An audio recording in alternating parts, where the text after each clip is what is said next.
So I hope you know the agenda of today's session. So today we'll be taking up the topics that have appeared in the last 1 year. I thought of taking just one session or 4-5 hours முடிக்கலாம் அப்படின்னு பார்த்தேன். But it's going to be a கொஞ்சம் stretch out பண்ணி கண்டிப்பாக முடிக்கணும்னு சொல்லி why have artificial deadlines. So what I planned is that we'll split the classes into two. Right, today எவ்வளோ எடுக்க முடியுமோ எடுத்துட்டு tomorrow also will have. சரியா, ரஷ் பண்ணி எடுக்கணும்னு அவசியம் கிடையாது.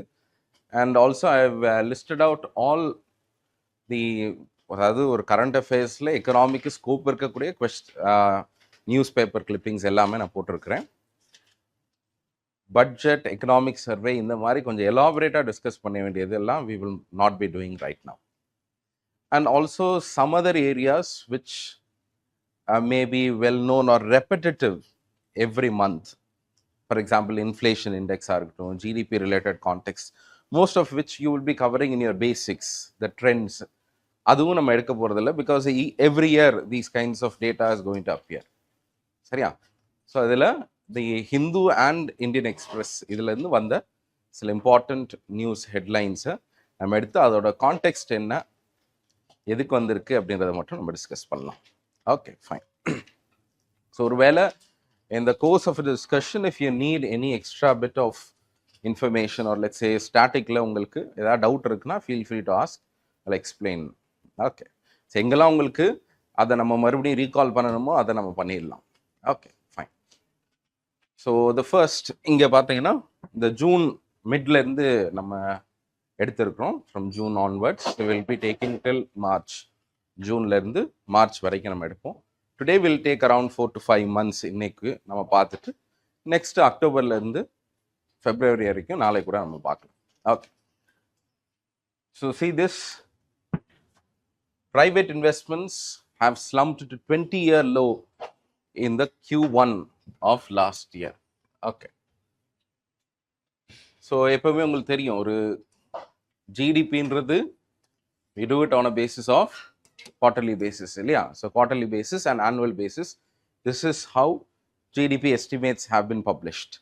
இதில் இந்த வருஷத்தோட this financial year, I think we have 2024-25 ஓட ஃபினான்ஷியல் இயரோட ஃபர்ஸ்ட் குவார்ட்டரில் the data that we had April, May, June இருக்குல்ல, அந்த ஜூனோட அந்த 3 monthsோட டேட்டாவில் நம்மளுக்கு என்ன தெரியுது அப்படின்னு சொன்னால் private investments have fallen to just 44,000 crores. So what is private investments and how far it is relevant to India's economy அப்படின்னு சொன்னால், we do know that India's GDP is a constituent of, especially expenditure சைடுன்னு வர்றப்ப 4 விஷயங்களை உள்ள add பண்ணணும் இல்லையா? என்னென்னது?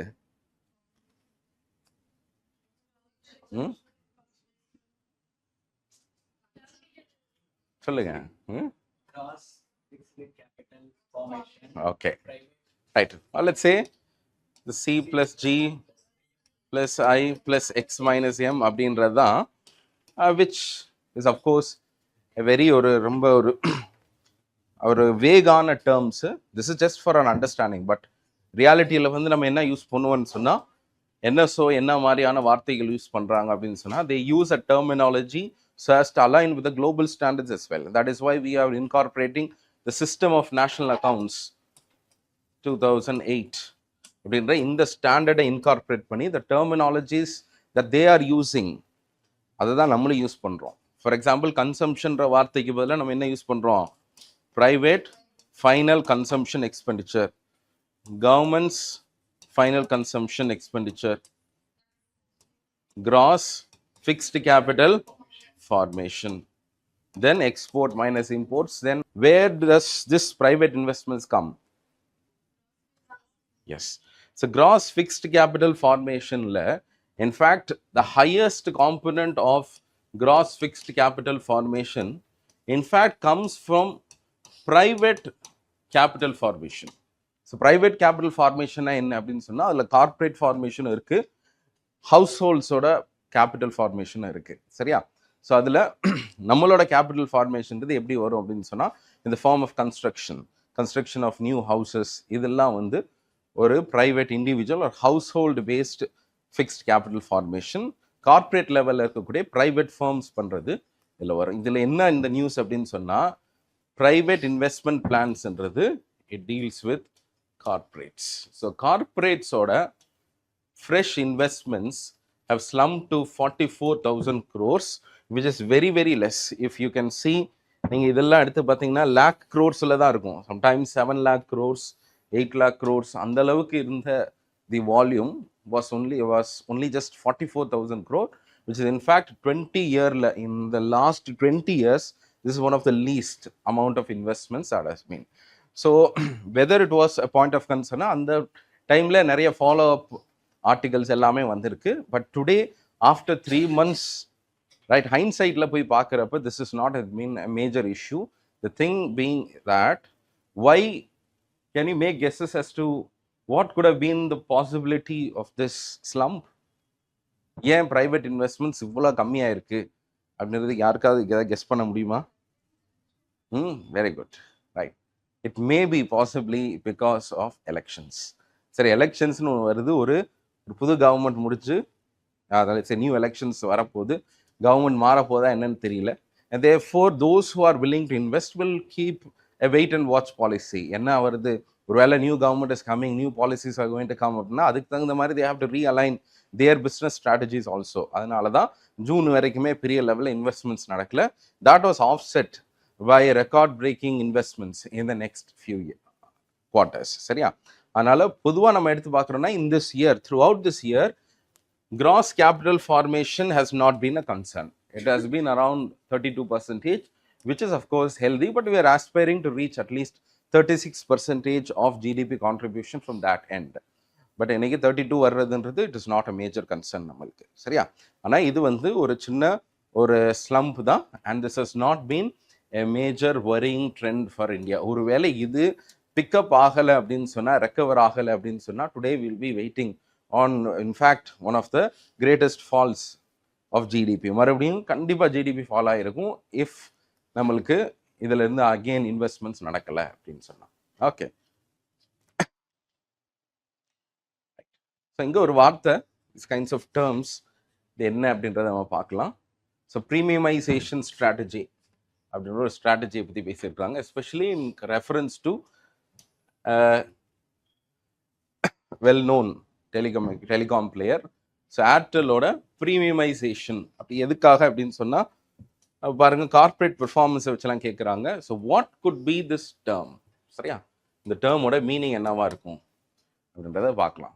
சரியா? So to put things in context, I think all of you would have known the impact of Jio. இல்லையா? ஜியோ வந்ததுக்கப்புறம் தான் இன்டர்நெட் ரெவல்யூஷன்லாம் நடந்திருக்கு. So 2017, post 2017 of course.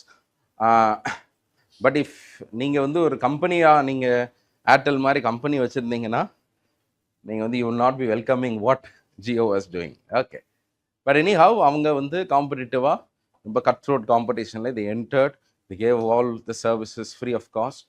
அப்போ அந்த டைமில் என்ன வருதுன்னு சொன்னால், ஏர்டெல் மாதிரியான கம்பெனிஸ்க்கு the big question before them is how do we survive this, because they can't go for zero or free SIM கார்ட்ஸ்லாம் அவங்களால போக முடியாது, ஏன்னா ஒரு பிஸ்னஸ் மாடல் வச்சு த்ரைவ் பண்ணிட்டு இருக்காங்க. And definitely there is going to be the let's say attrition of customers ஓட ரேட் கம்மி ஆக போகுது. அண்ட் இந்த லாஸ்ட் ஃபியூ இயர்ஸ் நீங்கள் எடுத்து பார்த்தீங்கன்னா ஜியோன்றது என்ன பண்ணிருக்குன்னா, it has poached the customers of Airtel and other telecom players. அங்கேருந்து தான் வந்துருக்குறாங்க. பெரிய லெவலில் நம்மளுக்கு க்ரோத் இல்லைன்னா கூட, ஏன்னா 2017-18 வந்து மொபைல் ஃபோனில் பொறுத்தளவுக்கு பரவலாக நியர்லி அந்த டைம்லேயே 100 crore மொபைல் ஃபோன் யூசர்ஸ் இருந்தாங்க. அண்ட் அதுக்கப்புறம் ஆட் ஆகிட்டு இருந்தாலுமே அந்த 100 crore 20 crores மேலே 30 crores கிட்ட ஜியோ வந்து they actually took from other players. அப்போது despite that how we continue to do business அப்படின்னு வர்றப்ப திஸ் பிஸ்னஸ் ஸ்ட்ராட்டஜி இது வந்து ஒரு கார்ப்பரேட் லெவலில் தான் யூஸ் பண்ணுவாங்க. ப்ரீமியமைசேஷன்னா என்ன அப்படின்னு சொன்னால், rather then trying to scale up too much and fight it out, they will focus on certain strategies where high cost, அதாவது நீங்கள் இப்போ பெஸ்ட் எக்ஸாம்பிள்னா என்ன சொல்லணும்னா, why do people buy Apple products? சரியா? ஏன் நல்லா இருக்குண்ணா, ரிலையபிலிட்டியா? வை வெப்லன் குட்ஸா? மேபி இங்கே வந்து அந்த மாதிரி ஒரு கைண்ட் ஆஃப் நோஷன் இருக்குது. பட் எல்லா இடத்துலையும் நம்ம அது வெப்லன் குட்ஸ்ன்னு சொல்ல முடியாது. ஏன் அப்படின்னா இப்போ நீங்கள் போய் யூஎஸில் மற்ற எல்லா இடத்துலையும் பாருங்கமே, இப்போ இங்கே விட்டுருங்க, let's we are low income country, அதனால் இங்கே வந்து ஒரு ஐஃபோனை வாங்குறது ஜஸ்ட் டு ஃப்ளாண்ட் அப்படின்னு வச்சுக்கலாம். ஆனால் வெஸ்டர்ன் கண்ட்ரீஸில் அங்கேயும் நீங்கள் போய் பார்த்தீங்கன்னா ஐஃபோன் மார்க்கெட் தான் அதிகமாக இருக்கும். காரணம் என்ன? ஆனால் ஐஃபோனை விட ஆண்ட்ராய்டும் மற்ற ஈகோ சிஸ்டம்ன்றது ரொம்ப சீப்பாக இருக்கும். சரியா? IPhone has made its stronghold and capitalized on the market on the very idea of premiumization. சரியா? என்ன பண்ணுவான்னா ரொம்ப ஹை ரேட் கொடுத்து ஒரு ப்ராடக்டை கொடுப்பான். சரிங்களா? எக்ஸ்ட்ராவா என்ன மாதிரி பண்ணுவாங்கன்னா quality, reliability, you have to pay a premium for that. If you need good service, pay a premium for it. சரியா? ஃப்ரீயா உங்களுக்கு கொடுக்கலாம் முடியாது. You pay for it if you want good குவாலிட்டின்னு சொல்லிட்டு குவாலிட்டியை ஃபோக்கஸ் பண்ணி ஒரு நீஷ் மார்க்கெட் மாதிரி, அதாவது மார்க்கெட்டில் இருக்கக்கூட லெட்ஸே டெக்னாலஜி அதை அப்கிரேட் பண்ணி அந்த மாதிரி ஏதாவது ஒன்று கொடுத்து கஸ்டமர்ஸ் கீழே போயிட்டு இருந்தாலும் என்ன பண்ணுவாங்கன்னா நம்மளுக்கு இருக்கக்கூடிய கஸ்டமர்ஸை ரீட்டைன் பண்ணி அவங்கள்ட்ட மந்த்லி கரெக்டாக பேமெண்ட் மட்டும் வாங்க வைக்கலாம் அப்படின்னு சொல்லி ஒரு ஸ்ட்ராட்டஜிக்கு பேர் தான் premiumisation. And therefore they took a different approach rather than slashing their fee in order to compete with Jio. They in fact after few yearsலாம் நீங்கள் எடுத்து பார்த்தீங்கன்னா they increased the prices. சரி, இந்த டைமில் இந்த மாதம்லாம் நீங்கள் எடுத்து பார்த்தீங்கன்னா அஃப்கோர்ஸ் ஜியோ எல்லாமே ஒரே மாதிரி ப்ரைஸிங் டேரிஃபில் வந்துருச்சு. பட் ஏர்டெல்ன்றது அவங்களோட ப்ராடக்ட்ஸ் எல்லாமே ப்ராட்பேண்ட்லேருந்து எல்லாமே கொஞ்சம் ஹையர் ரேட்டாகவே இருக்கும். அந்த ஸ்ட்ராட்டஜியோட பேர் தான் premiumisation. And premiumisation strategy has paid well for Airtel. Its revenue has increased by 3 times in the last 4 years. But since 2011 to 2017, in the 6 yearsல அவங்களுக்கு ரெவன்யூ growth இல்லை. In fact, it is a wonder that post the entry of Jio, Airtelோட growth வந்து அதிகமாக இருந்திருக்கு. It is contrary to our perception இல்லையா? நம்மளோட common சென்ஸில் நம்ம என்ன நினைப்போம், ஜியோ வந்ததுக்கப்புறம் ஏர்டெலுக்குலாம் பெரிய லெவலில் growth இல்லைன்னு நினைப்போம். But those who have been following the corporate performance of Bharti Airtel, it has been able to grow and it's reached nearly 100 billion of market capitalization, or let's say அந்த அளவுக்கு வேல்யூவேஷன் ரீச் பண்ணியிருக்கு. காரணம் வந்து இந்த premiumisation. So ப்ரீமியமைசேஷன்னா என்ன அப்படின்னு சொன்னால் trying to give you good quality, let's say அந்த மாதிரி ஒரு நோஷனை கிரியேட் பண்ணி ஹையர் ரேட்டில் சர்வீசஸை ப்ரொவைட் பண்ணுறதுக்கு பேர் தான் ப்ரீமியமைசேஷன். சரி, it's a corporate strategy.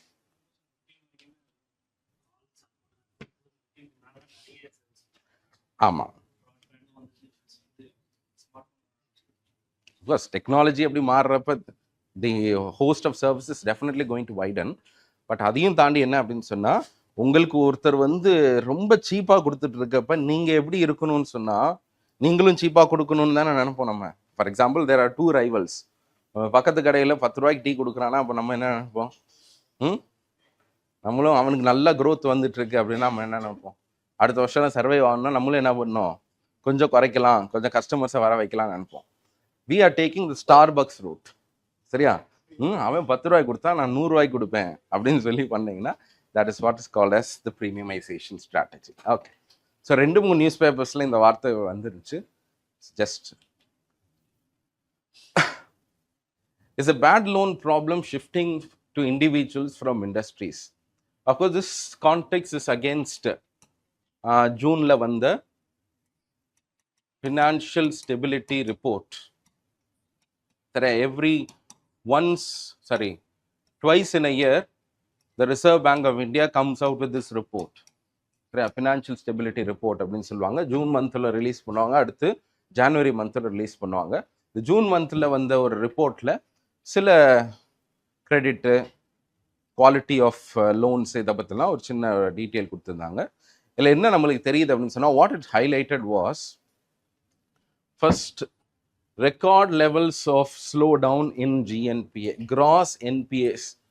In the NPA, this is one trend. I think in one of the questions also நீங்க எழுதிருப்பீங்க, ஏதோ ஒரு போட்டோ ஞாபகம் இருக்கு எனக்கு.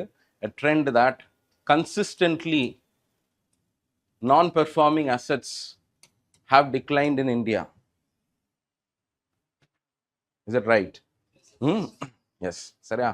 பெரும்பாலும் எல்லா ட்ரெண்டும் வந்து எக்கானமி பொறுத்த அளவுக்கு நத்திங் வில் பி கன்சிஸ்டன்ட் அப்படின்னு நம்ம சொல்லுவோம். பட் கிராஸ் என்பிஎஸ்லாம் என்ன ஆயிருக்குன்னு சொன்னால் சின்ஸ் 2020 ஆன்வர்ட்ஸ் கோவிடுக்கு அப்புறத்துலேருந்தே என்ன வந்திருக்குன்னு சொன்னால் என்பிஎஸ்ன்றது ரெடியூஸ் ஆகிட்டே இருக்கு. And that trend is also seen this year also. So என்பிஎஸ்ன்றது கம்மியாயிருக்கு அப்படின்றது நம்மளுக்கு தெரியுது. You can see here. So gross NPA குறைஞ்சிக்கிட்டே இருக்கு. Just 2.8%. You know what an NPA is இல்லையா? an என்பிஏன்றது என்ன? நான் பெர்ஃபார்மிங் அசெட்னு தெரியுது. Not asking you to abbreviate. Right. சரி, in terms of a normal category loan, it is about more than 90 days. 90 daysக்கு மேல no activity in terms of its interest or its principal is overdue. That's called as an NPA. So என்பிஏன்றது 90-day period. அதுக்கு முன்னாடியே நம்ம வந்து recognise பண்ண ஆரம்பிக்கணும். What is that called? அது வந்து போஸ்ட் பிகமிங் அன் என்பிஏ. என்பிஏவா மாறினதுக்கு அப்புறம். Before becoming an NPA we are using certain indicators. Very good. சரியா? ஸ்பெஷல் மென்ஷன் அக்கௌண்ட்ஸ்ன்னு சொல்லுவாங்க. SMA categorisation. எஸ்எம்ஏல 0, 1, 2 அப்படின்னு ஒரு கேட்டகரைசேஷன் இருக்கு. So from the very first day if you are not paying then that is called it. இதுலேயும் அதெல்லாம் சொல்லியிருப்பாங்கன்னா அந்த SMA பற்றிலாம் பேசியிருக்கிறாங்க. அதுக்கு தான் பேர் என்னன்னு சொல்லுவாங்கன்னா டெலிங்க்வென்சி அப்படின்ற ஒரு வார்த்தையை கூட யூஸ் பண்ணியிருக்காங்க. ஃபினான்ஷியல் டெலிங்க்வென்சி. ஸோ இந்த டெலிக்வென்சி அப்படின்றது என்ன அப்படின்னு சொன்னால் missing out on regular payments even for 1 day. அதாவது என்ன சொல்லலாம் அப்படின்னு சொன்னால் நம்ம படித்ததை வச்சு பார்க்கணும்னு சொன்னால் if it is becoming a special mention account maybe it is not going to become an NPA. But special mention அக்கௌண்ட்டாக மாறினாலே அதுக்கு பேர் என்னது? டெலிங்க்வென்சி அப்படின்னு ஒரு வார்த்தையை சொல்லலாம். அதே மாதிரி இன்னொரு இதுலேயும் சொல்லியிருந்தாங்க. அஃப்கோர்ஸ் இப்போ இந்த மாதிரியான ஒரு ட்ரெண்டு பார்க்குறப்ப இட் இஸ் ஆல் குட் இல்லையா?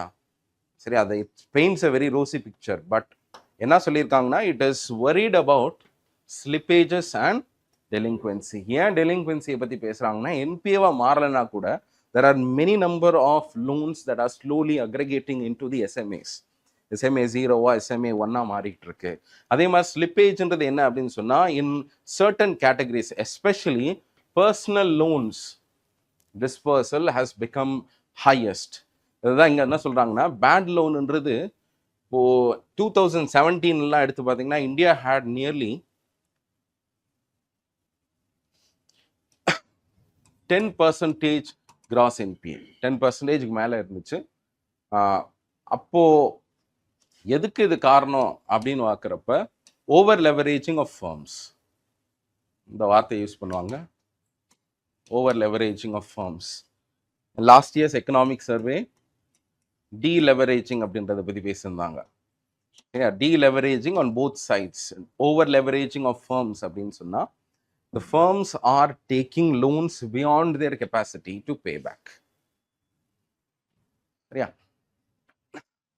அப்போ ஓவர் லெவரேஜிங் ஆஃப் ஃபர்ம்ஸ் தான் இந்த என்பிஏவா மாறினதுக்கான காரணம். அடுத்து கொஞ்சம் கொஞ்சமாக டி லெவரேஜிங் ஃபேஸுக்கு போயிட்டு இருக்காங்க. டி லெவரேஜிங்னா என்னன்னா கொஞ்சம் அதிகமான லோன்ஸ் வாங்காமல் டெட் ரேஷியோவை குறைக்கலாம் அப்படின்னு சொல்லி strategies to reduce it. That's what called as deleveraging. So we can say that since the last 7 years there has been a deleveraging phase. So corporate side பொறுத்தளவுக்கு corporateல இருந்த over leveraging has now changed, and that is why we even had a term called as twin balance sheet syndrome அப்படின்னு சொல்லுவாங்க. twin balance sheet syndrome. So twin balance sheet syndrome ரப்ப the balance sheet of both the corporates and the balance sheet of the banks that are offering them credit both are stressed. This is what we call as a twin balance sheet syndrome. We have passed that phase. அந்த phase எல்லாம் நம்மளுக்கு இப்போ இல்லை. ஆனால் இப்போ என்ன நடந்துட்டு இருக்குன்னா in the survey, in this particular report, it has highlighted that personal loans what a dispersal has been coming at a very high rate. It has surpassed the rates at which corporate loans have been taking. Corporate loan ஓட growth விட personal லோன்ஸோட growth ரொம்ப ஹையாக இருந்துகிட்டே இருக்குது. அதில் பாருங்கள் இன்னொரு news ஹெட்லிங்கில் சொல்லியிருக்கிறாங்க personal loans especially are being catered to through digital applications which have the highest share. ஒரு டைமில் பர்சனல் லோனுன்றது என்னன்னா you have to go to the particular bank and then get them. ஆனால் இன்னைக்கு என்ன பண்ணுறோம், லோனுக்குன்னு ஒரு ஆப்பே இருக்குது இல்லையா?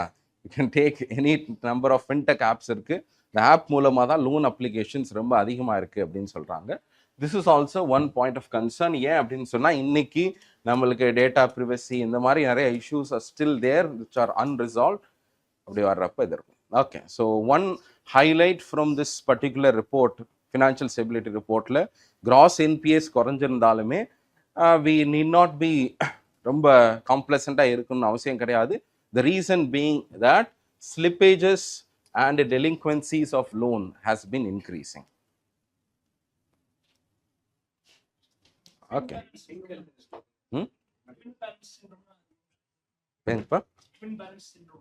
Yeah, அது see that's a term that we coined, ஒரு ஃபேன்சிடான ஒரு டேர்ம் தான் அது. 2016 என்ன இருந்துச்சுன்னா உங்களுக்கு என்பிஏன்றது 10-11-12% கிட்ட இருந்துச்சு. அப்போ ரொம்ப என்பிஏ அதிகமாக இருக்குன்றப்ப பேட் லோன் ப்ராப்ளம் ஒன்று இருக்கு இல்லையா? அப்போ இந்த பேட் லோன் ப்ராப்ளம்ன்றது யாருக்கு ப்ராப்ளம்னா, from an economic point of view the bank is having an NPA. ஏன்னா என்பிஏன்னு வரப்போ என்னோட பேலன்ஸ் ஷீட்டில் அது என்பிஏவாக காட்டுது. And therefore my capacity to forward loans again in the next few months is restricted. என்னால் மறுபடியும் என்ன பண்ண முடியாதுன்னா normal day to day loans என்னால் கொடுக்க முடியாது. இன்னொரு சைடு என்ன ஆகுதுன்னு சொன்னால் the possibility of paying back, accessing more funds in order to keep the business floating. அதுக்கு என்ன பண்ணுறாங்கன்னா இந்த என்பிஏவாக மாறினப்போ ஒரு டிஃபால்ட்டர் ஒருத்தர் இருந்திருப்பார்ல, 90 நாள் பே பண்ணாமல் ஒருத்தர் இருக்கிறார்ல, அவங்க யாருன்னா கம்பெனிஸ். பட் ட்வின் பேலன்ஸ் ஷீட் சிண்ட்ரோம்னு யார் சொல்கிறோன்னா, பேங்கோட பேலன்ஸ் ஷீட்லேயும் ப்ராப்ளம் இருக்குது, கம்பெனிஸோட பேலன்ஸ் ஷீட்லேயும் ப்ராப்ளம் இருக்குது. அதனால தான் இதை ரெண்டு சைட்லேயுமே balance sheets is not good. And therefore we have to clean up the balance sheets ன்னு சொல்லி சில எக்ஸசைசஸ்லாம் நம்ம எடுத்தோம். சரியா? So post now we don't have that issue. இந்த ஃபேஸ் எல்லாமே என்னன்னு சொன்னால் குறைஞ்சிக்கிட்டே இருக்குது. ஸோ என்பிஎஸ் எல்லாம் குறைஞ்சிட்டு இருக்குன்னு சொன்னால் it's in fact greening the balance sheets. அதனால் it is all good right. சரி, அதே மாதிரி இங்கே இந்த ஸ்லிப்பேஜஸ் இதெல்லாம் பார்த்தீங்கன்னா உங்களுக்கு தெரியும். So this is regarding new loans that are being taken. இதில் உங்களுக்கு small finance bank, public sector, private sector எல்லாத்துலேயும் நீங்கள் உங்களுக்கு தெரியும். ஸோ போக போக என்ன ஆகிட்டு இருக்கு, the number of loans has been increasing, especially personal loans and individual loans increase ஆகிட்டே இருக்கு. விச் இஸ் அஃப்கோர்ஸ் இன்ஃபேக்ட் நம்ம மொத்த பர்சன்டேஜ்லாம் எடுத்து பார்க்குறப்ப the NPAs for individuals or personal loans will be lesser. ஏன்னா it's easier for people to recover, banks to recover it than to recover from corporate loans. Corporate loansலேருந்து எடுக்கிறப்ப நீங்கள் அதை ரிசால்வ் பண்ணணும், அதை வந்து இன்சால்வென்சிக்குள்ளே கொண்டு வரணும். It's going to be very difficult. But here it is easy அப்படின்றதுனால ஓவராலாக பார்க்குறப்ப கம்மியாக இருக்குது. பட் இந்த ரீசன்ட் ஃபியூ ட்ரெண்ட்ஸ் ஒரு லாஸ்ட் 1 year ஒரு ட்ரெண்டில் பார்க்குறப்ப compared to corporates we see a shift of more loans entering into the privates or individual பேசிஸில் என்ட்ரு ஆகிட்டு இருக்கு. அவங்களுக்கு பர்சனல் லோன் ப்ராப்ளம் வந்துச்சுன்னா மறுபடியும் என்பிஏ இன்க்ரீஸ் ஆகும். ஓகே, அதுக்கு நான் அதை சப்ஸ்டான்ஷியேட் பண்ணுறதுக்கு நிறையா ட்ரெண்ட்ஸ் இருக்குது பாருங்கள். கிரெடிட் கார்ட்ஸ் ஓட ஸ்பெண்டிங் பாருங்கள், ஹவு வெல் பர்சனலாக டெட் அண்ட் ஸ்பெண்டிங் இன்க்ரீஸ் ஆகிட்டு இருக்குன்னு. கிரெடிட் கார்டோட ஸ்பெண்டிங் இந்த last 3 years have nearly tripled, 3 மடங்கு இன்க்ரீஸ் ஆகிருக்கு. 300%. எல்லாருக்கும் இப்போ கொடுக்குறான் இல்லையா? உங்களுக்கு எலிஜிபிலிட்டி இல்லைனாலும் உங்களுக்கு ஃபோன் பண்ணி கொடுப்பான், வாங்கிக்கங்கன்ட்டு. வேண்டான்னா விட மாட்டான். ஆல்ரெடி ஒன்று இப்போ நீங்கள் எங்கே மாலுக்கு எங்கே போனாலும் வரும் இல்லையா? ஸோ அவங்களுக்கு அதுதான் பாவம். ஸோ இந்த மாதிரியான ட்ரெண்டெல்லாம் இன்னொரு ஹெட்லிங் பாருங்க. இங்கே அந்த digitalisation can expose consumers to impulsive spending and data breaches. நம்ம ஒரு ஹெட்டிங் பார்த்தோம் இல்லையா? என்ன பார்த்தோம்னு சொன்னால் in fact one of the highest percentage or share of personal loan comes through applications, digital apps. So digital appsல நீங்கள் என்ன பண்ணுறீங்கன்னா உங்களோட சென்சிட்டிவ் இன்ஃபர்மேஷனை கொடுக்குறீங்க. அதில் டேட்டா பிரீச் நடந்துச்சுன்னா ஆல் இஸ் அவுட். அதே போல் என்ன ஆகுதுன்னு சொன்னால் impulsive spending. It's very easy to get loans இல்லையா? உங்களுக்கு ஐஃபோன் வேணும்னு நீங்கள் நினைக்கிறீங்க, அப்படி வச்சுப்போம். அவர் சொன்ன மாதிரி வெப்லென்ஸ் ஸ்பெண்டிங் பண்ணணும்னு நினைக்கிறீங்க. Your parents are not giving you, you take an application, buy now pay later அப்ளிகேஷன்ஸ்லாம் இருக்குது இல்லையா? இப்போ வாங்கிட்டு மெதுவாக பின்னாடி கட்டு. அதில் இன்ட்ரெஸ்ட் ரேட்லாம் நீங்கள் பார்த்தீங்க வைங்க, நம்மளுக்கு இந்த 30%, 40% இன்ட்ரெஸ்ட் ரேட்லாம் இருக்கும். நீங்கள் ஒரு அப்ளிகேஷனில் வாங்குறீங்கன்னா 30% இருக்கும். ஆனால் நம்மளுக்கு தெரியாது. அவன் இஎம்ஐ பிரேக் பண்ணி மாதம் 2000 ரூபா தான் நம்மள்கிட்ட. எத்தனை வருஷத்துக்குடா பே பண்ணுறேன்? சார் ஒரு 24 மந்த்ஸாக நான் பே பண்ணுறேன். 3000 ரூபா. வாங்கினது 30,000 ரூபா லோனு, ஆனால் அடைக்கிறது 50,000 அடைச்சிட்டு இருப்பான். அதில் அந்த ப்ராசஸிங் சார்ஜ் ஒரு 8000, எதையுமே நம்ம பார்க்க மாட்டான். நம்மளை பொறுத்த அளவுக்கு மாதம் 2000 ரூபா தானே போகுது. எதுங்கப்பா?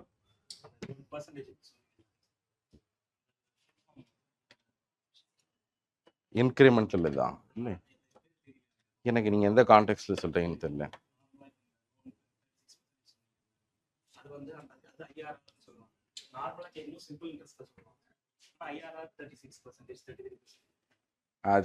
தெரியல, வில் லுக் இட் அப், பார்ப்போம். Right. 16th Finance Commission sets up 5-member advisory panel. So since 2026 onwards, we need to have another financial 5, let's say Finance Commission or a recommendation வேணும் next 5 years-க்கு. So 280 it is mandatory for the president to set up a Finance Commission. So Finance Commission has been set up under the chairmanship of whom? சரியா, அரவிந்த் பனகரியா அவர் தான். And இப்போ வரைக்கும் நம்மளுக்கு என்ன தெரியல அப்படின்னு சொன்னால், ஆக்சுவல் டேர்ம்ஸ் ஆஃப் ரெஃபரன்ஸ்ன்றது ஃபுல் டீட்டெயில்ஸில் இன்னும் வரல. சரி, இதுக்கு முன்னாடிலாம் எப்படி இருக்கும்னு சொன்னால், டேர்ம்ஸ் ஆஃப் ரெஃபரன்ஸ்ன்றது என்னென்னா, I think 2 questions have been asked in the UPSC also regarding it. One, I think I remember a question like that. ஒரு 4 criteria கொடுத்துட்டு இது எந்த வந்து ஃபினான்ஸ் கமிஷன் யூஸ் பண்ண மாட்டாங்க அப்படின்ற மாதிரி ஒன்று வச்சுருந்தாங்க இல்லையா. அதில் இப்போ லாஸ்ட் இயர் 15th ஃபினான்ஸ் கமிஷனில் என்னென்ன க்ரைட்டீரியெல்லாம் இருக்குது ஃபார் டெவல்யூஷன்? 15th ஃபினான்ஸ் கமிஷனில் ஒரு க்ரைட்டீரியாவை வச்சு தான் நம்ம டிவால்வ் பண்ணணும். பட் ஸ்டேட்டுக்கு எவ்வளோ கொடுக்கணுன்ற ஷேரை வந்து ஃபார்முலேட் பண்ணுறதுக்கு சில டேர்ம்ஸ் எடுத்துப்பாங்க, சில criterion. What are that criterion? சரியா, அடுத்து okay, population. 3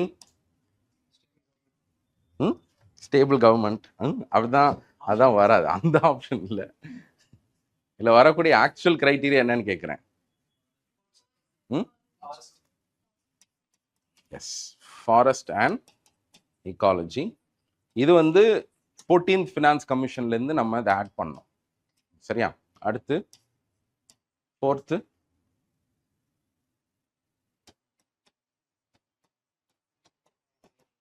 tax efforts and demographic performance. சரியா, இந்த demographic performanceன்ற ஒரு விஷயத்தை நம்ம ஆட் பண்ணதுனால தான், even though we took the basis of population from 2011 basis, it was able to allay the fears of certain state like that of Tamil Nadu. சரியா, நீங்கள் இதை மட்டும் நீங்கள் 2011 வச்சு நீங்கள் கொடுத்தீங்கன்னா அதிக வெயிட்டேஜ் வச்சு நீங்கள் கொடுத்துருவீங்க, எங்களுக்கு there is going to be no gain for us, and that is why demographic performanceக்கு ஒரு வெயிட்டேஜ் கொடுத்தாங்க. சரியா, ஸோ இந்த 5 கிரைட்டீரியான வச்சு தான் நம்ம 15th finance commission. 16th finance கமிஷனில் still now we do not know what are going to be the actual criterion. அதில் என்ன வெயிட்டேஜ் யாருக்கு கொடுக்க போகிறாங்க அப்படின்றது தெரியல. That is all going to be worked up on. அதுதான் இவங்க பண்ணிட்டு இருக்காங்க. இப்போ இனிஷியல் டைமில் they are visiting every state and they are asking about how, என்ன மாதிரி உங்களோட ரெக்கமெண்டேஷன் இருக்குது அப்படின்றதெல்லாம் ஸ்டடி பண்ணிவிட்டு ப்ராப்ளி இன் திஸ் 2-3 months பீரியடில் நம்மளுக்கு வரும் as to what are the actual terms or criterion, அதுக்கு என்ன வெயிட்டேஜ் அப்படின்றது இனிமேல் தான் நம்மளுக்கு தெரிய வரும். மோஸ்ட்லி த சேம் க்ரைட்டீரியான் இருக்கும், மேபி அட்ஜஸ்ட் பண்ணுவாங்க ஏதாவது weightage. But one question is that every state is asking what a higher share of devolution. அதுக்குள்ளே நம்ம வருவோம். there is another article, vertical financial imbalance அப்படின்னு ஒரு ஆர்டிக்கல் இருந்துச்சு, அதை வச்சு நம்ம டிஸ்கஸ் பண்ணுவோம். Okay, so this is regarding the 16th finance commission. So இதை பற்றி கொஞ்சம் பேசிக்ஸையும் நீங்கள் படித்து வச்சுக்கோங்க, அதில் இருந்து கூட கொஸ்டின்ஸ் வரலாம். கரண்ட் அஃபேர்ஸை பொறுத்தளவுக்கு நம்மளுக்கு we do not know the actual terms and methodologies that they are going to follow. Next, financial inclusion index rises to 64.2. So what is this financial inclusion index? Who brings it out? சரியா? Reserve bank of India தான் is responsible for bringing out this financial inclusion index, FII-ன்னு சொல்லுவாங்க. So இந்த financial inclusion இண்டெக்ஸை has improved to 64.2 from 60% last year. So there has been a growth. சரி, இதில் என்ன க்ரைட்டீரியாலாம் வச்சு கொடுத்துருப்பாங்க அப்படின்னு சொன்னால் 3 broad categories இருக்குது. இதுதான் வந்து for measuring the financial inclusion. One is access, ரெண்டாவது usage, and 3 is the quality. இந்த வெயிட்டேஜ்னு பார்த்தா இருக்கையில ஹையஸ்ட் வெயிட்டேஜ் நம்ம எது கொடுத்துருக்குறோம்? 45% of weightage has been assigned to this usage. இதில் ஒரு 35, இதில் ஒரு 20. So access of financial services, usage of financial services and quality of financial services என்ற ஒரு பெரிய கொஸ்டினர் வச்சுருப்பாங்க. அதை வச்சு ஒரு சர்வே மாதிரி எடுத்து they'll just be checking as to how things have improved. அதை வச்சு தான் இந்த ஃபினான்ஷியல் இன்க்ளூஷன் இண்டெக்ஸ் ஒன்று கிரியேட் பண்ணாங்க. இயர்லி பேசிஸில் this index will be published by the RBI. Along with that, there is another index also which RBI is publishing.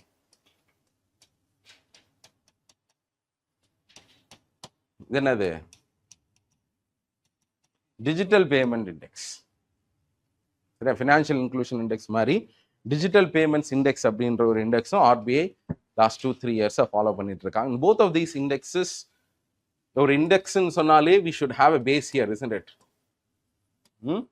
ஒரு base year வச்சிருக்கணும். அந்த பேஸ் இயர்லேருந்து தான் ஜம்ப் ஆகிக்கிட்டே இருக்கும். But for both of them we do not have any base year கால்குலேஷன்ஸே இருக்காது. Because the RBI felt that having a base year is not going to be respectful for the incremental gains that governments have been doing. ஏன்னா நீங்கள் 2018 உங்களுக்கு digital payments நல்லா தான் இருக்கும். அதை நீங்கள் 2012-13 வச்சு கம்பேர் பண்ணிவிட்டு பாருங்க, காங்கிரஸ் கவர்மெண்ட்ல ஒன்றுமே இல்லை, இப்போ நல்லா இருக்குன்னா அப்போ அந்த டைமில் இன்டர்நெட்டே கிடையாது. சரியா? ஸோ அந்த மாதிரி it's going to be observed if you are going to have a base இயர்னு சொல்லிட்டு பேஸ் இயர் இல்லாமல் கால்குலேட் பண்ணிட்டு இருக்கோம். This is financial inclusion index. Okay. சரி, ஆக்சஸ்ன்றது do you have a bank account? சரியா? Do you have a bank அக்கௌண்ட்னா yes. சரியா? How many transactions have you done in your bank account? அதான் usage. நம்ம வந்து பிரதான் மந்திரி ஜன்தன் யோஜனாவில் வந்து 50 crore ஓப்பன் பண்ணியிருக்கிறோம். சரியா?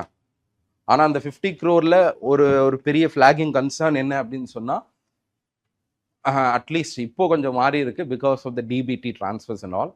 பட் 2017-18 அந்த டைமில் இந்த டிபிடி ஃபுல் ஃப்ளெஜ்டாக வராதுக்கு முன்னாடி there was an incremental gain in terms of how much bank accounts were opened. But என்ன ப்ராப்ளம் வருதுன்னா, அந்த பேங்க் அக்கௌண்ட்ல zero balance. What is the point of having a bank account then? So அதனால தான் usage வச்சு check பண்ணுறோம். சரியா?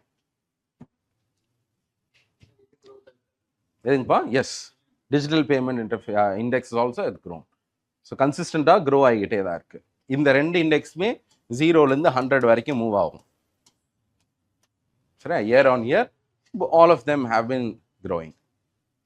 So இந்த இதை நம்ம அடுத்த இதில் வரலாம். ஸோ செபி வந்து retail investors in futures and ஆப்ஷன்ஸில் some kind of restrictions we have to bring in அப்படின்னு சொல்லி பேசியிருந்தாங்க ஜூலையில். தென் அக்டோபர் அந்த டைம்லாம் வந்து என்னென்னலாம் முடிவு எடுத்திருக்கிறோம் அப்படின்னே சொல்லிட்டாங்க. ஸோ அதில் இருக்கக்கூடிய அந்த ஹெட்டிங் நம்ம பார்க்கலாம். So what is futures and options? In fact yes, சரியா, டெரிவேட்டிவ்ஸ்ன்னு சொல்லுவாங்க. ஸோ டெரிவேட்டிவ்ஸில் ஒரு ஃபினான்ஷியல் இன்ஸ்ட்ருமெண்ட், அதாவது எப்படி ஒரு ஸ்டாக், ஒரு ஷேரு, ஒரு பாண்டு, அந்த மாதிரி ஒரு ஃபினான்ஷியல் இன்ஸ்ட்ருமெண்ட்டில் டெரிவேட்டிவும் ஒரு டைப் ஆஃப் ஃபினான்ஷியல் இன்ஸ்ட்ருமெண்ட். அது ஏன் டெரிவேட்டிவ்னு சொல்கிறோன்னா, because it drives its value underneath another financial instrument or an asset. சரி, அதுக்குன்னே ஒரு வேல்யூ இருக்காது. வேற ஒரு டிரான்சாக்ஷனை ட்ராக் பண்ணுறதுனால அதுக்கு ஒரு வேல்யூ கிடைக்கும். For example, the best kind of derivative that we have, let's say டெரிவேட்டிவ்ஸ்லேருந்து உலகத்துக்கு வந்ததுக்கு முக்கியமான காரணம் என்ன அப்படின்னு சொன்னால், கமாடிட்டிஸோட லைனை செக்யூர் பண்ணுறதுக்காக தான். அப்போது முன்னாடி என்ன பண்ணுவாங்கன்னு சொன்னால், பெரிய பெரிய பிஸ்னஸ் ஃபார்ம்ஸ் வந்து ரா மெட்டீரியல் சப்ளையர்ஸ்ட்டை நீங்கள் வந்து 4 months கழிச்சு எங்களுக்கு இவ்வளோ ரேட்டில் காசு, let's say you have to சப்ளைன்னு சொல்லி ஒரு செக்யூர் லைனை செக்யூர் பண்ணிடுவாங்க. அந்த லைனை செக்யூர் பண்ணுறதுக்கு ப்ரீ டிட்டர்மின்ட் ப்ரைஸில் பண்ணுவாங்க. எனக்கு லேஸ் கம்பெனி என்ன பண்ணுவாங்கன்னு சொன்னால், பொட்டேட்டோ க்ரோவர்கிட்ட போய் நீங்கள் 4 months கழிச்சு என்ன பண்ணணும், whatever be the market price, அது நம்மளுக்கு தீர்மானிக்க முடியாதா? 4 மாதம் கழிச்சு என்னவா இருக்கும் நம்மளுக்கு தெரியுமா? தெரியாது. அதனால என்ன பண்ணுவாங்கன்னா, பெர் கேஜி ₹20 பேசிஸில் எனக்கு ஒரு லெட்ஸ் சே 2 quintals கொடுக்கணும் அப்படின்னு சொல்லிட்டு செக்யூர் பண்ணிடுவாங்க. அப்படி செக்யூர் பண்ணுற அந்த டாக்குமெண்ட்டுக்கு ஒரு ரேட்டு போகும். சரிங்களா? இப்போ என்ன ஆகுதுன்னு சொன்னால், இன்னைக்கு வந்து இந்த kind of trading has become so big and therefore those who are not concerned with the businesses, அதாவது உண்மையிலே நீங்கள் லேஸுக்கும் பொட்டேட்டோ க்ரோவர்ஸ்க்குள்ளே மட்டும்தான் இந்த டெரிவேட்டிவ் டிரான்சாக்ஷன் நடக்கணும். ஆனால் இப்போ என்ன நடக்குதுன்னு சொன்னால், வேற ஒரு இன்டர்மீடியட் என்ன பண்ணிடுறான், நான் உனக்கு இந்த மாதிரி எனக்கு 20 ரூபாயில தான் அப்படின்னு சொல்லி வாங்கிட்டு அவன் வந்து அதிக விலைக்கு விற்கலாம். ஏன்னா அவனுக்கு they are speculating that the prices will move. சரி, இன்னைக்கே நம்ம 20 ரூபாய்க்கு வாங்கி வச்சுட்டா கண்டிப்பாக 3 months கழிச்சு அது 60 ரூபாயா மாறும் அப்படின்னு அவன் ஸ்பெகுலேட் பண்ணுறதுனால நிறைய இன்வெஸ்டர்ஸ் எல்லாமே உள்ள வந்து they are trying to capitalize on the movement of certain the prices movements capitalize பண்ணணும்னு நினைக்கிறாங்க. This is how derivative transaction இந்த வேர்ல்டு வைடில் ரொம்ப பெருசாக மாறிடுச்சு.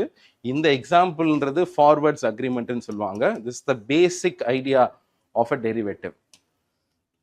ஃபார்வர்ட்ஸ்ன்றது, இந்த ஃபார்வர்டுன்றது 2% மட்டும்தான் இருக்கணும். It cannot be sold in the market.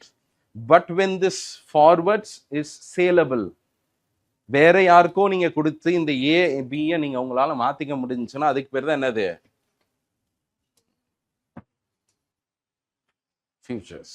Features is a standardized forward. ஒரு ஃபார்வர்டுன்றது 2 பேருக்குள்ள மட்டும்தான் இருக்கணும்.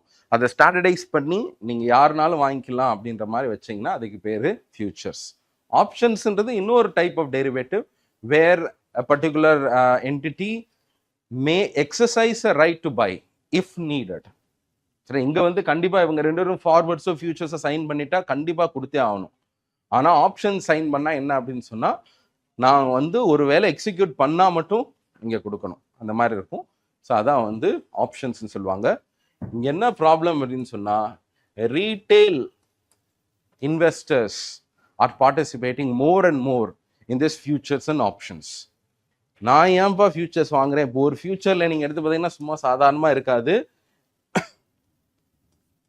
Let's say 2 kilograms of gold.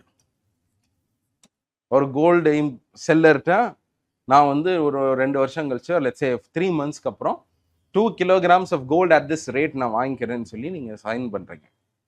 இப்போ பார்த்தாலே இப்போ ரீசெண்டாகவே கோல்டுன்றது பயங்கர ஃபேமஸ் ஆகிட்டு இருக்கு. காரணம் என்ன அப்படின்னு சொன்னா, பிகாஸ் கோல்டோட ப்ரைஸ்ன்றது இன்க்ரீஸ் ஆகிக்கிட்டே இருக்கு. அப்போ இன்னும் இன்க்ரீஸ் ஆகும்னு நீங்க ஃபீல் பண்றீங்க.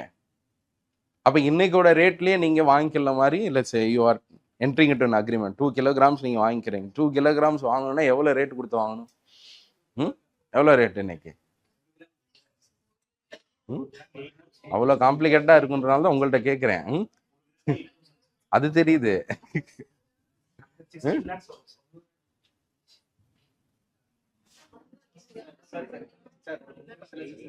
10 லட்சமா? 10 லட்சத்துக்கு எப்படிப்பா உங்களுக்கு? நான் வேணா தரேன், எனக்கு வாங்கி கொடுக்குறீங்களா? Okay, it's definitely going to be more then 1 crore. சரியா? 1 crore மேல இருக்கும். அப்போ 1 crore மேல நீங்க அதை வாங்க போறீங்க அப்படின்னு சொன்னா 1 crore கொடுத்து வாங்கிட்டு நீங்க வித்தீங்கன்னா என்ன ஆக போகுது? ஒரு கிராமுக்கு ஒரு 1000 ரூபாய் கொடுத்தனாலே எவ்வளோ வரப்போகுது? அப்போ 1 crore இன்வெஸ்ட் பண்ணிட்டு ஒரே 3 monthsல they will be trying to take at least 20-30 lakhs. சரியா? லாபம் எடுக்கலாம். 1 crore போட்டுட்டு, சரிங்களா, நீங்க 8000 ரூபாய் கிராம் அப்படின்னு சொல்லி அவர்கிட்ட பேசியிருக்கிறீங்க. ஆனா மார்க்கெட்ல 7000 ரூபாய் தான் கிராம் அப்போ போயிட்டு இருக்கு. 1 கோடி ரூபாய் loss. SEBI in its report has said that more than 90% of the investors in this futures and options have faced losses. அது ஹியூஜ் லாசஸ், கம்மியான லாஸ் கிடையாது. காரணம் என்னன்னா, நீ ரொம்ப ஆசைப்பட்டு சரியா பிகம் ரிச் குவிக்லி ஸ்கீம் அந்த மாதிரி இதை நினைச்சு போனீங்கன்னா கஷ்டம். அதனால இதுல என்ன பண்றாங்கன்னா, இதுல ரீட்டைல் பார்ட்டிசிபேஷனை குறைக்கணும் அப்படின்னு சொல்லி last year onwards both the finance minister, SEBI, and all the others have been saying so. Increased financialization or access to these kinds of market, retail participation நம்ம குறைச்சே ஆகணும்னு சொல்லிட்டு அதுக்கு ஏதாவது ஒரு பெஞ்ச் மார்க் மாதிரி வைக்கலாம். we will kind of discourage it அப்படின்னு சொல்லி அதோட மார்ஜின்ஸ் எல்லாம் இன்க்ரீஸ் பண்ணணும்னு சொல்லியிருந்தாங்க. What steps have been taken அப்படின்றத நம்ம அப்புறம் பார்க்கலாம். So here we talk about and EFTA. சரியா? இந்த யூரோப்பியன் ஃப்ரீ ட்ரேட் அசோசியேஷன் அப்படின்றது இவங்க கூட நம்ம ஒரு FTA மாதிரி இந்தியா EFTA-க்குள்ள TPA-வா தானே, trade and economic partnership agreement. சரியா? ஸோ அதான் அவங்களுக்குள்ள சைன் பண்ணிட்டு இருக்கிறோம். ஸோ இதில் who are all are there in this EFTA? இந்த EFTA-ல யார் யார் இருப்பா? Very good. Switzerland, Norway, Liechtenstein and இந்த 4 கண்ட்ரீஸ். இவங்க கூட நம்ம இந்தியா என்ன பண்ணிட்டு இருக்கோம்னு சொன்னால் ஒரு ஃப்ரீ ட்ரேட் அக்ரிமெண்ட் நம்ம சைன் பண்ணலான்னு பேசிகிட்டு இருக்கோம். It's still on talks. சரியா? ஸோ இதை பார்த்துக்கோங்க. இந்தியான்றது இந்த TAPA சைன் பண்ணுறதுக்கு ஸ்டில் ஆன் கோயிங். சரியா? ஏர்லி ஹார்வெஸ்ட்டில் இருக்கிறோம். ஏர்லி ஹார்வெஸ்ட்னு சொல்லுவாங்க. அதாவது என்னென்னா ஒரு ஒன் இயர் 2 இயர்ஸ்க்கு ஒரு செட் ஆஃப் அக்ரிமெண்ட்ஸ் படி போய்கிட்டே இருக்கும். அதுக்கப்புறம் அது மெட்டீரியலைஸ் ஆகும். அது என்ன நான் உங்களுக்கு சொல்கிறேன். ஓகே, நான் இன்னொரு ஆர்டிக்கிள் வந்திருக்கு. Come back to that. Okay, right. So next, international labour ஆர்கனைசேஷன்லேருந்து ஒரு ரிப்போர்ட் வந்திருக்கு. அந்த ரிப்போர்ட்டில் என்ன சொல்லியிருக்காங்க அப்படின்னு சொன்னால், youths unemployed, how much is the unemployment rate of India today? Yes, 3.2% is the unemployment rate of India today. This is according to periodic labor force survey. சரியா? So periodic labor force survey என்ற survey தான் authoritative figures for India's unemployment. அதுதான் நம்ம இப்போதைக்கு நம்ம பார்த்துட்டு இருக்கோம். ILO வந்து என்ன பண்ணுறாங்கன்னு சொன்னால் ஒரு ரிப்போர்ட் கொண்டு வந்திருக்கிறாங்க. அந்த ரிப்போர்ட்டில் India employment report of 2024, India employment report of 2024, இதில் சில இம்பார்ட்டன்ட் ஹைலைட்ஸ் வந்திருக்கு. என்னன்னா 83% of the unemployed in the workforce are whom? Youngsters. சரி, அன்எம்ப்ளாய்டு யூத்ஸில் தான் அன்எம்ப்ளாய்மெண்ட் ரேட் அதிகமாக இருக்குது. கிட்டத்தட்ட சரியா ஹையர் செகண்டரி ஒரு ஹையர் எஜுகேஷன் முடிச்ச அன்எம்ப்ளாய்டு யூத்ஸ் வந்து 32லேருந்து 67% இன்க்ரீஸ் ஆகிருக்கிறதாக தகவல் வருது. சரியா? டோட்டலாக நம்ம பார்க்குறப்ப கம்மியாக இருக்கும். But among the youths 67% of the youths are unemployed. Right? சரியா? ஆஸ்பிரன்ஸ் அது that's also one major contribution in that. But என்ன அப்படின்னு சொன்னால், இந்த மாதிரியான ரிப்போர்ட்டை இந்தியா என்ன பண்ணுறாங்க அப்படின்னு சொன்னால், சரியா, because they say that it is not in alignment with the methodologies of NSSO. நீங்கள் வந்து ஒரு ரொம்ப சின்ன ஒரு சாம்பிளை எடுத்துட்டு அதுலேருந்து நீங்கள் வந்து பண்ணுறீங்க. யூ ஹவ் நாட் டேக்கன் இந்தியாவோட மொத்த பேஸ்லேருந்து நீங்கள் எடுக்கலன்னு சொல்லி methodological inconsistencies are there in this India ILO report, and also there is a significant bias in its reporting சொல்லிட்டு நம்ம இது பண்ணுறோம். பட் வாட் எவர், இந்த இந்தியா அன்எம்ப்ளாய்மெண்ட் ரிப்போர்ட்ன்றது யார் கொண்டு வந்த ரிப்போர்ட்? ILO. சரியா? இந்தியாவோடது கிடையாது, வெளிநாட்டிலேருந்து வந்த report. Okay, so which of course India has conveniently chosen not to accept it. இதே மாதிரி நிறையா இண்டிசஸ் இருக்குது. அதில் நம்ம ரேங்கிங் சரியா இல்லைன்னு சொன்னால் ஒரே என்ன பண்ணுவோம்னா we will refuse it.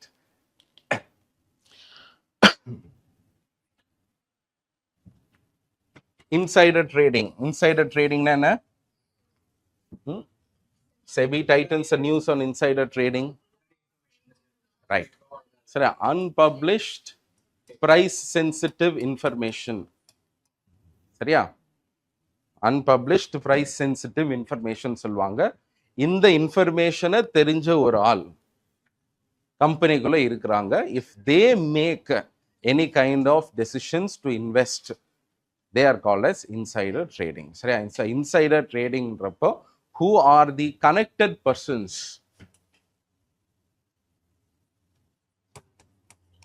Connected persons ன்றது யாருன்னா,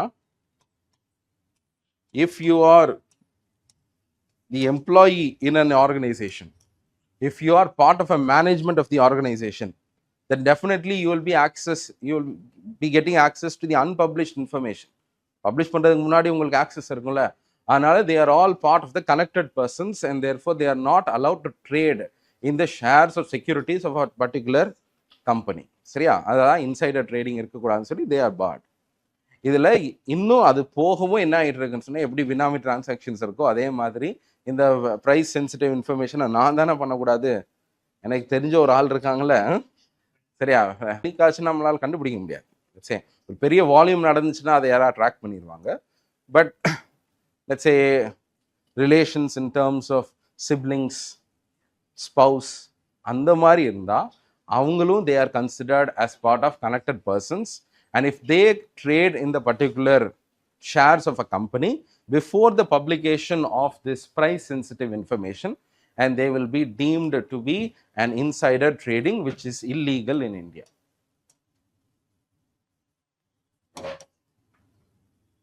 Yeah, it is illegal. Insider trading பண்ணக்கூடாது. Insider tradingல யாரெல்லாம் அந்த இன்சைடர்ஸ், யாரெல்லாம் கனெக்டட் பர்சன்ஸ் அப்படின்றது டெஃபினிஷன் என்ன பண்ணியிருக்காங்கன்னா வைடன் பண்ணியிருக்காங்க to increase the relatives, the spouse of those who are employees of an organization. சரி, இந்த மாதிரி கர்வ் பண்ணலாம் அப்படின்னு சொல்லி பிளான் பண்ணி டைட்டன் பண்ணியிருக்காங்க SEBI. The gold has been famous throughout this year. நிறைய கான்டெக்ட்ல கோல்டை பற்றி நம்ம பார்க்குறோம். So gold customs duty may take some shine of this SGVs. என்ன சொல்லியிருக்காங்கன்னா, கவர்மெண்ட் வந்து கோல்டில் இருக்கக்கூடிய கஸ்டம்ஸ் டியூட்டி, சரியா, 15% கஸ்டம்ஸை 6% குறைச்சதுனால what is the likely possibility அப்படின்னு சொன்னால், it takes the shine of the sovereign gold bond. Sovereign gold பாண்டில் வந்து நீங்கள் you are investing gold, but you are not paying a tax for that, you are not paying additional customs for it, but rather if you are importing அதில் customs pay பண்ணும்ல. அப்போ customs last year வரைக்கும் 15%, right now it is just 6%. Those who were having the option of investing in sovereign gold bond will now be willing to invest in this. ஏன்னா ஒரு extra கொஞ்சம் இருக்குல்ல, அதனால சொல்கிறாங்க it is taking the shine of sovereign gold bond. So sovereign gold பாண்டில் இருக்கக்கூடிய அந்த டிமாண்டை it is shifting towards raw gold. இது ஒன்று. இன்னொன்று என்ன அப்படின்னு சொன்னால், persistent increase in the prices of gold has made it unsustainable for the government for the further issuance of sovereign gold bond. இதை பற்றி பேசிக்கிட்டே இருந்தாங்க, whether it will continue or not ன்னு சொல்லி.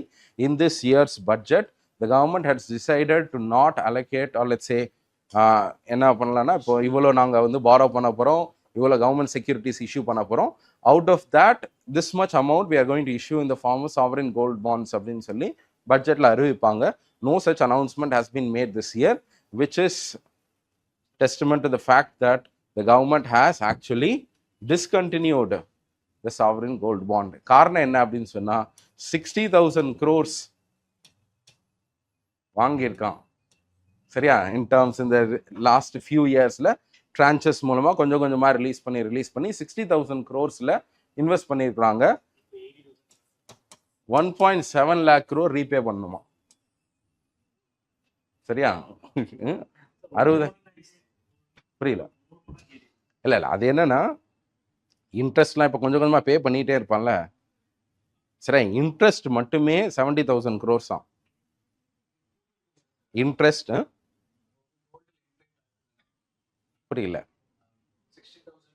அதாவது 60,000 தான் வந்து நம்மளுக்கு உள்ள வந்திருக்கு த்ரூ த செல். ஆனால்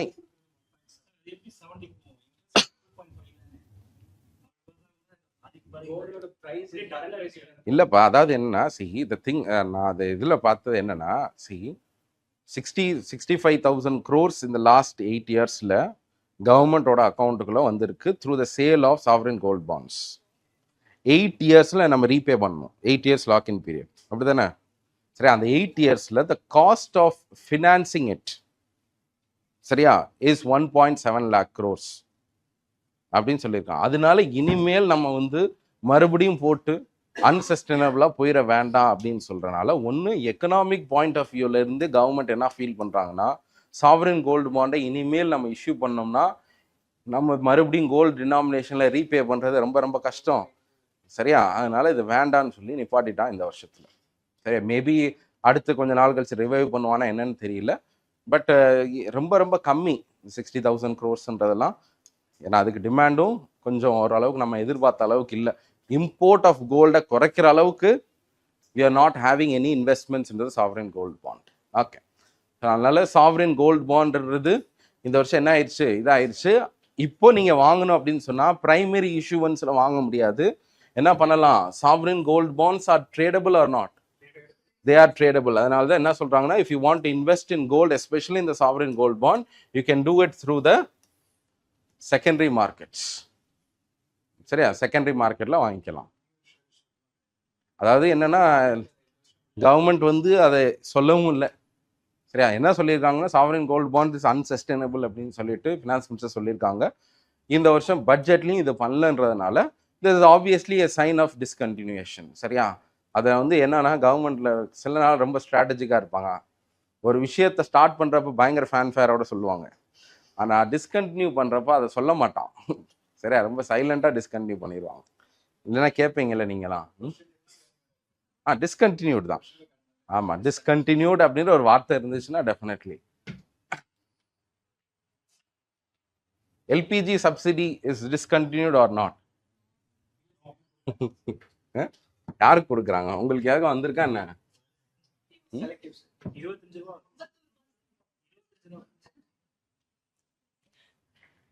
LPG subsidy, who is receiving LPG subsidy? All are receiving. சரியா, அதான் பாலிசி. கவர்மெண்ட் என்ன பண்ணிட்டான் அப்படின்னு சொன்னால், எல்பிஜி சப்சிடியை கொஞ்சம் கொஞ்சமாக நிறுத்திட்டான். 2021 நம்மளுக்கு மற்றதுக்கு சப்சிடி பேர்டன் அதிகமாகுதுன்னு சொல்லி எல்பிஜி சப்சிடியை நிப்பாட்டிட்டான். அதில் என்ன சொல்லியிருக்காங்கன்னா, ரொம்ப இந்த உஜ்வாலா ஸ்கீம் அதில் இருக்கக்கூடிய சில கேஸ் கனெக்ஷன்ஸ்க்கு மட்டும் நம்ம கொடுக்கலாம். ரிமோட் ஏரியாவில் அந்த டிரான்ஸ்போர்ட் இதெல்லாம் இது பண்ணுறதுக்காக அந்த ஏரியாஸில் இருக்கக்கூடிய பெனிஃபிஷரிஸ் மட்டும் ரீட்டைன் பண்ணிவிட்டு ரொம்ப ரொம்ப கம்மியாக சப்சிடி கொடுத்துட்ருக்கான். அதனால தான் உங்களுக்கு நீங்கள் போய் செக் பண்ணி பார்த்தீங்கன்னா இருக்காது. வேறு ஏதாவது சப்சிடி உங்களுக்கு ரேஷன் கார்டு சப்சிடி வந்திருக்கும். அதனால தான் அந்த 50 ரூபா வருதுன்னு நினைக்கிறேன். ஓகே,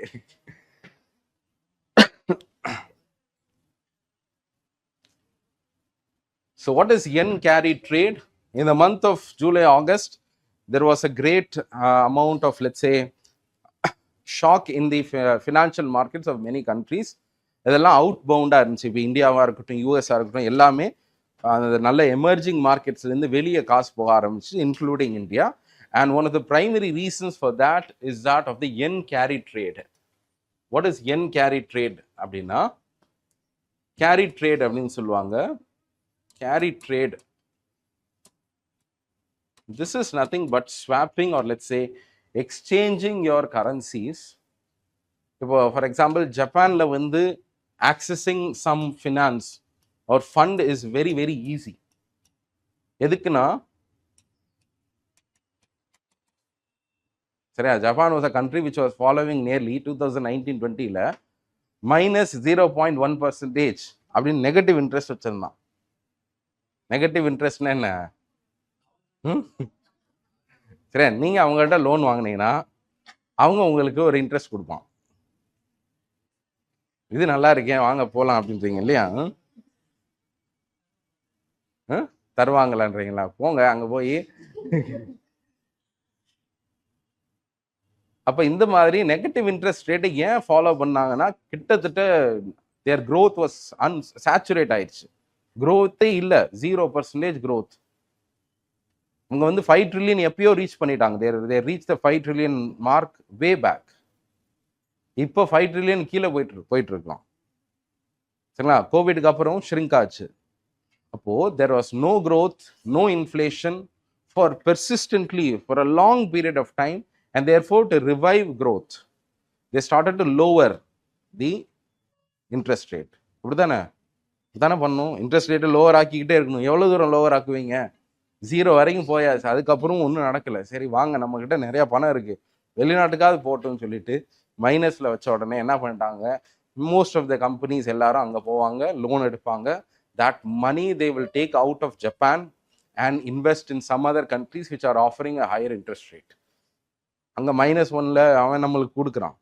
அந்த லோன் எடுத்துட்டு இந்தியாவில் கொண்டு வந்து பேங்க்ல போட்டு வச்சிங்கனாலே உங்களுக்கு லாபம் தானே. இந்த மாதிரி என்ன பண்றாங்கன்னா எமர்ஜிங் மார்க்கெட்ஸுக்கு போக ஆரம்பிக்கிறாங்க, where the interest rates are quite high. This is called as carry trade. This can happen in any currency. Carry ட்ரேட்னா ஒரு இடத்துல இருந்து ட்ரேடிங் ஆஃப் அ கரன்சி, ஒரு இடத்துல இருந்து இன்னொரு இடத்துக்கு போய் ஃபினான்ஷியல் மார்க்கெட்ஸை ஸ்வாப் பண்ணுறதுக்கு பேர் தான் அந்த கேரி ட்ரேடு. இந்த என் கேரி ட்ரேடுன்றது ரொம்ப நாளாக நடந்துட்டு இருக்கு. That is why an outflow of Japanese yen from Japan to other countries is happening. இதில் என்ன அப்படின்னா, கோவிட்க்கு அப்புறம் கொஞ்சம் கொஞ்சமாக சைன்ஸ் ஆஃப் ரெக்கவரி நடக்குது. அதில் இன்ஃப்ளேஷன்ன்றது பல வருஷம் கழிச்சு எட்டி பார்க்குது ஜப்பானில். சரியா? அப்போ இன்ஃப்ளேஷன் லைட்டாக வர வர என்ன பண்ணுவாங்க, இன்ஃப்ளேஷன் வருதுன்னா டைட் மானிட்டரி பாலிசி பார்க்கணும். இப்போ ஃபர்ஸ்ட் டைம் பல வருஷம் கழிச்சு என்ன பண்ணுறான்னா 0.1லேருந்து 0 மாற்றுறான். -0லேருந்து 0, 0லேருந்து 0.1, 0.2, 0.3.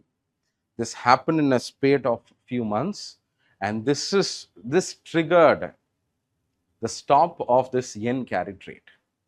அப்போ என்ல வச்சு கன்வெர்ட் பண்ணி ஒருத்தன் லோன் எடுத்திருப்பான், அதெல்லாம் இன்வெஸ்ட் ஆயிருக்கும்ல அங்கங்க, அதெல்லாம் என்ன பண்றாங்கன்னா இந்த பக்கம் மாறினோடனே ரிவர்சல் நடக்குது. And this is what triggered a panic in financial markets across, especially emerging markets, where the possible source of fund was from Japan. சரி, அது இந்த ஜூன் ஜூலைல ஜப்பானோட சென்ட்ரல் பேங்கோட பாலிசி டெசிஷன்ஸ்னால especially this unwinding of carry trade. இனிமேல் carry trade நடக்குமா?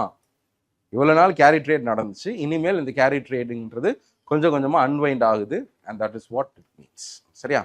So இந்த வார்த்தையை ஞாபகம் வச்சுக்கோங்க. ஸோ சம் டெசிஷன்ஸ் சில நேரம் ஏதாவது ஃபேக்சுவலாக கேட்டாலும் கேட்பாங்க. ஸோ இந்த மாதிரி நியூஸ் எல்லாம் நம்ம பார்க்கவே மாட்டோம். அதனால் something which has appeared in the news, I'm just highlighting. So UPI பொறுத்தளவுக்கு what is the maximum limit that you can pay? 1 lakh. அது வேற. சரியா? 1 lakh தானே, அதுக்கு மேலே உங்களால் பே பண்ண முடியாது. ஆனால் if you are a taxpayer and you are paying taxes, அந்த டைமில் if you want to pay through UPI can facilitate up to 5 lakhs. அப்போ பேமெண்ட் ஆஃப் டாக்ஸஸ் சார், அதெல்லாம் நாங்கள் என்னைக்கு சார் பே பண்ண போகிறோம், வேலைக்கு போவோம். But the thing is UPI can now facilitate payment of taxes exceeding 1 lakh. So 1 lakh மேலே கூட நீங்கள் பே பண்ணலாம் if it is for the sake of tax payments. சரியா? Right. Continuous CTS clearing of cheques. இப்போ cheque சிஸ்டம்லாம் இருக்குல்ல, cheque system எல்லாத்துக்கும் ஃபெசிலிட்டேட் பண்ணுறதுக்கு சிடிஎஸ்ன்னு சொல்லுவாங்க, cheque truncation system. This system is the payment system for cheques. இப்போ நீங்கள் ஒரு பேங்க்லேருந்து இன்னொரு பேங்க்குக்கு if you are doing an electronic transfer, அது நெஃப்ட் பண்ணணும் அல்லது ஆர்டிஜிஎஸ் பண்ணணும் இல்லை ஐஎம்பிஎஸ் பண்ணணும், இல்லை யூபிஐ பண்ணலாம். All this kinds are payment systems. Similarly if you are paying in the form of cheque, இந்த செக் எல்லாத்தையுமே சென்ட்ரலைஸ் பண்ணுறதுக்கு ஒரு பேமெண்ட் சிஸ்டம் இருக்குது, அதுதான் இந்த சிடிஎஸ் கிளியரிங் சிஸ்டம்னு சொல்லுவாங்க. அதே மாதிரி இன்னைக்கு ரிப்பீட்டட் பேமெண்ட் பண்ணுறீங்கன்னா இன்னொரு பேமெண்ட் சிஸ்டம் கூட இருக்குது, அதுக்கு பேர் நாக்னு சொல்லுவாங்க. சரியா? இது என்னது? National automated clearing house. இப்போ நீங்கள் அந்த இஎம்ஐலாம் பே பண்ணுறீங்களே, அந்த மாதிரியான பேமெண்ட்ஸ் எல்லாமே இந்த நாக்கில் தான் வரும். நீங்கள் ரெப்படேட்டிவ் பேமெண்ட்ஸ் பண்ணுறீங்கன்னா அதுக்கு ஒரு பேமெண்ட் சிஸ்டம் இருக்குது, அது நாக் மூலமாக தான் பே ஆகும். ஸோ செக்ஸ் எல்லாமே இந்த செக் ட்ரங்கேட்டட் சிஸ்டம். இந்த செக் ட்ரங்கேட்டட் சிஸ்டம்ன்றது என்ன இருந்துச்சுன்னா பேட்ச் சைஸில் தான் இருந்துச்சு. ஃபார் எக்ஸாம்பிள் ரியல் டைம் அப்படின்னு ஒன்று சொல்லுவாங்க. ரியல் டைம் செட்டில்மெண்ட் அப்படின்றதுக்கும் நெட்டிங் அப்படின்றதுக்கும் ஒரு வித்தியாசம் இருக்கு. For example the main difference between RTGS and NEFT RTGS ஓட நேமே என்னது? Real time gross settlement, real time settlement. நெஃப்ட்ல என்ன நடக்கும்னு சொன்னா, அப்ப ரியல் டைம்ல செட்டில் ஆகாதானா கண்டிப்பா உங்களோட தான் அங்க போகுது. எப்படி நடக்கும் அப்படின்னு சொன்னா, நெட்டிங் நடக்கும். நெட்டிங் இந்த சென்ஸ் ஒரு ஒரு ஒரு ஹாஃப் அன் ஹவருக்கு வெயிட் பண்ணுவாங்க. ஒரு பேங்க்ல இருந்து ஒரு பேங்க்கு எவ்வளவு நடந்திருக்கு. For example let's say you are paying 5 lakh, let's say 10,000 உங்க பேங்க்ல இருந்து என் பேங்க் அக்கௌண்ட் அனுப்புறீங்க அப்படின்னு சொன்னா, யூ குட் பி என்ன பேங்க் வச்சிருக்கீங்க? பேங்கே இல்லை சார், ஃபினான்ஷியல் இன்க்ளூஷன்ல ஜீரோவா இருக்கேன் அப்படின்றீங்களா? சொல்லுங்க. சென்ட்ரல் பேங்க், ஆர்பிஐயா? இல்லை இல்லை, ஓகே.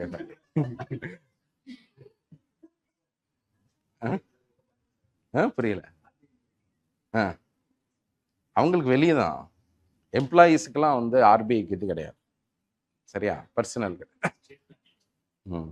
மேபி வேற ஏதாவது வச்சுருக்கோம். ஸோ திங் இஸ்,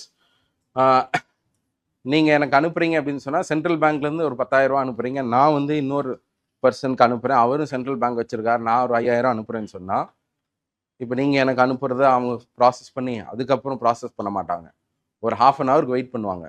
இப்போ நீங்கள் எனக்கு 10,000 அனுப்புகிறீங்க, நான் அவருக்கு 5,000 அனுப்புகிறேன், அப்படி தானே? அப்போது 2 பேங்க்குக்கு நடுவில் டிரான்ஸ்ஃபர்ஸ் நடக்குது. 10,000, 5,000. நெட்டாக என்ன நடந்திருக்கு? எனக்கு ஒரு 5,000 வரணும். சென்ட்ரல் பேங்க்லேருந்து எஸ்பிஐக்கு 5,000 போகணும். அதை மட்டும் கிளியர் பண்ணுவாங்க. இதுக்கு பேர் நெட்டிங்னு சொல்லுவாங்க. எவ்வளோ நடந்துருக்குன்னு சொல்லிட்டு மொத்தமாக ஆட் பண்ணி பண்ணுறதுக்கு பேர் தான் பைலேட்ரல் நெட்டிங். ஸோ அந்த மாதிரி நெட்டிங் பண்ணி பேட்ச் பேசிஸில் கிளியர் பண்ணால் அது வேற. ரியல் டைம்னா என்னன்னா, பேட்சே கிடையாது, நீங்கள் எனக்கு அனுப்புறீங்கன்னா உங்களை தனியாக கிளியர் பண்ணுவோம். சரி, ஃபார் எக்ஸாம்பிள் யூபிஏன்றதெல்லாம் என்ன சிஸ்டம்? Real time. சரியா? ரியல் டைமில் இன்ஸ்டண்ட்டாக நடக்கக்கூடியது. So that's a real time. So ஆர்டிஜிஎஸ்ன்றதும் ரியல் டைம். அதனால தான் லார்ஜ் பேமெண்ட்ஸுக்கு மட்டும்தான் ஆர்டிஜிஎஸ்ல பண்ண முடியும். நீங்கள் 5 ரூபா 10 ரூபாலாம் ஆர்டிஜிஎஸ்ல போட முடியாது, அதெல்லாம் நெட்டிங் படி தான் போகும். சரியா? ஐஎம்பிஎஸ்ல பண்ணுவாங்க, அதுவும் கம்மி ரேட்டில் இருக்கலாம். பட் ஐஎம்பிஎஸும் வந்து ஐஎம்பிஎஸும் ரியல் டைம் தான் நினைக்கிறேன். சரி, அது லேட்டராக வந்தது. பட் அதுக்கப்புறம் நம்ம யூபிஐக்கெலாம் போயிட்டோம் இல்லையா? Today we have the technology of making everything as real time. இப்போது சிடிஎஸும் என்ன நடக்கும்னு சொன்னால், ஒரு டேல தான் நடக்கும். அதனால தான் இன்னைக்கு நீங்கள் செக் போட்டிங்கன்னா நாளைக்கு தான் உங்களுக்கு வரும். சரிங்களா? எல்லாம் நெட்டிங்லாம் பார்த்து எவ்வளோ வந்திருக்கு என்னன்னு சொல்லி செக் பண்ணுவோம். அந்த கிளியரிங் சிஸ்டம் என்ன பண்ணுறாங்கன்னா, இப்போ கண்டினியூஸாக பண்ண போகிறாங்க. So this has been a decision which will lower the T+1 cycle. இனிமேல் என்ன ஆகும்னு சொன்னால், உங்களுக்கு அந்த டேலேயே உங்களுக்கு செக் போட்டிங்கன்னா கிளியர் ஆகிறதுக்கு வாய்ப்புகள் இருக்குது. சரியா? ஸோ நவ் ஆன்வர்ட்ஸ் இந்த கண்டினியூஸ் செக் ட்ரங்கேட்டட் சிஸ்டம் மூலமாக immediate clearing will happen than waiting for batches. So this is an important decision. Right. So இது ஒன்று இருக்குது, பட் இந்த கதைக்குள்ளே நம்ம போக வேண்டாம், ஏன்னா it's going to be irrelevant. ஆனால் செபியோட சீஃப், சரியா, இதுக்கு முன்னாடி மாதவி பூரி புக் அப்படின்னு ஒருத்தவங்க இருந்தாங்க. இப்போ யார் இருக்கா? Who is the SEBI chairman right now? Yes, an IAS officer. சரியா? அது அந்த அப்பாயின்மெண்ட்டுக்குள்ளே நான் அப்புறம் வரேன். சரியா?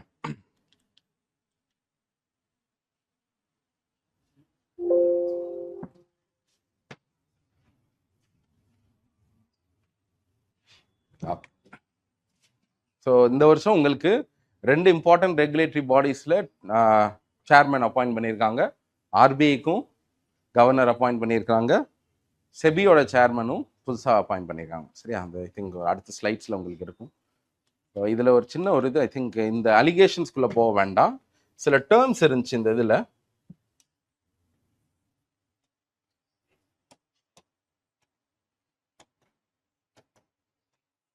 Siphon Mani's, short selling. அந்த ஷார்ட் செல்லிங்கை யூஎஸ்ல எப்படின்னு சொல்றாங்கன்னா பேர் ரெய்டு.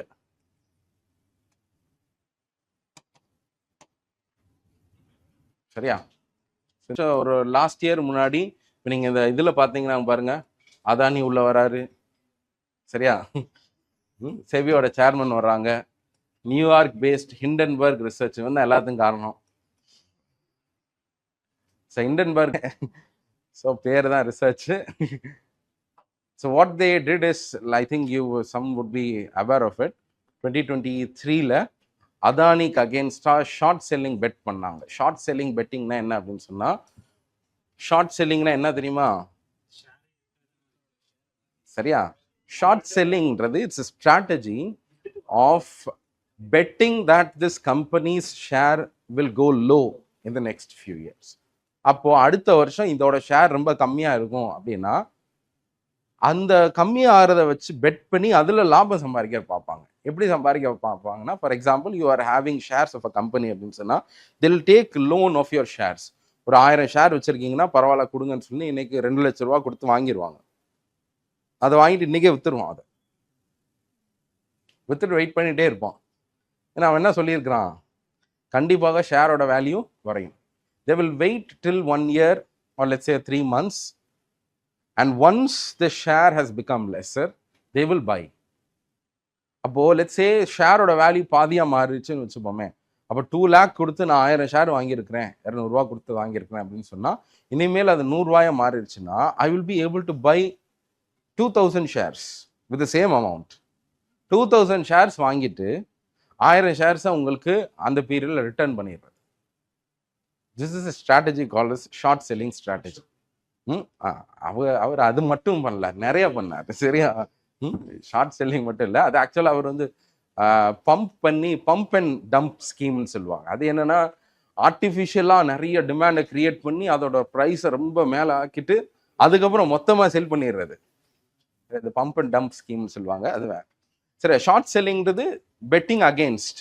ஸோ திஸ் ஹிண்டன்பர்க் ரிசர்ச்சில் இருக்கக்கூடிய ஒரு ஏஜென்ட் என்ன பண்ணுறாங்கன்னா, they go to the extent of short selling several shares. சரியா? சைட்டிங் நிறைய irregularities இதெல்லாம் இருக்கிறதுனால உண்மை தெரிய வர்றப்ப அதானி ஷேர்ன்றது கம்மியாயிரும் அப்படின்னு சொல்லி இது பண்ணுறாங்க. அதை சுற்றி நிறைய கான்ட்ரவர்சி போயிடுச்சு. செபி வந்து அதுக்கு ஒரு கமிட்டி போட்டு அதை இன்வெஸ்டிகேட்லாம் பண்ணிட்டு இருந்தாங்க. கோர்ட் ரிலேட்டட் ஆர்டர்லாம் வந்துச்சு, that SEBI should take charge of this investigation சொல்லிட்டு. அந்த இன்வெஸ்டிகேஷனில் there is some favours, financial favours for the SEBI chairman அப்படின்னு சொல்லி ஒரு குற்றச்சாட்டு வருது. அந்த ரிப்போர்ட்டை கொடுக்குறது யாருன்னா, அதுவும் ஹிண்டன்பர்க் தான் தரோம். சரியா? இந்த மாதிரி அவங்க ஹஸ்பண்ட் ஒருத்தங்க இருக்காங்க, அவங்க ஹஸ்பண்டுக்கு அதானி குரூப் எத்தனையோ கம்பெனி வச்சிருக்கலாம், அந்த கம்பெனியில் ஒரு பர்டிகுலர் கம்பெனியில் ஷேர்லேருந்து இவ்வளோ டிரான்ஸ்ஃபர் ஆயிருக்கு. This is a kind of an illicit money being transferred. அந்த illicit மணியோட இதுக்கு பேர் தான் சைஃபன் மணி. அதாவது என்னன்னு சொன்னா, siphoning of funds or siphoning of money in the form of a complex transaction. இதான் சைஃபன் மணிவாங்க. பேர் ரைடுன்றது என்னன்னா, பேர்னா என்ன, கரடின்னு சொல்லிடாதீங்கப்பா. சரியா? ஃபினான்ஷியல் மார்க்கெட்ல சொல்றேன். பேர் மார்க்கெட்னா எஸ். ஸோ பேர் மார்க்கெட்ன்றது let's say thinking that the rates will fall down. அப்போ ஷார்ட் செல்லிங்கிறது பெரும்பாலும் எங்கே நடக்கும், ஒரு பேரிஷான டெண்டன்சியில் தான் நடக்கும். அப்போது we are waiting for the bearish sentiment to occur and we raid it. Short selling strategies அதான் பண்ணுவாங்க. அது எப்போ தான் குறையும்னு சொல்லி வெயிட் பண்ணிவிட்டு அதுலேருந்து காசு சம்பாதிக்கலான்னு பார்க்குறது தான் இது. ஸோ யூஎஸில் இருக்கக்கூடிய SEC, securities and exchange commission, அவங்க தான் நம்ம செபி மாதிரி. அவங்க என்ன சொல்கிறாங்க அப்படின்னு சொன்னால், இந்த short செல்லிங்கை they are also calling it as a bear raid. சரியா? இல்லை, சைஃபன் மணின்றது என்னன்னா, உங்களுக்கு ஒரு நார்மல் டிரான்சாக்ஷன் மாதிரி தான் இருக்கும், but it is money being siphoned off. Siphon ஆஃப்னா தனியாக அது ஒரு ஒதுக்குற மாதிரி. சரி, இல்லீகலாக நடக்குது. சரி, காம்ப்ளெக்ஸாக நீங்கள் வந்து டிரான்சாக்ஷன்ஸ் எல்லாம் காட்டிக்கலாம், ஆனால் உங்களுக்கு எதுக்கு அந்தாடி உங்களுக்கு அனுப்புகிறான்? சரி, ஓனராக இருக்கேன், ஓனர், நீங்கள் எப்படி இதுக்கு ஓனராக மாறினீங்க இந்த மாதிரி கேட்டோம்னா அது போய்கிட்டே இருக்கும். சரியா? ஸோ அதான் சைஃபன் மணி அப்படின்னு சொல்கிறோம். Okay. So later I think SEBI chief வந்து அவங்களோட டென்யூரும் எண்டாச்சு, அதுக்கப்புறம் அவங்கள கண்டினியூ பண்ணல, அதனால தான் அதுக்கு மாற்றிட்டாங்க, நிறைய அலிகேஷன்ஸில் இருந்தனால. Okay. So interest equalisation and RoDTEP schemes export shops to be back soon. The government contemplates extension of this export schemes ahead of இது. சரியா? So what are these schemes about? So interest equalisation அப்படின்னா என்ன அப்படின்னா, சரி,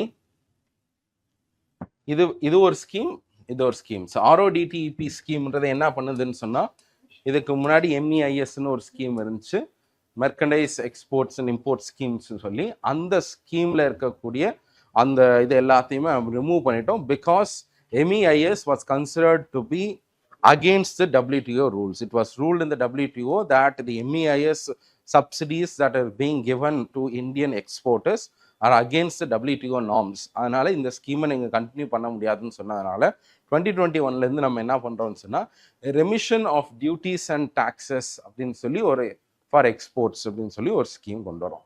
இதில் என்ன பண்ணுறோம்னா ஸ்பெசிஃபிக்காக indiscriminate subsidies or let's say just for pushing of exports ன்னு சொல்லி கொடுக்காம எக்ஸ்போர்ட் பண்ணுறாங்களே சிலர், let's say in the course of exports, during the course of exports, if at all they are incurring any cost, என்ன மாதிரி காஸ்ட்டாக இருக்கலாம்னா it could be in the form of any taxes that they pay.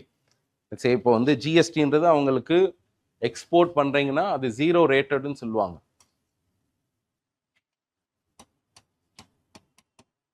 Zero rated ஜிஎஸ்டின்னு என்ன தெரியுமா?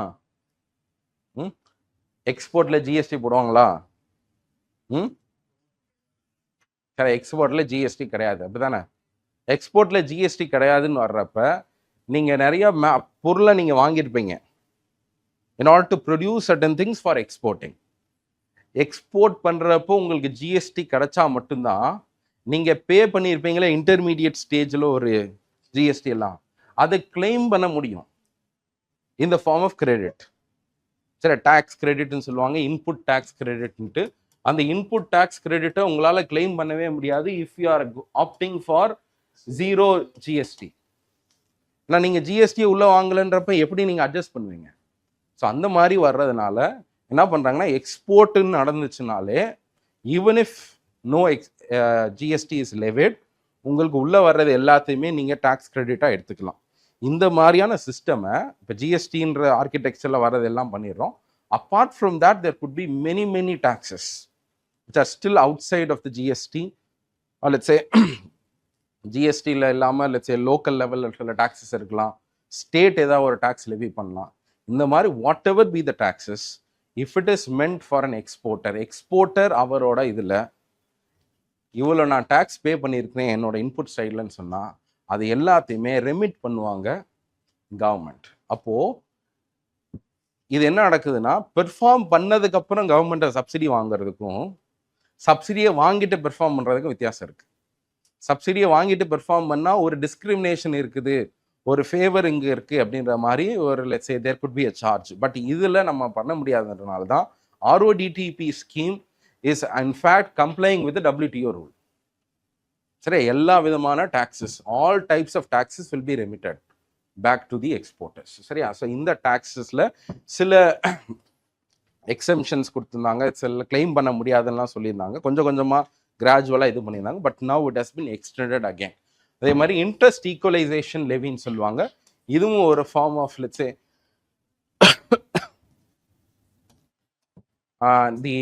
சே நம்ம ஒரு export கிரெடிட்னு ஒன்று வாங்குகிறோம். Export கிரெடிட்னால Exim பேங்க்ல போய் எக்ஸ்போர்ட் வாங்குறோம் அப்படின்னு சொன்னா கவர்மெண்ட் சில ஸ்கீம்ஸுக்குள்ள அது சப்வென்ஷன் மாதிரி கொடுப்பாங்க. இப்போ 2 விதமா இருக்கு. இன்ட்ரெஸ்ட் சப்வென்ஷன் ஸ்கீம்னு ஒரு ஸ்கீம் கேள்விப்பட்டிருக்கீங்களா?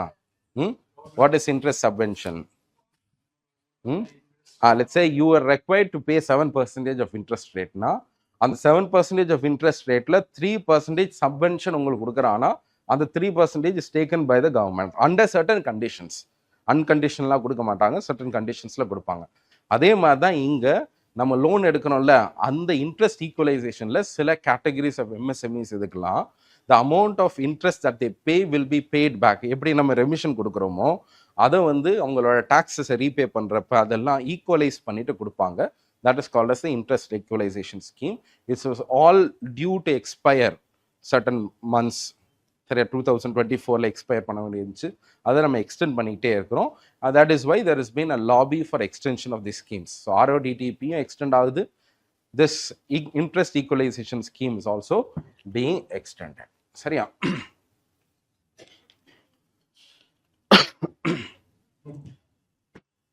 ரைட்.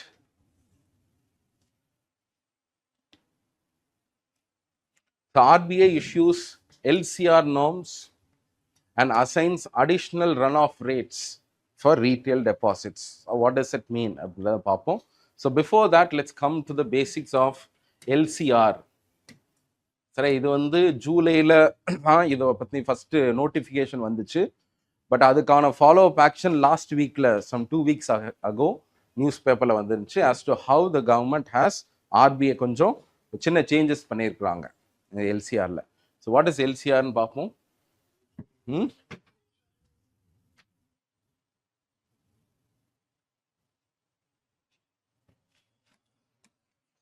சரியா? It comes from what? சரி, எதுலேருந்து நம்ம டெரைவ் பண்ணுறோம் இந்த எல்சிஆர்? Yes. So this ratio or liquidity coverage ratio is imposed upon a bank as a particular norm under the Basel 3. So Basel 3 க்கு அப்புறம் நம்ம அதை அடாப்ட் பண்ணனால எல்லா பேங்க்ஸ் மேலேயும் இதை நம்ம இம்போஸ் பண்ணுறோம். How much it is being imposed right now? 100%. அப்போ 100% LCR now what does it mean? 100% LCR means what? So liquidity coverage ratio. So always we've seen whenever we have a term called as coverage ratio nale ஏதோ risk-ஐயோ something we are providing for right now itself. We are preparing for that risk right now itself. அதான் அதோட cover. சரி, அப்போ coverage ரேஷியோன்னு சொன்னாலே ஏதோ ஒரு ரிஸ்க்கை நம்ம cover பண்ண பார்க்குறோம். So what is the risk here? Liquidity is a risk here. Liquidity of a bank is a big risk. இல்லை, எவ்வளோ நாளும் நம்ம வெளியே எடுத்துகிட்டு போயிடலாம். ஸோ அந்த லிக்விடிட்டி கவரேஜ் ரேஷியோன்னு வர்றப்ப liquidity outflows of 30-day period. Liquidity outflows of a 30-day period. ஒரு 30 நாளைக்கு லிக்விடிட்டி இங்கேருந்து வெளியே போகுது. எப்படிலாம் போகும்? நிறையா. சரியா? இதுக்குள்ளே நம்ம போய் டீட்டெயில்டாக நம்ம பார்க்கணும். நம்ம பேங்கராக மாறிடுவோம். அது நம்மளுக்கு தேவையில்லை. சரியா? லிக்விடிட்டி அவுட்ஃப்ளோ எப்படி வரும்? ஒருத்தர் டெபாசிட் பண்ணியிருக்காரு, லிக்விடிட்டி வெளியே எடுக்கலாம். சரியா? let's say a redemption of a fixed deposit, liquidity இருக்கலாம். Every bank will have its own liquidity risk. So next month how much of a liquidity outflow is going to be there? This is just an estimate. இல்லையா? எவ்வளோ outflow ஆக போகுதுன்னு நம்மளுக்கு யாருக்கும் தெரிய போகிறது இல்லை.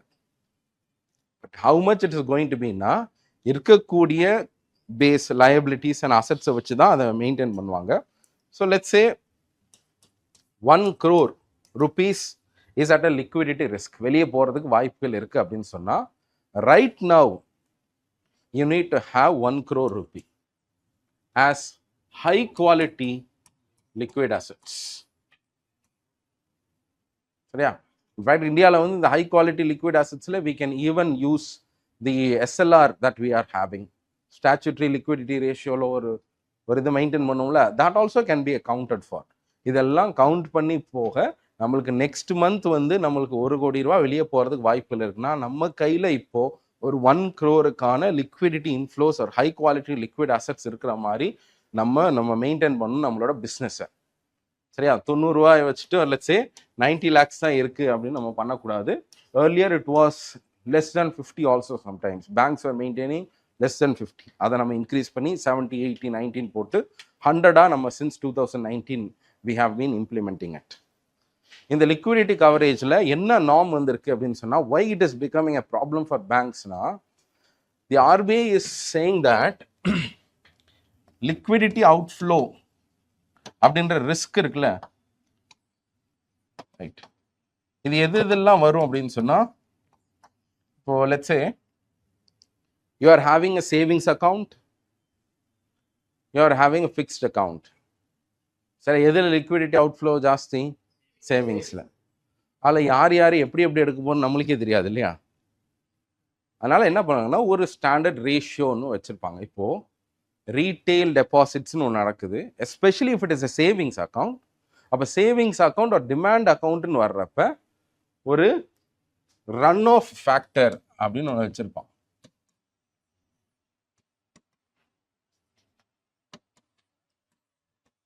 இப்போ for example if I say it is a 10% run off, இது என்ன மீன் பண்ணுதுன்னா ஒருத்தர் ரீட்டெய்லர் வந்து ஒரு 100 ரூபாய் உள்ளே கொண்டு வந்து போடுறாருன்னா கண்டிப்பாக 10 ரூபா வெளியே போயிடும்.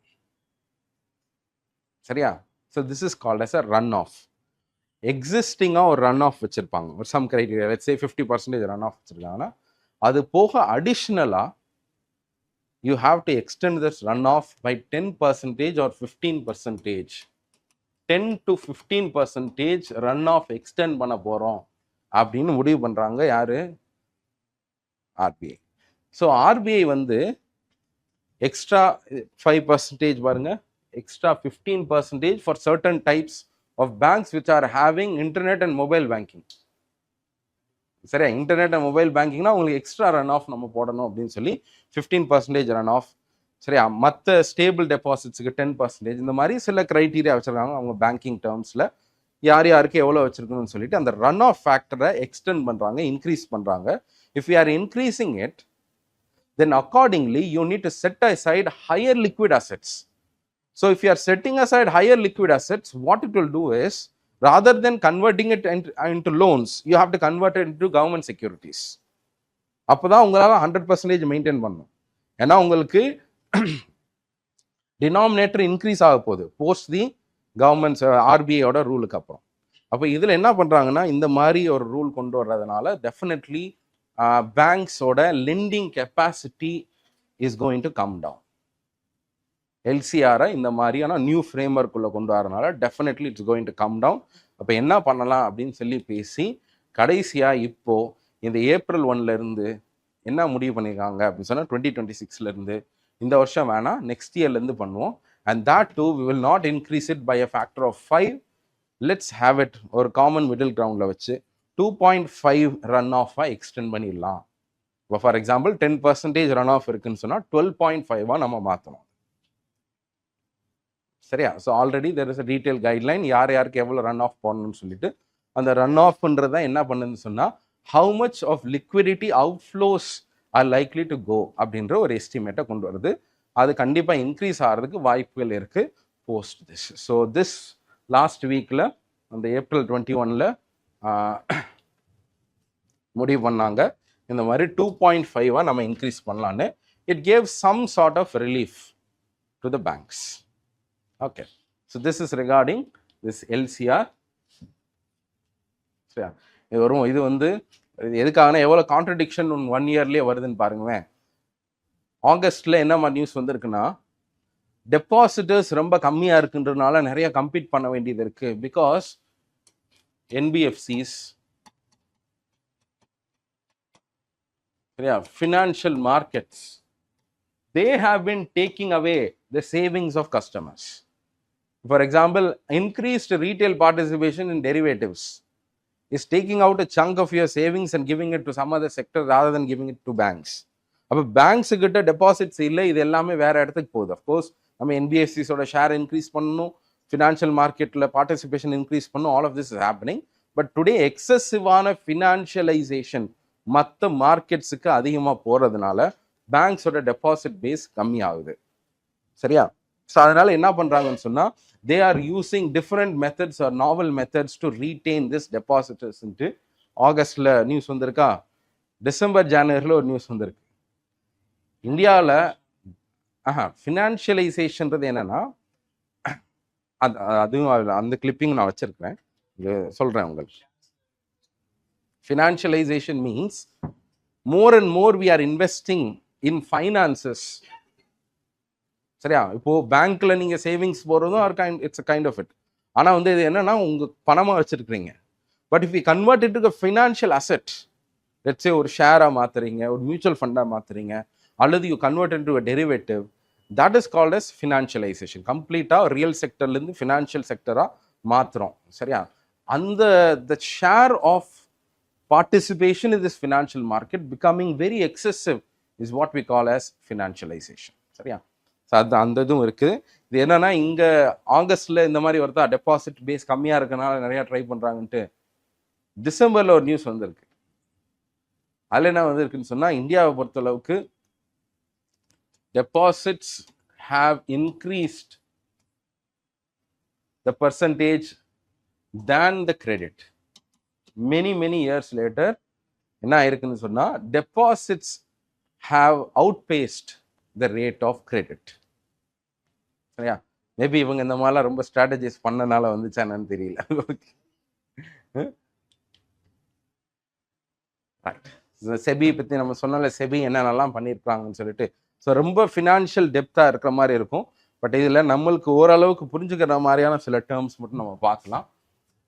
இந்த ஃபியூச்சர்ஸ் அண்ட் ஆப்ஷன்ஸ் ஸ்பெக்குலேஷனை கர்ப் பண்ணுறதுக்காக what has the SEBI done அப்படின்னு சொன்னால், increase the minimum contract size.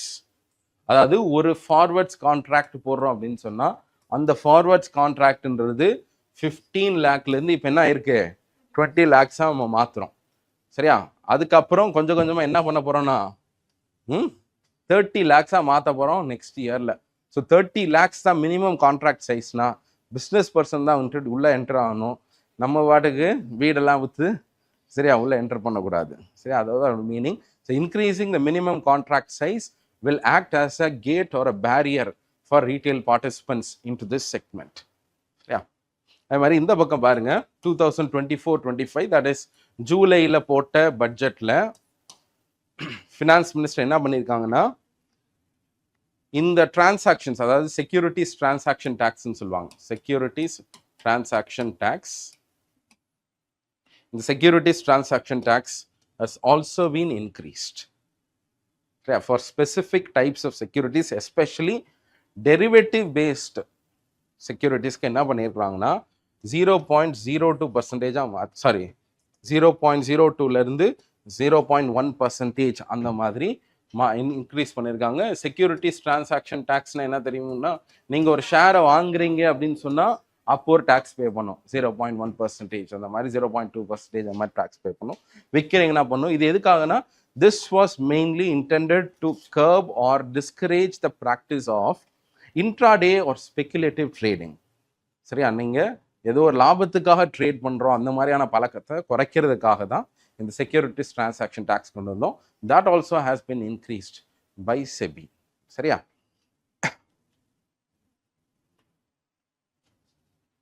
Right.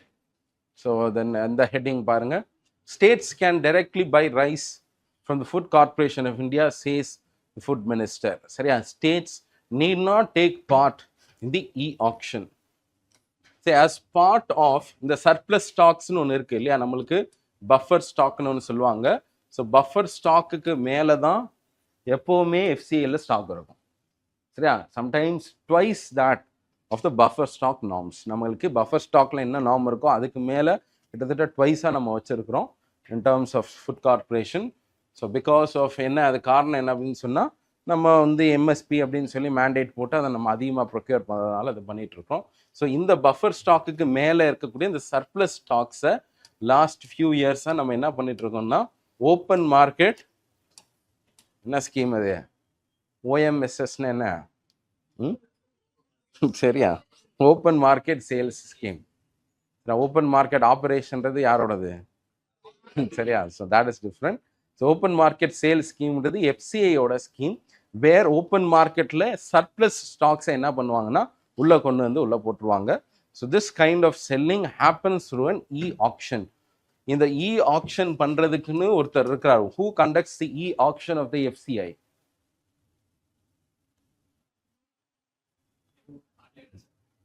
ஆமாம், ஆன்லைனில் தான் நடக்கும் இ ஆக்ஷன் தான்.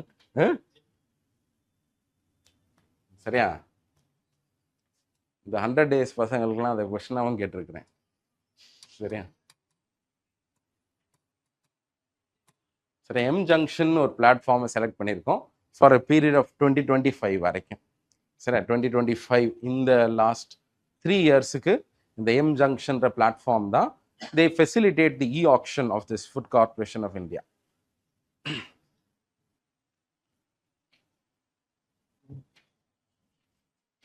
அதே மாதிரி இன்னொரு ஸ்கீம் இருக்கு, Pradhan Mantri Garib Kalyan Anna Yojana.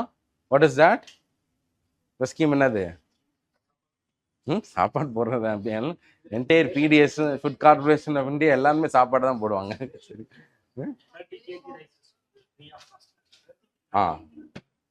5 kilo per family, sorry per individual. சரி, எஸ். ஸோ பிரதான் மந்திரி கரீப் கல்யாண் அன்ன யோஜனான்றது என்னன்னா, in addition to the national food Security Act. சரி, NFSAக்கு கீழே என்டைட்டில்டு ஃபுட் அலோகேஷன்ஸ்க்கு மேலே என்ன பண்ணுவாங்கன்னு சொன்னால், for those families especially 80 crore ஃபேமிலிஸ்க்கு நாங்கள் டார்கெட் பண்ணுறோன்ட்டு free grains the government started to provide. சரி, அது வந்து கோவிட் டைமில் ப்ரொவைட் பண்ணால் தென் இன்னும் எக்ஸ்டெண்ட் பண்ணுவோம்னு சொல்லி எக்ஸ்டெண்ட் பண்ணால் 23க்கு போட்டால், 24க்கு போட்டால், அப்புறம் 24ல் இருக்குமா இருக்காதா அப்படின்னு சொல்லி பார்க்குறப்ப 24லேருந்து 28 வரைக்கும் நாங்கள் இன்னும் 4 இயர்ஸாக எக்ஸ்டெண்ட் பண்ணிடுவோம் அப்படின்னு சொல்லி கவர்மெண்ட் முடிவு பண்ணியிருக்காங்க. Still the financial year 2028 this Pradhan Mantri Garib Kalyan Anna Yojana will continue. சரியா? ஸோ அப்பார்ட் ஃப்ரம் இந்த இதுக்கும் தாண்டி கவர்மெண்ட்ஸுக்கு எஸ்பெஷலி ஸ்டேட் கவர்மெண்ட்ஸ்க்கு if they want additional quota then they can take it without participating அப்படின்னு சொல்லி பார்க்கணும். So states can or need not participate. அவங்க நார்மல் ஆப்ஷன்லையும் வாங்கிக்கலாம், அப்படி இல்லாமல் டைரெக்டாக எஃப்சிஐலேருந்தையும் ப்ரொக்யூர் பண்ணிக்கலாம் for more then what the need. சரியா? ஏன்னா மற்றது எல்லாமே எப்படி கொடுப்பாங்கன்னு சொன்னால், ஃபார் எக்ஸாம்பிள் எஃப்சிஐ வந்து இந்த பிரதான் மந்திரி கரீப் கல்யாண் அன்ன யோஜனால அலோகேட் பண்ணுறப்ப ஃப்ரீயாக தான் கொடுக்கணும். சரியா? ரெண்டாவது பிடிஎஸ் ஸ்கீமில் கொடுக்குறப்ப எந்த ப்ரைஸில் கொடுப்பாங்க? The price at which Food Corporation of India allocates food grains to the state government is called as what price?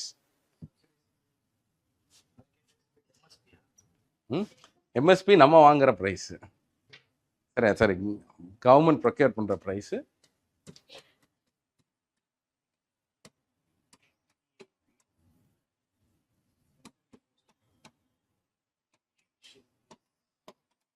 சரியா? சப்சிடினா என்ன தெரியுமா?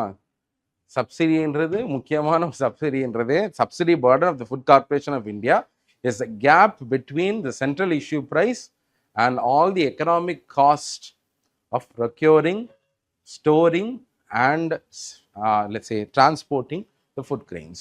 இந்த ரெண்டு கேப் இதுதான் அவங்களுக்கு வரக்கூடிய வருமானம். சரி, சென்ட்ரல் இஷ்யூ ப்ரைஸில் எவ்வளோ வருமானம் வரும் அவங்களுக்கு? ரைஸுக்கு 3 ரூபா அதுதானே, 3 to 1 நேஷ்னல் ஃபுட் செக்யூரிட்டி ஆக்டில் ஒரு நம்பர் போட்டிருப்போம்லப்பா. சரியா? அதுக்கு பேர் தான் சென்ட்ரல் இஷ்யூ ப்ரைஸ். சரியா? ஸோ சென்ட்ரல் இஷ்யூ ப்ரைஸில் அவங்க ஆஃப்லோட் பண்ணுவாங்க. இந்த நியூஸ் ஹெட்டிங்கிறது என்னென்னா, எக்ஸ்ட்ராவாக உங்களுக்கு வேணும் அப்படின்னு சொன்னால் எப்படி நீங்கள் ஓப்பன் மார்க்கெட்டில் ஒரு ரேட்டு 15 ரூபா அந்த மாதிரி வருமோ அதே மாதிரி வாங்கிக்கிறேன். சரியா?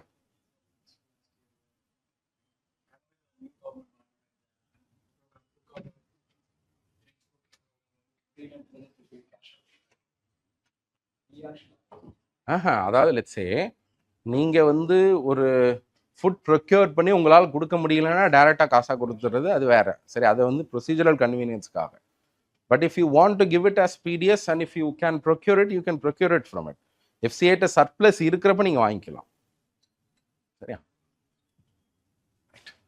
India's per capita income to hit a quarter of US levels in 75 years. இன்னைக்கு யூஎஸ்ல என்ன பெர் கேபிட்டா இன்கம் இருக்கோ அதோட 1/4 நம்ம இன்னும் 75 இயர்ஸ்ல ரீச் பண்ணிடலாம். சரியா?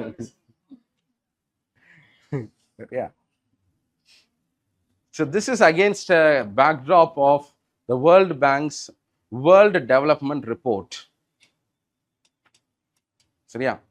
World Development Report of 2024. இதில் எதை பற்றி பேசியிருக்காங்க அப்படின்னு சொன்னால், மிடில் இன்கம் ட்ராப்.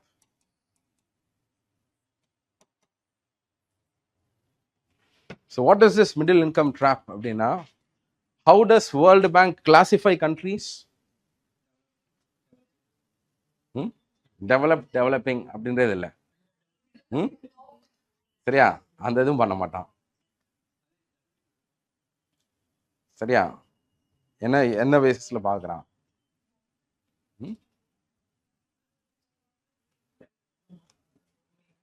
சரியா? சி இன்கம் பேசிஸில் தான் அவன் பிரிப்பான். ஸோ லோ இன்கம், மிடில் இன்கம்லேயே lower middle, upper middle, then high income. சரி, இந்த மாதிரி 4 கேட்டகரிஸ் தான் இருக்குது. அதில் மிடில் இன்கம் ட்ராப்னா எது சொல்கிறோன்னா, the countries that classify or categorize into the middle income groups, that is lower and upper middle. இப்போ lower middle என்னன்னா some 1400 per capita இருந்து 4300 or 4100 something அந்த மாதிரியான ஒரு ரேஞ்சில் இருக்கக்கூடிய பெர் கேபிட்டல் இருக்கிறது lower middle.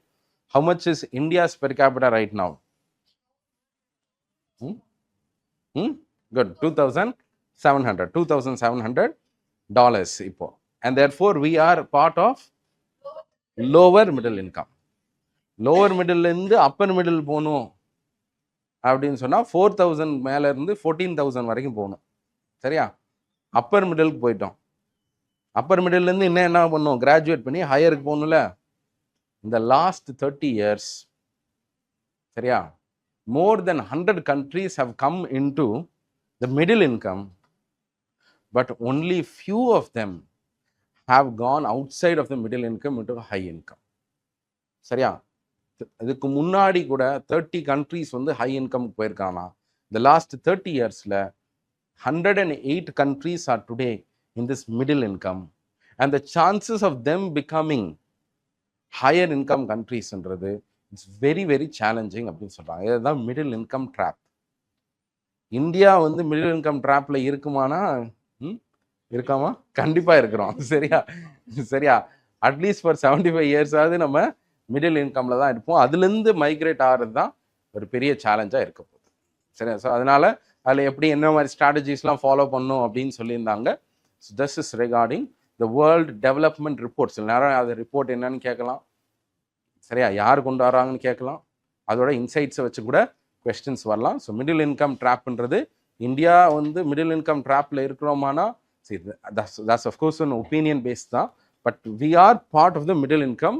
It's very difficult for us to go outside of the middle income and reach 14,000. நம்ம $2,700 இருந்துட்டு $14,000 நாட் ஜிடிபியை மாற்றிடலாம். GDP can become 5 trillion 10 trillion also. But to convert that into per capita income, that is the big deal. சரியா? அது வந்து கொஞ்ச நாள் ஆகும் அப்படின்னு சொல்கிறாங்க. சரியா? பாப்புலேஷனை பாதியாக குறைச்சி நீங்கள் வேணால் அந்த என்னது தேனோஸ் வேணால் கூப்பிடுவாங்க. ரைட். ஸோ இது ஒரு விதமான ஒரு ட்ரெண்டு பாருங்க. The average time taken for resolution of IBC cases. So IBC na Insolvency and Bankruptcy Code, that has become the foremost law or a piece of legislation through which defaulters are being brought under resolution. இதுக்கு IBC தாண்டி வேற என்ன resolution meansலாம் இருக்கு? Yes, we have something called a surface mechanism.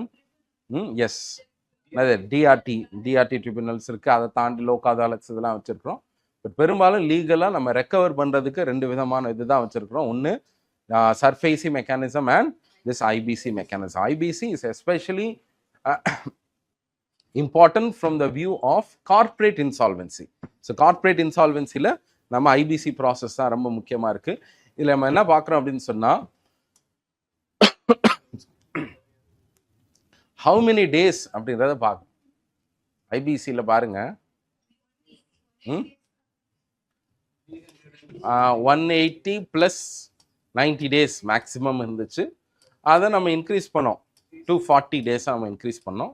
240 + 90. So according to the law, IBC ஆக்டில் என்ன இருக்குன்னா, deadline படி தான் நம்ம ஃபாலோ பண்ணணும். The maximum deadline should be 330 days. சரி, ஆனால் எவ்வளோ நாள் ஆயிருக்கும் பாருங்க லாஸ்ட் இயர்லாம். 716 days. சரியா? Just twice of the deadline.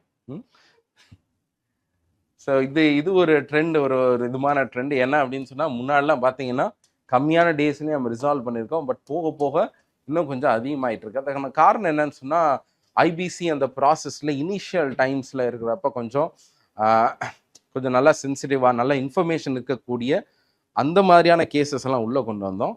இப்போ வந்து ரொம்ப அன்ரிசால்வபுளாக இருக்கிறது, ரொம்ப கஷ்டமாக இருக்க கேஸ்லாம் இந்த ஐபிசிக்குள்ளே வரனால it's dragging too much. That would also be one of the reasons. But the thing is, 330 days kulla panna vendiya vishayangal is taking more than 716 days. But this is far better in comparison to what DRTs and surface will. சரியா? Minimum 4 வருஷம் 5 வருஷம் ஆகும். சரியா? அது நீங்கள் பார்த்தீங்கன்னா 1000 டேஸுக்கு மேலே போயிடும். அதுக்கு இது எவ்வளோ பரவாயில்ல. ஓகே.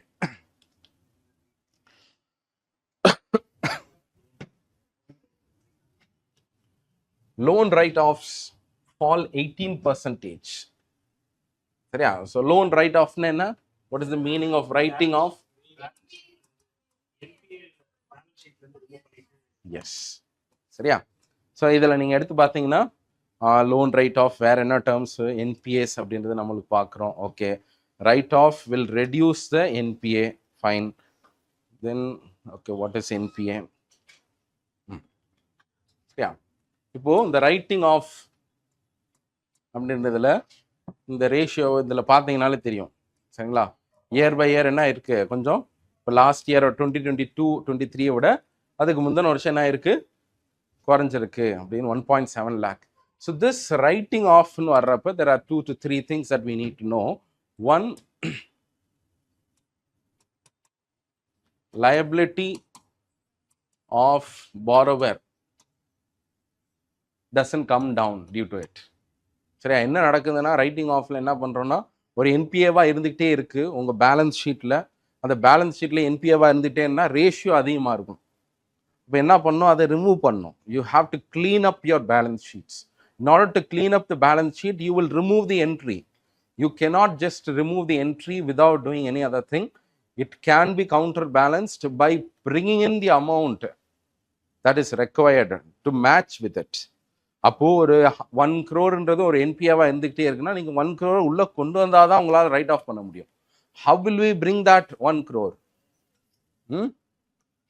ரீஸ்ட்ரக்சரிங்ன்றது அது வந்து ட்ரைங் டு ரிசால்வ் இட். சரியா? எப்படி நீங்க கொண்டு வருவீங்க? இப்போ ரைட் ஆஃப் பண்றாங்க, இப்போ 1.7 lakh crore ரைட் ஆஃப் பண்ணிருக்கானா எந்த காசை வச்சு ரைட் ஆஃப் பண்ணா? சரியா?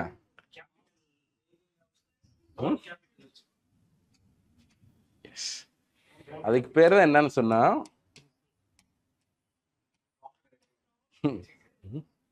சொல்லுங்க, கரெக்டா வர்ற வரைக்கும் சொல்லுங்க பார்ப்போம்.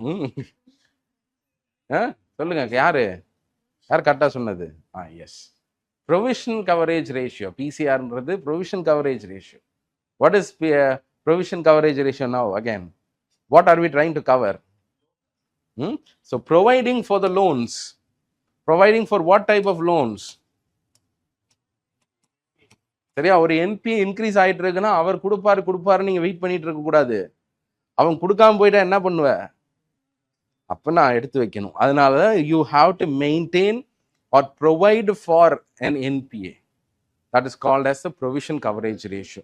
So அந்த provision coverage ratio higher இருக்கு அப்படின்னு சொன்னா you are better positioned to cover any kind of risk that can come in the eventuality of it becoming an NPA or complete default மாறுச்சுன்னா இது பண்ணிக்கலாம். சரியா? அப்போ ப்ரொவிஷனல் கவரேஜ் ரேஷியோவை ஹையராக maintain பண்ணுறதுனால தான் அவங்களால என்ன பண்ண முடியுது, இதை ரைட் ஆஃப் பண்ண முடியுது.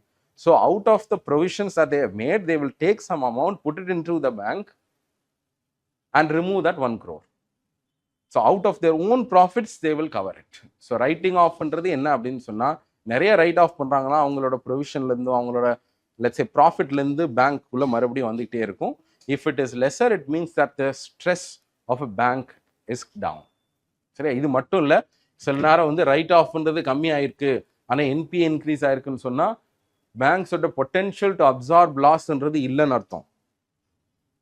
இப்போ பாருங்க, சில நேரம் என்பிஏ இன்க்ரீஸ் ஆகிட்டே இருக்கு, நான் ரைட் ஆஃபே பண்றது இல்லை. அப்போ bank is not having the capacity to provide for it.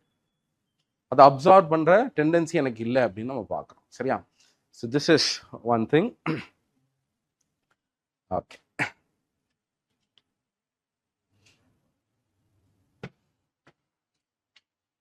indexation benefit withdrawal on grandfather debt mutual fund investments has investors worried அப்படின்னு அதை சொல்றான். ஓகே, ஸோ இதெல்லாம் அப்புறம் பார்ப்போம்.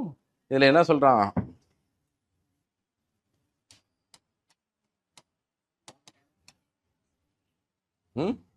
What tax is this?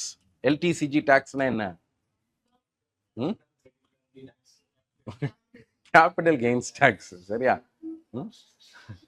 Long term capital gains tax. அது சொல்ல abbreviation quiz போயிட்டு இருக்க மாதிரி இருக்கு இல்லையா? So long term capital gains டாக்ஸ்ன்றது was introduced in 2018, was reintroduced in 2018. What is this tax basically?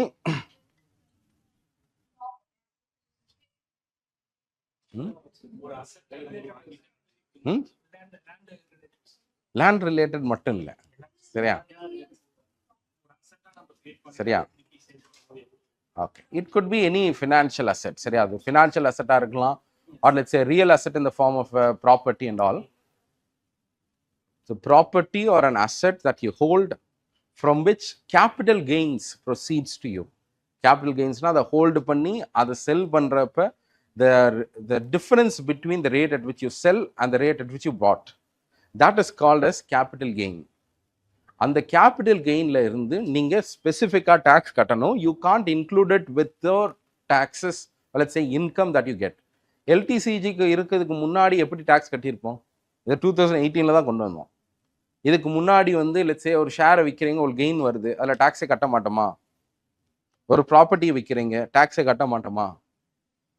எப்படி கட்டுவோம்? அதில் அந்த கெயின்லாம் பார்க்க மாட்டோம். அதில் எப்படி இருக்குன்னா இன்கம் ஃப்ரம் அதர் சோர்ஸ் அப்படின்னு ஒரு இன்கம் டேக்ஸில் ஒரு க்ரைட்டீரியா இருக்கும்ல. You have to club it with your income. Let's say you are getting a 5 lakh income from your regular salaried source. Apart from that, you have sold your property and you are getting around 3 lakhs. அப்படின்னா அந்த 3 lakhs-ஐயும் 5 lakhs-ஐயும் add பண்ணுவீங்க. அதுக்கப்புறம் உங்களோட taxable income எப்படி வருதோ adjust பண்ணி நீங்கள் கட்டிக்கலாம். எல்டிசிஜி டேக்ஸை நம்ம ஸ்பெசிஃபிக்காக கொண்டு வந்ததுக்கப்புறம் irrespective of what your tax is, whether you are taxable or not, this capital gainsலேருந்து ஒரு ஷேரை கவர்மெண்ட்டுக்கு கொடுத்துடணும். சரி, அப்போது let's say you have invested in a share and you are getting a gain of 90,000. which is your only source of income. Appo if it has been included in your income tax, you will virtually be paying no tax at all to the government. அதனால tax resource increase பண்றதுக்காக தான் LTCG கொண்டு வந்தோம். So அதில் என்ன பண்ணுறோம் அப்படின்னு சொன்னால் லாங் டேர்ம் கேபிட்டல் கெயின்ஸ்ன்றப்ப பியாண்ட் அ இயர் செக்யூரிட்டிஸ் எதாவது ஹோல்டு பண்ணி if you have sold that gains has to be given at a rate of some percentage called as the LTCG. So here there are two different kinds of classification. 1 year அப்படின்றது நம்மளோட financial அசெட்ஸுக்கு 1 year criteria வச்சுருக்கோம். Real assets in the form of land and ப்ராப்பர்ட்டிஸ்க்கு 3 year criteria. So what is long term capital கெயின்னா லேண்டுக்கு 3 yearsக்கு மேலே hold பண்ணுறது, property securities இதெல்லாம் 1 yearக்கு மேலே ஹோல்டு பண்ணிங்கன்னா that is called as long term. இதில் நீங்கள் பே பண்ணுறது எவ்வளோ இருக்கும்னு சொன்னால் ப்ராப்பர்ட்டிஸ்க்கெலாம் 20% எல்டிசிஜி பே பண்ணுற மாதிரி இருந்துச்சு. அதை என்ன பண்ணாங்கன்னு சொன்னால் லாஸ்ட் இயர் July 2023 அந்த பட்ஜெட்டில் the government decided that we are going to reduce the LTCG tax by 20 to 12.5. But with one caveat. அது என்ன அப்படின்னு சொன்னால் without indexation benefits. சரியா? So what is indexation benefit அப்படின்னா, சரியா, let's say you have invested 1 lakh in some particular asset. 3 years later you are selling it for 3 lakhs. Your capital gains is 2 lakhs.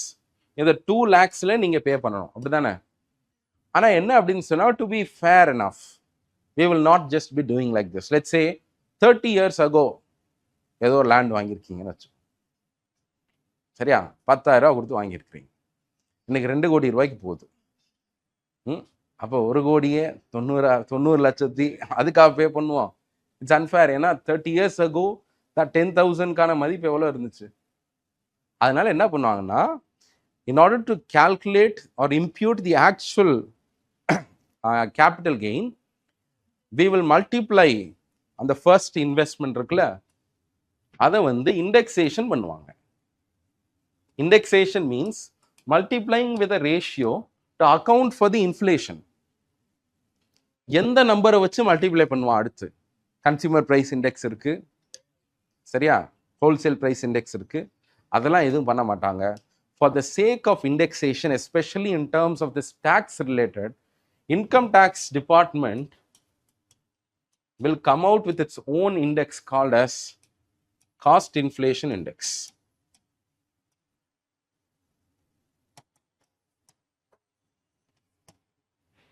CII அப்படின்னு சொல்லுவாங்க, cost inflation இண்டெக்ஸ்னு.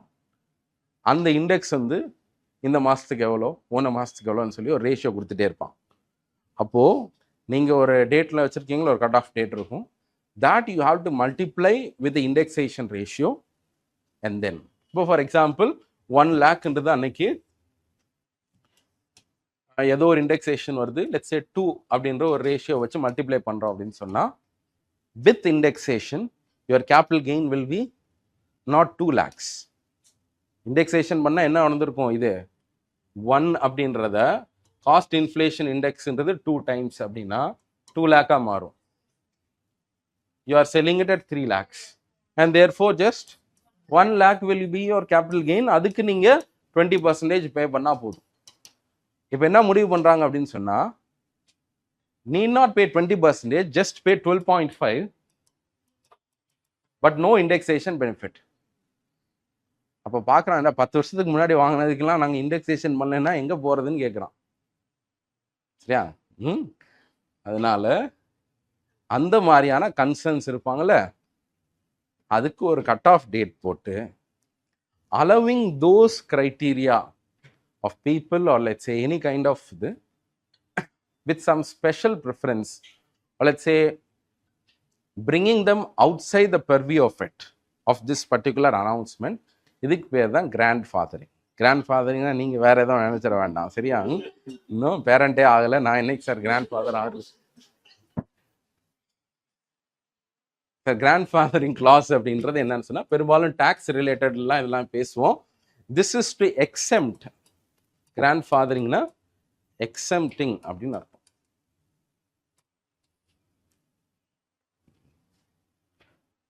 Grand ஃபாதர்ட் dead அப்படின்னு சொன்னால், ஒரு type of mutual fund இருக்கு, அதை இந்த particular நார்முக்குள்ள கொண்டு வராமல் மேபி அவங்களுக்கு மட்டும் நம்ம இண்டெக்ஸேஷன் பெனிஃபிட்ஸ் கொடுக்குறோம்.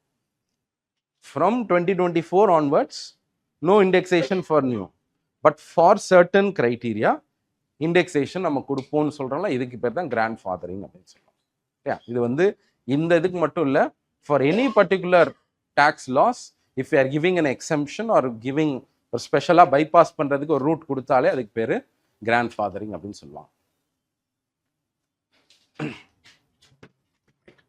So government and RBI turns cautious over unrestricted foreign funds inflow into long-term bonds. சரியா?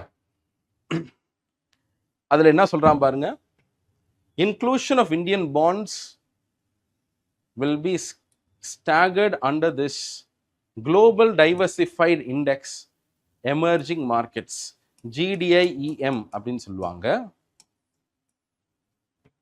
இந்தியா வந்து இந்த last 2-3 years, because of its growing size of the financial market and its integration into the world, global benchmarks.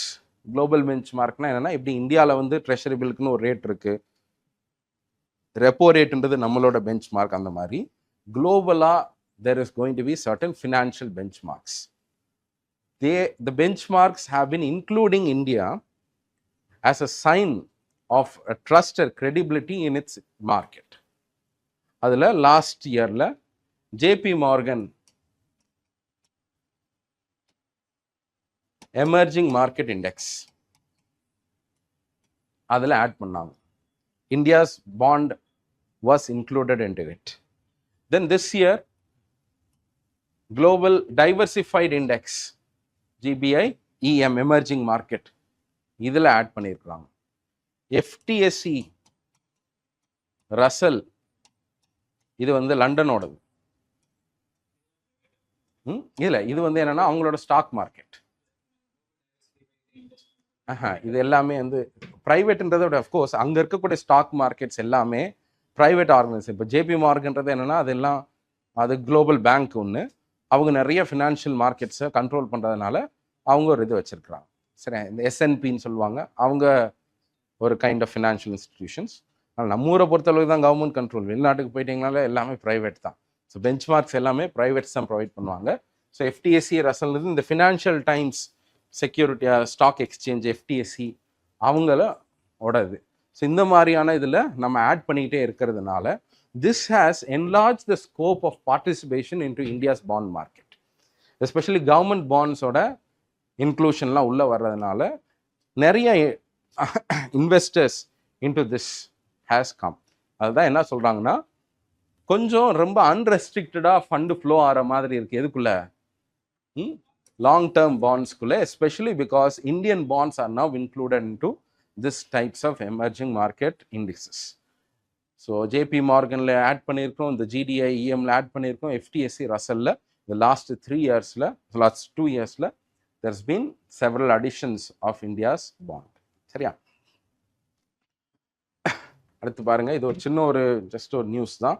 So till now there was only 2 nominees that you can put in your bank, but now onwards, after an amendment to the banking laws, our government has notified that 4 nominees will be allowed for a bank account. சரியா? So how many நாமினிஸ்னா, நீங்கள் இவ்வளோ நாள் பேங்க்கில் 2 nominee தான் பார்க்க முடியும். இனிமேல் எவ்வளோ வரும்? 4 நாமினிஸை நீங்களால் ஆட் பண்ண முடியும். ஓகே,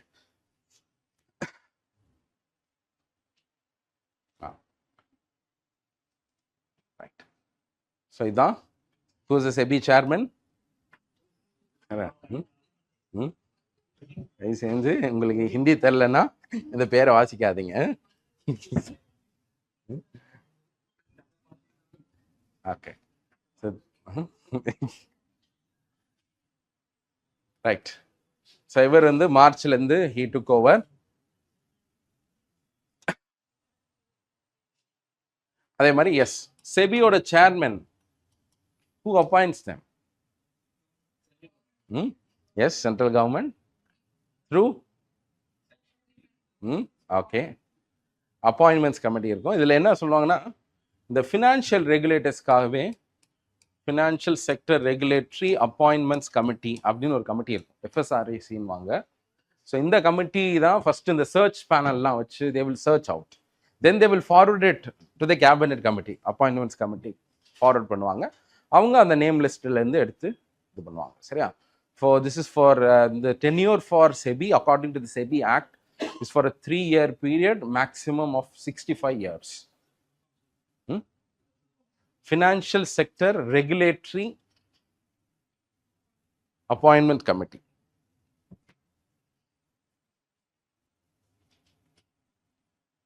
சரியா? FSRAC. அவங்க வந்து என்னன்னா, ஃபினான்ஷியல் ரெகுலேட்டர்ஸில் இருக்கக்கூடிய சீஃப்ஸ் எல்லாத்தையும் கூப்பிட்டு டிஸ்கஷன் பண்ணுறதுக்கான ஒரு ஃபோரம், எஃப்எஸ்டிசி. அதாவது லெட்ஸ் சே இவங்க அப்பாயிண்ட் பண்ணுறது இந்த அப்பாயின்மெண்ட்ஸ் கமிட்டி, கவர்மெண்ட் தானே அப்பாயிண்ட் பண்ணோம். இப்போ there are several financial regulators, எல்லாரும் சைலோட ஆப்ரேட் பண்ணக்கூடாதுன்றதுக்காக ஒரு கன்வர்ஜன்ஸ்க்காக தான் எஃப்எஸ்டிசி. சரியா?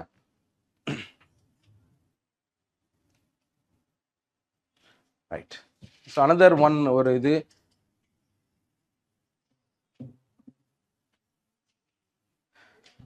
OTT. Today OTT is governed under what act? Yes. So the IT rules படிக்குள்ள தான் OTTs are licensed, OTTs are governed. சரி, அவங்களோட legislative lawன்றது IT rules தான். ஆனால் coming to this question of why telecom, இப்போ நீங்கள் பாருங்களேன் என்ன சொல்லுங்கன்னா, 3 telecom companies, Jio, Airtel and Vodafone, 3 பேர் தான் இருக்கிறாங்க இல்லையா? அதை தாண்டி ஆள் மறந்துட்டேன். No, I just read a report. BSNL has become profitable this year. தெரியுமா? சரியா? ப்ராஃபிட்டா கன்வெர்ட் பண்ணியிருக்கிறானா, பார்ப்போம் எப்படி இருக்குன்ட்டு. சரியா?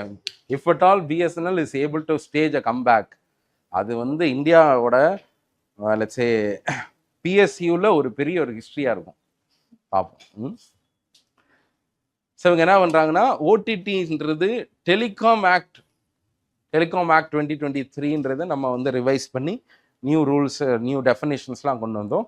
Under the new telecom act ஓடிடிஸ்ன்றது அதுக்குள்ளே தான் டிஃபைன் ஆகுது. ஏன்னா ஓடிடிஸ் எல்லாமே they are using what, telecom services இல்லாமல் ஓடிடி எப்படி ப்ளே ஆகும்னு கேட்குறான். அப்போ it is a kind of an access service that happens to telecom and therefore they should be governed by the telecom rules, they should not be governed by the IT act அப்படின்னு சொல்கிறாங்க. அது இன்னும் போய்கிட்டே தான் இருக்குது, இன்னும் நிப்பாட்டின பாடு கிடையாது. இதை தாண்டி இன்னொன்று ஒரு ஐ திங்க் இஷ்யூவும் இருக்குது டெலிகாம் இதில். அதில் என்ன அப்படின்னா,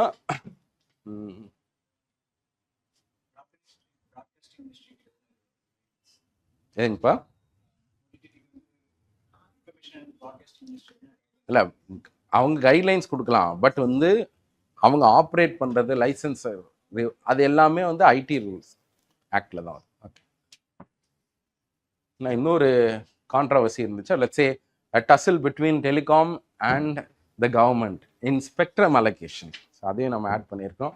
நான் ஸ்டார் லிங்க்னு ஒருத்தன் வரலாம் இல்லையா, ஸ்டார் லிங்க்னு ஒருத்தர், அவனுக்கு வந்து ஸ்பெக்ட்ரம் அலோகேஷன் உள்ள கொடுப்பீங்களா இல்லை நீங்களா காசு வாங்கிட்டு ஆப்ரேட் பண்ணிக்கிங்கன்னு சொல்லுவீங்களான்னு ஒரு பெரிய ஒரு கேள்வி இருக்குது. இல்லை இவங்களா அப்பயும் இந்த 3 பேர் சேர்ந்துட்டாங்க. சேர்ந்து என்ன பண்ணுறாங்கன்னா, அவனை மட்டும் உள்ள விட்டுறாத,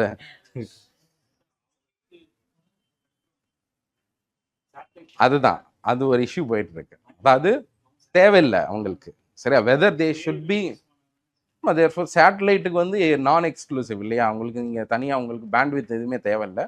ஸோ அது ஒரு இஷ்யூ போயிட்டு இருக்கு. அதை என்ன சொல்றாங்கன்னா, ஃபேர் பிளேயிங் ஃபீல்டு எங்களுக்கு வேணும் அப்படிலாம் சொல்றான். நீ எப்பவுமே ஃபேரா ஆனதுக்கு மாட்டேன். எதுங்கப்பா? இல்லை அது கைட்லைன்ஸ் நம்ம அப்புறம் பார்த்துக்கலாம். அலோவ் பண்ணுறது எந்த ரூட் வழியாக அலோவ் பண்ணுறதுன்றதே பிரச்சனை, சரிங்களா? பாருங்க, education ministry defines literacy and full literacy. இங்க what is literacy according to the census? Census of India defines literacy as read and write what? Quality Lakshmikanta.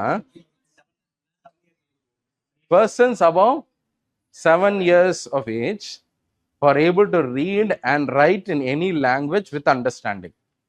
This is the definition of literacy, and it is on this basis of literacy that 2011 census calculates India's literacy rate to be 72%.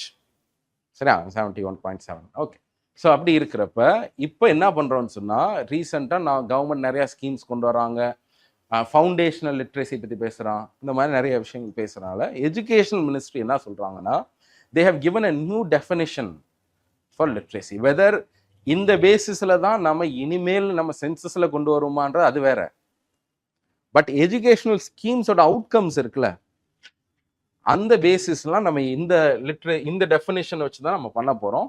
For example, it defines literacy as what அப்படின்னா, இல்லை இருக்கா? Literacy is the ability to read, right, சரியா? Read and right அப்படின்னு மட்டும் தான் இருந்துச்சு அப்போ. இப்போ என்ன வருது அடுத்து? கம்ப்யூட் வித் காம்ப்ரிஹென்ஷன், சரியா? அது என்ன காம்ப்ரிஹென்ஷனா? சிசாட் காம்ப்ரிஹென்ஷனா? Okay. To identify, understand, interpret and create along with critical life skills such as digital literacy, financial literacy and full literacy. சரியா? இந்த ஃபுல் லிட்ரஸின்றது எதை சொல்றான்னா, 95, அதாவது லிட்ரஸினா என்னன்னா, read, write and compute with comprehension, which also includes digital and financial literacy. Include பண்றான் to widens the definition of what literacy is.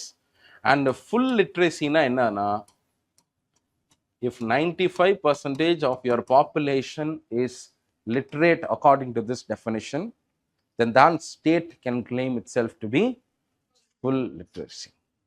Full லிட்ரஸின்னா 100% கிடையாது, full employment அப்படின்னு சொல்லுவோம். ஃபுல் எம்ப்ளாய்மெண்ட்னா என்ன மீனிங்? 100% கிடையாது, சரியா? ஃபுல் எம்ப்ளாய்மெண்ட்ன்றது 100% கிடையாது. Economically speaking, it is the natural ரேட்டில் நடக்குது, ஹையஸ்ட் ப்ரொடக்டிவிட்டியில் விதவுட் எனி இன்ஃப்ளேஷனில் the output that we produce. The potential ஜிடிபின்னு சொல்கிறோம்ல, பொட்டன்ஷியல் ஜிடிபி அப்படின்னு ஒரு கான்செப்ட். பொட்டன்ஷியல் ஜிடிபின்றது என்னன்னா 100% அப்படின்னு கிடையாது, the maximum output that we can create by deploying our employees to the fullest ability. That is what is called as. அதனால full எம்ப்ளாய்மெண்ட்னா 100%ன்றது கிடையாது, சரியா? மேக்ஸிமம் பொட்டன்ஷியலாக ஒர்க் பண்ணுறது. அதே மாதிரி தான் இங்கேயும். ஸோ ஃபுல் லிட்ரஸின்றது என்னன்னா 95%. ஸோ இந்த பேசிஸில் வச்சு தான் இனிமேல் கவர்மெண்ட்டோட ஸ்கீம்ஸ் எல்லாத்தையுமே அதோட அவுட்கம்ஸை செக் பண்ண போகிறாங்க.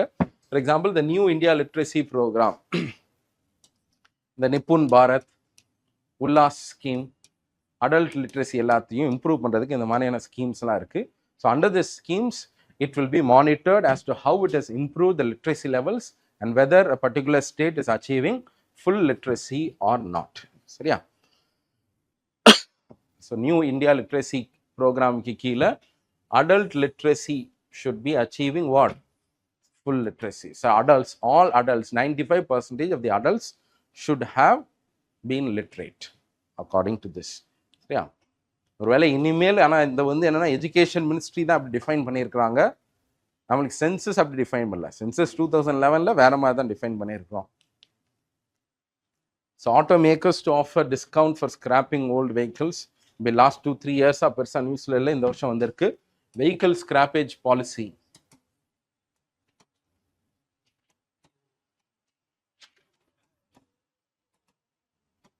சரி, what is this vehicle scrappage policy?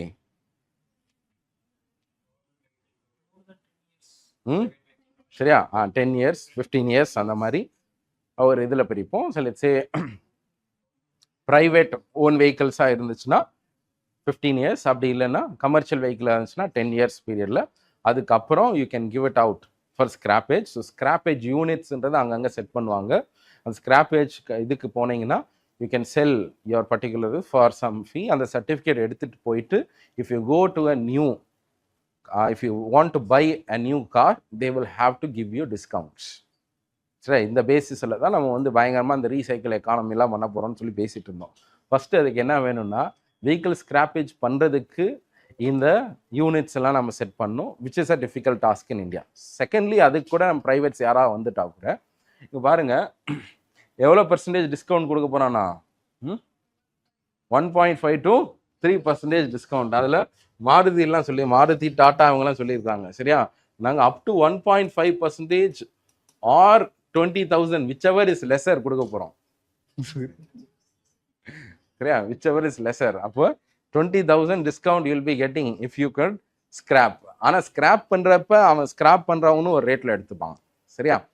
So அவங்களும் ஒரு ரேட்டில் எடுத்துப்பாங்க. அது போக அந்த ஸ்கிராப் சர்டிஃபிகேட் எடுத்துகிட்டு போனீங்கன்னா additional 3% or 1.5% of discount you will be getting. எந்த வெஹிக்கிள்னாலும் கவர்மெண்ட்டுக்கு எதுக்குப்பா ஸ்கிராப்பேஜ்லாம்? புரியல.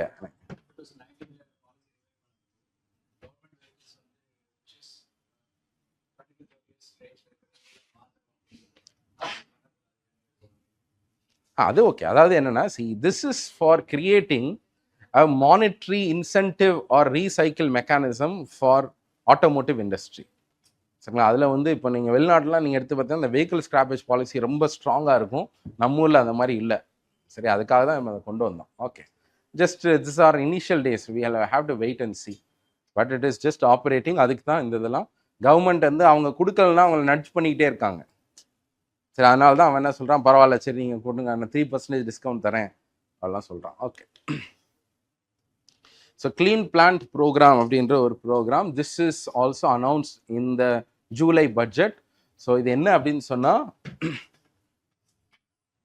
we are going to create clean plant centers, சரியா, which will be under the Indian Council for Agriculture Research, ICR கீழே தான் ஆப்ரேட் ஆகும்.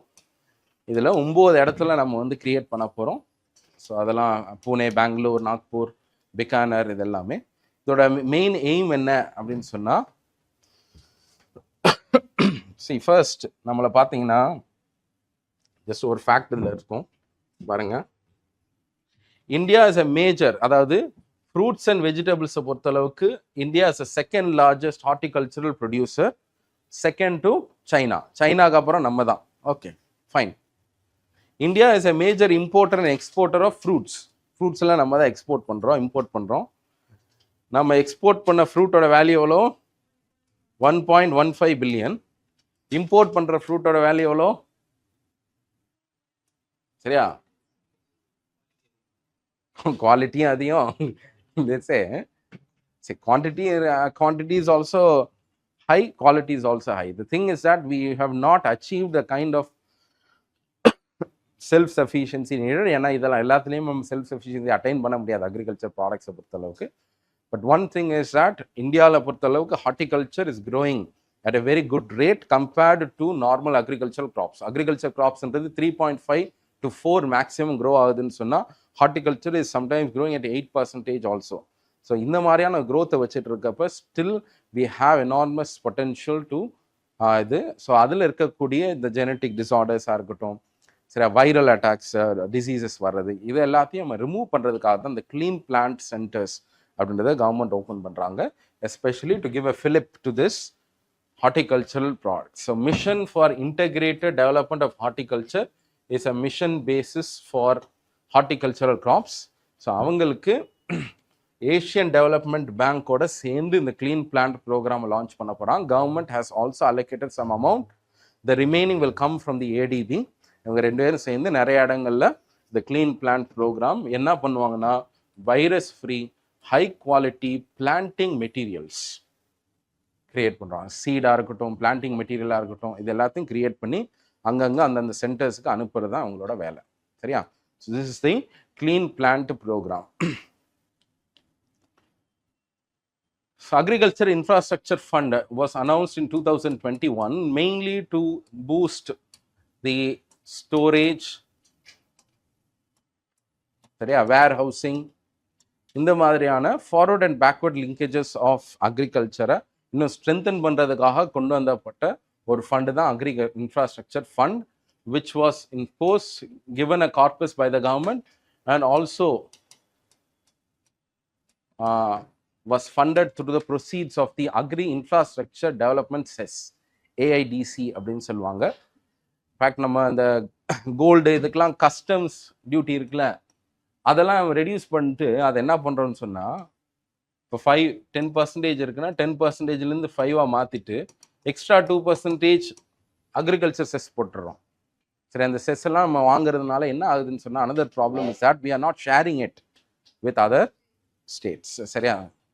ரைட். ஸோ இதில் agriculture infrastructure fund will cover FPOs. Who are FPOs? FPOஸ்னா யாரு?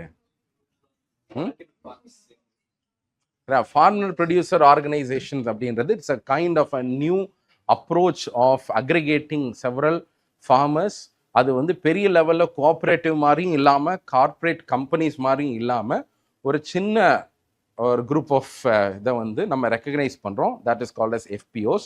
So FPOs were actually not eligible to be funded through this AAF. நான் last இயரில் நம்ம என்ன பண்ணுறோம்னா, அக்ரிகல்ச்சர் இன்ஃப்ராஸ்ட்ரக்சர் ஃபண்டு கீழே FPO units will also be given funds in order to develop all kinds of agriculture infrastructure required. சரியா? So in order to be more inclusive, we are trying to redesign this for supporting the FPOs. இண்டிவிஜுவல்ஸ்க்கு இருக்கு.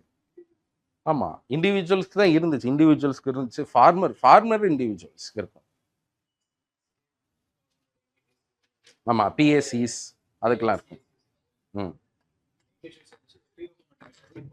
FPOsன்றது நம்ம அதில் recognise பண்ணலாம் அந்த என்டிட்டிஸில்.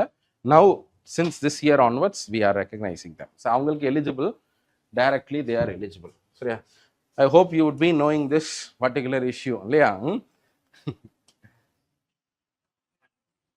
So PM Shri அப்படின்றது என்னன்னு தெரியும்ல?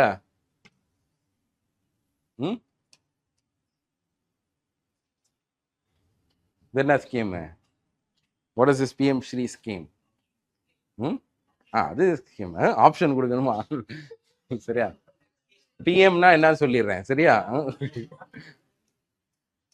Pradhan Mantri school for, சரியா, school, SH schools for rising India அப்படின்னு ஒன்று இருக்கும். ஹெச் என்னன்னு செக் பண்ணுங்க. ஸ்கூல்ஸ் ஃபார் ரைசிங் இந்தியாவா? ஹெச்சுக்கு வேற ஏதாவது இருக்குன்னு தெரியல.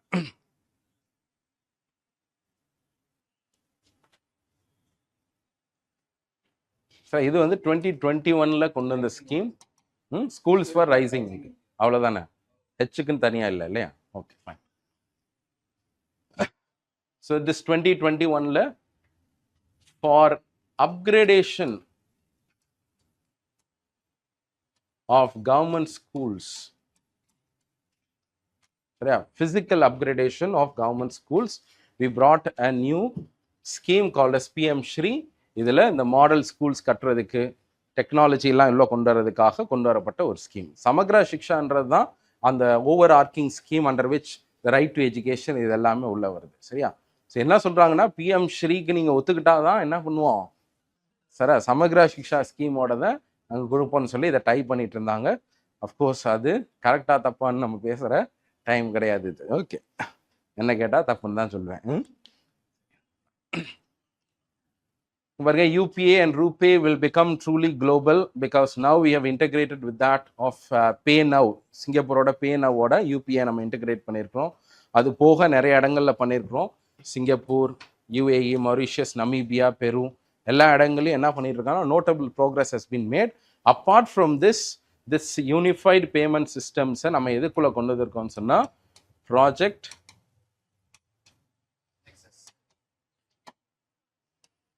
சரியா? இது என்ன இருக்கு, யார் கொண்டு வந்த ப்ராஜெக்ட் இது?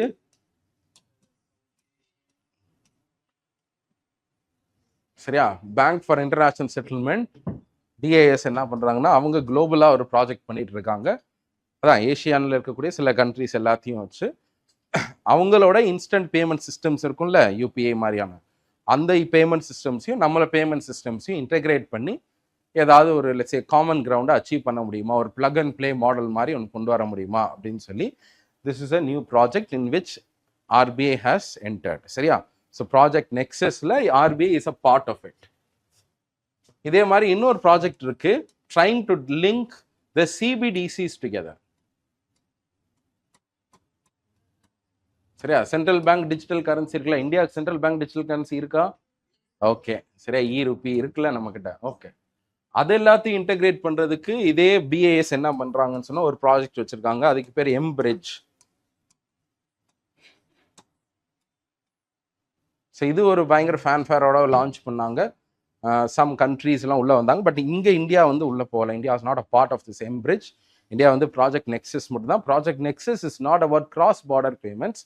சாரி, CBDC கிடையாது, கிராஸ் பார்டர் பேமெண்ட் தான் அது. But through the linkages of instant payment systems like that of UPA integrate பண்ணுறது தான் அதோட idea.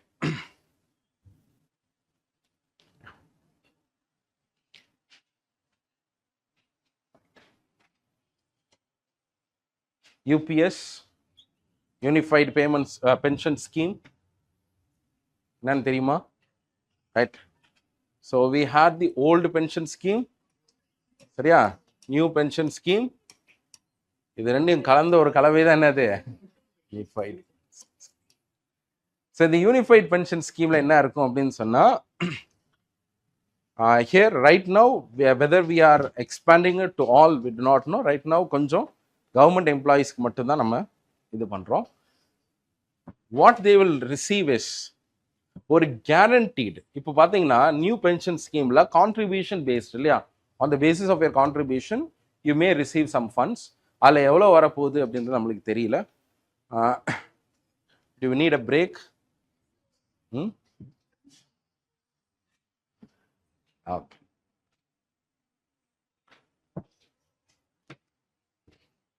right, so we'll catch up in how many minutes? 15. Okay, 6 o'clock வேணுமா? சீக்கிரமா வந்தீங்கன்னா 6:30க்கு முடிச்சிடலாம். ஓகே, 5:45 அப்படி சொன்னாதான் 6 மணிக்கு வருவீங்க, அதுக்கு தான் சொல்றேன். Okay, we'll be taking up this unified pension scheme.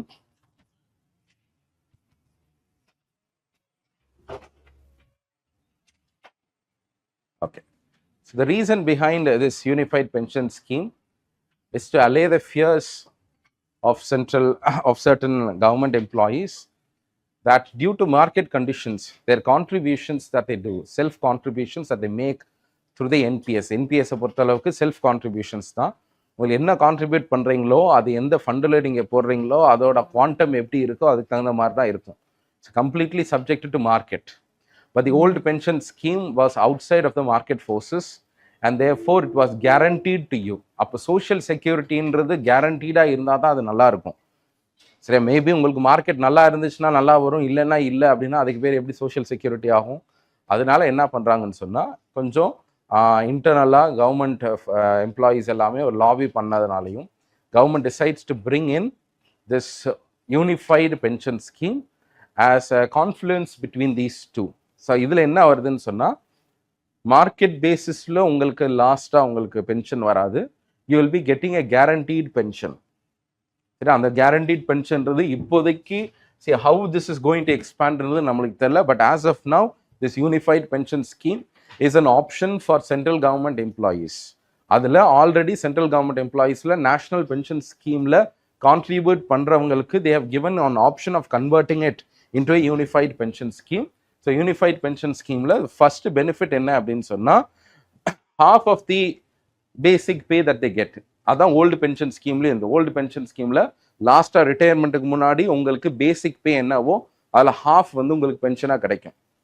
சரி, அதே தான் இங்கேயும். Let's say that in 2035 someone is retiring and their basic pay is 1 lakh, then they will be getting a assured income of 50,000. But the same guarantee or assuredness you can't give if through the NPS. அது வந்து contributions vary ஆக, அந்த கான்ட்ரிபியூஷனோட investments, ஏன்னா நீங்கள் போகிற NPS எல்லாமே ஒரு fund மேனேஜர்கிட்ட போகும், அவங்க தான் வந்து அங்கங்கே அலோகேட் பண்ணுவாங்க. அதில் எக்விட்டிஸுக்கு கண்டிப்பாக கொடுக்கணும் அப்படின்லாம் இருக்குது, ரேஷியோஸில் இருக்குது. ஸோ அந்த மாதிரி பண்ணுறப்ப மார்க்கெட் கண்டிஷன் சரியாக இல்லைன்னா will not be getting, but here you are getting. So இங்கே என்ன அப்படின்னு சொன்னால், this kind of guarantee is only for those who complete at least 25 years. சரியா? ஸோ அதே மாதிரி 10 years, சரியா? அதே மாதிரி இதை விட கம்மியாக இருக்கலாம், இந்த 50% கேரண்டிக்கும் கம்மியாக போகலாம் இஃப் 10 years. அப்போ 10 years இருந்தாலே உங்களுக்கு யூனிஃபைட் பென்ஷன் ஸ்கீம் இருக்கும், but you will not be getting that 50% of it. அதே மாதிரி ஃபேமிலி பென்ஷன், சரியா? ஃபேமிலி பென்ஷன்னா அப்போ அந்த டெத் ஆஃப் தட் பென்ஷனர் அப்படிலாம் வர்றப்ப 60% at the time of the demise என்ன வருதோ அதுவும் கிடைக்கும் இங்கே. சரியா? அதில் வந்து பர்சன்டேஜ் ஆஃப் இது கிடையாது, அதெல்லாம் நாமினி பேசிஸில் என்ன அக்யூமுலேட்டட் ஃபண்ட்ஸ் ஒரு கார்பஸ் இருக்கோ அது அப்படியே அவங்களோட டெத் ஆஃப் த பென்ஷனர்னு போகிறப்ப அவங்களுக்கு போகும். பட் இங்கே அப்படி கிடையாது. உங்களுக்கு suppose demise of the particular person அப்படின்னு சொன்னால் அவங்களுக்கு பென்ஷன், ஃபேமிலி பென்ஷன் போகும், similar to that of the old pension scheme. சரி, அப்போ ஓல்டு பென்ஷன் ஸ்கீமில் இருக்கக்கூடிய முக்கியமான ஹைலைட்ஸை கொண்டு வந்து இன்கார்பரேட் பண்ணியிருக்கிறோம். Under this is now currently operational for only central government employees. We'll just have to wait and see whether it is going to be opened up for other parties as well. Okay. So one of an important scheme announced this year is the unified lending interface. You can expect a question from this area. In the 2023 RBI launched a project called as the platform pilot project for frictionless credit. அப்படின்னு ஒரு project launch பண்ணியிருந்தாங்க. 2023 pilot project for frictionless credits. So frictionless credit means லிட்ரலாக அந்த வார்த்தையை நம்ம use பண்ணிக்கலாம். Friction, without any friction அப்படின்னு வர்றப்ப all kinds of barriers that comes towards giving a credit to a particular individual, especially a farmer, let's say யாரானாலும் இருக்கட்டும், அவங்களுக்கு என்னென்னலாம் பேரியர்ஸ் இருக்கும், என்னென்ன ஃப்ரிக்ஷன்ஸ் இருக்கும், அந்த ஃப்ரிக்ஷன்ஸ் எல்லாத்தையும் உடச்சி சீம்லெஸ்ஸாக இன்ஃபர்மேஷனை ஃப்ளோ பண்ண வைக்கிறதுக்காக தான் இந்த pilot project for frictionless credit. So that was in the works for nearly 10-11 months. அந்த 11 months முடித்த உடனே கவர்மெண்ட், அந்த ஆர்பிஐ வந்து என்ன பண்ணுறாங்கன்னா ஒரு ஃபுல் ஃப்ளெஜ்டாக ஒரு போர்ட்டல் மாதிரி ஆரம்பித்து அது ஒரு அப்ளிகேஷன் ப்ரோக்ராமிங் இன்டர்ஃபேஸ் ஏபிஐ மாதிரி கிரியேட் பண்ணுறாங்க. That is called as the unified lending interface. இதில் என்ன இருக்கும் அப்படின்னு சொன்னால், கன்சென்ட் பேஸ்ட் டிஜிட்டல் இன்ஃபர்மேஷனோட ரெப்பாசிட்ரி. இதில் யாராக இருக்குன்னா என்ன ஸ்டேக் ஹோல்டராக இருக்கட்டும், லெட்ஸே ஒரு பாரோவராக இருக்கட்டும், ஒரு லெட்ஸே கிரெடிட்டராக இருக்கட்டும், பேங்காக இருக்கட்டும், என்பிஎஃப்சியாக இருக்கட்டும், இவங்க எல்லாத்துக்குமே ஒவ்வொருத்தருக்கு பற்றின இன்ஃபர்மேஷன், எஸ்பெஷலி இந்த பாரோவர் பற்றின இன்ஃபர்மேஷன் எல்லாமே ஒரு சென்ட்ரலைஸ்டு நெட்ஒர்க்கில் இருக்கிறது தான் this particular unified lending interface. For example இதில் எப்படி யார் யாரெல்லாம் கொண்டு வரோன்னா, இதுக்கு ஒரு சின்ன எக்ஸாம்பிள் கொடுத்துருப்பாங்க. ஆர்பிஐயோட this has been launched by the RBI's innovation hub, RBI H அப்படின்னு சொல்லுவாங்க, ஆர்பிஐ இன்னோவேஷன் ஹப்னு சொல்லி. அது வந்து சப்சிடரி ஆஃப் தி ஆர்பிஐ, அவங்க தான் அதை லான்ச் பண்ணியிருக்கிறாங்க. இதை பொறுத்தளவுக்கு அதில் ஒரு அங்கே வெப்சைட்டில் போனீங்கன்னா ஒரு எக்ஸாம்பிள் கொடுத்துருப்பாங்க. ஃபார் எக்ஸாம்பிள் ஒரு ஃபார்மர் வந்து லோன் கேட்டு போகிறாங்கன்னா அவங்களுக்கு இருக்கக்கூடிய இன்ஃபர்மேஷன், இந்த ப்ரைமரி இன்ஃபர்மேஷன்றது உங்களுடைய இன்கம் என்ன வருது, சோர்ஸ் என்ன, லேண்ட் ஹோல்டிங் என்ன, அதுதான் செக் பண்ண முடியும். But if that particular farmer is also having a cow, ஒரு டைரி ஃபார்மிங் பண்ணுறாங்க, டெய்லி ஒரு 5 லிட்டர் விற்கிறாங்க, that is also source of income. இது எப்படி அவங்களுக்கு கிடைக்கும்? சரியா? அப்போது கோஆப்ரேட்டிவ்ஸ்ட்டு தான் செல் பண்ணுறாங்க. Cooperatives will have a data maintain பண்ணலாம். We can link the cooperatives database with that of the unified linking ULI. So இந்த ULIன்றது ஒரு பெரிய ஒரு டிஜிட்டல் இன்டர்ஃபேஸ் மாதிரி தான் இருக்க போகுது, ஓப்பன் டிஜிட்டல் இன்டர்ஃபேஸ். ஸோ அதில் you can integrate several let's say intermediaries or stakeholders and get whatever required information and process your credits very quickly. So especially from the point of view of the bank, for the lender and the borrower, for both of them it's a win-win situation. ஏன்னா உங்களுக்கு information symmetry உங்களுக்கு கிடைக்கும் அப்படின்றதுனால this ULI is deemed to be a game changer in how credits are going to be offered in the next few years. சரியா? The unified lending interface. இல்லை, credit ஸ்கோரில் என்ன இருக்குன்னா, இப்போது சிபில் ஸ்கோர் இருக்குது. சிபில் ஸ்கோர் உங்கள்ட்ட எதை வச்சு செக் பண்ணுவான்? அதுவும் ஒரு கைண்ட் ஆஃப், அதாவது சிபில் ஸ்கோர்ன்றது கிரெடிட் இன்ஃபர்மேஷன் பியூரோஸ்ன்னு சொல்லுவாங்க, CIBs. This credit information bureaus, they are given certain mandate. Within their mandate, they can, with your consent, take your, let's say, பேங்க்லேருந்து அவங்க வந்து அதை எடுத்துக்கலாம். சரியா?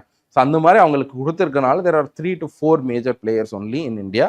அதில் வந்து இப்போ டிரான்ஸ் யூனியன் ஒருத்தவங்க இருக்கிறாங்க, அவங்க தான் அந்த சிபில் ஸ்கோர்லாம் போடுவாங்க. சரியா? ஸோ அந்த சிபில் ஸ்கோர் போடுற அந்த டிரான்ஸ் யூனியன் எப்படி ஒர்க் பண்ணுறான், அவன் என்ன இன்ஃபர்மேஷன் எடுக்கிறான், இதெல்லாமே அவங்களுக்கு வேற மாதிரி இருக்குது. சரியா? ஸோ இதில் என்ன அப்படின்னு சொன்னால், சென்ட்ரல் கவர்மெண்ட்டே ஒரு பிளக் அண்ட் பிளே மாடலில் டிஜிட்டலாக ஒரு ஆர்கிடெக்சரை கொண்டு வந்து ஈஸியாக நம்மளால் என்ன பண்ண முடியும்னா, you can integrate with this unified lending interface and take whatever information is necessary on a consent basis. இன்னும் கொஞ்சம் ப்ராடரான ஸ்கோப்பாக இருக்கும் இது. What CIBs are doing, credit information பியூரோஸ்ன்றது ரொம்ப நேரோ ஸ்கோப்பில் இருக்குன்னு சொன்னால், இது வந்து ரொம்ப லார்ஜ். இட் கேன் டேக், அதை தான் அந்த எக்ஸாம்பிளாக கொடுத்தேன். நீங்கள் வந்து ஒரு கோஆபரேட்டிவ் சொசைட்டியில் what is the amount of milk you are selling, how much income you are likely to get, that itself can be seen as an information for giving you credit. இப்போ இன்னைக்கு வந்து உங்களுக்கு இப்போ let's say ஒரு informal worker இருக்காரு, அவருக்கு பேங்க்ல போய் காசு போய் சேர்றது இல்லை. Do you think they are eligible for all kinds of financial services offered by a bank? ஒரு லோன் எடுக்க முடியுமா? ஏன் எடுக்க முடியல? ஏன்னா டிபெண்டன்ட்டி இன்னைக்கு எப்படி இருக்குன்னு சொன்னால், loans R offered on your பேங்க்ல எவ்வளோ வந்திருக்குன்றத, அதுதானே பெரிய ஒரு இன்ஃபர்மேஷனாக இருக்குது. அப்போ உங்களுக்கு இன்ஃபார்மலாக வேற சோர்சஸ் இருக்குது அப்படின்னா அதை எடுத்துக்க மாட்டோம். ஸோ இதெல்லாம் நம்ம இன்டெகிரேட் பண்ணலாம் through this unified lending interface. So this is, இது என்ன ஆகுதுன்னா, இந்த frictionless credit pilot project for frictionless credit அப்படின்றதா it's getting renamed as this unified lending interface. The government post July also announced a digital agricultural mission. So what is this digital agricultural mission அப்படின்னா, it's also a digital public infrastructure where there are 3 main pillars for which funds will be allocated. One is for creating the agri stack. இது வந்து ஒரு ஃபார்மர்ஸோட registry மாதிரி, ஒரு எப்படி வந்து ஒரு farmer ID, Aadhaar card இருக்கிற மாதிரி ஒரு ஃபார்மருக்குன்னு ஒரு ஐடி மாதிரி கிரியேட் பண்ணுவோம். So that is going to be the main stack. அதுக்கப்புறம் அது மட்டும் இல்லை, அக்ரிகல்ச்சர் ஸ்டாக்னா ஃபார்மர்ஸ் ரெஜிஸ்ட்ரியும் இருக்கும், வில்லேஜோட maps, what are the areas in which crops are sown, all of this registry will be there as a stack of information. This is an agri stack ன்றது, it's a kind of the digital public infrastructure. Trichy decision support system, this also will be a digital based support mechanism where satellite வச்சோ அல்லது other kinds of technology இருக்கக்கூடிய இன்னைக்கு resource மேப்பிங்கை வச்சோ நம்ம என்ன பண்ணலாம்னு சொன்னால், ஒரு டெசிஷன் மேக்கிங்க்கு எப்படி வந்து சென்ட்ரலைஸ்டாக நம்ம வந்து சப்போர்ட் கொடுக்கலாம் அப்படின்னு சொல்லி ஒரு டிஜிட்டல் பிளாட்ஃபார்ம் ஒன்று கிரியேட் பண்ணுறோம். So Krishi digital support system. So agri stack, this Trichy decision support system, and soil maps, profile mappings. சரியா? ஸோ இந்த சாயில் ப்ரொஃபைலிங் மேப்பிங்ஸில் கிட்டத்தட்ட இந்தியாவோட அக்ரிகல்ச்சரல் 142 அக்ரிகல்ச்சர் ஹெக்டர்ஸை நம்ம மேப் பண்ண போகிறோம், ஜியோ மேப்பிங் பண்ண போகிறோம். And by which we will know the soil profile, என்ன மாதிரியான அக்ரோ கிளைமேட்டிக் ஜோனில் இருக்குது அப்படின்னு சொல்லி எல்லாத்தையுமே இது பண்ணும். சரியா? So cadastral maps also can be provided later. இதெல்லாம் பண்ணுறதுக்கு this is also going to give employment opportunities because land-based survey, drone-based நம்ம சர்வே பண்ணலாம், மேப்பிங் பண்ணுறதுக்கு ரூரல் யூத்ஸுக்கும் நம்ம எம்பவர் பண்ணலாம் அப்படின்னு சொல்லி this is the digital agricultural mission. So digital agriculture மிஷன்னா என்னென்னா இந்த 3 பில்லர்ஸை வச்சு தான் இருக்குது. One is agri stack, the other is soil mapping, and the third is Krishi decision support system. So இதை தாண்டியும் நிறையா நம்ம கைண்ட் ஆஃப் டிஜிட்டல் இது பண்ணலாம். இந்த 3 பில்லர்ஸுக்கு we have allocated some funds. சரியா? So this is what I was speaking of earlier. So financialization of capital markets. So capital markets என்றது அதிகமாக let's say people are participating in it. Today you see stock market is nearly 140%. இது அவர் ஜூலைலயும் சொல்லியிருந்தாரு.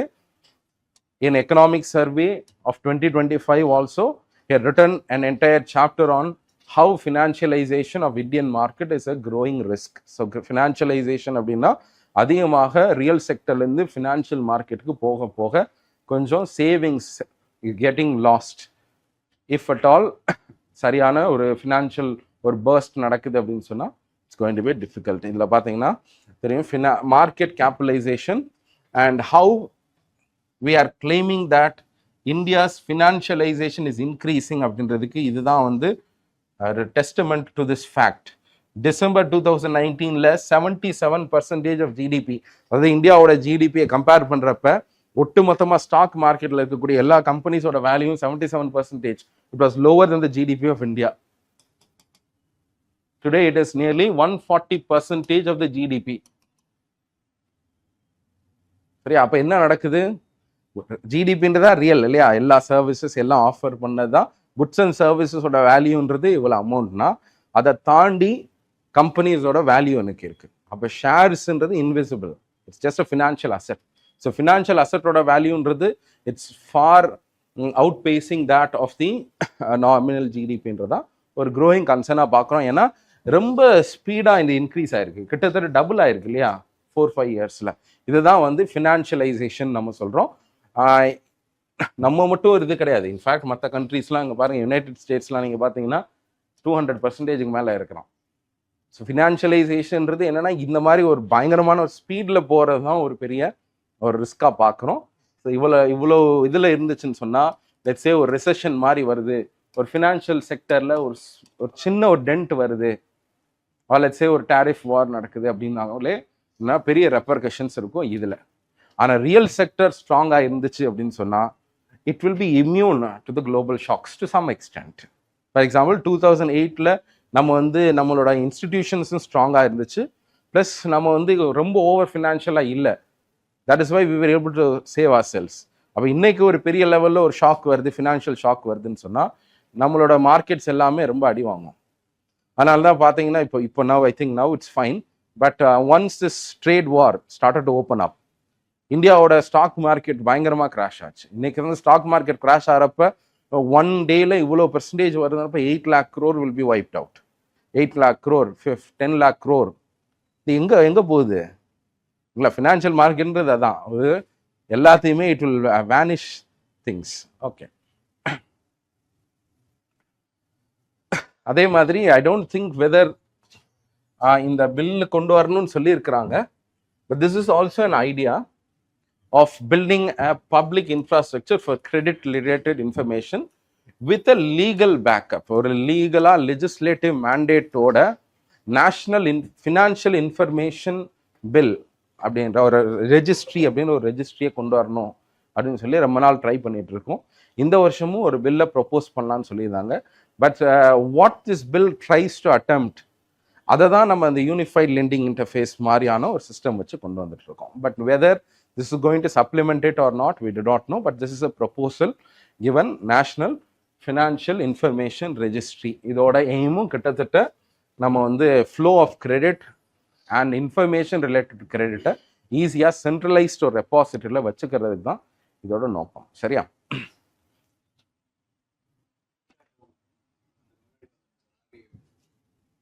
ஆமாம், அதான் அதுதான் RBI ஒரு பக்கம் அட்மினிஸ்ட்ரேட்டிவாக என்ன பண்ண முடியுமோ பண்ணிட்டு இருக்காங்க.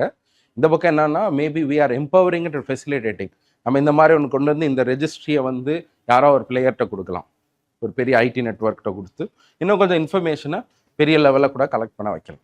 Okay, so vertical fiscal imbalance அப்படின்ற ஒரு விஷயம் என்ன அப்படின்னா, we have been talking about the finance commission's recommendation. finance commissionோட முக்கியமான ஒரு mandate என்னன்னா, first is to formulate vertical devolution. சரியா?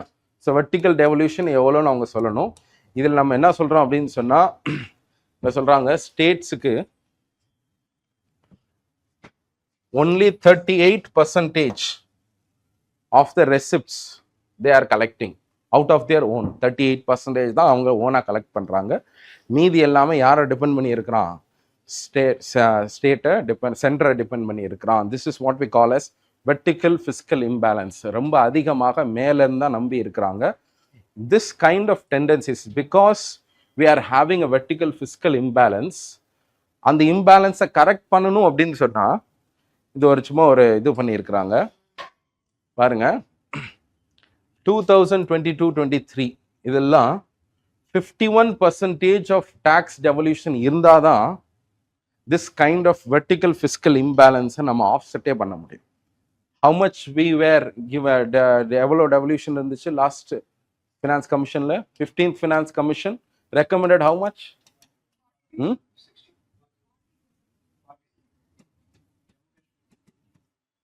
சரியா? ஏர்லியர் 14th ஃபினான்ஸ் கமிஷனில் நம்மளுக்கு எவ்வளோ இருந்துச்சுன்னு சொன்னால் 42% இருந்துச்சு. இதில் வந்து அதே தான் நம்ம ரீட்டைன் பண்ணியிருக்கோம், அதே same percentage only. But 1% drop. ஏன் அப்படின்னு சொன்னால் அதில் வந்து ஜம்மு காஷ்மீர் ஸ்டேட்டாக இருந்ததுனால. சரியா? So no changes as far as devolution is concerned. Vertical டெவல்யூஷன்றது 14th ஃபினான்ஸ் கமிஷன்லையும் 15th ஃபினான்ஸ் கமிஷன்லையும் ஒரே மாதிரி இருந்திருக்கு. But this year around states have been asking that ஃபண்ட்ஸோட டெவல்யூஷன் 42% வர்றப்ப அந்த டாக்ஸபிள் பூல்னு ஒன்று இருக்குல்ல, இன்னொரு பக்கம் ஒன்று நடந்திருக்கு இந்த லாஸ்ட் 5 yearsல. Excess of cess and surcharges. Cess and surcharges are not in the divisible pool of the country. சரியா? அப்போ டிவிசிபிள் பூல்னா அதை எடுத்து டிவைட் பண்ண வேண்டிய கட்டாயம் கிடையாது. ஆனால் டேக்ஸில் எக்ஸைஸ் எதா இருந்தாலும் it has to be divided to the states. And therefore கண்டிப்பாக டிவைட் பண்ணணும்னு வர்றப்போ 41% டிவைட் பண்ணணும்னா divided after the central pool, central divisible பூல்லேருந்து டிவைட் ஆகுது. இவன் என்ன பண்ணுறான், நம்ம சொன்ன மாதிரி 100 ரூபா கலெக்ட் பண்ண வேண்டிய இடத்துல 80 ரூபாய் மட்டும் கலெக்ட் பண்ணிடுறான், 20 ரூபாயை செஸ்ஸாக போட்டுறான். அப்போ செஸ்ன்னு வர்றப்ப ஸ்பெசிஃபைட் பர்பஸ்க்கு போயிடுது. அப்போ 80 rupee only is shared. சரியா? So what is being shared to the states is again reducing because of excessive utilisation of cess and surcharge. So இது எல்லாத்தையும் நம்ம கரெக்ட் பண்ணணும்னு சொன்னால் at least 50%. This is a recommendation of Tamil Nadu. தமிழ்நாடுக்கு வர்றப்ப represent பண்ணாங்க. நம்மளோட மினிஸ்டர் என்ன சொன்னாங்கன்னா, இன்ஃபேக்ட் அது நியூஸில் கூட வந்துருந்துச்சு, அது 16th finance commission chairman was impressed by what Tamil Nadu government presented. And it said that every state that we go, we are expecting such a thing because ஒரு ஃபேக்சுவலாக ஒரு ப்ரெசன்டேஷன் போட்டு எங்களுக்கு இதனால தான் இவ்வளோ வேணும்னு சொல்கிறப்ப it's difficult, it's easier for us to understand than just being under prepared for it அப்படின்னு சொல்லியிருந்தாங்க. சரி, அதில் தமிழ்நாடு கேட்டது minimum 50% of funds we need. எவ்வளோ வரப்போகுது அப்படின்னு நம்மளுக்கு தெரியாது, still time is there. But என்னன்னா all points are heading towards an increased devolution. The main fact being that the divisible pool has shrunk over a period of time. அப்போ அது குறைஞ்சிக்கிட்டே இருக்குன்னா அப்போ நிறைய ஷேர் பண்ணால் தானே போக முடியும். நீங்கள் ஒரு பக்கம் செஸ் போட்டுக்கிட்டே இருப்பீங்க, சர்சார்ஜ் போட்டே இருப்பீங்க, அதுலேயும் 40% ரொம்ப கஷ்டமாக இருக்க போகுது. ஓகே, ஸோ இதில் இருக்கக்கூடிய பேசிக்ஸ்லாம் பார்த்துக்குங்க. ஆர்டிகல் 275 அதில் என்ன பண்ணுவாங்க, இதான் ஸ்டாச்சுட்டரி கிராண்ட்ஸ். சரியா? So grants given by the finance commission, அது 275, 282 இந்த மாதிரி இதெல்லாம் ஃபினான்ஸ் கமிஷன் ரிலேட்டடாக அதை பேசிக்ஸ் ஆஃப் பாலிட்டி எக்கானமி எல்லாம் கொஞ்சம் பார்த்துக்கணும். Okay, fine. So business reforms action plan. Business reforms action plan 2024. This is a plan, or this is a monitor of states readiness in business.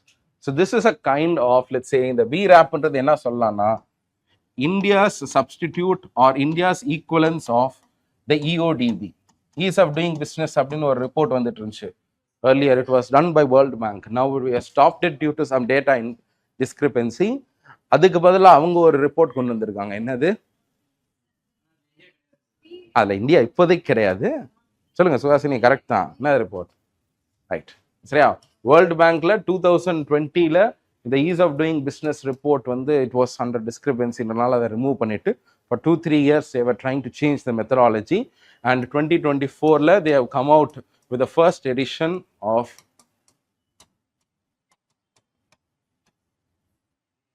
சரியா be ready, business ready அப்படின்னு ஒரு index அவங்க create பண்ணியிருக்காங்க world bank again.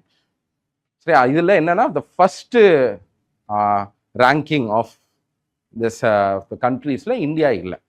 they are slowly in a phased manner எல்லாத்தையும் increase பண்ண போகிறோம் அப்படின்னு சொல்லியிருக்காங்க. ஸோ அது ஒரு பக்கம். நம்ம இந்தியாவில் ஸ்டேட்ஸ் எல்லாரும் எந்த அளவுக்கு காம்படிட்டிவாக இருக்காங்க, ஈஸ் ஆஃப் டூயிங் பிஸ்னஸ் பண்ணுறாங்கன்னு சொல்லிட்டு டிபிஐஐடி, சரியா,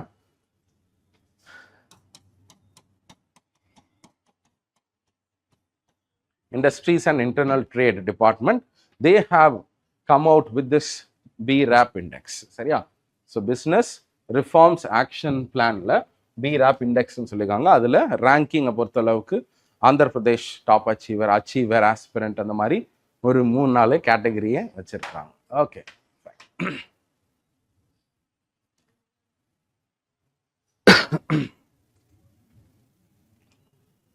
so India achieves outstanding outcome in the FATF's mutual evaluation. So mutual evaluation அப்படின்ற இதுதான் அவங்களோட ரெகுலர் இவாலுவேஷன் ஸ்ட்ராட்டஜி. அதில் ரிப்போர்ட்டில் என்ன சொல்லியிருக்காங்கன்னு சொன்னால், they have ranked India into one of the best performing countries in terms of financial regulation and compliance with the FATF. FATFன்றது 1989ல உருவாக்கப்பட்ட ஒரு grouping, or let's say an organization, especially to counter what?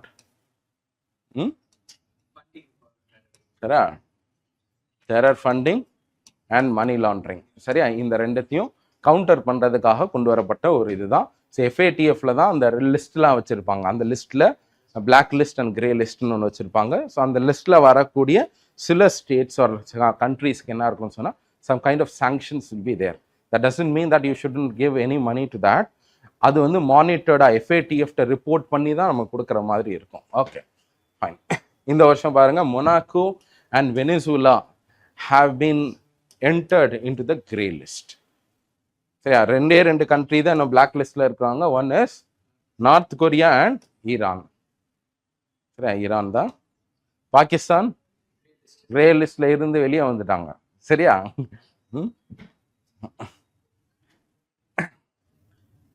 So Jamaica, Turkey இதெல்லாம் இருந்தாங்க. இப்போ இந்த வருஷம் Monaco and Venezuela again is there in the grey list. இதில் என்ன அப்படின்னு சொன்னால், இந்தியாவோட ரேங்கிங் பாருங்க. இந்தியாவோட ரேங்கிங் வந்து ரெகுலர் ஃபாலோ அப் ரேங்கிங் அப்படின்னு சொல்றாங்க. ரெகுலர் ஃபாலோ அப் ரேங்கிங் தான் it is considered to be the best ranking possible. இப்போ நீங்கள் பார்த்தீங்கன்னா ரெகுலர் ஃபாலோ அப்ன்றது right now UK, France, Italy and Russia, இந்த 4 கண்ட்ரீஸ்க்கு தான் ரெகுலர் ஃபாலோ அப் ரேங்கிங்னு ஒன்று இருக்குது. ரெகுலர் ஃபாலோ அப்னா என்னென்னா, நத்திங் இஸ் இர்ரெகுலர். நம்ம எப்போ அடுத்து மியூச்சுவல் இவாலுவேஷன் அடுத்த 5 yearsல எப்போ பண்ணணுமோ அப்போ பண்ணிக்கலாம் அப்படின்ற மாதிரி அர்த்தம். ஸோ அதுதான் regular follow up. So India is performing well. That has been the best performing state or country in terms of FATF compliance. Okay, regular follow அப்ன்றதான் regular follow up. India is there. India has been designated as a regular follow up. சரியா, இந்தியான்றது regular follow அப்ன்றது ஃபேவரபுளாக இது பண்ணு சொல்கிறாங்க. சரியா, it's a favorable outcome for India that India has been slotted in the regular follow up list. Ayushman பாரத்தை பொறுத்தளவுக்கு இதில் this is the government's pilot scheme. அதில் ஜன் ஆரோக்கிய யோஜனான்றது இன்சூரன்ஸ் ஸ்கீம். அந்த இன்சூரன்ஸ் ஸ்கீம் தான் for how many years? சரியா 60 சரியா சரியா 70 years வரைக்கும் தான் இருந்துச்சு this ஆயுஷ்மான் பாரத்தோட coverage. above 70 years we have brought a new scheme. சரியா, this was launched by the Prime Minister, Ayushman Vay Vandana card. சரியா, இது என்ன அப்படின்னு சொன்னால், இது வந்துருச்சுன்னு சொன்னால் அண்டர் திஸ் 70 இயர்ஸுக்கு மேலே இருக்கக்கூடிய சீனியர் சிட்டிசன்ஸ்க்கு என்ன இருக்குன்னு சொன்னால், they will be given this Ayushman பாரத்தில் இருக்கக்கூடிய இன்சூரன்ஸ் கவரேஜ் கொடுக்க போகிறோம். ஸோ டில் நவ் 70க்கு மேலே இருக்கவங்க இந்த ஆயுஷ்மான் பாரத் கவரில் இல்லாதவங்களுக்கு we are now சரியா அந்த வந்தனா கிடையாது. Right. So we had a scheme called as a FAME scheme. ஏன்னா early adoption of electric vehiclesல எந்த விதத்துலையும் ஹிக்கப்ஸ் இருக்கக்கூடாதுன்னு சொல்லிட்டு faster adoption of electric vehicles and manufacturing of electric vehiclesன்னு சொல்லி FAME ஸ்கீம்னு ஒன்று ஸ்கீம் இருந்துச்சு. This was the subsidy scheme for electric vehicles. அந்த ஸ்கீம் வந்து ஃபஸ்ட்டு கொஞ்ச நாளைக்கு வச்சுருந்தோம் 3 இயர்ஸ்க்கு. தென் 2018 மறுபடியும் எக்ஸ்டெண்ட் பண்ணிட்டு இருந்தோம். தென் அந்த ஓரளவுக்கு இவி இன்ஃப்ராஸ்ட்ரக்சர்லாம் வந்தோடனே it was a time for the government to drop this scheme. சரியா, அப்போ எவ்வளோ நாள் தான் சப்சிடி கொடுத்துட்டு இருக்க முடியும்? சரிங்களா, ஏர்லியாக வாங்குறவங்களுக்கு தான் சப்சிடி. இன்றைக்கி எல்லாரும் எலக்ட்ரிக் வெஹிக்கிள் வாங்குவோம், எல்லாருக்கும் சப்சிடி கொடுத்தா எங்கே போகிறதுன்னு சொல்லி ட்ராப் பண்ணணும் அப்படின்ற ஒரு முடிவு பண்ணுறப்ப என்ன பண்ணுறாங்கன்னா, மேபி இன்னும் லெட்ஸ் கிவ் சம் மோர் டைம்னு சொல்லி it is being replaced by another scheme called as the PM e-drive scheme. Right, Prime Minister's e-drive scheme or electric drive revolution in innovation vehicle enhancement அப்படின்ற ஒரு scheme. இது again for a 2-year period has been launched. சரியா, இது வந்து இந்த FAME 2 FAME 2 FAME 3 இருந்துச்சா? FAME 2 தானே? Okay. So FAME 2 அந்த ஸ்கீமை இது ரீப்ளேஸ் பண்ணுது. One major difference for it is that இதில் வந்து இந்த எலக்ட்ரிக் ஆம்புலன்ஸ் இதெல்லாம் உள்ள கொண்டு வரோம். 2 vehicles 2 3 வேன்ஸ் இதெல்லாம் இருக்கும். பஸ் எல்லாம் கூட இருக்குது. என்ன இருக்காது? கார்ஸ் கிடையாது. சரியா, so PM e-drive doesn't give any subsidy to cars. So கார்ஸை நம்ம எக்ஸ்க்ளூட் பண்ணியிருக்கோம். ஃபேமில் வந்து கார்ஸுக்கும் இருந்துச்சு. FAME subsidy was given for cars, but right now it is not.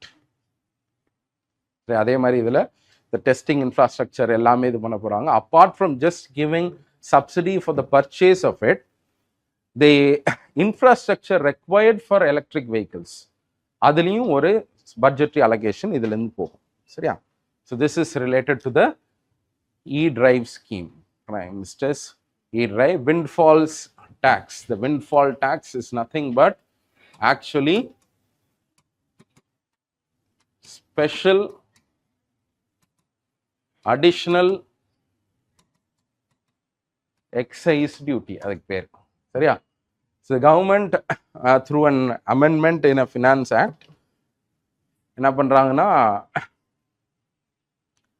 Exercise டியூட்டியில் special additional excise டியூட்டின்னு ஒரு டியூட்டி நாங்கள் எப்போனாலும் போடுவோம் அப்படின்னு சொல்லி ஒரு தடவை எம்பவர் பண்ணுறான். அது எதுக்காக கொண்டு வரான்னு சொன்னால், at any time due to certain economic cyclical upturns and downturnsல if a particular industry or a set of players are able to have windfall profits or super rich profits அவங்களுக்கு கிடைக்குதுன்னு சொன்னால், that will be taxed additionally through this special additional excise duties in terms of certain products.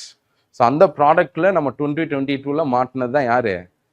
Crude oil. So crude ஆயில்ன்றது international was at a subsidised rate.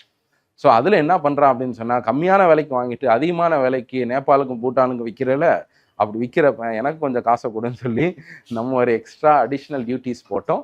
That is called as SAD. அதில் என்ன பண்ணுவோம்னு சொன்னால், இப்போ நம்ம 12 rupees கிட்டத்தட்ட நம்ம வந்து எக்ஸைஸ் டியூட்டி, இப்போ செஸ் எல்லாம் இன்க்ரீஸ் பண்ணிட்டோம். 12 rupees 13 rupees நம்ம பே பண்ணுறோம் அப்படின்னு சொன்னால், எக்ஸ்ட்ரா 6 rupee per liter அப்படின்னு சொல்லி சார்ஜ் பண்ணுவாங்க. It is not going to fall on us. This has to be actually given by the manufacturer. Manufacture எப்படி நம்ம மேலே தானே தள்ளி விடுவான். சரியா, ஆனால் வந்து அவனோட ப்ராஃபிட்லேருந்து எடுக்கணுன்றதா அதோட intention. They will be monitor that they don't pass the extra rate on us. ஏன்னா அவனுக்கு என்ன ஆகுதுன்னு சொன்னால், அவனோட மேனுஃபேக்சரிங் காஸ்ட்ன்றது 80 ரூபா தான் வருது. ஆனால் 100 ரூபாய்க்கு அவன் விற்கிறானா 20 ரூபா ப்ராஃபிட் வருதுன்னா, அந்த 20 ரூபாயில எனக்கு ஒரு 6 ரூபாயை கொடுத்துரு அப்படின்னு சொல்லி கேட்குறோம். நான் நிறைய அவனுக்கு ப்ராஃபிட் வருது. திஸ் இஸ் கால்ட் அஸ் இது அப்பப்போ ரிவிஷன் பண்ணி திஸ் வாஸ் சேஞ்சிங்.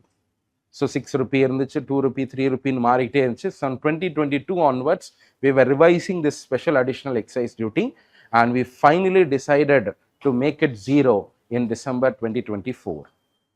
ஸோ இந்த வருஷம் டிசம்பர் 2024ல என்ன பண்ணுறோம் அப்படின்னு சொன்னால், இனிமேல் இந்த வின்ஃபால் கெயின்ஸ் டேக்ஸ்ன்றதை இன்னும் கொண்டு வர போகிறதில்ல. ஸோ இதோட கலோக்கியல் நேம் தான் என்னது, வின்ஃபால் கெயின் டேக்ஸ் அப்படின்னு சொல்கிறோம்.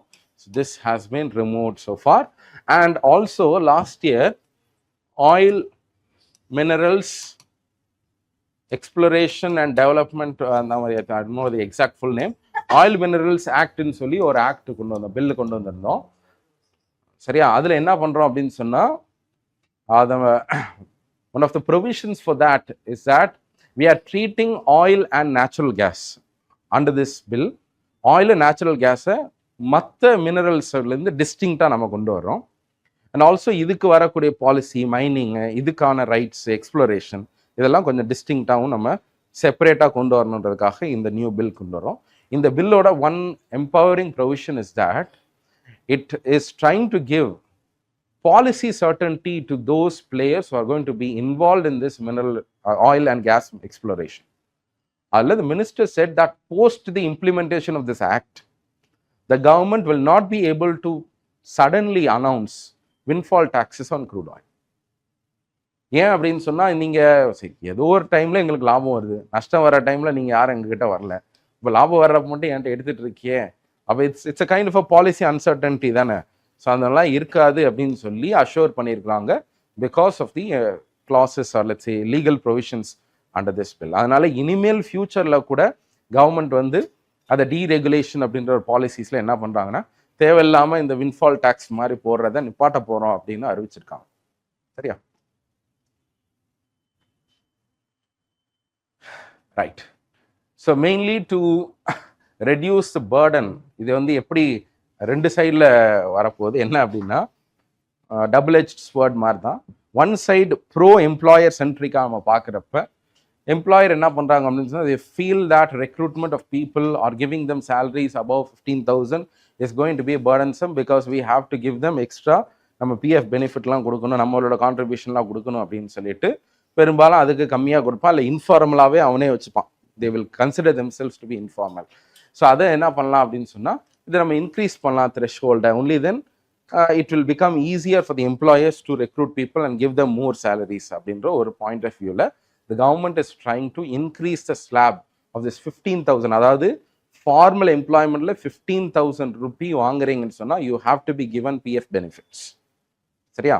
So PF benefits up to a maximum of 8.3% of contribution.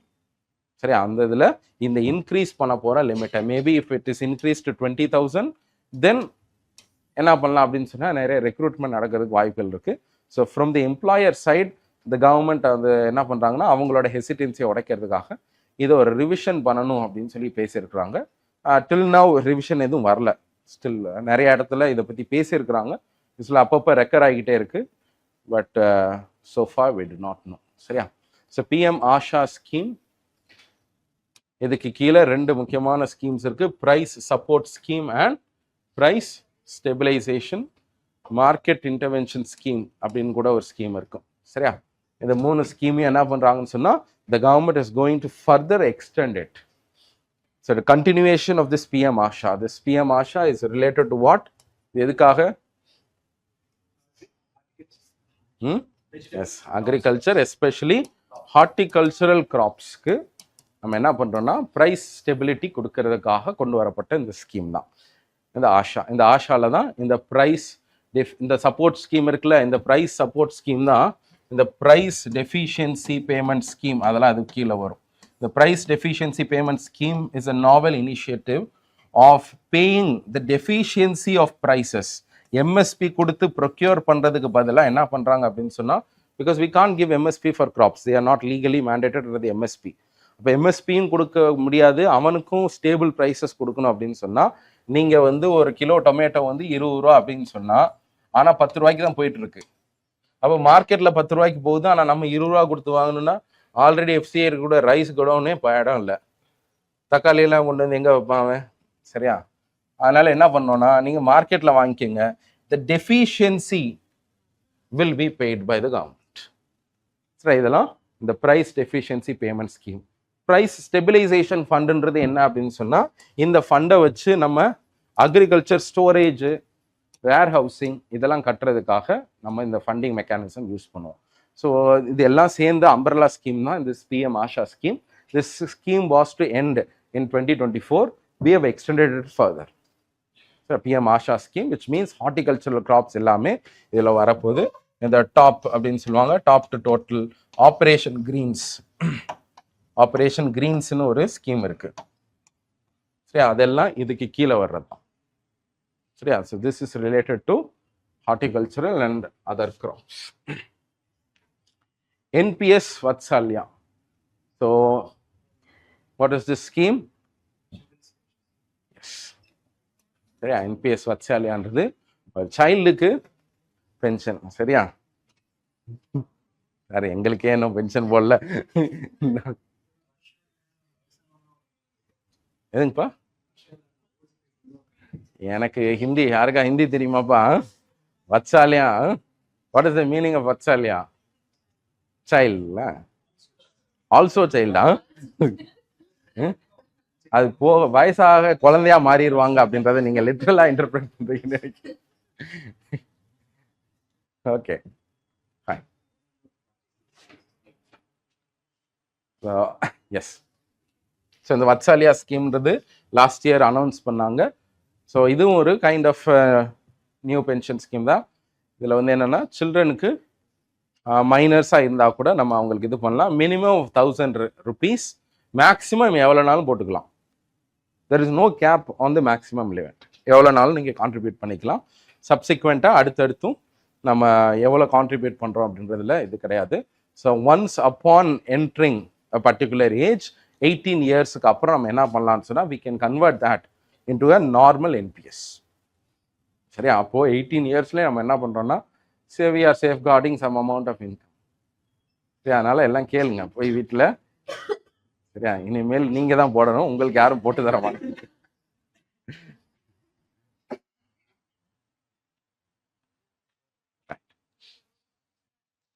இந்த மாதிரி நிறைய இந்த கோரிலேஷன்ஸ் பேசிஸ்ட எக்ஸ்பிளைனர் பேசிக்ஸாக வரக்கூடிய சில ஏரியாஸ் எல்லாம் நிறைய வந்திருக்கு. சும்மா ஒரு ஒரு ஆர்டிக்கலில் மட்டும் போடலாம் அப்படின்னு நினச்சேன். இது எல்லாமே நீங்கள் ஸ்டாட்டிக்கில் கவர் பண்ணியிருப்போம். டெஸ்ட் இந்த மாதிரி கூட நீங்கள் எல்லாரும் you would have got expose to it. But இதில் போட்டிருக்காங்க, இந்தியன் எக்ஸ்பிரஸில் வந்திருக்கு, why US federal cut interest rates, இதனால இந்தியா எப்படி இம்பேக்ட் பண்ணும்? யூஎஸ்ல என்ன பண்ணுறான்? ஃபெட் ரேட்ஸ்ன்றது அவனோட ரெப்போ ரேட். சரியா? ரெப்போ ரேட்டை குறைக்கிறதுனால இந்தியாவில் என்ன ஆகும்? கட் இன் இன்ட்ரெஸ்ட் ரேட்ஸ், இது அங்கே ஆகும். சரி, இதில் என்ன ஆகும்? லோவர் இன்ட்ரெஸ்ட் ரேட்ஸ் மே என்கரேஜ் குளோபல் இன்வெஸ்டர் சீக். இந்தியாவுக்குள்ள காசு வருமா வராதா? அங்க அவங்க குறைச்சா எங்க இருந்து? சரி, அதாவது அவன் சரியா, அவனோட இன்ட்ரெஸ்ட் இன்க்ரீஸ் பண்ணா இங்க இருந்து வெளியே போகுமா, அங்க இருந்து இங்க வருமா?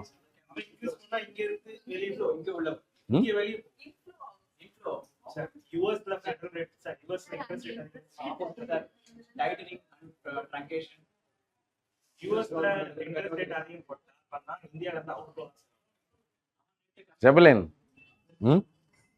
இப்பதான் கிளாஸ் முடியும்னு உட்காந்துருக்கீங்க, அதனால கேட்கிறேன்.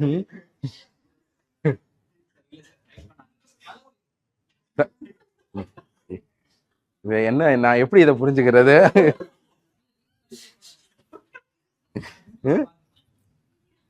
ஓகே, சரி, என்னப்பா ஒரு சிம்பிள் தான், மற்ற வேரியபிள்ஸை நீங்கள் கன்சிடர் பண்ணக்கூடாது. சரியா? பெரும்பாலும் யூஎஸோட ஃபெட் ரேட் கம்மியாகுதுன்னா என்ன ஆகும்னு சொன்னால், நம்மளுக்கும் அவங்களுக்குள்ள ரிலேஷனே என்னன்னா, we are an emerging market.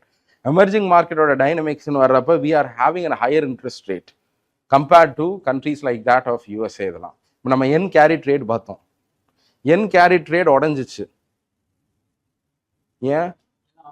அவங்க இன்ட்ரெஸ்ட் ரேட்டை இன்க்ரீஸ் பண்ணா இங்கேருந்து பணம் வெளியே போகுதுல்ல, அவன் குறைச்சா அப்போ இங்கே என்ன சொல்கிறான், யூஎஸ் வந்து ஃபெடரல் ரேட்டை கம்மி பண்ணால் என்ன ஆகும்? சரியா, நம்மளுக்கு வர்றதுக்கு பாசிபிலிட்டிஸ் அதிகம், because we offer a better interest rate. But their growth potential is going to be higher. Understand? இம்மீடியட்டா அந்த ஹாட் ஃபண்ட்ஸ்ன்னு சொல்லுவோம், something which always seeks a financial asset, அது நம்மளை தேடி வரும். சரியா, ஆனால் லாங் டேர்மில் அங்கே க்ரோத் வர்றதுக்கு பாசிபிலிட்டி இருக்கு, பிகாஸ் தே ஆர் க்ரோத் ஓரியன்டான ஒரு பாலிசி தான் அது. சரியா, அதான் இங்கே ஃபாரின் இன்வெஸ்ட்மெண்ட்ஸ் உள்ள வர்றதுக்கு வாய்ப்பு இருக்கு. டாலர் ரிலேட்டடா என்ன வரும்? டாலர் என்ன ஆகலாம்? அப்ரிஷியேட் ஆகுமா, டெப்ரிஷியேட் ஆகுமா?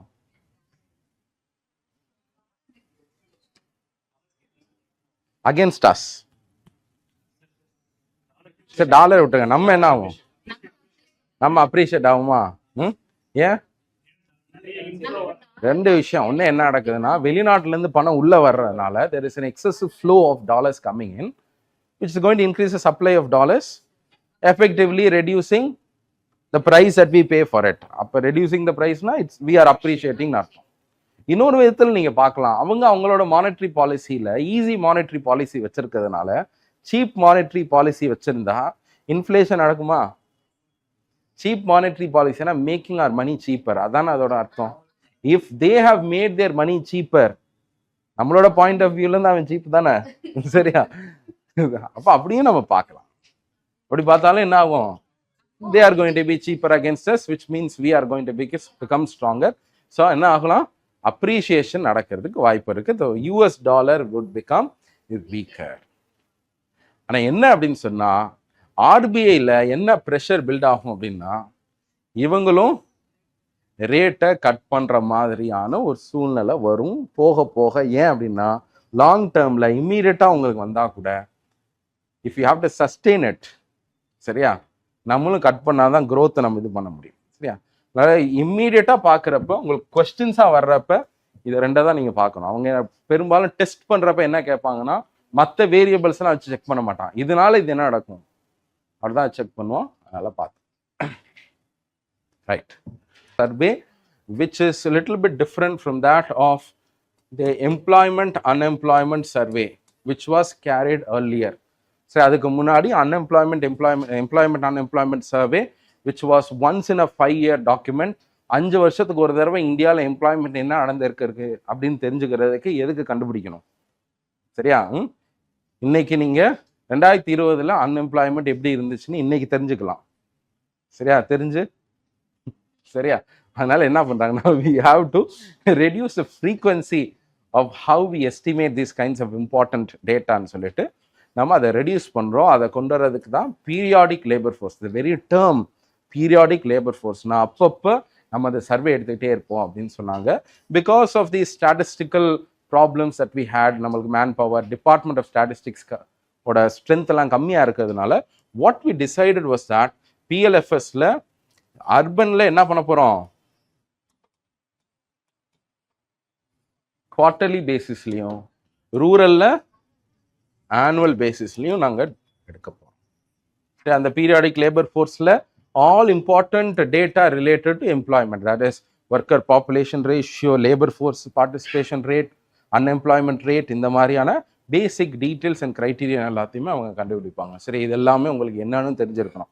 All the definition, what is that, இதெல்லாமே பார்த்துக்கோங்க. ஓகே, இதில் என்ன டிசைட் பண்ணியிருக்காங்கன்னா, this year onwards the government has decided that we are going to reduce the frequency even better-ஆ இன்னும் கொஞ்சம் ரெடியூஸ் பண்ணி மந்த்லி பேசிஸில் என்ன பண்ண போகிறோம், ரூரலுக்கும் அர்பனுக்கும் என்ன பண்ண போகிறோம், from this January onwards we are going to do it on a monthly basis, reduce the frequency. So quarterly basisலேருந்து மந்த்லி பேசிஸ்க்கு we are going to bring out periodic labor force survey. ஆனால் இப்போ இந்த இதில் நம்மளுக்கு இன்னும் வரல, மேபி ஜூலையில் தான் ரிப்போர்ட் வரும். அதில் மேபி மந்த்லி பேசிஸ்லாம் அவங்க கொண்டு வராங்களா இல்லையா அப்படின்னு தெரிஞ்சுக்கலாம். சரியா, so what is the frequency அப்படின்னா, right now it is quarterly and annual basis, but from this January onwards we have decided to shift to monthly basis. So now high frequency indicatorல இதுவும் வரும். What is a high frequency indicator? High frequency இண்டிகேட்டர்னு ministry of finance ஒரு பெரிய list வச்சிருக்கிறோம்.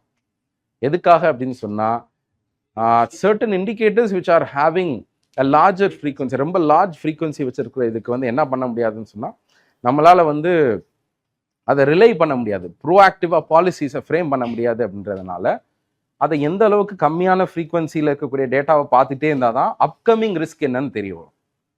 GDP it self is not a high frequency indicator because it comes once in a year and thrice, ஒரு 2 month lakh அப்புறம் தான் வரும். சரியா, post மார்ட்டம் தான் பண்ண முடியும் அதை வச்சு. ஆனால் இந்த பக்கம் நீங்கள் எடுத்து பார்த்தீங்கன்னா inflation related figures, IIP, BMI, இந்த மாதிரியான இண்டெக்ஸஸ், இவே பில்ஸ் ஜெனரேட்டட், ஜிஎஸ்டி கலெக்ஷன்ஸ், இந்த மாதிரியான டேட்டா வச்சு மந்த்லி பேசிஸில் என்ன நடந்துட்டு இருக்குன்னு செக் பண்ண முடியும். ஹை ஃப்ரீக்வன்சி இண்டிகேட்டரை வச்சு நிறைய பாலிசிஸை ஃபார்முலேட் பண்ணணுன்றது கவர்மெண்ட்டோட aim. So from this year onwards will also be including, if possibly this is truth அப்படின்னா, இது உண்மையிலே பண்ண போகிறாங்க அப்படின்னா, we will also be using this as high frequency indicator. இது வந்து இன்னும் பெட்டராக இருக்கும் rather than relying on some secondary indicator. அதாவது ஒரு மாதத்தில் இவ்வளோ ஜிஎஸ்டி கலெக்ஷன் ஆயிருக்குன்னா அப்போ நல்லது அப்படின்னு சொல்லி அந்த கோரிலேஷன் எடுக்கிறதுக்கும், இந்த மாதத்தில் இவ்வளோ அன்எம்ப்ளாய்மெண்ட் இருக்குன்னு பார்க்குற கோரிலேஷனுக்கு வித்தியாசம் இருக்குது. It's a better correlation and a better frequency indicator. சரியா? எது இல்லை, ஹை ஃப்ரீக்வன்சி இண்டிகேட்டர்லாம் என்னென்னு சொல்லி டிஃபைன் பண்ணுறது வந்து இவங்க தான். யார்? Ministry of finance.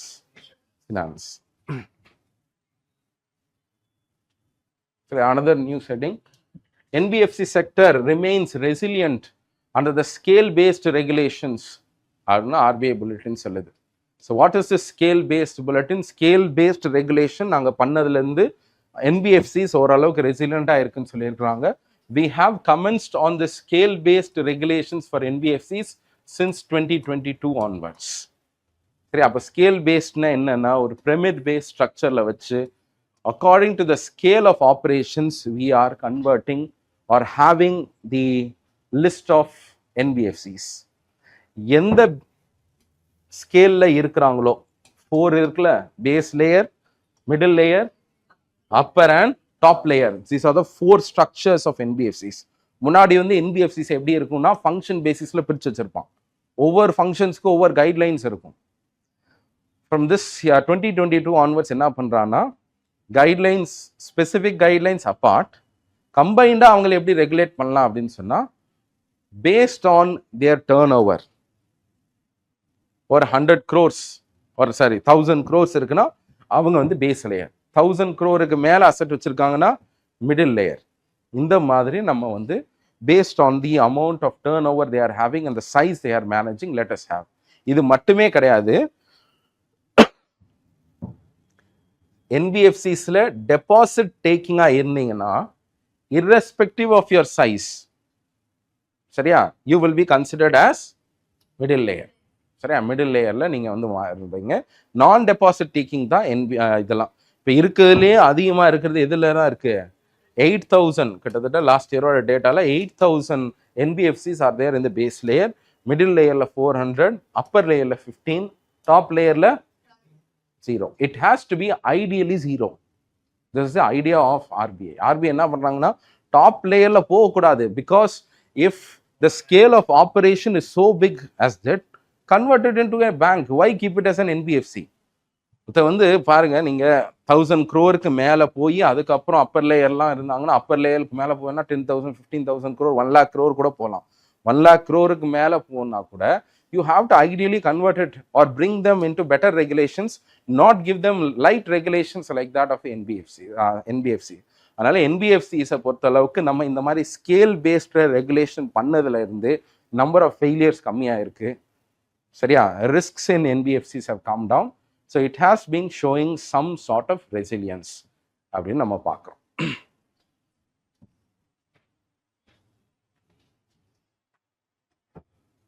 ரைட், இதில் இந்த ஹேர் கட்னா என்ன அப்படின்னு தெரிஞ்சுக்கலாம். சரியா, ஹேர் கட்னா என்ன தெரியுங்களா? சார் நீங்கள் எந்த ஹேர் கட்டை கேட்குறீங்க? சண்முகம் சலூன்.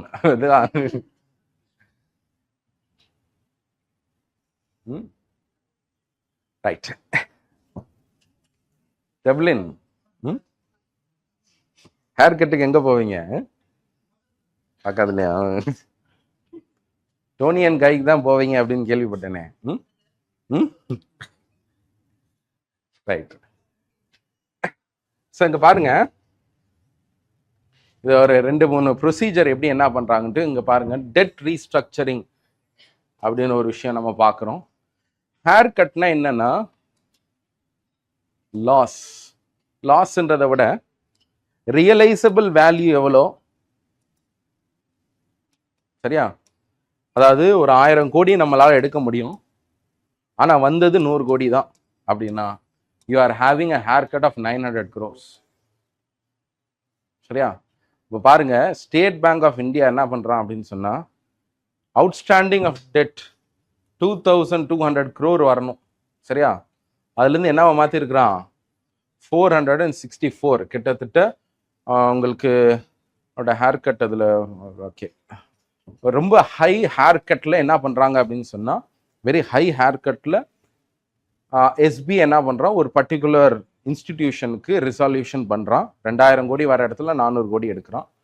அதில் எப்படி பண்ணியிருக்கிறான் அப்படின்னு சொன்னால், எப்படி இதை அலோவ் பண்ணியிருக்கிறான்னா, by buying the shares of the company. என்ன பண்ணுறான்னா 24 கோடி அதில் இன்வெஸ்ட் பண்ணி some amount of let's say 2% of equity அதில் வாங்குறாங்க. 2% ஆஃப் எக்விட்டி 2% ஆஃப் எக்விட்டி வாங்கிட்டு லெட்ஸ் சே இது வந்து I not know how much it was. முன்னாடியெல்லாம் எவ்வளோ வேல்யூன்னு இல்லை, அவ்வளோதான் வாங்க முடியும், அதுக்கு மேலே வாங்க முடியாத ப்ரொமோட்டர்ஸ் இருந்து அப்படிலாம் இருக்கும். சரியா? இது எதுக்காகனா டெட் ரீஸ்ட்ரக்சரிங் அப்படின்றது ஆஃப்டர் 2019க்கு அப்புறம் டெட் ரீஸ்ட்ரக்சரிங் ஸ்கீம்ன்றது ஒரு டைமில் எப்படி இருந்துச்சுன்னா, there were some stipulated schemes of the RBI. S4A scheme, SDR scheme, இதெல்லாம் வந்து PYQல வந்திருக்கு. What is S4A scheme, what is SDR scheme அப்படின்லாம். சரியா? அந்த ஸ்கீம் படி தான் நம்ம பண்ணணும். ஆனால் 2019க்கு அப்புறம் என்ன பண்ணுறான்னா, ஒரு பேங்க் வந்து நாங்கள் இந்த ஸ்கீம்லாம் நாங்கள் கொண்டு வர மாட்டோம், நீங்கள் என்னென்ன வேணும்னா ரெசல்யூஷன் பண்ணுறப்ப டெட் ரீஸ்ட்ரக்சரிங் பண்ணிக்கலாம் அப்படின்னு சொல்லி ஒரு டிஸ்கிரிப்ஷன் கொடுக்குறான். ரெசல்யூஷன் பண்ணுறப்ப தான், அதாவது டெட் ரீஸ்ட்ரக்சரிங் பண்ணி எவர் கிரீனிங் ஆஃப் லோன்ஸ் பண்ணக்கூடாது, நீ மெதுவாக கட்டிக்கிட்டே இரு அப்படின்னு சொல்லக்கூடாது, ரிசால்வ் பண்ணணும், அப்போ டெட் ரீஸ்ட்ரக்சரிங் பண்ணலாம். அதன் அடிப்படையில் தான் இங்கே டெட் ரீஸ்ட்ரக்சர் பண்ணுறான். எப்படி ரீஸ்ட்ரக்சர் பண்ணுறான், நீ கொடுக்க வேண்டிய காசில் இவ்வளோ அமௌண்ட்டை குறைச்சிக்கோ, அதுக்கு பதிலாக என்ன பண்ணு, நான் இதில் இன்வெஸ்ட் பண்ணுறேன் அப்படின்னு சொல்லிட்டு. ஸோ டீப் ஹேர் கட்ஸை வச்சு என்ன பண்ணுறாங்கன்னா, இன்வெஸ்ட் பண்ணுறாங்க ஒரு பர்டிகுலர் கம்பெனிஸில். அந்த கம்பெனிஸ் ஒரு வேளை அடுத்த 4-5 இயர்ஸ் நல்லா டேர்ன் அரவுண்ட் வந்துச்சுன்னா SBIக்கு லாபம் வரும். சரியா? ஸோ ரெசல்யூஷன் மெத்தட்ஸில் நம்ம debt restructuring through the investment of a defaulter company பண்ண முடியுமானா தாராளமாக பண்ணலாம். அதுக்கு SBI ஒன்றும் பண்ணிட்டு இருக்கான். சரியா? இந்த மாதிரி நிறைய நியூஸ் இருக்கு, சும்மா உங்களுக்கு தெரிஞ்சுக்கிறதுக்காக. சரியா? So another use case of யூபிஐல என்ன பண்றாங்க அப்படின்னு சொன்னா, IPO அலாட்மெண்ட் இருக்குல்ல, சரியா? IPO அலாட்மெண்ட், அந்த IPOல என்ன பண்ணுவாங்கன்னு சொன்னா, இஃப் யூ ஆர் லெட்ஸ் சே எனக்கு ஷேர் வேணும் IPOலன்னு சொல்லி நீங்க வாங்குறீங்க அப்படின்னு சொன்னா, உங்களுக்கு பிளாக் பண்ணி வைப்பாங்க, உங்க ஃபண்ட்ஸை பிளாக் பண்ணுவாங்க. நீங்க ஒரு 10,000 ரூபாயை கொடுத்துட்டு அதை பிளாக் பண்ணுவாங்க. அதை பிளாக் பண்றது உங்க பேங்க் அக்கௌண்ட்லேருந்து தான் பண்ணணும். அதுதான் இவ்வளோ நாள் இருந்துச்சு, நெஃப்ட் மூலமாக தான் பண்ற மாதிரி இருக்கும். Now we have converted that into UPI if it is for a range of 5 lakh. So 5 lakh வரைக்கும் you can go for an IPO if you let's say if you wish to go for an IPO first time வாங்குறப்ப UPI தான் mandatory, not an option. Up to 5 lakh UPI is a mandatory. சரியா? So இந்த மாதிரி யூபிஐயோட கேஸை வந்து நம்ம என்ன பண்ணிட்டு இருக்கோம்னா இன்க்ரீஸ் பண்ணிகிட்டே இருக்கோம். So you can invest up to 5 lakh in UPI. நம்ம ஃபர்ஸ்ட் இதில் பார்த்தோம் 1 lakh டார்கெட், 1 lakh லிமிட்டை ரீச் பண்ணலாம் டேக்ஸ் பே பண்ணுறதுக்கு. 1 lakh தாண்டி 5 லட்சம் வரைக்கும் நீங்கள் இன்வெஸ்ட் பண்ணலாம் இந்த IPO மார்க்கெட். சரியா? So with this will stop ஆகுது. It's nearly time. நாளைக்கு நம்ம ரிமைனிங் டாபிக்ஸை பார்க்கலாம். சரியா? we have completed up to October வரைக்கும் நம்ம பார்த்துருக்குறோம். ஸோ அக்டோபரில் இருக்க கொஞ்சம் இன்னும் ரிமைனிங் கொஞ்சம் டாபிக்ஸ் இருக்குது. நான் ஏன் இந்த மாதிரி நிறைய டாபிக்ஸ் எடுத்துருக்கிறேன்னா இதெல்லாம் நீங்கள் பார்க்க மாட்டீங்க சரியா. திஸ் கைண்ட் ஆஃப் டாபிக்ஸ், இந்த ஒன் வேர்டு அல்லது சில ஃபேக்ட்ஸு பாசிபிலிட்டிஸ் இதெல்லாம் பார்க்க மாட்டேங்கிறதுனால தான் நியூஸ் பேப்பரில் இருக்கக்கூடிய இம்பார்ட்டன்ட் ஹெட்டிங்ஸை நான் எடுத்திருக்கிறேன். இல்லாட்டி கன்வென்ஷனலாக என்னென்னலாம் இம்பார்ட்டன்ட் அப்படின்றத வச்சுட்டு நம்ம அதை டிஸ்கஷன் பண்ணலாம். But in many forums test இது மூலமாலாம் நம்ம செக் பண்ணியிருப்போம் அப்படின்றதுனால I am going with this. சரியா, ஓகே தானே உங்களுக்கு? Okay, so we'll continue with where we left yesterday.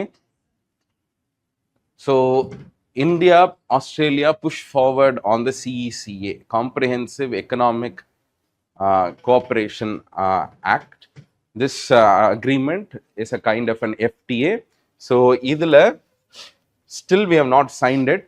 The last 2 years we and Australia have been having repeated round of talks in order to materialize on this FTA. ஒரு FTA full ஃப்ளெஜ்டாக கொண்டு போகிறதுக்காக நம்ம வந்து last 2 இயர்ஸாக நம்ம வந்து அக்ரிமெண்ட்டை sign பண்ணி ஒரு 2 இயர்ஸில் கொஞ்சம் கொஞ்சம் ப்ராடக்ட்ஸை நம்ம எடுத்து ட்ரேட் ரூட்ஸ் எல்லாம் நம்ம ஓப்பன் அப் பண்ணுவோம், டேரிஃப்ஸை ரிடக்ஷன் பண்ணுவோம். இந்த ப்ராசஸ்க்கு பேர் தான் ஏர்லி ஹார்வெஸ்ட் அப்படின்னு சொல்லுவாங்க. ஸோ இந்த ஏர்லி ஹார்வெஸ்ட் டீல வி ஹேட் திஸ் ECTA அப்படின்னு சொல்லுவாங்க, economic cooperation and trade agreement. இந்த ஏர்லி ஹார்வெஸ்ட்னா என்ன அப்படின்னு சொன்னால், this is a kind of an experimentation. இந்த அக்ரிமெண்ட் மூலமாக சில ப்ராடக்ட்ஸ்க்கெலாம் டேரிஃப் ரேட்ஸை தீர்மானித்து 2 கண்ட்ரீஸுக்கு இடையில will be opening up trade routes. அதில் எந்த அளவுக்கு பெர்ஃபார்ம் பண்ணுறோன்றதை பார்த்துட்டு என்னென்ன இஷ்யூஸ் வருது அப்படின்லாம் பார்த்துட்டு கொஞ்சம் கொஞ்சமாக will try to sign it up on a larger level. சரியா, ஃபுல் ஃப்ளெஜ்டாக நம்ம போகிறோம். So this ECTA agreement, which was an early harvest deal with Australia, is now on the talks. 10 round of talks முடிஞ்சு. Now the minister has said that we are going to negotiate on the CECA. சரியா? So this is a kind of an FTA agreement that we are going to sign with whom? Australia. சரியா, நம்ம UK ஓட ஒரு FTA talks போயிட்டு இருக்கு, ஆஸ்திரேலியாவோட பண்ணிட்டு இருக்கோம். we have signed an FTA with UAE already. நம்ம UAE ஓட சைன் பண்ணிட்டோம். நேற்று கூட ஒரு டீலை பற்றி பேசணும், நியூஸில் வந்துருந்துச்சு. என்ன அது?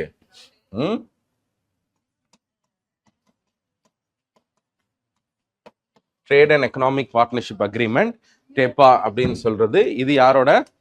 இந்தியா, யாரு? யூரோப்பியன், என்னது சரியா, அவங்க கூட நம்ம இது பண்ணியிருந்தோம். ஸோ அதில் 4 கண்ட்ரிஸ் இருக்கிறாங்க அப்படின்னு சொல்லி பார்த்தோம் இல்லையா? Switzerland, Norway, Iceland and Liechtenstein. சரியா, ஃபைன். ஸோ லைக்வைஸ் இந்த வருஷம் ஆஸ்திரேலியாவோட நம்ம CECA சைன் பண்ண போகிறோம் அப்படின்னு சொல்லியிருக்காங்க. It is on the review stage. சரி, இதுக்கு முன்னாடி PYQஸில் கூட கேட்டிருக்கிறாங்க இந்த மாதிரி BTIA யாரோட சைன் பண்ண போகிறோம் அப்படின்லாம் சொல்லி. யூரோப்பியன் யூனியனோட நம்ம பண்ணிட்டு இருந்தோம், நான் அதை நம்ம பாட்டிட்டோம். ஸோ BTIAன்றது யூரோப்பியன் யூனியன், அப்போ TEPAன்றது EFTAவோட, அப்போ CEPA அப்படின்றது CECAன்றது ஆஸ்திரேலியாவோட. ஸோ இந்த மாதிரி இந்த ரவுண்ட் ஆஃப் டாக்ஸை கொஞ்சம் ஞாபகம் வச்சுக்கோங்க. சரியா, அண்ட் இதில் சில இதெல்லாம் கொடுத்துருக்குறாங்க. என்ன அப்படின்னு சொன்னால், after signing this early harvest, நம்ம அந்த ECTA சைன் பண்ணதுக்கு அப்புறமா கிட்டத்தட்ட வந்து பைலாட்ரல் ட்ரேட் வந்து டபுள் ஆயிருக்கு இந்த லாஸ்ட் 2 இயர்ஸ் அப்படின்ற மாதிரி நம்மளால பார்க்க முடியுது. So which is of course a good sign and we can build on this success and go for a CECA agreement. சரியா, ஸோ இதுக்கான ஃபவுண்டேஷன்ஸை லே பண்ணியிருக்கிறோம். இன்னும் ஃப்ரெஷ் ரவுண்ட் ஆஃப் டாக்ஸ்லாம் போயிட்டு it will materialise. We will announce that we have successfully launched the CECA with Australia.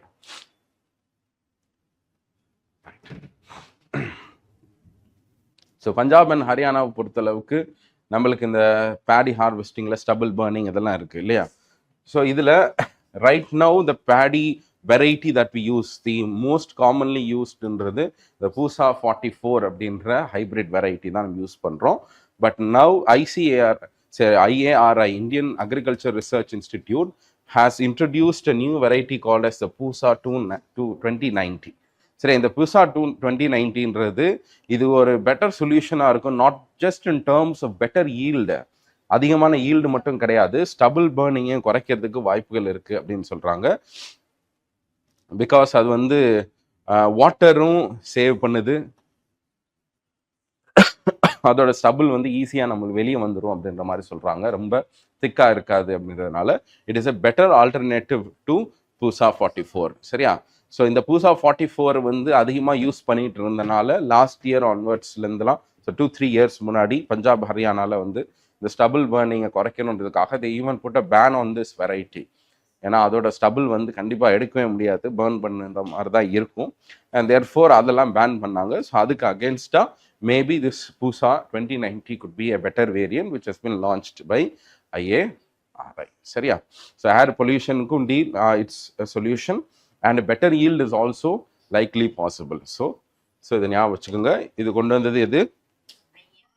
சரியா? Okay.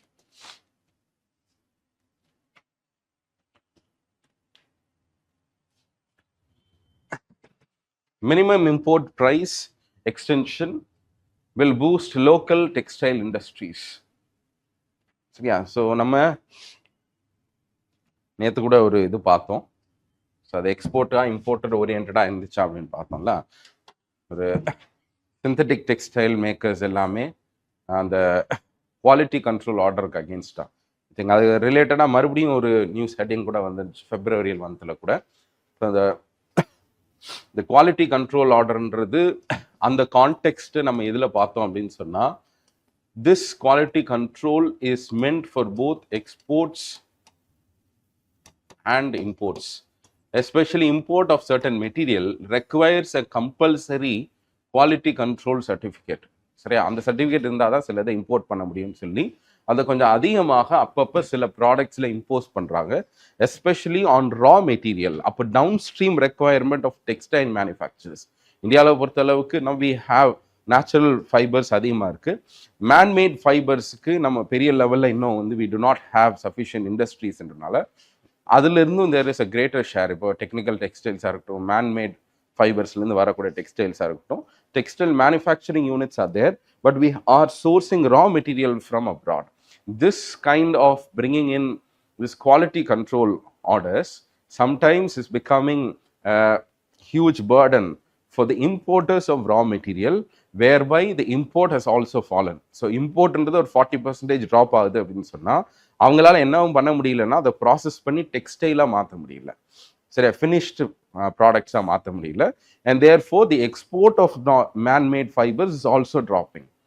அதனால என்ன கேட்டுட்டு இருக்காங்கன்னா இவங்க சிந்தட்டிக் டெக்ஸ்டைல் மேனுஃபேக்சரர்ஸ் எல்லாமே they are asking a relaxation in this quality control order. இந்த குவாலிட்டி கண்ட்ரோல் ஆர்டர்ன்றது இந்த குவாலிட்டி கண்ட்ரோல் பண்ணுறதுக்கு எந்த ஸ்டாண்டர்ட்ஸ், யார் இந்த ஸ்டாண்டர்ட்ஸ்லாம் இஷ்யூ பண்ணுறாங்கன்னா BIS தான் இந்த ஸ்டாண்டர்ட்ஸ் இஷ்யூ பண்ணுறாங்க.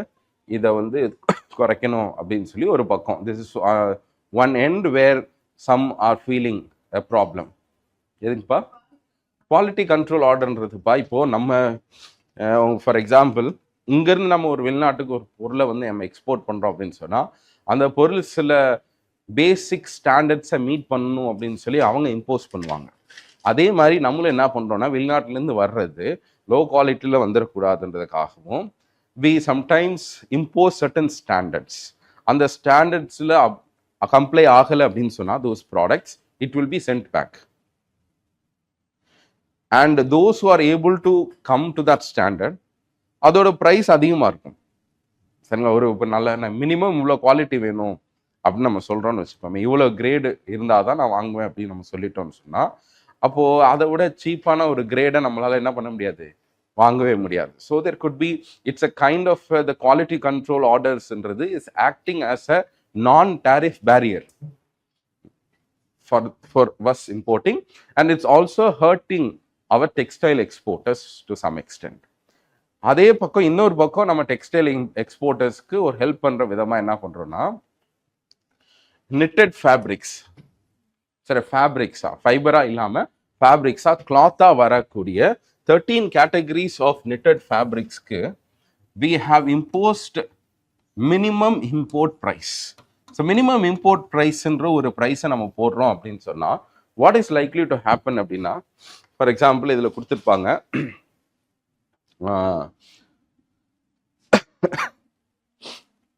ரைட், அதாவது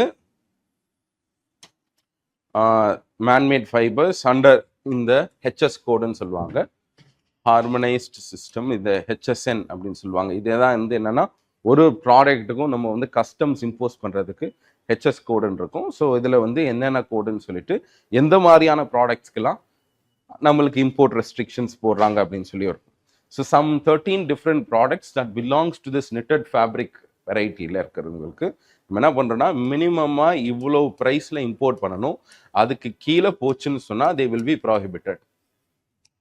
சரியா? அப்போ let's say we are imposing a line இவ்வளோ டாலர்ஸ் அப்படின்னு வச்சுப்போமே.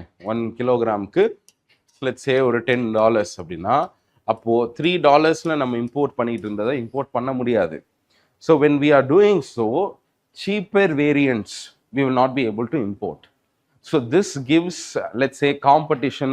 வெளிநாட்டில் இருந்து இப்போ சைனாவில் இல்லை மற்ற மாதிரியான காம்படிட்டிவ் மார்க்கெட்ஸ்லேருந்து இந்தியாவுக்குள்ள அதிகமான இம்போர்ட்ஸ் வருது அப்படின்னு சொன்னால் அதை நம்மளால் தடுத்து என்ன பண்ண முடியும் சொன்னால் டொமஸ்டிக் ப்ரொடக்ஷன் பெரிய லெவலில் ஹர்ட் ஆகாத மாதிரி பார்த்துக்க முடியும். So this is what is in the news. So minimum import price. சில நேரம் இங்கேருந்து வெளிநாடுகளுக்கு போகிறப்ப நம்ம இன்னொரு ப்ரைஸும் போடுவோம். அதுக்கு பேர் என்னது? Minimum export price. So both minimum export price and minimum import price, they are imposed with a condition to ensure that domestic production is not suffering because of global trade. சரியா? அப்போ இங்கேருந்து நம்ம வந்து பெரும்பாலும் essential commodities or food commodities எல்லாம் வெளிநாட்டுக்கு அதிகமாக போகிறப்ப சப்ளை ஷார்ட்டேஜஸ் இந்தியாவில் வந்துடும் அப்படின்றதுக்காக மினிமம் எக்ஸ்போர்ட் ப்ரைஸ்ன்னு போடுவோம். ஸோ அந்த எக்ஸ்போர்ட் ப்ரைஸுக்கு மேலே போனால் மட்டும்தான் உங்களால் விற்க முடியும். சரியா? which is going to make things competitive. அப்போ நீங்கள் உங்கள் ப்ரைஸை அதுக்கு மேலே விற்கிறீங்க அப்படின்னு சொன்னால் வெளிநாட்டிலேருந்து உங்கள்கிட்ட வாங்க மாட்டான். சரி, அப்போ தான் competitive edge that we will get will be lost. ஒரு எண்டில் நம்ம பார்த்தோம்னு சொன்னால் the remunerative income that people are going to get will be lost because of such practices. But அதோட எய்ம் ஏன் அப்படின்னு சொன்னால் சப்ளை ஷார்ட்டேஜஸ் இந்தியாவில் இல்லாத மாதிரி நம்மளால் பண்ண முடியும். So this is two kind of pricing methods that we follow, especially in global trade. One is minimum export price and the other is minimum import price. So in the context என்ன அப்படின்னு சொன்னா சில ஃபேப்ரிக்ஸ்க்கு நம்ம minimum import price அப்படின்றத போடுறதுனால they feel that it will be playing it will benefit especially those who are in this textile industries. Okay, fine.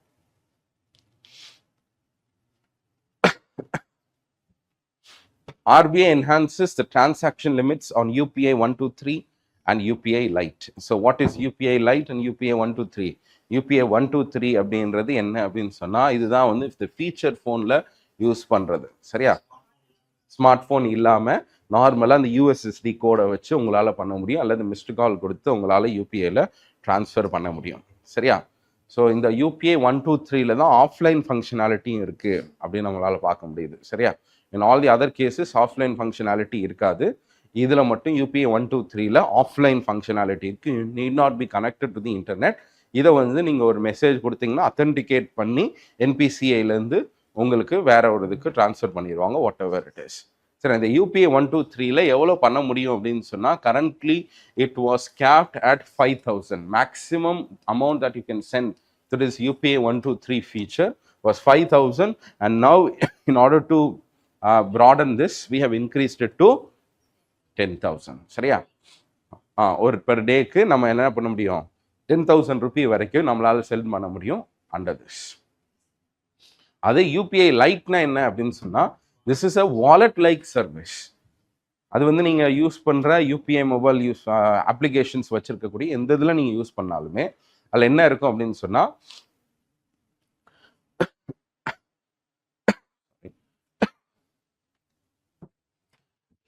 ஒரு வாலெட்டில் you have to right கொஞ்சம் அப்லோட் பண்ணி வைக்கணும் காசை. அதில் எவ்வளோ வரைக்கும் வைக்கலாம் அப்படின்னு சொன்னால் 2,000 Ruby you can front load in to that application. சரியா? UPI லைட் வாலெட்டில் நீங்கள் 2,000 ரூபி போட்டுட்டு அந்த 2,000 ரூபியை நீங்கள் வந்து ஸ்கேன் பண்ணுறீங்க அப்படின்னு சொன்னால் it will not require any PIN. சரியா?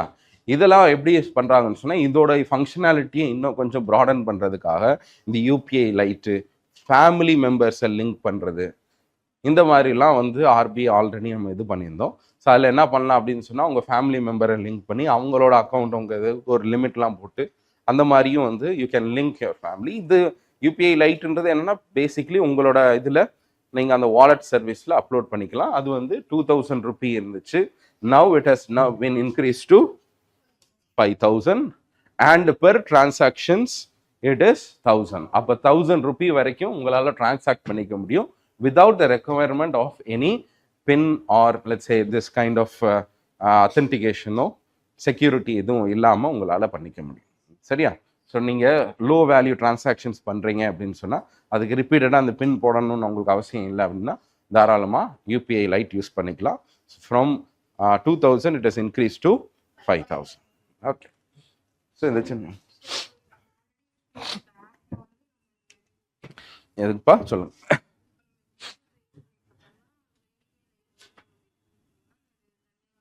இல்லை அதுலேயே இருக்கும். அதாவது நீங்கள் கூகுள் பேல இருக்குல்ல ப்ரொவைட் பண்ணுறேன், எல்லாத்துலேயுமே இருக்கும். இல்லைப்பா, அதாவது என்னன்னா இப்போ நீங்கள் ஒரு 10 ரூபா எனக்கு அனுப்புறீங்க இப்போ அப்படின்னா அதை டிரான்சாக்ட் பண்ணிட்டு 10 ரூபா அனுப்புனாலும் என்ன பண்ணி ஆகணும்? பின் நம்பர் போடணும்ல. யூபிஐ லைட்னா என்னன்னா உங்கள் கையில் இருக்கக்கூடிய பேங்க் அக்கௌண்ட்லேருந்து ஒரு வாலெட் இருக்கும், டிஜிட்டல் வாலெட். அந்த டிஜிட்டல் வாலெட்டுக்கு அப்லோட் பண்ணிடணும், காசை ஃப்ரண்ட் லோட் பண்ணிடணும்ல. அப்போ ஒரு எவ்வளோ போடலான்னா 2000 வரைக்கும் போட்டு வச்சுக்கலாம் அந்த வாலெட்டில். அந்த வாலெட்லேருந்து நீங்கள் சென்ட் பண்ணுறீங்கன்னு வச்சுப்போம் யாருக்காவது, லெட்ஸே ஒரு 2000 ரூபி அதில் சரி 500 ரூபா யாருக்கா எதுக்கோ பே பண்ணுறீங்கன்னா அந்த வாலெட்லேருந்து பே பண்ணுறப்ப உங்கள் பேங்க்லேருந்து இருக்காது, அந்த வாலெட்லேருந்து போகும் டைரெக்டாக. அதுக்கு உங்களுக்கு இந்த பின்லாம் தேவையில்லை, யூபிஐ பின்லாம். புரியுங்களா? எதுக்குங்கப்பா? அமேசான்ல யூபிஐ யூஸ் பண்றீங்களா, யூபிஐ லைட் யூஸ் பண்றீங்களா? புரியுங்களா? Amazon is also providing you UPI service.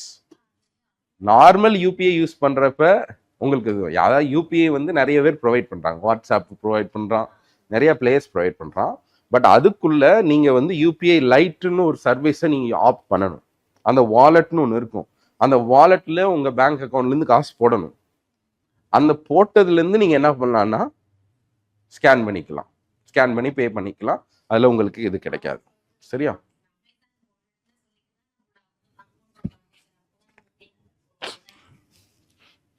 Maybe அது வந்து அமேசான் வாலெட்டு அது வேற. சரி, அமேசான் வாலெட் வேற, யூபிஐ வாலெட் வேற. சரியா? யூபிஐ வாலெட்ன்றது தனியாக இந்த யூபிஐ வாலெட் சர்வீஸ் கொடுக்கறது தான் இந்த யூபிஐ லைட் அப்படின்னு சொல்லுவோம். So for both of them what we have done is we have increased the volume. சரியா? டிரான்சாக்ஷன் வால்யூமை நம்ம இன்க்ரீஸ் பண்ணியிருக்கோம்.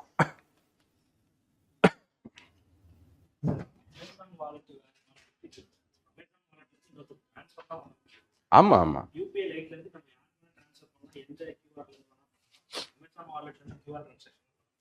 அது வந்து ப்ரீபெய்ட் வாலெட்ஸ். அது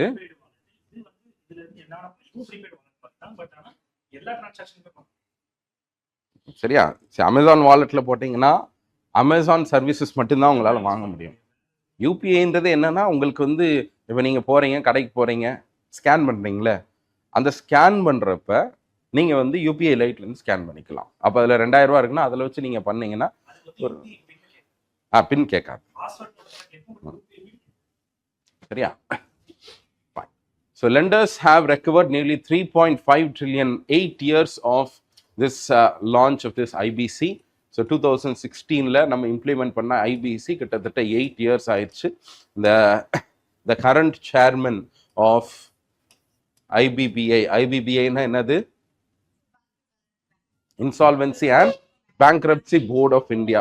So this Insolvency and Bankruptcy Board of India ஒரு சேர்பர்சன் ரவி மிட்டல் அவர் தான் இருக்கிறாரு. அவர் என்ன சொல்லியிருக்காருன்னா இந்த last 10 years 8 yearsல 3.5 lakh crores have been recovered or resolved through this IBC methodology. சரியா? ஸோ இந்த ரெசல்யூஷன் மெத்தட் மூலமா நம்ம இவ்வளோ பண்ணியிருக்கிறோம் அப்படின்னு சொல்றாங்க. nearly 1000 cases have been brought under it.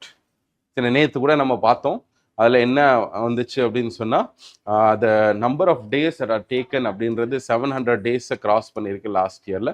Even though this IBC requires a time bound, சரியா, time பவுண்டான ஃப்ரேம் ஒர்க் கொடுத்தா கூட நம்மளால் ப்ராக்டிக்கலாக இதை பண்ண முடியல அப்படின்னு சொல்லி பார்க்குறோம். ஓகே, ஸோ இதில் உங்களுக்கு I think you will be knowing what this IBC system is. ஐபிசியில் இந்த என்சிஎல்டின்றது ஒரு ரொம்ப முக்கியமான ஒரு பிளேயர், சரியா, stakeholder, national company law tribunal.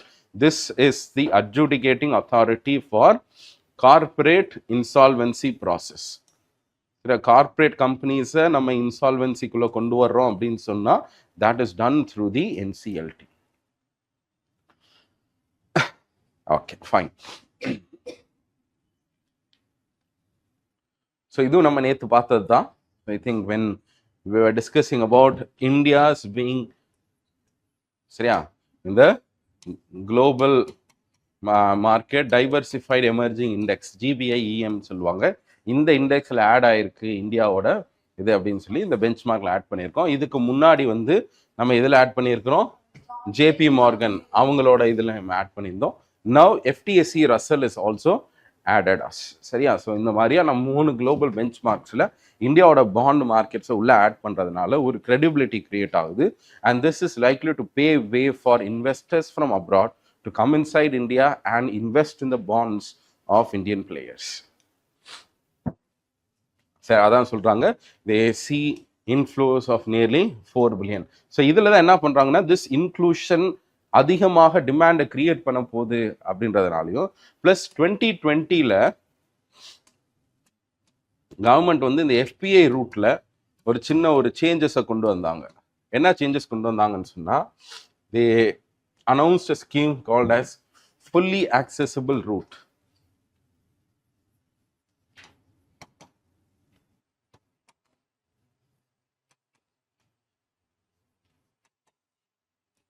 எஃப்ஏஆர்னு சொல்லுவாங்க, ஃபுல்லி ஆக்சசபிள் ரூட். ஸோ இந்த ஃபுல்லி ஆக்சசபிள் ரூட்ல என்ன மீன் பண்ணுறாங்கன்னு சொன்னால் for certain categories of FPI investments into the government bonds it's fully accessible without any upper limits.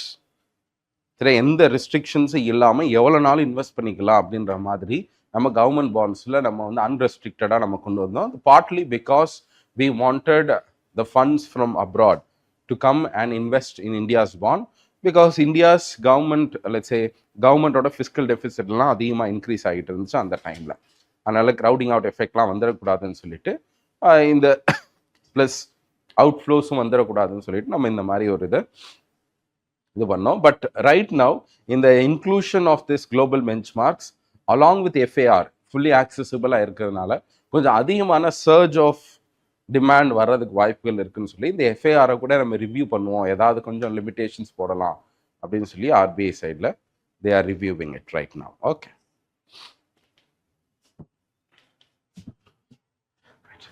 So national agricultural code.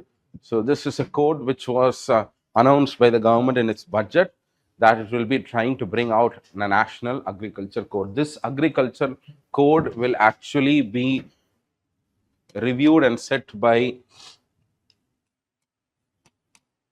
the Bureau for Indian Standards. So இதில் என்ன பண்ணுவாங்க அப்படின்னு சொன்னால் எப்படி ஒரு நேஷனல் பில்டிங் கோட் இருக்கோ அதே மாதிரி for agricultural practices all the practices being the cultivation practices, cropping patterns, seeding, harvesting practices, சரியா, இந்த மாதிரியான ப்ராக்டிசஸ் எல்லாமே A to Z of agriculture ஒவ்வொரு ப்ரொசீஜருக்கும் என்ன மாதிரியான ஸ்டாண்டர்ட்ஸை நம்ம செட் பண்ணணும்னு சொல்லி the government is going to the BAS is going to embark on this process of creating an standardization of practices.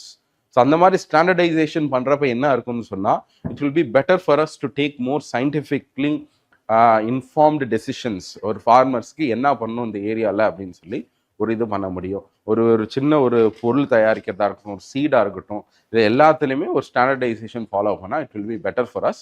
And therefore let's embark on this mission சொல்லி national agriculture code அப்படின்ற ஒரு code ஒன்று பண்ண போகிறாங்க. So comprehensive guide for the entire farming community.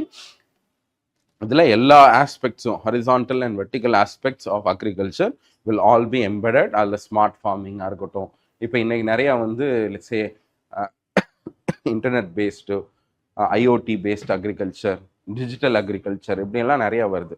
அப்போ digital paste அக்ரிகல்ச்சர்லாம் வந்து smart climate smart அக்ரிகல்ச்சர்லாம் சொல்கிறோம் அப்படின்னு சொன்னால் என்ன மாதிரியான ப்ராக்டிசஸ், ஃபார் எக்ஸாம்பிள் ஃபார்மிங்க்கு ட்ரோன் நம்ம செட் பண்ணலாம்.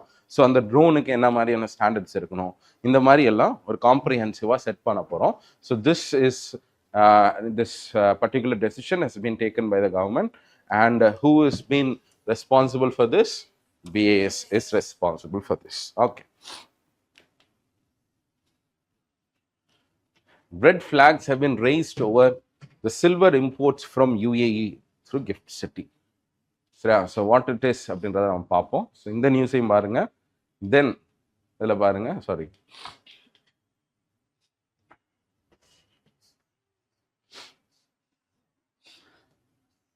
India may see a revenue loss of 60,000 crore every year because of gold and silver imports. The Gift City exchange is raising red flags because of increasing silver imports from Dubai. So இது என்ன அப்படின்னு சொன்னா, just look at this news report. It says that India's imports of gold and silver from the UAE has jumped to 210%. சரியா? அப்போ இதுக்கு முன்னாடி பாருங்க, let's say 200னா இதுக்கு இப்போ ரைட் நவ் 10 பில்லியன் இருக்குது அப்படின்னு சொன்னால் 5 பில்லியனுக்கு கீழே தான் இருந்திருக்கும் அதுக்கு முன்னாடி. ஸோ இந்த வருஷம் $10 billion ஆஃப் gold and silver imports we have been doing. அந்த சில்வர்லையும் பர்டிகுலர் நம்ம எடுத்து பார்க்குறோம் அப்படின்னு சொன்னால், silver imports in the last 1.5 years have been done only through the Gift City. Gift City acts as the major conduit of silver imports. எதுக்காக இந்த silver import எல்லாமே கிஃப்ட் சிட்டி வழியா வருது, அதுவும் துபாயிலேருந்து ஏன் வருது அப்படின்னு சொல்லி பார்க்குறப்போ, because of government's decision to do so. ஏன்னா ஒரு ப்ரிஃபரன்ஷியல் ட்ரீட்மெண்ட் இருக்கு கிஃப்ட் சிட்டியில். கிஃப்ட் சிட்டியில் நம்ம என்ன பண்ணுறோம்னா 2022ல் இந்தியா இன்டர்நேஷ்னல் புல்லியன் எக்ஸ்சேஞ்ச் அப்படின்னு சொல்லி IIBX அப்படின்னு ஒன்று செட் பண்ணுறோம். ஸோ அதோட மெயின் எய்மே என்ன அப்படின்னு சொன்னால், புல்லியன்ஸை உள்ள வந்து ஸ்டோரேஜ் வால்ட்டிங் ஃபெசிலிட்டி பண்ணுறது, அதை எடுத்து மற்ற பிளேயர்ஸுக்கு வர வைக்கிற மாதிரி. For example, even though GIFT City is considered to be part of a foreign jurisdiction, அதுலேருந்து நம்ம வாங்குறோன்னா it is literally meant to be an import. ஆனால் import through the GIFT City will be having a lesser, let's say compliance and customs, இது எல்லாமே கொஞ்சம் லெஸராக வைக்கிறதுக்கு government plan பண்ணியிருக்காங்க. அதே மாதிரி நம்மளும் UAEயும் என்ன பண்ணியிருக்கோம்னு சொன்னால், we have signed a free trade agreement also. அந்த ஃப்ரீ ட்ரேட் அக்ரிமெண்ட்ல என்ன முடிவு பண்ணியிருக்காங்கன்னு சொன்னால், கோல்டு அண்ட் சில்வர் டியூட்டிஸ் எல்லாத்தையுமே ஃபேஸ்ட் மேனர் நாங்கள் குறைக்க போகிறோம் அப்படின்னு சொல்கிறாங்க. So for all the other countries gold சில்வருக்குலாம் 15% கஸ்டம்ஸ் இருக்குன்னு சொன்னால், இதுக்கு 8% டியூட்டி. சரியா? 8% டியூட்டி. அந்த 8% டியூட்டியும் கிஃப்ட் சிட்டி மூலமாக வருது அப்படின்னு சொன்னால், it is again further better for as அப்படின்றது. எல்லாமே இந்த ஆர்பிட்ரேஜ் இருக்குல்ல, 8 ரூபாய்க்கு வந்துட்டு 8 ரூபாய்க்கு 8% டேக்ஸா 15% டேக்ஸ், ஆனால் இதுதானே பெட்டராக இருக்க போகுது. அதனால தான் சில்வர் கிட்டத்தட்ட எல்லாமே it is coming through the GIFT City route and majorly through Dubai. So துபாய்ன்றது இன்னைக்கு வந்து இன்ஃபேக்ட் கிட்டத்தட்ட 90% ஆஃப் சில்வர் நம்மளுக்கு இந்த ரூட் வழியாக தான் வந்திருக்கு அப்படின்னு சொல்கிறாங்க. அதை தான் வந்து பண்ணும். ப்ளஸ் என்ன வருதுன்னு சொன்னால், கிஃப்ட் சிட்டி மூலமாக வர்றப்ப அல்லக்கூடிய டேக்ஸ் கன்செஷன்ஸ் அண்ட் கஸ்டம்ஸ் கன்செஷன்ஸை இந்த ரூல்ஸ் ஆஃப் ஆரிஜின் அப்படின்றது மற்ற இடங்கள்ல வர்றப்ப there are two things. one, rules of origin அப்படின்னு சொல்லுவாங்க, எங்கேருந்து வருது அப்படின்றத நம்ம செக் பண்ணணும். ஏன்னா ஒவ்வொரு கண்ட்ரிக்கும் ஒவ்வொரு மாதிரி டேக்ஸ் ரேட் கூட நம்ம வச்சுருக்கோம், ப்ரிஃபரன்ஷியல் டேக்ஸஸ் இருக்கும். ஸோ அந்த மாதிரி ரூல்ஸ் ஆஃப் ஆரிஜினை செக் பண்ணணும். இப்போது துபாயிலேருந்து வந்திருக்கு அப்படின்னு சொன்னால் அதுக்கு ஒரு மாதிரி, இப்போ மற்ற இடத்துலேருந்து வந்தால் ஒரு மாதிரி. ஆனால் if it is being rerouted through the gift city, gift cityலேருந்து நம்ம வாங்கியிருக்கோம். லெட்ஸ் சே ஒரு ஜுவல்லரி மேக்கர் வந்து ஒரு கோல்டை வந்து கிஃப்ட் சிட்டி மூலமாக சோர்ஸ் பண்ணியிருக்காங்கன்னு சொன்னால், அங்கே வந்து என்னன்னா ரிலாக்ஸ்டு ரூல்ஸ் இருக்கிறதுனால, பெரிய லெவலில் ஸ்ட்ரிக்டான ரூல்ஸ் ஆஃப் ஆரிஜின் அங்கே இல்லை அப்படின்றதுனால எல்லாரும் இது வழியாக ப்ரிஃபர் பண்ணுறாங்க. பிகாஸ் எங்களுக்கு டேரிஃபும் கம்மியாக இருக்குது, ரூல்ஸ் ஆஃப் ஆரிஜின் அந்த ரெக்குவயர்மெண்ட்டும் கம்மியாக இருக்கிறதுனால இந்த ரூட் வந்துட்டு இருக்கு. And therefore the government is reviewing this decision, வேற மாதிரி ஏதாவது பண்ணலாமான்னு. பட் ஃபார் த 1 year அதிகமான இம்போர்ட்ஸ் ஹவ் சர்ஜ்டு, சில்வரும் சரி கோல்டும் அதிகமாக UAE மூலமாக நம்மளுக்கு உள்ள வந்திருக்கு. ஓகே, இதுப்பா கோல்டோட லீடிங் ப்ரொடியூசரா? கோல்டோட லீடிங் ப்ரொடியூசர் அதாவது UAE தான் நம்ம வந்து அதிகமாக வாங்குகிறோம். UAE, Switzerland இந்த மாதிரி கண்ட்ரீஸில் தான் நம்ம அதிகமாக வாங்குகிறோம். பட் ப்ரொடியூசர் ஆஃப் கோல்டு வந்து ஆஃப்ரிக்கன் கான்டினென்ட் தான் ப்ரொடியூஸ் பண்ணுது. But it is all being raw கோல்டை வாங்கிட்டு எல்லாமே இது வழியாக தான் வருது. சரி, அதாவது UAE, சவுதி, நம்மளுக்கு இந்தியாவுக்கு UAE அண்ட் செகண்ட் ஸ்விட்சர்லாந்து. ஆமாம், ஸ்விட்சர்லாண்டு, UAE இந்த ஆர்டரில் தான் நம்மளுக்கு வரும். சரிங்களா? ரைட். ஸோ அதை பார்த்தீங்கன்னா இந்த CEPA that we have signed with UAE, இங்கே பாருங்க, India has agreed to reduce the duty on silver imports to 0% over the next 10 years. அப்போ நெக்ஸ்ட் 10 இயர்ஸில் இன்னும் என்ன ஆகும்? What is going to reduce? Import reduce ஆகிட்டே இருக்க போகுது. ஸோ அப்படி வர்றப்ப என்ன ஆகும்? இதுதான் இங்கே சொல்கிறாங்க. சரி, இம்போர்ட்ன்றேன், the customs that we collect is going to reduce. அதுதான் சொல்கிறான். இந்தியா வந்து இந்த கோல்டு அண்ட் சில்வர் UAE மூலமாக வந்துக்கிட்டே இருந்துச்சுன்னு சொன்னால் நம்மளுக்கு கிட்டத்தட்ட 63,000 crores லாஸ் ஆகும் பிகாஸ் ஆஃப் திஸ் பாலிசி அப்படின்னு சொல்கிறாங்க. ஓகே, மேபி ஒரு ரிவ்யூ பண்ணலாம். பட் என்ன அப்படின்னு சொன்னால், நம்ம FTA சைன் பண்ணிட்டோம்னா எல்லாம் தெரிஞ்சு தான் பண்ணியிருக்கோன்னு அர்த்தம். சரியா? நம்ம இங்கிட்டு கொஞ்சம் லூஸ் பண்ணுவோம். நம்ம ப்ராடக்ட்டை அவனுக்கு நம்ம செல் பண்ணுறப்ப அவனும் நம்மளுக்கு ரெடியூஸ்ட் டியூட்டியில் தான் அவன் கொடுத்தாகணும். அப்போ அங்கேயும் என்ன ஆகும்? நம்ம நிறைய எக்ஸ்போர்ட் பண்ணுறதுக்கு வாய்ப்புகள் இருக்குது. ஓகே, எதுங்கப்பா? ஆமாம், UAEலேருந்து நம்மளுக்கு, அதாவது சில ஜுவல்லரி வந்து இதாக பண்ணுவாங்க. பட் பெரும்பாலும் புல்லியனாக தான் வரும் நம்மளுக்கு. இந்தியாவில் வந்து நம்ம வந்து அதை ஜுவல்லரியாக கன்வெர்ட் பண்ணோம். 24 கேரட் இந்த ஃபார்ம் ஆஃப் இது சேட்டலைட் ஸ்பெக்ட்ரம் பேட்டில் பாருங்க. Ambani calls for auction, Elon Musk is backing allocation. சரியா? சரி, இதில் என்ன அப்படின்னு சொன்னால், இதுதான் நம்ம நேற்று நம்ம லைட்டாக டிஸ்கஸ் பண்ணது. ஜியோ என்ன பண்ணுறாங்க அப்படின்னு சொன்னால், ட்ராய் கிட்ட ஒரு ரெக்கமெண்டேஷன் எழுதியிருக்கிறாங்க, ஒரு கம்ப்ளைண்ட் மாதிரி. என்ன பண்ணுறாங்கன்னா, நாங்கள் வந்து டெரஸ்ட்ரியல் சர்வீசஸ் நம்ம ப்ரொவைட் பண்ணிகிட்ருக்கோம், internet based services, and that had required huge amount of investments. சரியா? இன்றைக்கி வந்து நீங்கள் வந்து அதனால நாங்கள் வந்து ஒரு இன்டர்நெட் சர்வீஸ் யாருக்கா ப்ரொவைட் பண்ணுறோன்னு சொன்னால் அதுக்கு இவ்வளோ ரேட்டு தான் நம்மளால் சார்ஜ் பண்ண முடியும், டாரிஃப் சார்ஜ் பண்ணுறோம். But if you suddenly allow someone and that too without any spectrum auction, அப்போ ஸ்பெக்ட்ரமாக ஆக்ஷனே பண்ணாமல் நீங்கள் வாங்குறீங்க. நாங்கள் வந்து பாதிக்கு மேலே நாங்கள் ஸ்பெக்ட்ரம் அலோகேஷனுக்கே நாங்கள் ஃபீஸ் பே பண்ணியிருக்கோம். கிட்டத்தட்ட லேக்ஸ்க்கு மேலே 30,000 crore 40,000 crore போட்டு நாங்கள் ஸ்பெக்ட்ரம் லைசன்ஸ் நம்ம வாங்கியிருப்போம். அப்போ ஸ்பெக்ட்ரம் லைசன்ஸே இல்லாமல் ஒருத்தர் வந்து சேட்டலைட் பேசிஸில் கொடுக்குறான்னு சொன்னால், it is not going to create a level playing field for those terrestrial internet service providers versus that of satellite service providers. அதனால அவங்களுக்கு உள்ள லைசன்ஸ் கொடுக்குற மாதிரி இருந்தீங்கன்னா, also give them spectrum allocation fees வாங்கிட்டு தான் நீங்கள் அவ்வளோ அலோவ் பண்ணணும் அப்படின்னு சொல்கிறாங்க. But the government has decided to go for administrative allocation. சரியா? அவங்களுக்கு ஒரு ஃபீஸ் மாதிரி வாங்கிட்டு அவங்கள அலோவ் பண்ண முடியும். இதில் என்ன இருக்குன்னா, டெக்னிக்கலாக பார்த்தோன்னு சொன்னால், நம்ம டெலிகாம் இருக்குல்ல, mobile phone, so mobile communications எல்லாத்துக்குமே ஒரு குறிப்பிட்ட ஸ்பெக்ட்ரமை வந்து நம்ம வாங்கி அதில் நான் இன்டர்ஃபரன்ஸ் இல்லாமல் போனால் தான் நம்மளால் என்ன பண்ண முடியும்னு சொன்னால் ஈஸியாக கம்யூனிகேட் பண்ண முடியும். பட் சேட்டலைட் வேவ்ஸை வச்சு பண்ணுறப்ப இட் இஸ் நான் எக்ஸ்க்ளூசிவ். நீங்கள் வந்து என்ன பண்ண முடியும்னா, இந்த சேட்டலைட் வேவ் இந்த பேண்ட் வித்தை இவர் தான் யூஸ் பண்ணணும் அப்படின்ற மாதிரியான ரெஸ்ட்ரிக்ஷன்ஸை போடுன்றது technically it is going to be observed. So அப்படி இருக்கிறப்ப non exclusivity is not available, not possible through direct satellite communications.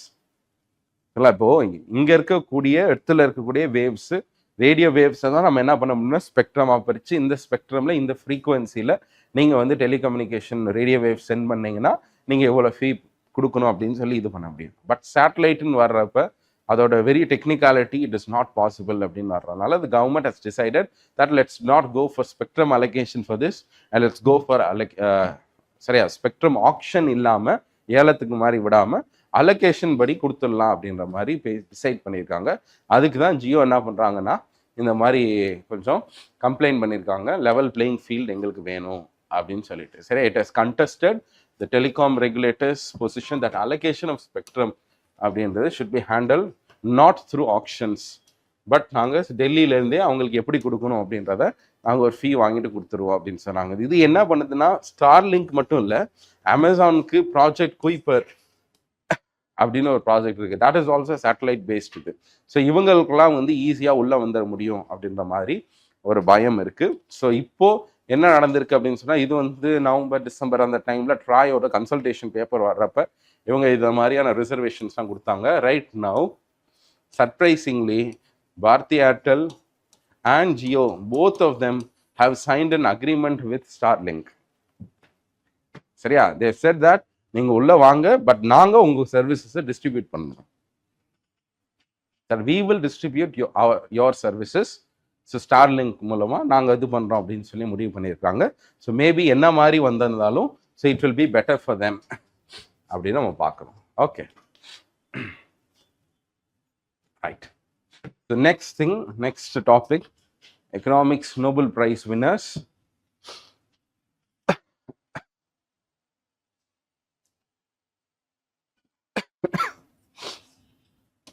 சரியா?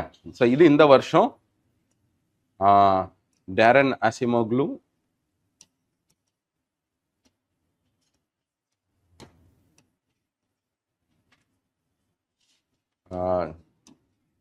சைமன் ராபின்சன் அண்ட் ஜான்சன், இந்த 3 பேருக்கும் கொடுத்துருந்தாங்க. So these 3 who were they அப்படின்னு சொன்னால், இதில் டேரன் அசிமோக்லுவும் சைமன் ராபின்சனும் ஒரு ஃபேமஸ் புக் எழுதியிருக்கிறாங்க, வை நேஷன்ஸ் ஃபெயில் அப்படின்ற ஒரு புக். சரியா? ரொம்ப இம்பார்ட்டண்டான புக். நிறைய பேர் இதுக்கு முன்னாடி பிஃபோர் நோபல் ப்ரைஸ்லாம் வாங்குறதுக்கு முன்னாடி அது குவைட் ஒரு ஃபேமஸான ஒரு புக். சரியா? ஸோ அந்த புக்கில் என்ன சொல்லியிருப்பாங்கன்னா, they would have traced the history of various countries, colonies, and they have given out an opinion as to why certain countries are able to develop while other countries are not. So developed versus underdeveloped கண்ட்ரீஸ்ன்ற பிரிவு ஏன் இந்த உலகத்தில் இருக்குது அப்படின்றதுக்கு so அவங்க சைட்லேருந்து ஒரு எக்ஸ்ப்ளனேஷன் கொடுத்துருக்காங்க, which they have traced it to the historic course of what has developed in a particular country. So அவங்க என்ன சொல்கிறாங்கன்னா, இதில் இன்ஸ்டிடியூஷன்ஸோட ரோல் ரொம்ப ரொம்ப இம்பார்ட்டன்ட் அப்படின்னு they are writing that over a course of history, institutions could be political institutions, societal institutions, cultural institutions, whatever. So in the mariana institutions that have been set up in a place, if they are of an inclusive character or inclusive ஆன ஒரு கேரக்டர்ல இருக்கக்கூடிய institutions எங்கெல்லாம் develop ஆயிருக்கோ அங்க development இருந்திருக்கு. அதே இடத்துல வேர் extractive இன்ஸ்டிடியூஷன்ஸ்னா, for example நம்மளுக்கு சொல்கிறோன்னா, லெட்ஸே ஒரு ஃபியூடலிசம் அப்படின்ற ஒரு சிஸ்டம் இருந்துச்சு ஒரு டைமில். இன்னைக்கு வந்து மார்க்கெட் பேஸ்டில் தான் எக்கானமி நடக்குது. பட் ஏர்லியர் ஃபியூடலிசம் இருந்துச்சு, நம்ம ஊரில் காஸ்ட் பேஸ்ட் இருக்க மாதிரி. ஸோ ஃபியூடலிஸ்டிக் சிஸ்டம்னு வர்றப்ப feudalistic system is also an institution, caste is also an institution. But how were they able to make things ஆப்ரேட்னு சொன்னால், ஒரு எக்ஸ்ட்ராக்டிவான ஒரு எலிமெண்ட்ல நீ எனக்கு இதை பண்ணி ஆகணும்னு சொல்லிட்டு அவங்கள்ட்ட இருந்து எவ்வளோ ரிசோர்ஸஸ் எடுக்க முடியுமோ அவ்வளோ எடுக்கணுன்ற ஒரு ஃபார்மேட்ல தான் இருந்துச்சே தவிர ஒரு இன்க்ளூசிவான ஒரு கேரக்டர் இல்லை. So this kind of 2 institutions which were developed is a distinguishing factor between developing versus that of the developed countries அப்படின்னு சொல்லி they are writing. சரி, அது அவங்களுக்கு ஒரு இது. அந்த புக்கு நல்லா இருக்கும். So apart from the role of institutions, நிறைய empirical studiesம் பண்ணியிருக்கிறாங்க. ஸோ அதுக்காக, because of highlighting the role of institutions in the development of a country, they have been awarded this particular Nobel Prize this year. ஆனால் India and China இந்த 2 கண்ட்ரியும் இந்த particular kind of எக்ஸ்பிளனேஷன்ஸ்க்கு வெளியே இருக்கிறான். இப்போ பாருங்க, இந்தியாவை பொறுத்தளவுக்கு what kind of institutions has India gone through அப்படின்னு சொன்னால், maybe over a period of time நம்ம பிரிட்டிஷ் ரூல் இந்தியாவில் இருந்தப்போ எக்ஸ்ட்ராக்டிவாகவும் எக்ஸ்ப்ளாய்டேட்டிவாக இருந்தாங்க. But can you think about British rule is being very bad in comparison to a brutal let's say ஒரு kinship, ஒரு மொனார்கி, அந்த மாதிரி ரொம்ப ஒரு ஃபியூடலிஸ்டிக்கான ஒரு சிஸ்டம்க்கும் பிரிட்டிஷோட அட்மினிஸ்ட்ரேஷன் நீங்கள் கம்பேர் பண்ணி பார்த்தீங்கன்னா, relatively British institutions were inclusive, not too extractive in notion. சரியா? ஸோ அந்த மாதிரி இருக்கிறப்ப இந்தியாவையும் நீங்கள் சைனாவையும் கம்பேர் பண்ணுங்க. Both of them have had a similar kind of history, but post 90s, 1900s மேலே கொஞ்சம் கொஞ்சமாக அங்கே கம்யூனிசம் டெவலப் ஆகுது. சரி, அப்போ சைனாவில் என்ன இருக்குன்னு சொன்னால் the very character of let's say political கம்யூனிசம்ன்றது அங்கே வந்து ஒரு எக்ஸ்ட்ராக்டிவான ஒரு சிஸ்டமாக இருக்குது. இந்தியாவை பொறுத்த அளவுக்கு வி ஹேவ் டெமோக்ரஸி, இந்த மாதிரி இன்க்ளூசிவ் இன்ஸ்டிடியூஷன்ஸ் நம்ம பில்ட் பண்ணியிருக்கோம். But today China is developed in comparison to India. அப்படிதானே? அப்போ if you just keep building inclusive institutions, that will become a major road map for growth அப்படின்னு நம்மளால சொல்ல முடியல. சரியா? ஸோ அதனால இந்த மாதிரியான ஒப்பீனியன்ஸ் இருக்கு. பட் வாட் எவர், இந்த வருஷம் நோபல் பிரைஸ் கொடுத்ததுக்கு இதுதான் காரணம். Okay, 2024 Global Hunger Index. Global Hunger Index is released by whom?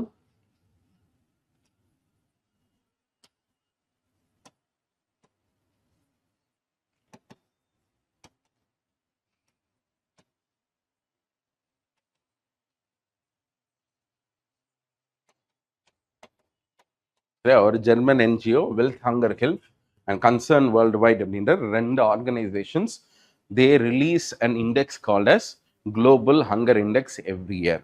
So this year also இந்த month of November global hunger October 2ல் குளோபல் ஹங்கர் இண்டெக்ஸ் அப்படின்னு ஒன்று ரிலீஸ் பண்ணியிருந்தாங்க. ஸோ அதில் என்ன சொல்கிறாங்க அப்படின்னு சொன்னால் India's rank has improved of course. சரியா? எதுலேருந்து? ஸோ 109லேருந்து இப்போ நம்ம என்ன பண்ணியிருக்கிறோம், 105 இம்ப்ரூவ் ஆயிருக்கும். So out of 127 country, India's ranking 105th in the global hunger index. So இந்த குளோபல் ஹங்கர் இண்டெக்ஸில் நம்ம எதில் இருக்கிறோம் அப்படின்னு சொன்னால் சீரியஸ் அப்படின்ற ஒரு கேட்டகரியில் இருக்கிறோம். ஸோ எப்படிலாம் அதை பிரிக்கிறாங்க அப்படின்ற சொல்லி பார்ப்போம். So before that, how is this global hunger index calculated அப்படின்னு சொன்னால் it is calculated on the basis of this ஒரு 100 point scale. இந்த global hunger indexன்றது இந்த 4 parameters வச்சு கண்டுபிடிப்பாங்க. 1 undernourishment, child stunting, child wasting and child mortality. So childோட let's say parameter வச்சு 2 இதை check பண்ணுறாங்க. ஒன்று child stunting and child wasting. So அது வந்து என்ன பார்க்கலாம் அப்படின்னு சொன்னால் சைல்டோட அண்டர் நரிஷ்மெண்ட்னு பார்க்கலாம். சரியா? Mall nutrition levels and malnutrition தாண்டி sometimes certain babies will be able to survive even with the limited amount of food. ஆனால் சில அதை இன்னும் பெட்டராக செக் பண்ணணும்னா எத்தனை குழந்தைங்க இறந்து போகிறாங்க அப்படின்னு சொல்லி நம்ம பார்க்கணும். So child mortality. ஸோ இதை தாண்டி அண்டர் நரிஷ்மெண்ட்ன்றது it is for all, it is not age specific, all ஏஜஸை வச்சு இந்த அண்டர் நரிஷ்மெண்ட் லெவல்ஸ் கண்டுபிடிப்பாங்க. சரியா? இந்த 3 சேர்த்து நம்மளுக்கு எவ்வளோ ஸ்கோர் வருது அப்படின்னு செக் பண்ணுவாங்க. இந்த score the higher the score, the more alarming we are. சரியா? ஸோ நம்ம வந்து சீரியஸில் இருக்கோம் அப்படின்னு சொன்னால் 23 pointsல நம்ம இருக்கிறோம். and that is why India is on a serious level அப்படின்னு சொல்லி பார்க்கலாம். So we have to become lower in this index. இந்த இண்டெக்ஸில் கம்மியாக இருக்கணும், அதிகமாக இருக்கக்கூடாது. சரியா? என்னங்கப்பா? அதாவது ஸ்டண்டிங்கிறது என்ன அப்படின்னு சொன்னால் இட் இஸ் அது ஹைட் இருக்குல்ல, ஒரு குறிப்பிட்ட ஹைட் வந்து இந்த ஏஜ் குரூப்புக்கு இவ்வளோ ஹைட் இருக்கணும். அந்த ஹைட் இல்லைன்னா that is called child stunting. Child வேஸ்டிங்கிறது வெயிட்டேஜை செக் பண்ணுவாங்க. அப்ராப்ரியேட் ஏஜுக்கு தகுந்த மாதிரியான வெயிட்டேஜ் இல்லைன்னு சொன்னால் it is called as wastage. சரியா? ஸோ இந்த 3 பேராமீட்டர்ஸை வச்சு செக் பண்ணுவாங்க. So this is and of course whenever we have any kinds of reports which highlight India in a bad light, Indian government will என்ன பண்ணுவாங்க, ரைட்? லைக்வைஸ் ஹியர் ஆல்சோ நீங்கள் பார்த்தீங்கன்னா அடுத்து 2 நாளில் கவர்மெண்டோட ரெஸ்பான்ஸ் வந்துச்சு. என்ன வந்துச்சுன்னு சொன்னால் குளோபல் ஹங்கர் இண்டெக்ஸ்ன்றது இந்தியாவை வந்து ஒரு மேலிஃபைடு இன்டென்ட்டில் இந்தியாவோட இமேஜை டார்னிஷ் பண்ணணும்னு கொஞ்சம் டேட்டாவை வந்து சரியாக யூஸ் பண்ணல அப்படின்னு சொல்லி. Okay, fine.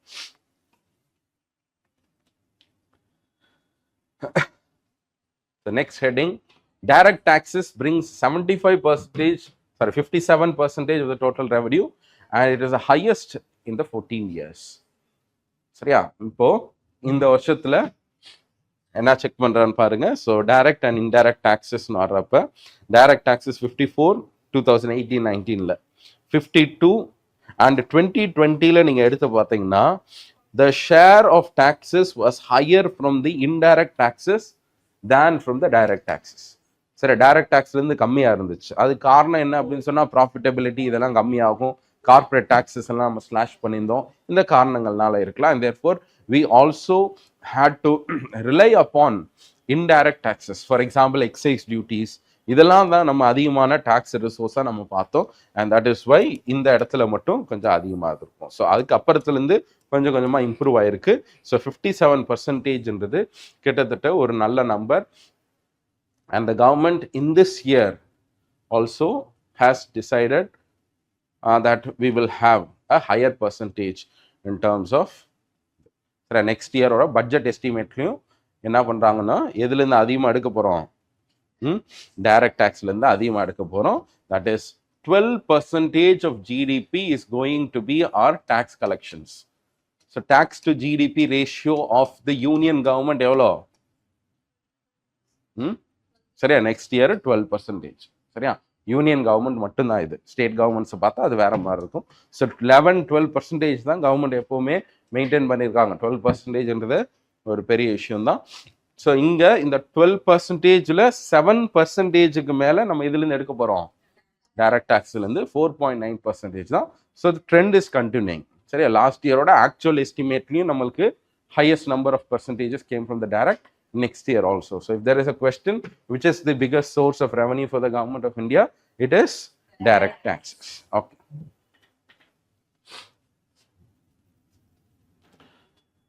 RBI orders a ban and sanction on 4 NBFCs. So NBFCs என்றது RBI ஓட கண்ட்ரோல்ல வரும்.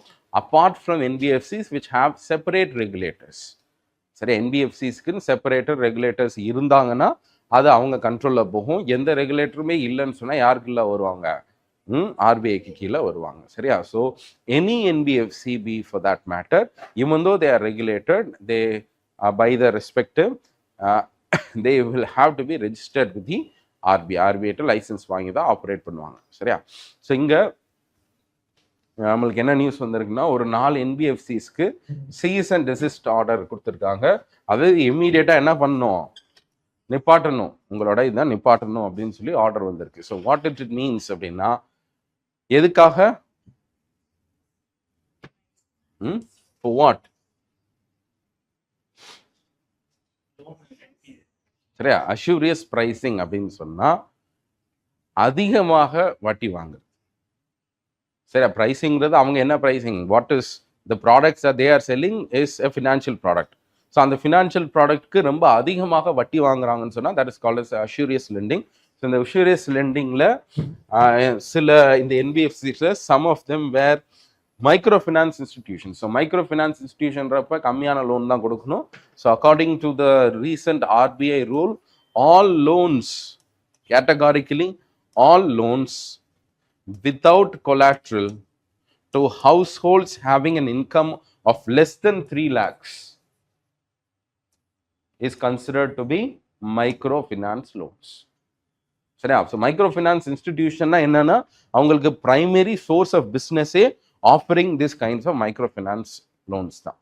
சரியா, ஸோ இந்த மாதிரி சில லோன்ஸ் என்ன பண்ணுறாங்கன்னா ரொம்ப அதிகமான வட்டிக்கு கொடுத்ததுனால ஆர்பிஐ அவங்களுக்கு under the powers of the 45 section C என்ன நோட்டிஃபை பண்ணுறாங்கன்னா, நீங்கள் இனிமேல் இமீடியட்டாக உங்களோட ஆப்ரேஷன்ஸை ஸ்டாப் பண்ணணும் அப்படின்னு முடிவு பண்ணுறோம்.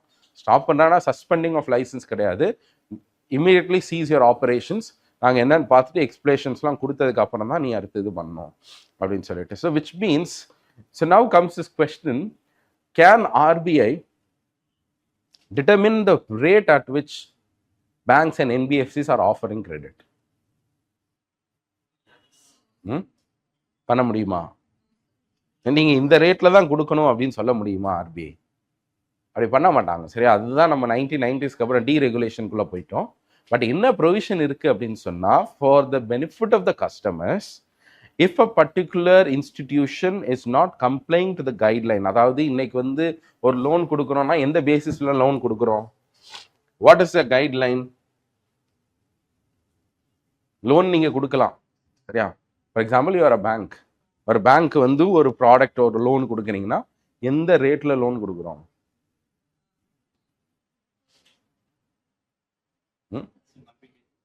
At what rates do the bank give loans?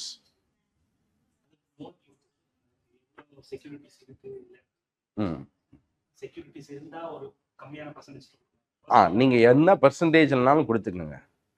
ஆனா ஒரு கைட்லைன் இருக்கும், அந்த கைட்லைனை நீங்க ஃபாலோ பண்ணி சரி. அதுதான் வந்து பெஞ்ச் மார்க்கிங் சொல்லுவாங்க. அதுதான் வந்து இந்த இந்தியாவில் பொறுத்தளவுக்கு நம்ம வந்து பல விதமான பெஞ்ச் மார்க்ஸ் நம்ம ட்ரை பண்ணியிருக்கோம். ஒன்று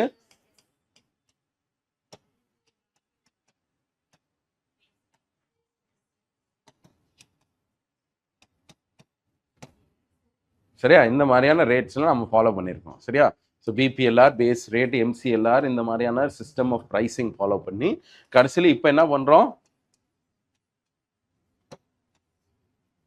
banks are supposed to follow what kind of lending rates?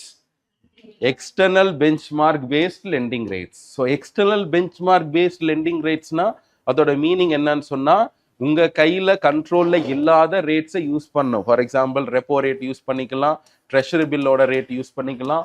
So இந்த மாதிரியான ரேட்ஸை யூஸ் பண்ணுங்க அப்படின்னு சொல்றோம். இதுதான் இபிஎல்ஆர் ரேட்ஸ். ஸோ இபிஎல்ஆர் ரேட்ன்றது ஒரு கைட்லைன், அதை வச்சு நீங்க மற்றவங்களுக்கு ஃபார்வர்ட் பண்ணிக்கலாம். அப்போ இன்னைக்கு வந்து ரெப்போன்றது 6% இருக்கு அப்படின்னு சொன்னா, எவ்வளவு நாளும் நம்ம வந்து 6% தான் கொடுக்கணும்னு அவசியம் கிடையாது. 6 பேசிஸா வச்சுட்டு நீங்க 11% கூட கொடுக்கலாம். So repo plus 5, repo plus 7, repo plus 8 நீங்க கொடுக்கலாம். ஆனால் ரெப்போ பிளஸ் 20, ரெப்போ பிளஸ் 13 நீங்க கொடுக்குறீங்க அப்படின்னு சொன்னா, then there is going to be certain issues. You have to justify it. உங்களோட காஸ்ட் ஆஃப் ஆப்ரேஷன்ஸ் ரொம்ப ஜாஸ்தியாக இருக்குன்னு சொன்னால் நீங்கள் எவ்வளோ நாளும் பண்ணிக்கலாம்.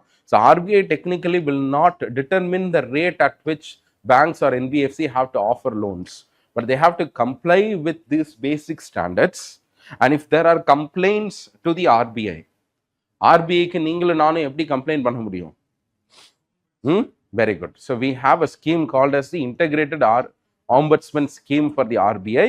ஸோ அதுக்கு கீழே நீங்கள் வந்து கம்ப்ளைண்ட் பண்ணுறீங்க, நீங்கள் அதிகமாக எங்ககிட்ட வட்டி வாங்கினாங்கன்னா, ஸோ இந்த 4 என்பிஎஃப்சிஸ்க்கு அகேன்ஸ்டாக ரிப்பீட்டடாக நிறையா கம்ப்ளைண்ட்ஸ் வந்திருக்கிறதுனால the RBI has taken action on the basis of usurious pricing. Okay, so weighted average lending rates, அதாவது ஒரு ஆவரேஜ் லெண்டிங் ரேட்டுன்றது அவங்களோட காஸ்ட் ஆஃப் ஃபண்டுக்கு மேலே ரொம்ப எக்ஸசிவாக இருந்துச்சுன்னு சொன்னால், சரியா, and it's not in adherence to the rules that has been given. So reserve bank of India என்ன பண்ணியிருக்காங்கன்னா, மைக்ரோ ஃபினான்ஸ் லோனை எப்படி கொடுக்கணும்னு சொல்லி ஒரு ரூல் கொடுத்துருக்குறோம். அந்த ரூலுக்கு பேசிஸில் அவங்க அதை பண்ணலைன்னாலும் சரி. அதே மாதிரி நேற்று கூட நம்ம பார்த்தோம் ஸ்கேல் பேஸ்ட் ரெகுலேஷன் அப்படின்னு சொல்லி. NBFCs today are regulated on the basis of scale. சரியா, ஸோ என்னென்ன டயர்ஸ் இருக்கு? Base, middle, upper and top. சரியா, ஸோ இந்த மாதிரி நம்மளுக்கு ஸ்கேல் பேசிஸ்லாம் நம்ம ரெகுலேட் பண்ணுறோம். ஸோ இதுக்கு கீழே சில இந்த கைட்லைனுக்குள்ளே பார்த்தீங்கன்னா, மாஸ்டர் டைரக்ஷன்ஸில் பார்த்தீங்கன்னா நிறைய கைட்லைன்ஸ் இருக்கும். ஸோ அதில் கம்ப்ளை ஆகலைன்னா இந்த மாதிரி ஆக்ஷன்ஸ் எடுக்கலாம். But actions taken upon the NBFCs is also drawn from the RBI's act. RBI ஆக்டில் இருக்கக்கூடிய சம் செக்ஷன்ஸை வச்சு தான் RBI can take such penalties upon NBFCs. சரியா,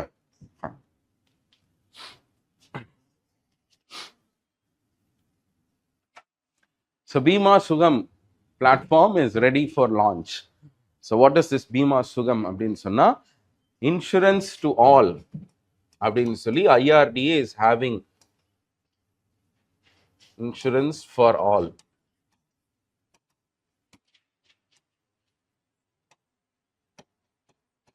ரெண்டாயிரத்தி 47க்குள்ள ஒவ்வொருத்தருக்கும் இன்சூரன்ஸ் கவரேஜ் இருக்கணும் அப்படின்றது ஒரு particular aim of the IRDAI. ஐஆர்டிஏஐன்றது ரெகுலேட்டரி டெவலப்மெண்ட் அத்தாரிட்டி ஆஃப் இந்தியான்றது it is the regulatory authority or body for all insurance companies. சரியா, ஸோ அவங்க அப்பெக்ஸ் ரெகுலேட்டராக இருக்கிறதுனால அவங்க என்ன பண்ணுறாங்கன்னா, in order to increase insurance density and insurance penetration.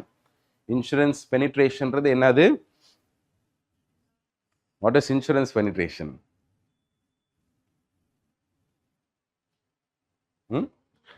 Insurance penetration na enna?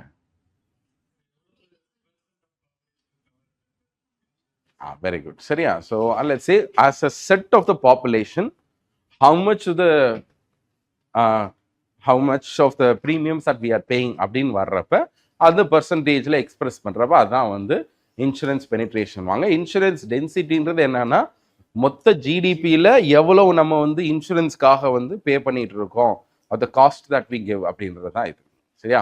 So மற்ற இடங்கள்லாம் நம்மளுக்கு 700,000 இருக்குது அப்படின்னு சொன்னால் நம்ம இப்போ தான் 90-100ன்னு வந்திருக்கோம் இன்சூரன்ஸ் டென்சிட்டியில். அதே மாதிரி penetration is also very less, 3.7 this year. In fact 4.1லேருந்து நம்ம குறைஞ்சிருக்கிறதாக இந்த வருஷத்தோட எக்கனாமிக் சர்வேல நம்மளுக்கு தெரியுது. ஓகே, ஸோ இதில் in order to meet this particular goal, the IRDAI has come out with the 3 major initiatives this year. One is the Bima Sugam, second is the Bima Vahak, and last is Bima Vistar.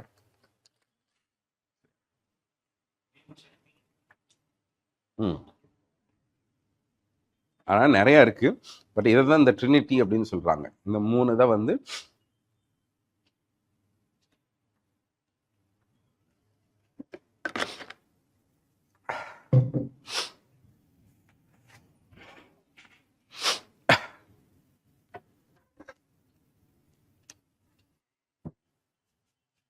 okay. So what is this Bima Sugamna? It is an marketplace. என்ன மாதிரி market பிளேஸ்னா, இன்சூரன்ஸ்க்கு நம்ம வந்து பிரைவேட்ல நீங்க எடுத்து பார்த்தீங்கன்னா ஒரு aggregator இருப்பாங்க. என்ன அக்ரிகேட்டர்னா, இன்னைக்கு வந்து நீங்க இன்சூரன்ஸ் அப்ளை பண்ணணும், எந்த வெப்சைட் போறீங்க?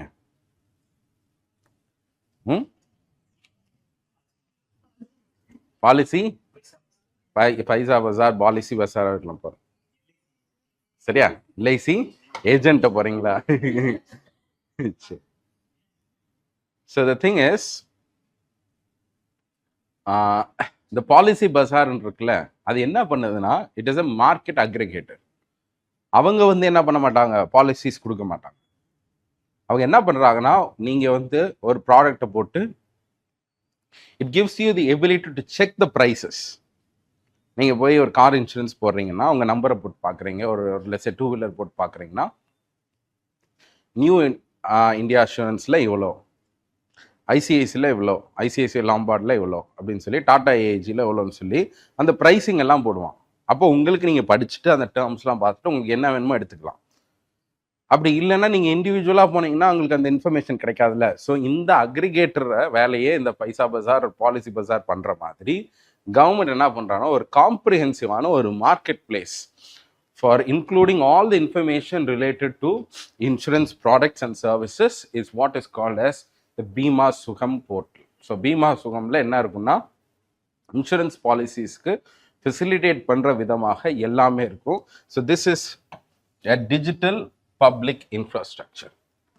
சரியா? This is a digital public infrastructure that we are trying to create. சரியா? அதை வந்து இப்போ நம்ம லான்ச் பண்ண போகிறதாக சொல்லியிருக்கிறோம். Second is Bima Vahak. So Bima வாகக்ன்றது என்னன்னா, ரெண்டாவது ஒன்று அக்ரிகேட் பண்ணி எல்லா சர்வீசஸும் ஒரே பிளாட்ஃபார்மில் வர வச்சாதான் இன்சூரன்ஸோட ரீச் அதிகமாக இருக்கும். அதுக்கு பீமா சுகம். ரெண்டாவது பீமா வாகக்ன்றது என்னன்னா, ஏஜென்ட்ஸ், எல்ஐசி ஏஜென்ட்ஸோட role has been very very important in the monopoly and the market domination of LIC. அப்போ ரூரல் ஏரியாஸில் பெனிட்ரேட் ஆகாததுக்கு காரணம் என்ன அப்படின்னு சொன்னால், பர்சனலான ஃபிசிக்கலான இன்ட்ராக்ஷனும் அது இருந்தால் தான் பண்ண முடியும். ஜஸ்ட் இன்டர்நெட் பேசிஸில் வச்சு நம்மளால் அச்சீவ் பண்ண முடியாதுன்றதுனால government is trying to think about a way in which women can act as insurance agents, especially in the rural areas. So அவங்களுக்கு எம்ப்ளாய்மெண்ட்டும் கொடுத்த மாதிரி இருக்கும், இன்சென்டிவ் ஸ்ட்ரக்சரும் கொடுத்த மாதிரி இருக்கும். So women in rural areas will be employed as insurance agents and they will be the sales force of insurance products. This is called as the Bima Vahak. Sorry, our women centric sales force. மூணாவது Bima Vistar. So Bima Vistar na enna, idu oru product. If for example today if you have to take an insurance, it will not be comprehensive. அதாவது ஒரு 2 வீலருக்கே காம்ப்ரிஹென்சிவாக இருக்காது. சரியா? 2 வீலர்லேயே காம்ப்ரிஹென்சிவ்னா என்னன்னா, all forms of டேமேஜஸை cover பண்ணுறது. அது உங்களுக்காக இருக்கட்டும், மற்றவங்களுக்காக இருக்கும், அந்த மாதிரி கவர் பண்ணுறது. தேர்ட் பார்ட்டினா என்னன்னா, நீங்கள் போய் யாரையா போய் இடிச்சிட்டிங்கன்னா அவனுக்கான டேமேஜை கவர் பண்ணுறது தான் தேர்ட் பார்ட்டி இன்சூரன்ஸ். சரியா? இப்படி இருக்கிறப்போ நீங்கள் வந்து எல்ஐசியில் போகிறீங்கன்னா லைஃப் இன்சூரன்ஸ் வரும், ஹெல்த் இன்சூரன்ஸ் அதில் வராது. பிஸ்னஸ்க்கு வேறு ஏதாவது இன்சூரன்ஸ் உங்களுக்கு தேவைப்படலாம், ஃபயர் இன்சூரன்ஸ் இருக்கலாம், நிறைய டைப்ஸ் ஆஃப் இன்சூரன்ஸ் அதே. But for each of it you have to pay separately ப்ரீமியம்ஸை செப்பரேட்டாக பே பண்ணணும். That is adding to the cost of insurance and that is why hesitancy is there among Indians. So அப்போ என்ன பண்ணலாம் அப்படின்னு சொன்னால், ஒரு காம்ப்ரிஹென்சிவாக ஆல் கைண்ட்ஸ் ஆஃப் இன்சூரன்ஸையும் அடக்கிற மாதிரி ஒரு ப்ராடக்ட் ஒன்று லான்ச் பண்ணணும் அப்படின்றது ஐஆர்டியோட பிளான். ஸோ அதில் ஒரு ஒன் சைஸில் எல்லாத்தையும் உள்ளே கொண்டு வர்றது தான் this product called as the Bima Vistar. So Bima Vistar will be a composite product which contains property, life, accident எல்லாமே சேர்ந்து இருக்கிற மாதிரியான ஒரு டாக்ஸ், இது ஒரு ப்ராடக்ட் தான் இது. ஸோ இதை மட்டும் நீங்கள் சப்ஸ்கிரைப் பண்ணால் போதும், வேற எதுவும் தேவையில்லை. ஆனால் இதுக்கு டூ வீலர் இதெல்லாம் கவர் ஆகாதுமா, சரியா? ஆனால் நம்ம எதுக்காக நம்ம போடுற ஒரே இன்சூரன்ஸ் அதான் இல்லையா?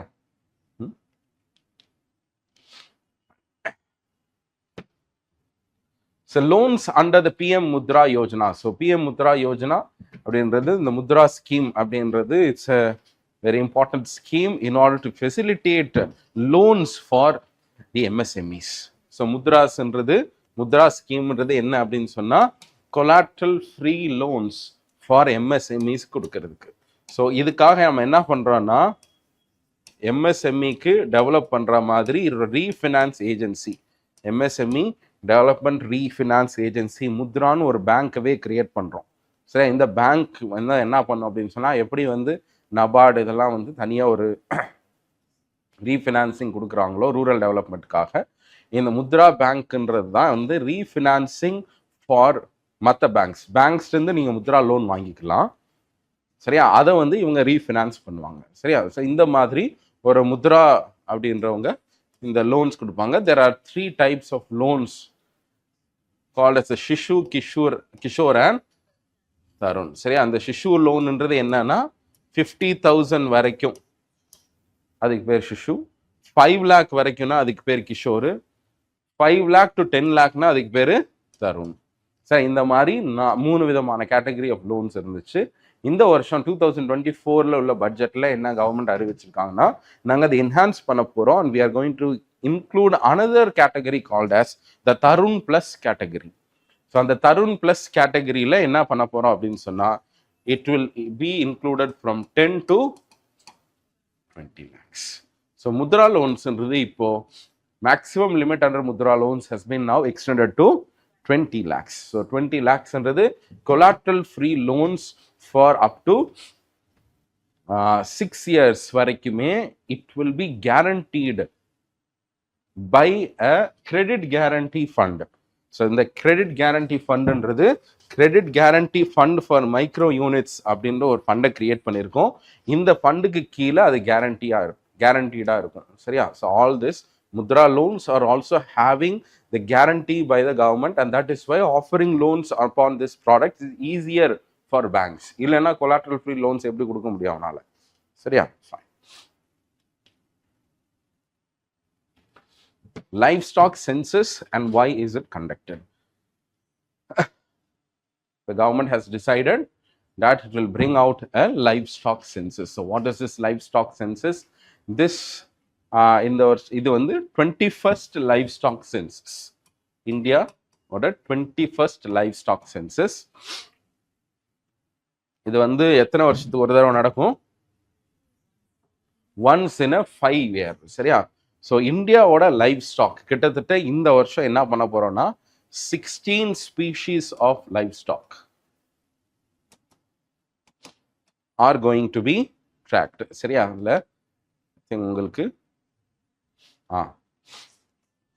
கேட்டல், பஃபலோ, மித்துன், யாக், சரியா? Sheep, goat, pigs, camels, horse, ponies, சரியா? Dog is also included. சரியா? ஸோ டொமஸ்டிகேட் பண்ணுற அனிமல்ஸை தான் நம்ம லைஃப் ஸ்டாக்குள்ளே கொண்டு வரோம். Along with this poultry will also be added. But அந்த போல்ட்ரியில் நம்ம எதை ஆட் பண்ண மாட்டோம் அப்படின்னு சொன்னால், கமர்ஷியல் போல்ட்ரி நம்ம பண்ணுறோம்ல, நம்ம அதை ஆட் பண்ண மாட்டோம். சரியா? இந்த நம்ம பிராய்லர் சிக்கன்லாம் இருக்குல்ல, அதை நம்ம இந்த லைஃப் ஸ்டாக் சென்சஸில் ஆட் பண்ண மாட்டோம். சில செலக்ட் பிராண்ட் அல்ல ப்ரீட்ஸ் ஆஃப் இதெல்லாம் வந்து சிக்கன்லாம் நம்ம இதில் ஆட் பண்ணுவோம். ஓகே, ஸோ இந்த லைஃப் ஸ்டாக்ல so it's a quinquennial livestock census. So இதுக்கு முன்னாடி ஸோ சின்ஸ் 1919 சரியா 1919லேருந்து சென்சஸை பண்ணிட்டு இருக்கோம். சரி, இதுக்கு முன்னாடி வந்து நம்ம வந்து 2012 இருந்தது. அதுக்கப்புறம் ஒரு டிலே வந்துச்சு 2019ல். இந்த வாட்டி 2024ல் வர வேண்டியது அதான் நம்ம கொண்டு வந்திருக்கோம். சரியா? So from this period of 2024 அக்டோபர்லேருந்து ஃபெப்ரவரி வரைக்கும் இந்த பீரியடில் ஃபுல்லாகவே நம்ம வந்து ஒரு பெரிய சென்சஸ் வச்சுருக்கோம். சென்சஸ்னாலே என்ன அப்படின்னு சொன்னால் அது வந்து இன்னும் கொஞ்சம் ப்ராடான ஒரு ஸ்கோப்பில் ஆக்சுவலாக போய் கண்டுபிடிக்கிறது. சரியா? ரியலாக டோர் டு டோர் போய் நம்ம கேட்கறதுக்கு பேர் தான் சென்சஸ். அதனால அது வந்து ரொம்ப ரொம்ப கிரெடிபிளான ஒரு டேட்டாவாக இருக்கும். ரியல் டைமில் நம்மளால் கண்டுபிடிக்க முடியும். ஆனால் அனிமல் ஹஸ்பண்ட்ரி ஸ்டாட்டிஸ்டிக்ஸில் என்ன பண்ணுவாங்கன்னா ஒவ்வொரு வருஷமும் ஸ்டாட்டிஸ்டிக்ஸ் அடிப்படையில் எவ்வளோ நம்பர் ஆஃப் லைஃப் ஸ்டாக் இருக்குது அப்படின்ற டேட்டாவும் அவங்க பப்ளிஷ் பண்ணும். எதுங்கப்பா 5 வருஷத்துக்கு ஒரு தடவை எதுங்கப்பா எதுங்கப்பா கோழி இங்க வந்து இருக்கலே அதிகமானது என்னன்னா the intention of this is to understand how much of livestock அப்படின்றது அனிமல் ஹஸ்பண்ட்ரிக்கான பொட்டன்ஷியல் எந்த அளவுக்கு இருக்கு, whether it is sustaining agricultural income அப்படின்னு பார்க்கறது தான். சரி, இப்போ நம்மளோட சென்சஸ் எல்லாம் செக் பண்றான். அதுக்கிடையில எத்தனை பேர் போறோமோ தெரியாது இல்லையா? ஸோ க்ரோ ஆயிருக்கா இல்லையான்னு நம்ம செக் பண்றது தான். இப்போ 5 வருஷத்துக்கு முன்னாடி விட இந்த அளவுக்கு இருக்கு. சரி, அதுக்காக நான் சொல்றேன் ஆனுவல் பேசிஸ்ல we will also be having this. சரியா? இது வந்து லைஃப் ஸ்டாக் சென்சஸ்ன்றது 5 வருஷத்துக்கு ஒரு தடவை. ஆனா all India livestock report, basic animal husbandry statistics இதெல்லாம் வந்து ஆனுவல் பேசிஸ்ல அவங்க ரிலீஸ் பண்ணுவாங்க. சரி, இது வந்து ஒரு எஸ்டிமேஷன் பேசிஸ். ரியல்ல போய் கண்டுபிடிக்கிறது தான் இந்த லைஃப் ஸ்டாக் சென்சஸ். சரியா? அதே மாதிரி நம்மளுக்கு அக்ரிகல்ச்சர் சென்சஸ் அப்படின்னு ஒன்று இருக்கு இல்லையா? அக்ரி சென்சஸ் இதுவும் வந்து 5 வருஷத்துக்கு ஒரு தடவை பண்றது. ஸோ 2015ல் பண்ணியிருந்தோம், நம்ம 2020ல் பண்ண வேண்டியது இருந்துச்சு. அதை 2022க்கு மாற்றி அது இன்னும் நம்மளுக்கு ரிப்போர்ட் இன்னும் வரல. அதனால this we have commenced in this year. Ministry of Animal Husbandry அவங்க தான் இதை பண்ண போகிறாங்க. ஸோ கிட்டத்தட்ட 16 species or 16 different animals will be calculated under it. அதில் அந்த ப்ரீடெலாம் வந்து கிட்டத்தட்ட 219 இண்டிஜீனியஸ் ப்ரீடை தான் இதில் கால்குலேட் பண்ண போகிறோம். சரியா? ஃபாரின் ப்ரீட்லாம் இங்கே கிடையாது. நாயெல்லாம் எடுத்து இது பண்ணுவாங்க, பொமரேன் நாயெல்லாம் வச்சுருக்கேன் சார் அப்படின்னா அதை வந்து நம்ம லைஃப் ஸ்டாக் சென்சஸ் நம்ம எடுத்துக்க மாட்டோம். Okay, fine. ஸோ இதில் உங்களுக்கு பார்த்தா தெரியும் கிட்டத்தட்ட there has been a growth. Total லைஃப் ஸ்டாக்ன்றது 536 மில்லியன் இருந்திருக்கு. போவின்ஸ்ன்றது இந்த மாடு இந்த மாதிரியான வகைகள், ஸோ கேட்டில், புல்லக்ஸ் இந்த மாதிரி இது. So that has been 303 million. So இது லாஸ்ட் இயர். இந்த வருஷம் எவ்வளோ வரப்போகுது அப்படின்றத நம்ம பொறுத்து வந்து பார்க்கணும். சரியா? So Vivek Debroy, who was the chairman of the Prime Minister's Economic Advisory Council, he passed away this year. So he was also a good reputed economist. அவருக்கு பதிலா இப்போ வந்து இதுல என்ன நம்ம பார்க்குறோம்னா இந்த prime ministers economic advisory council, சரி, EAC of the prime minister அப்படின்னு சொல்லுவாங்க. ஸோ இது என்ன அப்படின்னு சொன்னால் it is an informal grouping. சரி, இதுக்கு எதுவும் வந்து நம்மளுக்கு we do not have any particular ஆக்டோ அதுக்கு லெஜிஸ்லேட்டிவ் பேக்கிங்கோ இதெல்லாம் கிடையாது.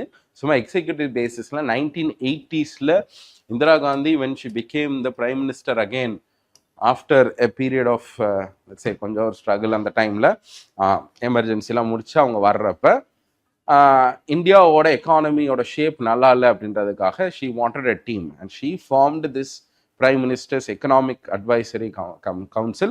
அந்த கவுன்சில் ஒவ்வொரு பிஎம்மும் என்ன பண்ணுறாங்கன்னா அவங்க வர்றப்பெல்லாம் அந்த டீமை கான்ஸ்டியூட் பண்ணிக்கிறாங்க. சரியா?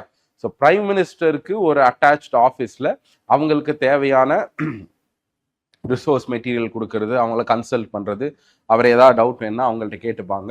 So this is the private economic group for the prime minister. சரியா, இதில் இருக்கவங்கெல்லாம் ரொம்ப ரெப்யூட்டடான ஆளை தான் உள்ளே போடுறாங்க. So post is death there was a vacancy.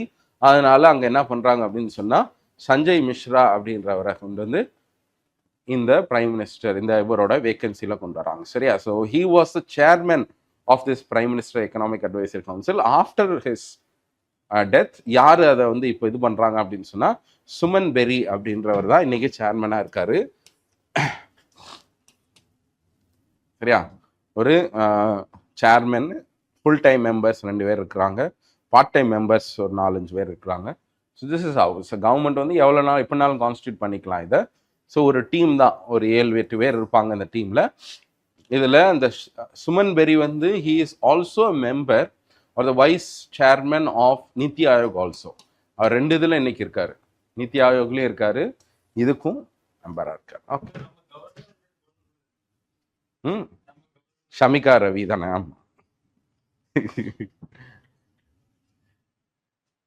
Right. So doctor Shamika Ravi வந்து as he said நம்ம கவர்னரோட பொண்ணு. சரியா, அவங்களும் அங்கே she is also part of this team.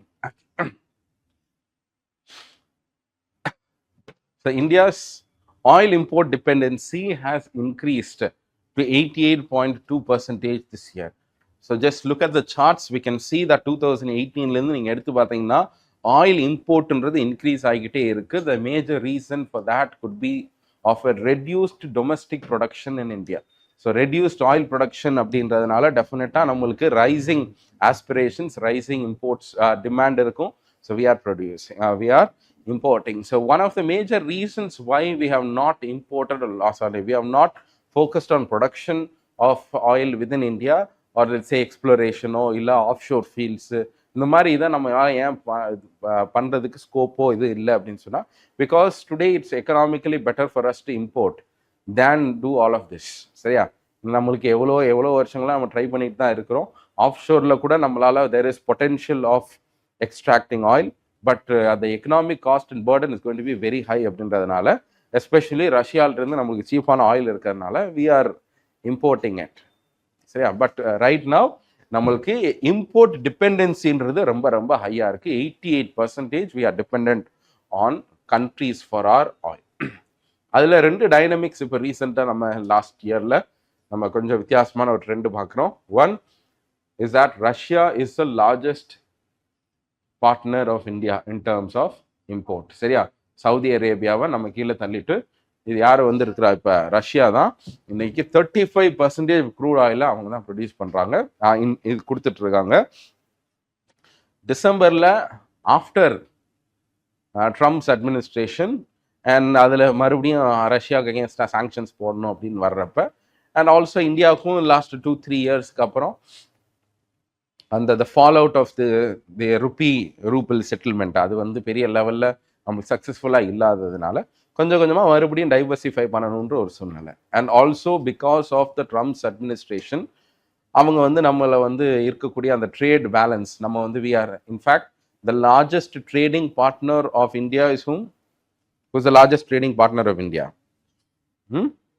USA is the largest trading partner of India. சரியா, சைனா வந்து கிட்டத்தட்ட அதே மாதிரி வால்யூம் தான், பட் இம்போர்ட் வந்து நம்ம அதிகமாக பண்ணுறோம். நம்ம எக்ஸ்போர்ட் அதிகமாக பண்ணி கிட்டத்தட்ட வந்து $100 billion ஆஃப் ட்ரேட் பார்ட்னர்ஷிப் வச்சுருக்கிறோம் நம்ம யூஎஸில். அதில் 30 பில்லியன் இம்போர்ட்டு, 70 பில்லியனுக்கு மேலே நம்ம எக்ஸ்போர்ட் பண்ணுறோம். சரியா, ஸோ கிட்டத்தட்ட 70 நம்மளுக்கு சர்ப்ளஸில் இருக்குது because of our trade relation with USA. இதில் யூஎஸ் வந்து இந்த டேரிஃப் நம்ம வந்து இந்த ட்ரேட் பேலன்ஸ் எல்லாம் வந்து எங்களுக்கு ஃபேவரபுளாக கொண்டு வரணும் அப்படின்ற மாதிரியான ஒரு புஷ் பண்ணிட்டு இருக்கிறதுனால என்னமோ இந்த ஜனவரி ஃபெப்ரவரியில் வந்த நியூஸை பாருங்க, என்ன ஆயிருக்கு, India's crude oil imports from the US has risen. March 2025ல நம்ம வந்து யூஎஸ்ஏலேருந்து வாங்கக்கூடிய ஆயில் வந்து 67% இன்க்ரீஸ் ஆயிருக்கு. Whether the same trend is going to continue or not we do not know. But ஒருவேளை இதே மாதிரி ஏப்ரல்லையும் நம்ம அதிகமாக இம்போர்ட் பண்ணுறோம், ஜூன்லேயும் இம்போர்ட் பண்ணுறோன்னா மறுபடியும் நம்ம இந்தியன் க்ரூட் ஆயிலோட பேஸ்கெட்டில் யூஎஸோட ரோல் அதிகமாக இருக்கும். இன்றைக்கி நீங்கள் எடுத்து பார்த்தீங்கன்னா Russia in an order Russia, Iraq, Saudi Arabia, UAE இந்த 4 கண்ட்ரிஸ் தான் நம்மளுக்கு நம்ம அதிகமாக இம்போர்ட் பண்ணிட்டு இருக்கிறோம். இதுக்கப்புறம் யார் இருக்கா? யூஎஸ்ஏ இருக்கிறாங்க. சரியா? So 5th largest crude exporter for India. So இந்த டைனமிக்ஸில் மேபி செகண்ட் தேர்டாக கூட வர்றதுக்கு வாய்ப்புகள் இருக்குது. இஃப் யூஎஸ்ஏஸ் நம்ம வந்து அதிகமாக யூஎஸ்லேருந்து இம்போர்ட் பண்ணலாம். Okay, right. ஸோ கே ரயில் அப்படின்ற ஒரு இது அடிக்கடி நியூஸில் இப்போ கொஞ்சம் வந்துட்டு இருக்கு. திஸ் இஸ் நத்திங் பட் ஒரு 2-3 இயர்ஸ்க்கு முன்னாடி சில்வர் லைன் ப்ராஜெக்ட் அப்படின்னு சொல்லி ஒரு ப்ராஜெக்ட், அதை வந்து நிறைய ப்ரொட்டஸ்ட் இதெல்லாம் இருந்தனால அதை ட்ராப் பண்ணிட்டாங்க. அதை ரிவைவ் பண்ணியிருக்காங்க வேற ஒரு பேரில். சரியா? கேரளா ரயில். கே ரயில்னா Kerala rail. It is nothing but a semi high speed rail system that is going to be operated across the length of Kerala. நம்ம கீழேருந்து காசர்கோடு வரைக்கும் வந்து நம்ம வந்து ஒரு லைன் போட போகிறோம். Around 500 kilometres of line. அதில் வந்து ஒரு 4 to 5 hours ஆஃப் அந்த ட்ராவலை வந்து குறைக்கலாம் அப்படின்னு சொல்லி ஒரு semi high speed rail network which is going to be exclusive.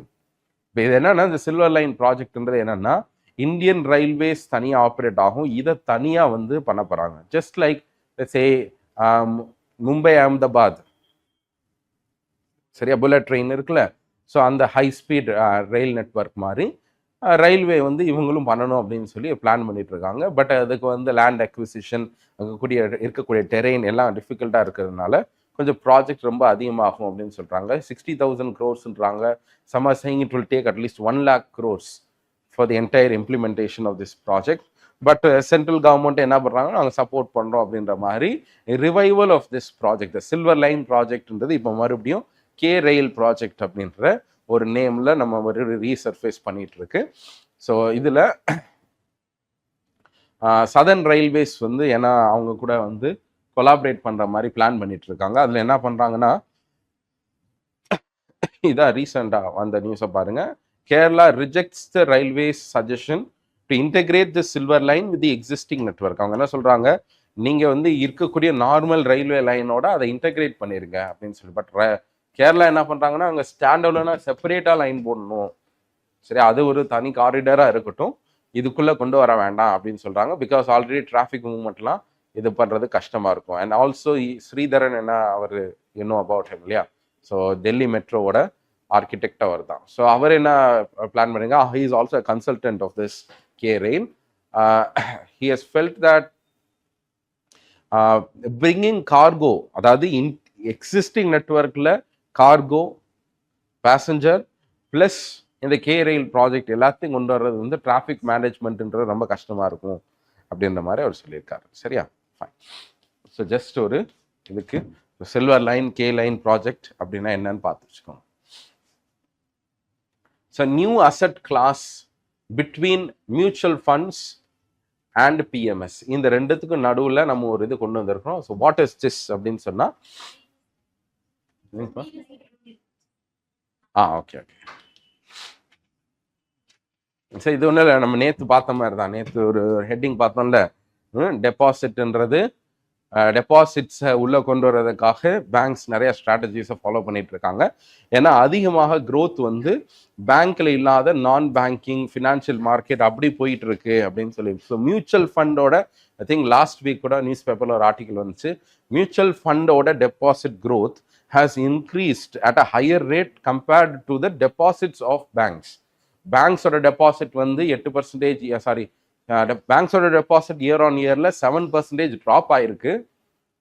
ஆனால் இவங்களோடது வந்து அதிகமாயிருக்கு அப்படின்ற மாதிரி. ஸோ பட் இங்கே நீங்கள் பார்க்கலாம், டெபாசிட் பேங்க்கை பொறுத்தளவுக்கு டெபாசிட் எவ்வளோ க்ரோ ஆயிருக்கு, கிரெடிட் எவ்வளோ க்ரோ ஆயிருக்கு அப்படின்னு சொல்லி பார்க்குறப்ப, the rate of deposit growth has increased the rate of credit.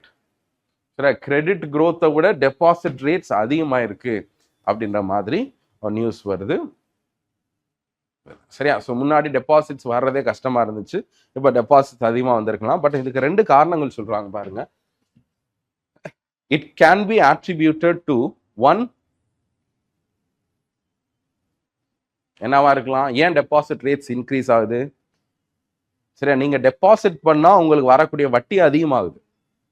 சரியா? So deposit rates of the banks increasing is giving you an incentive to take your funds and put it in your bank. சரி, அது ஒரு காரணம். ரெண்டாவது என்ன சொல்றாங்கன்னா, credit growth slow down ஆனதுக்கும் ஒரு காரணம் இருக்கலாம். It could be a base effect அப்படின்னு சொல்றோம். ரெண்டு விஷயம் சொல்றான். கிரெடிட் growth கம்மியானதுக்கு பேஸ் எஃபெக்ட். சார் இது எப்படி பேஸ் எஃபெக்டா இருக்கலாம் அப்படின்னா, 2023ல கிரெடிட் growth ரொம்ப ஹையா இருந்துச்சு.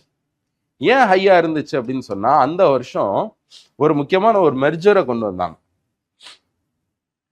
ஹெச்டிஎஃப்சியோட என்பிஎஃப்சி ஒன்று இருக்கு, ஹவுசிங், அதுவும் அந்த பேங்க்கையும் மெர்ஜ் பண்றாங்க. அப்ப இந்த மெர்ஜர்னால என்ன ஆகுதுன்னு சொன்னா, ஹவுசிங்க்கு கொடுத்த லோன் அதெல்லாம் உள்ள வருது. So which is giving an impression of an higher loan in that particular year. அப்போ ரொம்ப அதிகமான லோனும் கொடுத்துருக்கோம் அப்படின்னு வர்றப்ப, இந்த வருஷம் டெஃபினட்டாக நம்ம அதிகமாக கொடுத்துருந்தா கூட கம்மியாக தானே தெரியும். So this is what is called as a base effect. So அந்த ஒரு பேஸ் எஃபெக்டாகவும் இருக்கலாம். மூணாவது என்ன சொல்றாங்க அப்படின்னு சொன்னா, higher risk weight for unsecured loans. Risk வெயிட்டேஜ்னா என்ன? ரிஸ்க் வெயிட்டேஜ்ன்றதை நம்ம எங்க படிப்போம்? சரியா? It is relevant to what?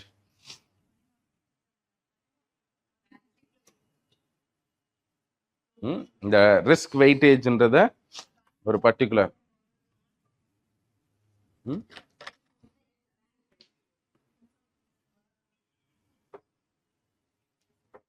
சொல்லுங்கப்பா. பேசல்ல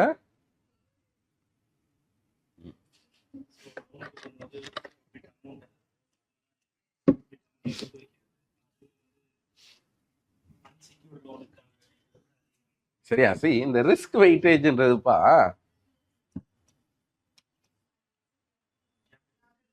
இது என்னது? Capital adequacy ratio. Capital adequacy ரேஷியோன்றது என்னது? சிஆர்ஏஆரோட ஃபுல் ஃபார்ம் என்ன? Capital to risk weighted assets. அப்போ ஒரு லோன் கொடுக்குறோம்னா அந்த லோனை you have to multiply it by the risk that you are giving. இப்போ நான் 100 ரூபா லோன் கொடுத்துருக்கிறேன், சரியா? 100 ரூபா லோன் கொடுத்துருக்கேன். அப்போ அந்த 100 ரூபா லோன் கொடுத்துருக்கத இன்டு 125% ரிஸ்க் அப்படின்னா, அப்போ லோன் அதிகமாக கொடுத்த மாதிரி ஆயிடும், சரியா? இப்போ சில பேங்க்ஸ் கிட்ட கேபிட்டலே கம்மியாக தான் இருக்கு. ஏன்னா இதை நம்ம என்ன மெயின்டைன் பண்ணோம்? எவ்வளோ ரேஷியோவில் மெயின்டைன் பண்ணோம்? இதை 9% இந்தியாவில் நம்ம மெயின்டைன் பண்ணோம். அப்போ என்கிட்ட 9 ரூபா தான் இருக்கு அப்படின்னு சொன்னா, நான் 10 ரூபா தான், 100 ரூபா தான் நான் லோன் கொடுக்க முடியும், அப்படிதானே? அந்த 100 ரூபான்றது என்னன்னா, loans multiplied by risk weightage. இப்போ ஒரு பர்டிகுலர் இதுல என்ன பண்ணிருக்காங்க லாஸ்ட் இயர்னா, அன்செக்யூர்ட் லோன்ஸ்க்கெல்லாம் நீங்க கொடுக்குறீங்கன்னா ஹையர் வெயிட்டேஜ் அப்படின்னு வர்றப்ப பேங்க்ஸ் என்ன பண்றாங்கன்னா, நம்ம ஹையர் வெயிட்டேஜ்ல நம்ம லோன் கொடுக்குறப்ப இது மல்டிப்ளை ஆகும்ல, 100ன்றது 125 மாறும்ல, அதனால ஒரு ஹெசிடென்சி இருக்கு. So that could also be a problem. மூணாவது என்னன்னா, நம்ம நேற்று பார்த்தோம்ல எல்சிஆர் நார்ம்ஸ், லிக்விடிட்டி கவரேஜ் ரேஷியோல என்ன பண்ணாங்க? ரன் ஆஃப் ஃபேக்டர் இன்க்ரீஸ் பண்ணாங்களே. அப்போ ரன் ஆஃப் ஃபேக்டரை நம்ம இன்க்ரீஸ் பண்றப்ப பணத்தை நம்ம அதிகமாக ஹைலி லிக்விட் அசெட்ஸாக வச்சிருக்கணும், லோனா கொடுக்க முடியாது. ஸோ லிக்விட் அசெட்ஸாக மெயின்டைன் பண்றப்ப லோனா கன்வெர்ட் பண்ண முடியாது, and therefore credit creation becomes lesser. இந்த ஆர்டிக்கல் என்ன சொல்லியிருக்காங்கன்னா, டெபாசிட்ஸ் இன்க்ரீஸ் ஆகிறதுக்கு ஒரு காரணம் இருந்தா கூட லோன்ஸ் கம்மியானதுக்கு சில காரணங்கள் இருக்கலாம் அப்படின்னு சொல்லி நம்ம படிச்ச சில விஷயங்கள் தான் அங்க சொல்லியிருக்காங்க. Okay, right. ஸோ செபி வந்து ஒரு நியூ அசெட் கிரியேட் பண்ணியிருக்காங்க.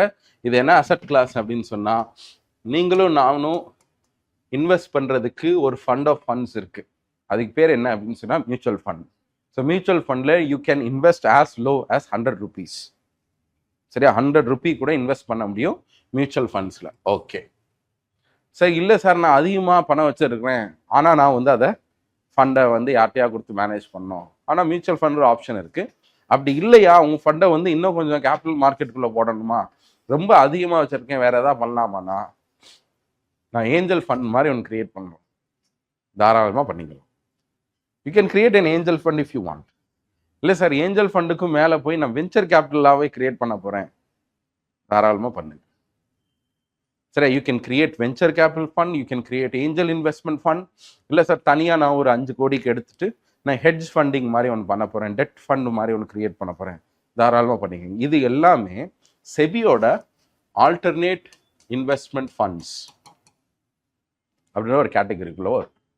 So 3 types of alternate investment funds, type 1, type 2, type 3ன்னு சொல்லுவாங்க. ஸோ அதில் வர்றது தான் இது எல்லாம். சரியா? இப்போ எப்படி உங்களுக்கு ஒரு இப்போ நீங்கள் நினைக்கிறீங்க சார், வாங்க சார் நம்ம என்ன பண்ணலாம், ஒரு ஏஞ்சல் ஃபண்ட் கிரியேட் பண்ணலாம் அப்படின்னு சொன்னால் மினிமமாக 1 கோடி ரூபா வேணும். சரி சார், வேண்டாம் அப்படின்னா 100 ரூபாய்க்கு எதில் போகணும், மியூச்சுவல். இதில் 50 lakhs இருந்துச்சுன்னா போர்ட்ஃபோலியோ மேனேஜ்மெண்ட் சிஸ்டம் அப்படின்னு சொல்லி இன்னொரு சிஸ்டம், டிஎம்எஸ்ன்னு சொல்லுவாங்க.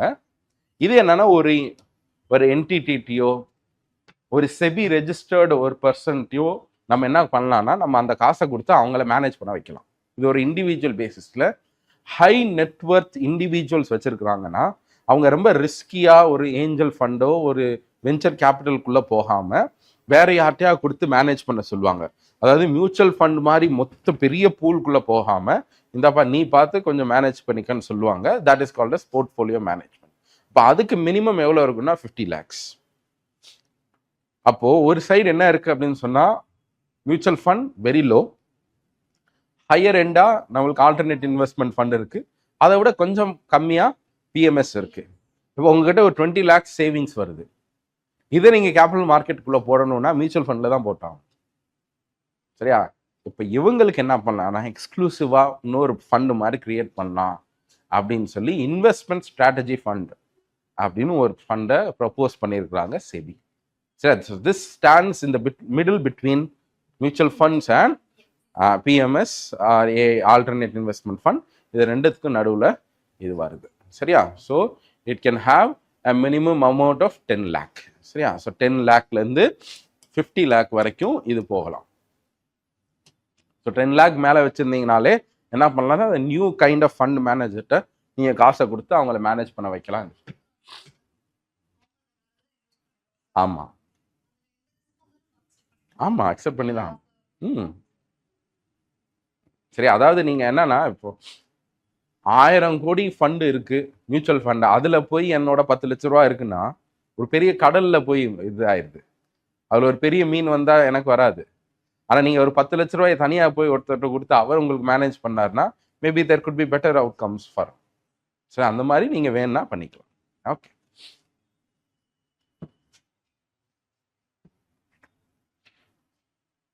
So RBI issues a new framework for reclassification of FPI to FDI. So எஃபிஐலேருந்து எஃப்டிஐயாக மாற்றுறதுக்கு ஒரு புதுசாக ஒரு ஃப்ரேம் ஒர்க்கை கொடுத்துருக்குறாங்க. அந்த ஃப்ரேம் ஒர்க்கில் என்ன மாதிரியான ப்ரொசீஜர்ஸை ஃபாலோ பண்ணணும் அப்படின்னு சொல்லியிருக்கிறாங்க. So this is again a revision of what FDI and FPI is. So FPI that reaches beyond 10% of it is called as, சரியா? ஸோ இதை தான் அவன் சொல்கிறான். நீங்கள் வந்து எஃபிஐல அக்கௌண்ட் இந்தியாவுக்குள்ளே வர்றீங்கன்னா எஃபிஐனா எஃபிஐ அக்கௌண்ட் வச்சிருக்கணும், எஃப்டிஐனா எஃப்டிஐ அக்கௌண்ட் வச்சிருக்கணும். இப்போ எஃபிஐ அக்கௌண்ட்டில் உள்ளே வந்துட்டு நீங்கள் இன்வெஸ்ட் பண்ணிகிட்டே இருக்கிறீங்க. ஒரு பர்டிகுலர் கம்பெனியில் ஏதோ ஒரு ரீஸ்ட்ரக்சரிங் நடக்குது. அந்த ரீஸ்ட்ரக்சர் பண்ணுறதுனால உங்களோட ஷேர் இப்போ என்ன ஆகுது, 10% மேலே போயிருக்கு அப்படின்னு சொன்னால் within 5 days you have to notify to the RBI and either dilute it, அந்த 10க்கு கீழே நீங்கள் போகணும். அப்படி இல்லைன்னா அந்த பர்டிகுலர் கம்பெனிலேருந்து ஒரு சர்டிஃபிகேட்டை வாங்கிட்டு ஜெனியூனா நாங்கள் தெரிஞ்சு தான் இவரை 10% மேலே ஹோல்டு பண்ண வச்சுருக்கோம்னு சொல்லி அதை கொண்டு வந்து கொடுத்து you have to convert your FBI into an FDI account. சரியா? ஸோ உங்களுக்கு ஒரு ஆப்ஷன் கொடுப்பாங்க, within 5 days you have to do it. So அதுக்கு த சர்டிஃபிகேட் ஆஃப் தி இன்வெஸ்டி, நீங்கள் எதில் இன்வெஸ்ட் பண்ணுறீங்களோ அவங்கள்ட்ட இருந்து நீங்கள் வாங்கிட்டு வரணும். It is a mandatory document அப்படின்னு சொல்லியிருக்காங்க. ஸோ திஸ் இஸ் அ ரீகிளாசிஃபிகேஷனுக்காக ஒரு சின்ன ஒரு ஃப்ரேம் ஒர்க் மாதிரி கொண்டு வந்திருக்கிறாங்க RBI. சரியா?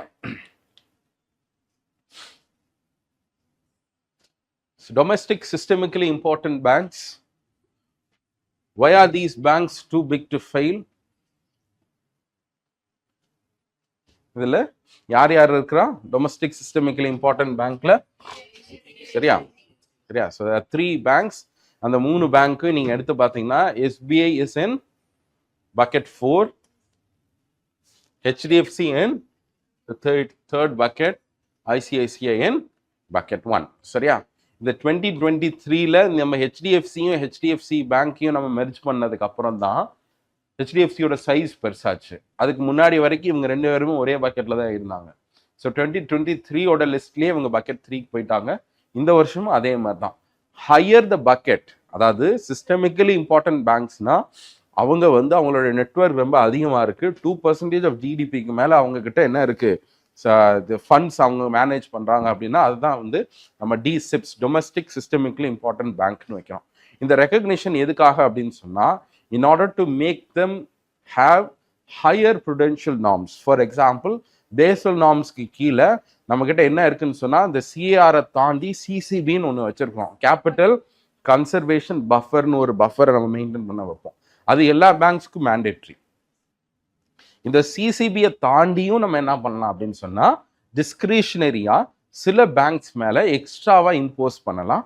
அந்த எக்ஸ்ட்ராவாக யார் மேலே இம்போஸ் பண்ணுறோன்னா, எந்த பேங்க்லாம் DSIP-ஆ மாறுதோ அவங்க மேலே தான் நம்ம இதை இம்போஸ் பண்ணுறோம். So this is it. சரியா? So higher charges will be put on it. So இவங்க என்ன பண்ணணும்னா அடிஷ்னல் காமன் எக்விட்டி Tier 1 இவங்க மெயின்டைன் பண்ணி ஆகும். சரி, additional common equity Tier 1 capital. They have to maintain extra capital apart from their CAR and CCB. So this year also இந்த 3 பேர் தான் இதுல இருக்கிறாங்க. ஓகே,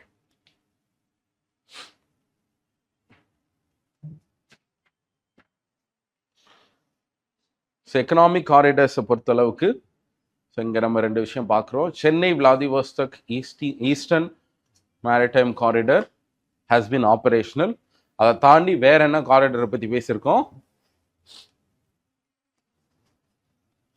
சரியா? ஸோ இந்த சென்னை விளாதிவோஸ்டக்ன்றது இங்கே இப்படி தான் போகும். சரியா? நம்மளுக்கு ஈஸ்டர்ன் சைடு, சரியா, லோகிஸ்ட் பாலிசி இந்த சைடில் இருக்கிறதுக்கு நம்ம இப்படி போகுது. இதில் நீங்கள் இப்போதைக்கு இருக்கக்கூடிய 2 ரூட்ஸ் நீங்கள் பார்த்தீங்கன்னா, எக்ஸிஸ்டிங் ரூட்ஸ் வந்து ரஷ்யாவோட அந்த போர்ட்டை ரீச் பண்ணுறதுக்கு, சென்ட் பீட்டர்ஸ்பர்கை ரீச் பண்ணுறதுக்கு யூ ஹாவ் டு டேக், மும்பையிலேருந்து நீங்கள் எடுக்கிறீங்கன்னா சுவேஸ் வழியாக போய் அப்படியே மெடிட்டரேனியன் வழியாக போய் சுற்றி தான் நம்ம பீட்டர்ஸ்பர்க் போகணும். It is nearly 8,675 nautical miles. But if you take this alternative route, it is going to be at least 2,000 3,000 nautical miles கம்மியாக இருக்கும். அப்படின்றதுனால தான் நம்ம இந்த ரூட்டை எடுக்கிறோம். ஸோ இதை வந்து என்ன இருக்குன்னு சொன்னால், மற்ற இந்த கண்ட்ரிஸோடலாம் எடுத்து பெரும்பாலும் ஷிப்பிங் ரூட்டாக நம்ம இங்கேருந்து அங்கே வரைக்கும் போகிறோம். சரியா? So this kind of new route, if you are able to have a deal with Russia and அதிகமான ப்ராடக்ட்ஸை நம்ம இது வழியாக நம்ம கொண்டு போகிறோம் அப்படின்னு சொன்னால், it's going to be better for us. And also economically நம்மளுக்கு என்ன பண்ண முடியுதுன்னா, நம்ம trade dependency on a particular route, இந்த சூயஸ் கனால் வழியாக இருக்கக்கூடிய அந்த டாமினன்ஸை நம்மளால் குறைக்க முடியும். So this is what it is. So இது வந்து கிட்டத்தட்ட லாஸ்ட் இயர்லேருந்து நம்ம ஆப்ரேட் பண்ணிட்டு தான் இருக்கிறோம் அப்படின்னு சொல்லி கவர்மெண்ட் சொல்லியிருக்காங்க. The other route that they have mentioned is, பாருங்க, இந்த சென்னை விளாதிவோஸ்டக்ன்றது reduction by nearly 40% of distance. ரஷ்யாவை நம்ம இந்த ரூட் வழியாக போனோம்னா ஒரு 40 டேஸ்லேருந்து 24 டேஸில் நம்ம ரீச் பண்ணிடலாம். சரியா? முன்னாடி பை 16 டேஸ் நம்ம குறைக்கலாம். தட் இஸ் 40 நாள் ஆகும் முன்னாடி இப்படி போனோம்னா. இப்போ இந்த ரூட்டில் போனோம்னா 24 நாளில் போகலாம் அப்படின்னு சொல்கிறோம். ஓகே, ஸோ ரெண்டாவது IMECன்றது, சரியா, இது எங்கெங்க போகுது? சரியா? இந்த ரூட்டை பண்ணால் பார்க்கலாம். சரியா? India, middle east, Europe economic corridor. சரியா? இதில் என்ன பண்ணுறோன்னா, மிடில் ஈஸ்ட் போயிட்டு யூரோப்புக்கு போகிறோம். That is how we are connecting Greece to Mumbai. மும்பையிலேருந்து இது வரைக்கும் போகிறோம். ஸோ அதுக்கு இந்த ரூட். ஸோ இதில் என்ன ரூட் இருக்குன்னா, 2 இருக்குது. மேரிடைம் ரூட்டும் இருக்குது, ரெண்டாவது ரெயில் ரூட் இருக்குது. சரியா? லேண்டில் ரெயில் வழியாக route. So this is the maritime route. Then we take a rail network. இங்கேருந்து ஃபுல்லாக இந்த அரேபியன் இதில் ஃபுல்லாகவே நம்ம வந்து ரெயில் ரூட்டில் எடுக்கிறோம். அகெயின் இங்கேருந்து என்ன ஆகுது, we are taking again maritime routes. So this kind of 2 important routes நம்ம ஐடென்டிஃபை பண்ணி இதை மெட்டீரியலைஸ் பண்ணிட்டு இருக்கோம். ஸோ லாஸ்ட் 2 இயர்ஸில் இதை பற்றி அதிகமாக நியூஸில் வந்திருக்கு. நோட் பண்ணிக்கோங்க, மேப்பிங் பார்த்துக்கோங்க. Okay, at Vidyalakshmi loan scheme. So what is this Vidyalakshmi? PM Vidyalakshmi அப்படின்னு சொல்லுவாங்க. PM Vidyalakshmi is a scheme that has been launched by the government in order to give loans, collateral free loans to certain students who opt for 860 காலேஜஸ்ல இருக்கக்கூடிய கோர்சஸை opt பண்ணக்கூடிய கேண்டிடேட்ஸுக்கு நம்ம collateral free loan கொடுக்கறதுக்காக ஒரு portal ஒன்று launch பண்ணியிருக்கிறோம். And that is called as PM Vidyalakshmi portal. சரியா? So higher education இன்ஸ்டிடியூஷன்ஸ்க்கு யாருக்கும் எந்த விதத்துலையும் லேக் ஆஃப் ஃபண்டிங்னால என்ரோல்மெண்ட் இல்லாமல் போயிடக்கூடாது அப்படின்றதுக்காக this centralised scheme has been launched. சரி, இதில் என்ன அப்படின்னு சொன்னால் கிட்டத்தட்ட 3600 crores. சார் இவங்கன்னா இவங்களே லோன் கொடுப்பாங்களா? No, it is not like that. இது எதுக்காக அப்படின்னு சொன்னால் உங்களுக்கு இன்ட்ரெஸ்ட் சப்வென்ஷன். சரி, கவர்மெண்ட்டுக்கு எப்படி இதில் செலவு வரும் அப்படின்னு சொன்னால் இன்ட்ரெஸ்ட் சப்வென்ஷன் அண்ட் கேரண்டீஸ். அப்போ நீங்கள் ஒரு லோன் எடுக்கிறீங்கன்னா அதை கேரண்டி பண்ணுறது கவர்மெண்ட். Collateral free loans. சரியா? Collateral free loans for especially and அதுலேயும் என்ன அப்படின்னு சொன்னால் 8 lakhs இன்கம்க்கு கீழே இருக்கக்கூடிய பேரண்ட்ஸ்க்கு if you take a loan it will be also given interest subvention. So interest subvention என்னது? let's say ஒரு 8% உங்களுக்கு வட்டி அப்படின்னு சொன்னால் அதை வந்து 3% சப்வென்ஷனாக கூட இருக்கலாம். இந்த இன்ட்ரெஸ்ட் சப்வென்ஷன் என்ன பண்ணுவாங்க அப்படின்னு சொன்னால் இந்த டைம் நம்மளுக்கு வந்து ஒரு 3-4 இயர்ஸ்க்கு முன்னாடி விட இப்போ நம்மளுக்கு better ways of identification and giving of this incentives இருக்கிறதுனால நம்ம இதில் கூட நம்ம என்ன பண்ணுறோன்னா 2 விதத்தில் நம்ம கொடுக்கலாம் அப்படின்னு சொல்லி பிளான் பண்ணியிருக்காங்க. எஜுகேஷன் லோன்ஸ்ன்றது ஃபுல்லாக டிஜிட்டல் ப்ராசஸில் இருக்கும். அதே மாதிரி இந்த 3% of interest subvention will be given in the form of e-vouchers.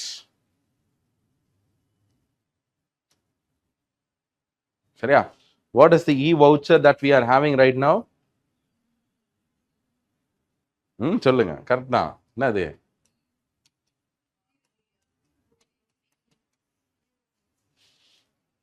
சரியா? So government has decided to give these kinds of incentives in 2 ways. ஒன்று வவுச்சர் சிஸ்டம் மூலமா உங்களுக்கு என்ன அமௌண்ட் கொடுக்கணுமோ அதை உங்களுக்கு வவுச்சராக கொடுத்துருவோம். அந்த வவுச்சரை என்ன பண்ணலாம்னா ஒரு பர்டிகுலர் பேங்க்ல போய் நீங்கள் ரெடீம் பண்ணிக்கலாம். சரியா? ஸோ டைரக்டாக நம்மளுக்கு கொடுக்குற மாதிரி. ரெண்டாவது என்ன பண்ணுவாங்கன்னா ஐதர் திஸ் ஆர்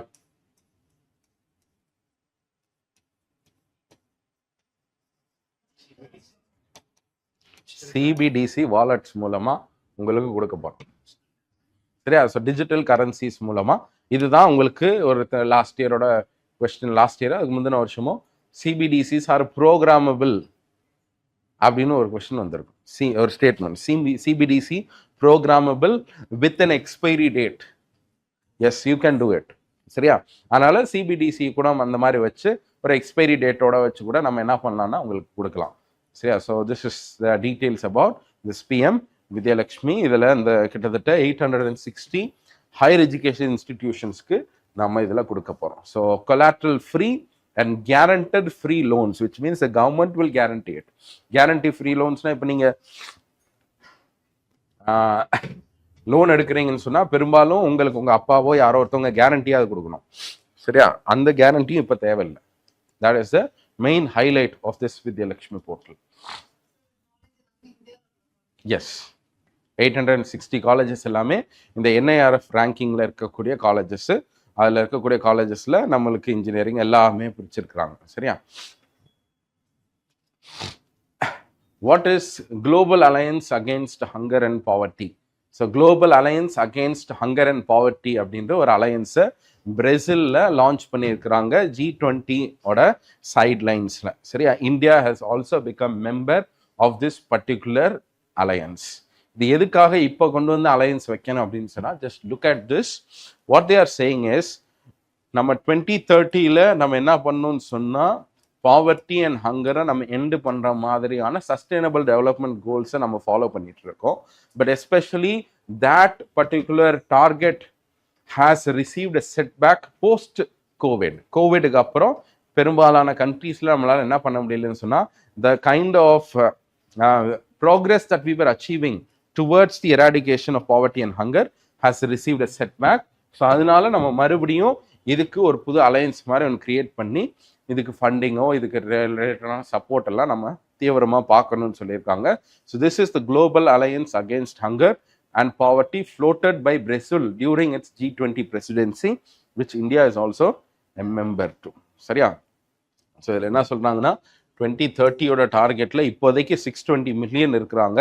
இன்னைக்கு இதே ரேட்டில் போய்கிட்டே இருந்தால் கூட சரியா கரண்ட் லெவலில் போனோம்னா 2030 என்ன எத்தனை பேர் இருப்பானா 580, which is nearly the same as that of 2015. 2015 இதே 500 மில்லியன் பீப்புள் ஹங்கர்ல இருந்தா இப்பவும் அதே மாதிரி தான் இருப்பான் அப்படின்றது. So this is not going to be a ப்ராக்ரஸ்ன்னு சொல்லி ஒரு அலையன்ஸை ஃபார்ம் பண்ணியிருக்கோம். சரி, இதில் நம்ம இந்தியா எங்கே வேர் டு வி ஸ்டாண்ட் அப்படின்றத நம்ம பார்ப்போம். லாஸ்ட் வீக் வேர்ல்டு பேங்கோட ரிப்போர்ட் வந்துருந்துச்சு. அந்த ரிப்போர்ட்டில் என்ன மென்ஷன் பண்ணியிருக்காங்கன்னு பார்ப்போம். ஸோ இந்தியா ஆக்சுவலாக கொஞ்சம் இந்தியாவை பாசிட்டிவாக சொன்னாங்க. அடுத்த நாள் பிஐபியில் என்ன பண்ணிட்டாங்கன்னா we welcome World Bank's report on India's World Bank வந்து attests to India's efforts towards poverty eradication. So here is what extreme poverty in வர்றப்ப World Bank ஓட data says that India's poverty, extreme poverty has fallen to 2.3%. இந்த poverty line of the World Bank எது?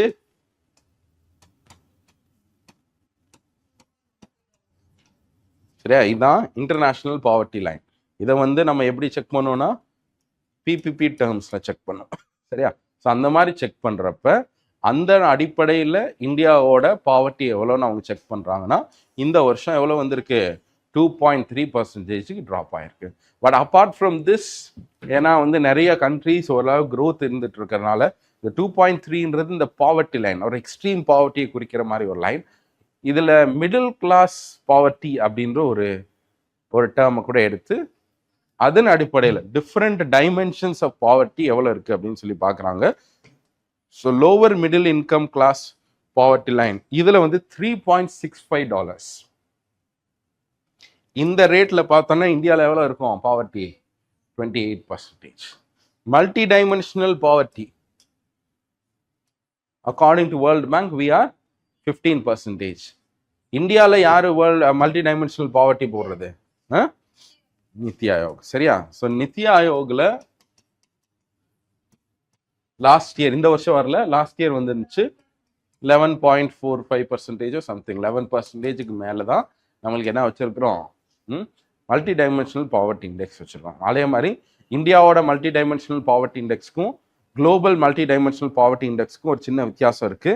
We have 12 parameters, whether global 10 parameters இருக்கு. என்னதை measure பண்றோம் எக்ஸ்ட்ராவா? சரியா, very good. சரியா, சரியா, மெட்டர்னல் ஹெல்த்தும்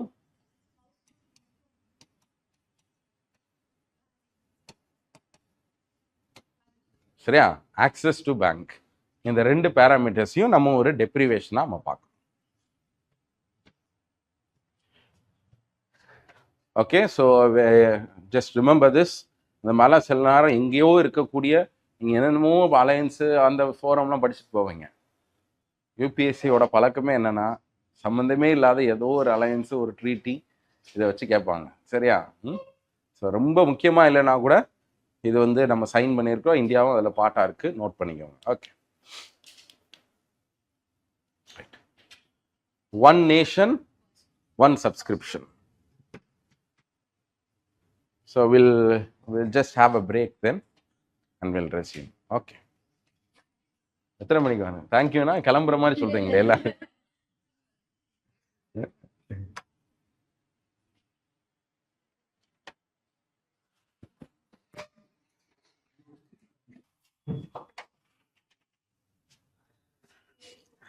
ஸ்டார்ட் பண்ணுமா?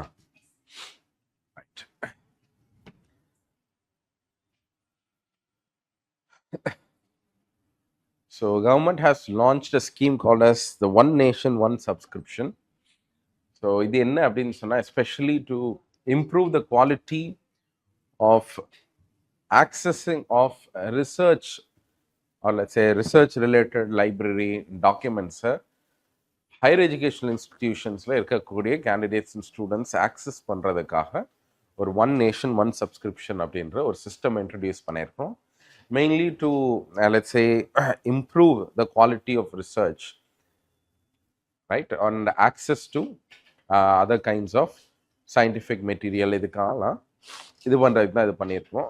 இது வந்து சென்ட்ரல் கவர்மெண்ட் 6,000 crores-க்கு பட்ஜெட்டில் ஒதுக்கி இருக்காங்க. Let's say 6,000 crores for each year, at least 2,000 crores it's going to cost for each year.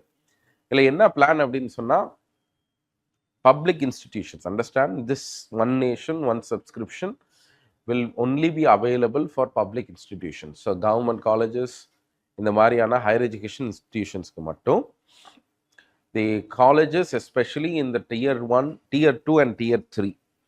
ஏன்னா நீங்கள் வந்து பார்த்தீங்கன்னா ஆல்ரெடி வந்து premier institutions like IITs, IIMsக்குலாம் they already have access to these kinds of journals, research papers எல்லாத்துக்கும் இருக்கும். But other dear இன்ஸ்டிடியூஷன்ஸ்க்கு இல்லை அப்படின்றதுனால லைப்ரரி, சென்ட்ரலைஸ்ட் ஒரு லைப்ரரி நெட்வொர்க் வச்சு அவங்களுக்கு ஆக்சஸ் கொடுக்கறதுக்காக தான் this one nation one subscription, mainly targeting colleges at the tier 2 and tier 3. சரியா? இதில் என்ன அப்படின்னு சொன்னால், some are criticising it on the way that இன்னும் வந்து இன்டர்நெட் சர்வீஸ் சரியாக இல்லை, காலேஜஸில் அதை ஆக்சஸ் பண்ணுறதுக்கு லைப்ரரிஸே இல்லை அப்படின்றப்ப just giving the subscription is not going to help. But what ever, at least in terms of people who are actually willing to search and have the need of this research materials எல்லாத்துக்குமே கிடைக்கிறதுக்கு. So இப்போ science ஜேர்னலு, வைலி material, Springer, இந்த மாதிரியான famous publications and subscription மாடலில் இயங்கக்கூடிய publication companies எல்லாம் இருக்குது. So அதில் வந்து நீங்கள் ரிசர்ச் ஜேர்னல்ஸ் எல்லாத்தையுமே நீங்களாக எடுத்துக்க முடியும். This is what this one nation one subscription is. So this will be coordinated by a platform called as the InflibNet.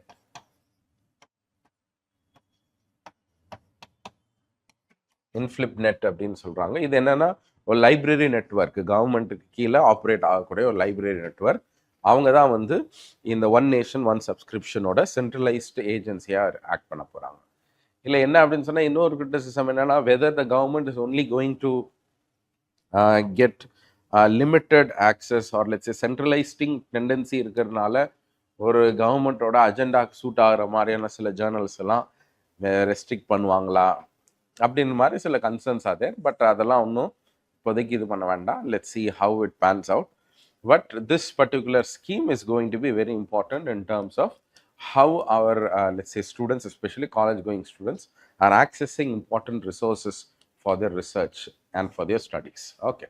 ஆனால் இதில் என்ன அப்படின்னு சொன்னால், ப்ரைவேட் இன்ஸ்டிடியூஷன்ஸ் இன்வால்வ்டாக இல்லை அப்படின்றதுனால இதுதான் ஒரு பெரிய இஷ்யூவாக இருக்கும். ஏன்னா ப்ரைவேட் இன்ஸ்டிடியூஷன்ஸை பொறுத்தளவுக்கு அவங்களையும் கூட ஒரு சப்ஸ்கிரிப்ஷன், நம்ம இங்கே போய் மொத்தமாக ஒரு சப்ஸ்கிரிப்ஷன் வாங்கிட்டு பெர் வியூவர் பேசிஸ்லையோ ஒரு பெர் ஸ்டூடெண்ட் பேசிஸ்லையோ ஒரு சப்சிடைஸ் சப்ஸ்கிரிப்ஷன் பேசிஸில் நம்ம ப்ரைவேட் இன்ஸ்டிடியூஷன்ஸ்க்கும் கொடுக்கலாம். ஏன்னா tier 2 colleges சிட்டிஸில் there are more number of private colleges than government colleges. So அப்படி இருக்கிறப்ப number of candidates going to government colleges are very few. அப்போ ரொம்ப கம்மியான நம்பர் ஆஃப் பீப்புளுக்கு தான் போய் சேரப்போகுது this one nation one subscription. Will just wait. இப்போதைக்கு இதை வந்து கவர்மெண்ட் லான்ச் பண்ணியிருக்காங்க. Okay. Second is the National Mission for Natural Farming. As a standalone mission, the government has launched it this year. So July 24 அந்த பட்ஜெட்டில் என்ன சொல்லியிருந்தாங்கன்னா, ஒரு national mission for natural farming. இதுக்கு முன்னாடி ஒரு மிஷன் இருக்கானோ, we didn't have mission, we just had programs. அல்லது ஆர்கானிக் ஃபார்மிங்கில் இருக்கக்கூடிய ஒரு சப்டிவிஷனில் வரக்கூடிய ஒரு ஸ்கீமில் நம்ம வந்து நேச்சுரல் ஃபார்மிங் எல்லாம் ப்ரொமோட் பண்ணிட்டு இருந்தோம். But right now the government has launch a standalone centrally sponsored scheme called as the National Mission for Natural Farming. சரியா? So it will be a standalone central sponsored scheme under the Ministry of Agriculture, for which a separate allocation has been done. So இது மூலமாக natural ஃபார்மிங்கை மட்டும் promote பண்ணுவோம். There is a difference between organic farming and natural farming. Organic ஃபார்மிங்க்கு 2008 நம்ம ஸ்கீம்ஸ்லாம் வச்சுருக்கிறோம். So 2014-15 Paramparagat Krishi Vikas Yojana அப்படின்னு சொல்லி இந்த மாதிரிலாம் சில ஸ்கீம்ஸ் நம்ம வச்சுருக்கிறோம். ஸோ நேச்சுரல் ஃபார்மிங்க்குனே தனி மிஷன் போட்டு நம்ம லான்ச் பண்ணியிருக்கிறோம். Where the idea is to bring at least 1 crore farmers by the next 3 years under natural farming. Yeah. So look at this heading. So this headline says that the Manrega wages are not in consonance with the rising cost of living. So a parliamentary panel, they have just gone through the data of how much increase we are giving for Manrega workers, and they have gone to the extent of saying that it is not clearly aligning with the cost of living index. அதாவது ஒவ்வொரு வருஷமும் மன்ரேகாக்கு கொடுக்கக்கூடிய wages எல்லாத்தையுமே revise பண்றோம். How it is being revised அப்படின்னா it is on the basis of சரியா CPI agricultural labor. So CPI agricultural laborன்றது யார் கொண்டு வர index? Very good. So Labor Bureau is what is responsible for bringing out this index. சரியா? So consumer price index for agriculture laborன்றது அவங்க தான் கொண்டு வராங்க.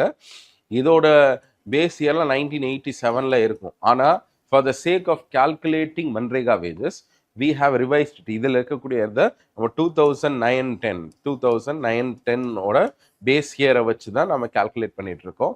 This 9-10 அப்படின்ற ஒரு இதை பேஸ் இயரா வச்சு அதுல இருந்து எவ்வளவு இன்க்ரீஸ் ஆயிட்டு இருக்கு நம்ம பார்க்கறோம். எதுங்கப்பா? ஆமா, ரூரல் லேபர் தான். அதை வந்து என்னன்னா rural labourer and agriculture labourers ரெண்டுத்துக்கும் ஒரே செட்டு தான். ஆனால் வந்து நான் இதில் உள்ளே போய் பார்க்குறப்ப டாக்குமெண்ட்டில் என்ன இருக்குன்னா அக்ரிகல்ச்சர் லேபர் அந்த இதில் ரிவைஸ் பண்ணி 2009-10 அப்படின்ற ஒரு பேஸ் இயரை வச்சு கால்குலேட் பண்ணிட்டு இருக்காங்க. சரியா? So this is what it had. பேசிஸை வச்சு பண்ணுறதுனால என்ன சொல்கிறாங்கன்னா the panel finds that there is differences in how the wages are being given to farmers. For example, you see Arunachal Pradesh, Nagalandல 234 per day கொடுக்குறோம். ஆனால் Haryana 374 day. Even though year on year நம்ம வந்து increase பண்ணால் கூட there is a huge difference between states, and that has to partly do with the centralizing அதாவது ஒரு அந்த consumer price of AL வச்சு நம்ம கொடுக்கறதுனால it was not resonating to every state's specific data of how it is increasing. சரியா? So அதை மாற்றணும் அப்படின்னு சொல்லியிருக்காங்க. But till now no specific actions have been taken. India got 14% of remittances, its highest ever, and again stamping its position as the number one country to receive remittances. சரியா? So remittancesல the largest remittances is received by India every year. So last 2-3 years முன்னாடி கொஞ்சம் China அவங்களா இருந்தாங்க.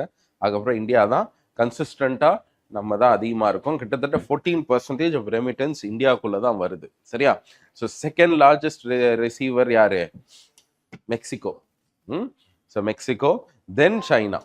சரியா? China வந்து செகண்டாக இருந்துச்சு, but தேர்டாக வந்ததுக்கான காரணம் வந்து after 2020 we have seen a steep drop in China's remittances. That has to partly do with the kind of restrictions that they are having. சைனாலேருந்து மைக்ரேஷன்லேருந்து ஒரு ரெஸ்ட்ரிக்ஷன், ப்ளஸ் சைனா வந்து இன்டர்னலாக அவங்களோட க்ரோத் இருக்கிறதுனால மைக்ரேஷன் கொஞ்சம் ஸ்டாப் ஆகிருக்கலாம் அப்படின்ற மாதிரி சொல்கிறாங்க. So both of them. Okay. So எதுங்கப்பா நம்மளுக்கு அதிகமாக வரக்கூடிய ரெமிட் அதை நான் அவங்களுக்கு சொல்கிறேன். ஸோ இல்லை ஒரு அது வந்து நம்மளுக்கு எஃப்டிஐ. சரியா? ரெமிட்டன்ஸை பொறுத்தளவுக்கு முன்னாடி யூஏஇ இவங்கெல்லாம் இருந்தாங்க. ஸோ லாஸ்ட் 2 இயர்ஸாக யூஎஸ்ஏலேருந்து தான் அதிகமான remittances we are having. In fact one of strange surprise is that certain UK ஓட share in remittance is also increasing recently. சரி, அது உங்களுக்கு பின்னாடி ஒரு ஸ்லைடில் அட்டாச் பண்ணியிருக்கிறேன். சரி, அதே மாதிரி நம்ம இந்த ஹையஸ்ட் பார்த்தோம்ல, இந்த இந்தியா வந்து இன்ஃபேக்ட் வந்து இந்த கோல்டு வந்து சுவிட்சர்லாந்து தான் நம்மளுக்கு ஃபர்ஸ்ட்டு. சரியா? நம்மளுக்கு வந்து அதிகமாக வாங்குறது சுவிட்சர்லாந்து, செகண்ட் தான் யூஏஇ. சரியா? ஹையஸ்ட் வந்து இது. In fact one largest exporter of கோல்டே வந்து உலகத்தில் சுவிட்சர்லாந்து தான். But they are not producers. காரணம் என்ன அப்படின்னு சொன்னால், தே ஹேவ் ரிஃபைனரிஸ் அதெல்லாம் இருக்கிறதுனால அவங்களால என்ன பண்ண முடியுதுன்னா இட் பிகம்ஸ் அந்த கோல்டு இண்டஸ்ட்ரிக்கு ஒரு மிடில் மேனை ஆக்ட் பண்ணுறதுனால தான் all is going through Switzerland. ஆஃப்ரிக்காலேருந்து இங்கெல்லாம் சோர்ஸ் பண்ணுறாங்க. இன்ஃபேக்ட் சவுத் ஆஃப்ரிக்கா வந்து for more than 30-40 years it was the highest producer of gold. But இந்த லாஸ்ட் 10 இயர்ஸில் சவுத் ஆஃப்ரிக்கான்றது கம்மியாயிட்டு இப்போதைக்கு சைனா தான் லார்ஜஸ்ட் ப்ரொடியூசர் ஆஃப் கோல்டு. எல்லாத்துலேயுமே நீனே வச்சுக்கிட்டா நாங்கள் எங்கடா போகிறது அப்படின்னு. ரைட், சைனா, ரஷ்யா அந்த ஆர்டரில் வருது. ஓகே,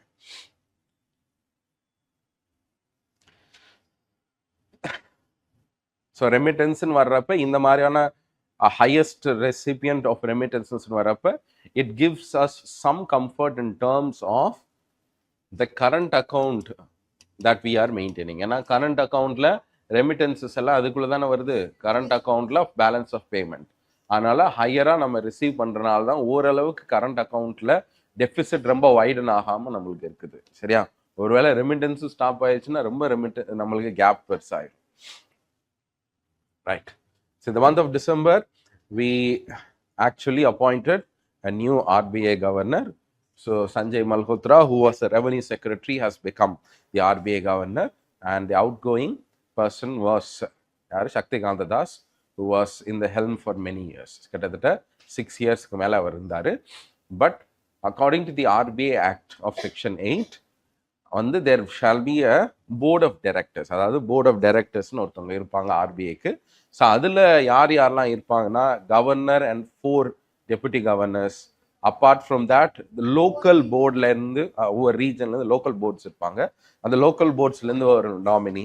அப்பார்ட் ஃப்ரம் தேட் ஒரு 10 நாமினிஸ் வரைக்கும் ஃப்ரம் த சென்ட்ரல் கவர்மெண்ட். இந்த மாதிரி ஒரு பெரிய டீம் இருக்கும். கண்டிப்பாக போட்டாகணும்னு கிடையாது. பட் ஒரு இந்த 4 governor and 4 deputy governors, they are the full time workers. சரி, அவங்க ஃபுல் டைமாக அதில் இருப்பாங்க. மற்றவங்க எல்லாமே நாமினிஸ் எல்லாமே பார்ட் டைமாக இருப்பாங்க, போர்ட் ஆஃப் மெம்பர்ஸ். ஸோ அதில் governors and the deputy governors shall be appointed for a term of not more than, சரியா? ஸோ கவர்னர் அண்ட் ஆக்டில் நம்ம கவர்னரும் டெபுட்டி கவர்னரும் 5 இயர்ஸுக்கு மேலே அவங்க இது பண்ணக்கூடாது. அப்படிதான் இருக்கு. Maybe we can appoint for 3 years 4 years அப்படி கூட பண்ணலாம். Not more than 5 years. சரியா? So not more than 5 years and they shall be eligible for reappointment. And இதை பொதுவாக வந்து இந்த 65 years அப்படின்றத நம்ம இதாக வச்சிருப்போம். சரியா? But age is not these criterion of excluding. Maybe we can extend on a maximum. Okay. அதே மாதிரி லாஸ்ட் நேத்தும் பார்த்தோம் இல்லையா, செபியோட சேர்மனையும் என்ன பண்ணியிருக்கிறோம், நம்ம மாற்றிருக்கிறோம். Okay okay. So a new greenfield project called as the Vadhavan Port has been launched. இதுக்கான அடிக்கல் ஃபவுண்டேஷன் ஸ்டோன்லாம் போட்டாங்க. It will be costing nearly 76,000 crores. And if this has been operationalized, it will become India's mega port. சரியா? India's first mega போர்ட்டா இதுதான் மாறும் அப்படின்னு சொல்றாங்க. நம்ம இந்தியாவை பொறுத்த அளவுக்கு எவ்வளோ 12 மேஜர் போர்ட்ஸ் இருக்கா? how many major ports are there? 12 major ports, நிறைய மைனர் போர்ட்ஸ் இருக்கு. அதில் ஒரு மெகா போர்ட் அப்படின்னா என்னன்னா, இருக்கக்கூடிய தி கார்கோ ஹேண்ட்லிங் எல்லாத்துலேயும் ஒரு மேஜர் போர்ட்டை விட டபுள் ட்ரிபிள் சைஸில் இருக்கிறது தான் இந்த இது. It's a deep sea port in மும்பையில் தான் வதவான் அப்படின்ற ஒரு டவுனில் இதை கிரியேட் பண்ணுறாங்க. Once this port has been maybe 26 எண்டில் நாங்கள் பண்ணிடுவோம் அப்படின்ற மாதிரி சொல்லியிருக்காங்க. If done, it will become the top 10 ports of the world in terms of its size and capacity to handle cargoes. So Vadhavan port என்றது it will really become game changer. It is a greenfield port. Greenfield portனா என்ன? புதுசாவே அந்த முன்னாடி அந்த board இல்லை, புதுசாக ஒரு area எடுத்து நம்ம கிரியேட் பண்ணுறோம். ஸோ இது சரி. இதுக்கப்புறம் சரி, அப்பார்ட் ஃப்ரம் திஸ் இந்த வதவான் போர்ட்டுக்கு இல்லாமல் இன்னைக்கு எது ரொம்ப busiest port of India? Yes, சரியா, JNPT Jawaharlal Nehru port trust. அதுவும் எங்கே தான் இருக்கு? நவி மும்பை. சரியா? ஸோ மும்பை போர்ட் தான் அந்த Jawaharlal Nehru port trust. Okay, that's the busiest port of India. So அதே மாதிரி என்ன சொல்லியிருக்காங்கன்னா, government has also claimed that they will be trying to have 6 more mega ports. வதவானுக்கு அப்புறம் 6 more mega ports.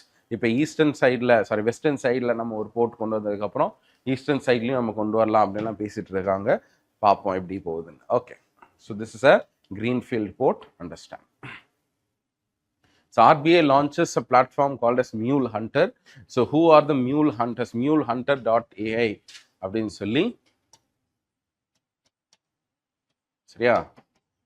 This is an AI based and machine learning based platform in order to track and identify mule networks. சரியா? So இதில் இந்த மியூல்னா யார் அப்படின்னு சொன்னால், third party bank accounts. அதை வச்சு என்ன பண்ணுவாங்கன்னா, கிரிமினல்ஸை அவங்க மூலமாக ஆப்ரேட் பண்ணுவாங்க. ஒரு ஆள்கிட்ட வாங்கினா தான் நம்மளுக்கு தப்புன்றனால 100 பேர் பேங்க் அக்கௌண்ட் மூலமாக வரும். சரியா? So it will be very very difficult to track. So they are called as mules. So money மியூல்ஸ்ன்னு சொல்லுவாங்க. This is an illicit business in India. ஸோ அதை ட்ராக் பண்ணுறதுக்கும் அதை கண்ட்ரோல் பண்ணுறதுக்கு மியூல் ஹண்டர் அப்படின்றது RBI. So this mule hunter is actually launched by the reserve bank innovation hub. சரி, அவங்களுக்கு கீழே தான் இது இருக்கு. Okay, so another development, UPI மூலமாக லோன்ஸ் ஆஃபர் பண்ணிக்கலாம் அப்படின்னு சொல்கிறோம். So we are extending the use case of UPI in many ways. சரியா? So small finance banks can offer loans. So right now this facility is extended only to small finance bank, not to all commercial banks. So என்ன சொல்லியிருக்கோம்னு சொன்னா, small finance bank-ஆல என்ன பண்ண முடியும்? UPI Unified Payment Interface மூலமா we can forward. Right, so GST of rates of textiles. What is the present GST rates of textiles? See here, இங்க என்ன அப்படின்னு சொன்னா, the group of ministers, they have come together and they have given a proposal in the month of December that GST rates ன்றது 18க்கு போகலாம், 28 கூட போகலாம் அப்படின்னு சொல்லி கொஞ்சம் டிஃபரன்ஷியல் ரேட்ஸுக்கு தகுந்த மாதிரி let's have 4 different rates for textiles அப்படிலாம் சொல்லியிருக்காங்க. Then after that many textile owners and businesses, they have started to lobby and write their reservations against this. அதனால அதுக்கு அடுத்த மீட்டிங்கில் இன்னும் முடிவு பண்ணலை. But slowly maybe we can change it. ஆனால் இது எதுக்காகனா, what is the present GST? GST என்ன டெக்ஸ்டைல்ஸ்க்கு வாங்கியிருக்கீங்களா? 12%. ஸோ 12%க்கு வாங்கியிருக்கீங்கன்னு சொன்னால் நீங்கள் பெரும்பாலும் 1000 ரூபா எம்ஆர்பிக்கு மேலே தான் வாங்கியிருக்கீங்கன்னு அர்த்தம். சரியா? கரெக்ட் தான். 12%. We have 2 differential rates of GST in India. Below 1000, 5%. All apparels above 1000 MRP is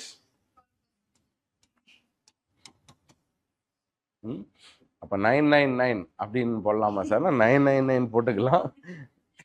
It will attract 5% only.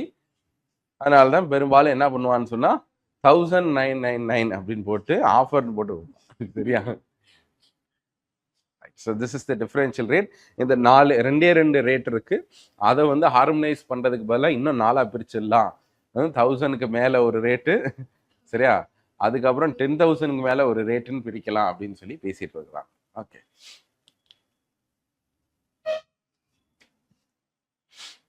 Okay, இங்கே பாருங்க, இதுக்கெல்லாம் சொல்கிறாங்க பாருங்க, நீங்கள் அப்படி ஒரு அப்பேரல்ஸ் எல்லாத்தையுமே ட்ரீட் பண்ணுறீங்கன்னா, இப்போ உல்லன் ஸ்வெட்டர்ஸ்லாம் இருக்கும். நீங்கள் இங்கே நம்ம பெருசாக யூஸ் பண்ண மாட்டோம். நார்த் ஈஸ்டர்ன் ரீஜன்ஸ்லாம் woollen sweaters it's very costly. இங்கே வந்து உள் கிடைக்கிறது ரொம்ப கஷ்டம். எஸ்பெஷலி நெட்டடாக இருந்துச்சுன்னா இன்னும் கொஞ்சம் மேன் பவர் அதெல்லாம் இங்கே. அப்போ அதை எப்படி நீங்கள் வந்து 1000 ரூபாய்க்கு கொடுக்க முடியும்? நீங்கள் போல் அந்த என்ன அது பாலியஸ்டரில் கொண்டு வந்து கிடக்கிறது எல்லாத்தையும் எடுத்து நீங்கள் போல் 200 ரூபாய்க்கு, திருப்பூரில் போனால் 20 ரூபா 30 ரூபாய்க்கு பனியன் வித்துட்டு இருப்பான். சரிங்களா? அந்த மாதிரி பண்ணலாம். How will you sell a உலன் garment? அப்போ நார்த் ஈஸ்டில் இருக்கக்கூடிய நிறையா லெட்ஸ் சே டெக்ஸ்டைல் கம்பெனிஸ் இவங்கெல்லாம் வந்து அதை எப்படி விற்க முடியும்? அப்போ அதை எப்படி 1000 ரூபாய்க்கெலாம் கொடுக்க முடியும்? கண்டிப்பாக 2000 3000 இருக்கும். ஸோ அதுக்கு நீங்கள் ஒரு எக்ஸ்ட்ரா 18% டேக்ஸ் 28% டேக்ஸ் போட்டிங்கன்னா எப்படின்னா? Okay, right. ஸோ ஐடிசி அப்படின்றது ஒரு ப்ரைவேட் கன்சர்ன் தான். ஸோ ஐடிசி வந்து என்ன பண்ணுறாங்கன்னா, இதுக்கு முன்னாடி ஃபார்மர்ஸுக்காக ஒரு இன்டர்நெட் பேஸ்டு சர்வீஸ் ஓப்பன் பண்ணாங்க. And that was called as e-Choupal. சரியா? அதை இன்னும் கொஞ்சம் அதை அப்கிரேட் பண்ணி அதை வேற ஒரு சர்வீஸாக கொடுக்குறாங்க. That is called as MAARS. சரியா? மெட்டா சம்திங் அக்ரிகல்ச்சர் சர்வீசஸ் அப்படின்ற மாதிரி ஒரு சர்வீஸ் ப்ரொவைட் பண்ணுறாங்க. It will be a portal. அந்த போர்ட்டலில் 2030க்குள்ளே 10 மில்லியன் ஃபார்மர்ஸ்க்கு farming services, internet based farming services provide பண்ணும் free of cost. This they are doing as part of their community. இதுக்காக அவங்க பண்ணுறாங்க. சரியா? ஸோ இ-சூபால் அப்படின்றது ஒரு டைம் ரொம்ப ஃபேமஸாக இருந்துச்சு. ஏன்னா வந்து அது ஒரு ஃபஸ்ட்டு டைம் இந்த இ-நாம்லாம் வர்றதுக்கு முன்னாடி ஃபார்மர்ஸ் எல்லாத்தையும் இன்டெகிரேட் பண்ணுறதுக்கு ஒரு நெட்ஒர்க்காக இருந்துச்சு. ஸோ அதே மாதிரி எக்ஸ்டெண்ட் பண்ணுறாங்க இன்னும் கொஞ்சம் ஃபர்தர் டெக்னாலஜிஸோட. ஓகே, ஸோ மார்ஸ்ன்றது it is a initiative of the ITC company. Okay, இங்கே பாருங்க, பிஎம் போஷன்னா என்னது? இதுதான் வந்து சென்ட்ரல் கவர்மெண்டோட மிட் டே மீல்ஸ் ப்ரோக்ராம். சரியா? சென்ட்ரல் கவர்மெண்டோட மிட் டே மீல் ப்ரோக்ராம் தான் என்னது? This PM Poshan. So PM Poshan என்ன பண்ணுது அப்படின்னா, இந்த ஐசிடிஎஸ் இது எல்லாம் இருக்கு, அந்த ஸ்கீம்ஸ் இது எல்லாத்தையுமே இன்டெகிரேட் பண்ணுது. அதில் இந்த மிட் டே மீல் ப்ரோக்ராம் தான் அதோட after subsuming several such schemes we have named it into PM Poshan. So PM போஷானை பொறுத்தளவுக்கு ஃபுட் இன்ஃப்ளேஷன் அதிகமாகிட்டு இருக்கிறதுனால this is a centrally sponsored scheme. சரியா? அப்படி வர்றப்ப இதோட எக்ஸ்ட்ரா காஸ்ட்டை யார் பேர் பண்ணுவா? ஏன்னா நீங்கள் ஃபுட் இன்ஃப்ளேஷன் கூட்டிகிட்டே இருக்குல்ல, அப்போ அதுக்கு என்ன சொல்கிறாங்கன்னா, அதான் நீங்கள் அப்பப்போ பண்ணுறாங்க. சென்ட்ரல் கவர்மெண்ட் என்ன பண்ணுறாங்கன்னா, additional burden due to food inflation central government will bear it. சரியா?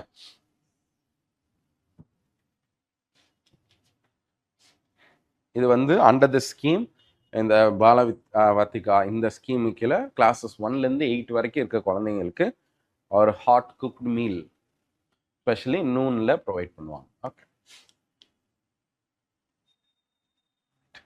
ஸோ சுவிட்சர்லாண்டோட இஎஃப்டிஏ நம்ம அக்ரிமெண்ட் கூட பார்த்துட்டு இருக்கோம்னு சொல்லி பார்த்தோம். ஸோ ரைட் நவ் இந்த ஹெட்டிங் பாருங்க, MFN clause freeze won't hit investments in India, says Switzerland. The country has suspended India's MFN tag, most favored nation அப்படின்ற ஒரு டேக். இது என்ன அப்படின்னு சொன்னால், WTO ரூல்ஸுக்கு கீழே நான் டிஸ்கிரிமினேட்டரி ப்ராக்டிஸ் இருக்கணுன்றதுனால மோஸ்ட் ஃபேவர்ட் நேஷன் அப்படின்ற ஒரு டேகை கொடுக்க சொல்லுவாங்க.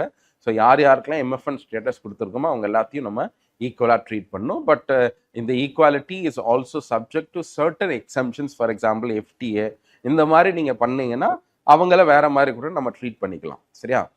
ஸோ நம்ம வந்து we had a double taxation avoidance agreement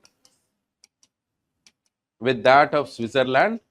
so 1998 அந்த டைம்லேயே இது பண்ணோம். அதுக்கப்புறம் 2013 அந்த டைம்லாம் ரெனியூ பண்ணியிருந்தோம்.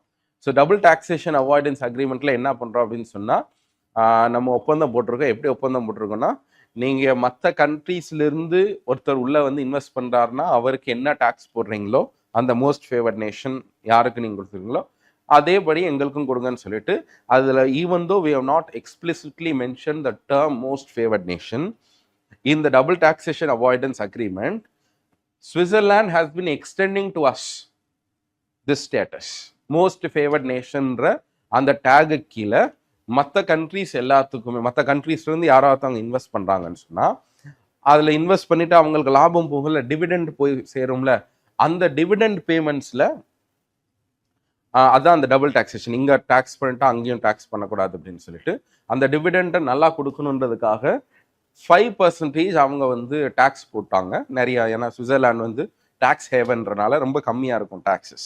So 5% tax. இந்த 5% டேக்ஸ் தான் இந்தியன் ரெசிடென்ட்ஸ்க்கும், Indian resident or Indian units establishing a business in Switzerland, the profit that they get, the dividend that they get will be taxed at only 5% by extending this most favored nation. சரியா? இப்போ அந்த மாதிரி நம்மளும் நடந்திருக்கணும்ல. நம்ம என்ன பண்ணுறோன்னா, அவன் company ஒரு முக்கியமான ஒரு கம்பெனி இருக்குது இந்தியாவில். சரியா? அவனை எப்பெல்லாம் இடம் கிடைக்குமோ அப்போல்லாம் நம்ம அடிப்போம். அது யார் அப்படின்னு சொன்னால் நெஸ்லே. சரி, என்ன கொஞ்ச நாளைக்கு முன்னாடி அந்த எம்எஸ்ஜி அதிகமாக இருந்துச்சுன்னு சொல்லி அந்த மேகி எல்லாம் பேன் பண்ணோம். சரியா? ஸோ இப்போ என்ன ஆகுதுன்னு சொன்னால், ஒரு சின்ன ஒரு டேக்ஸ் டிஸ்பியூட்லையும் சரி, அவங்க வந்து அதில் வந்து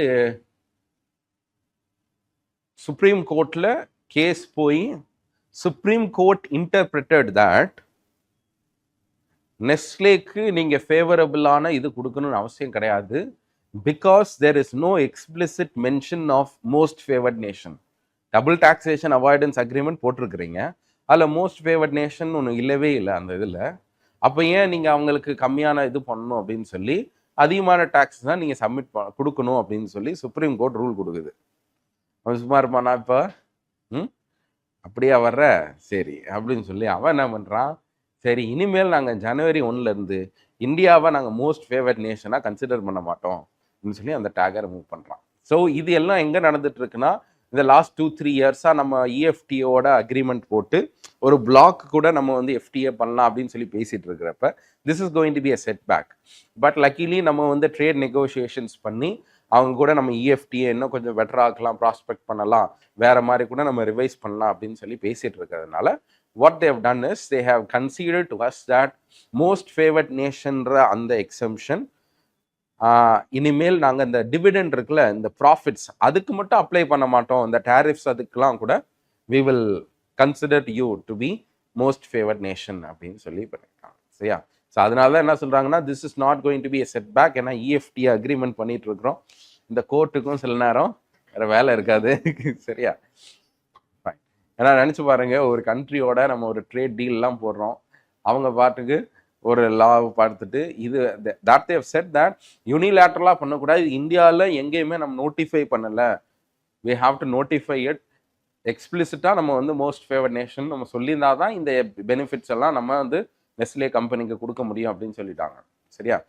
so subjecting them to higher taxes அப்படின்னு வர்றப்ப டெஃபினட்டாக அவங்க இஷ்யூ வரும்ல. So that is what. சரியா? ஸோ அதான் இங்கே சொல்லியிருக்காங்க, it will not impact the India EFTA agreement.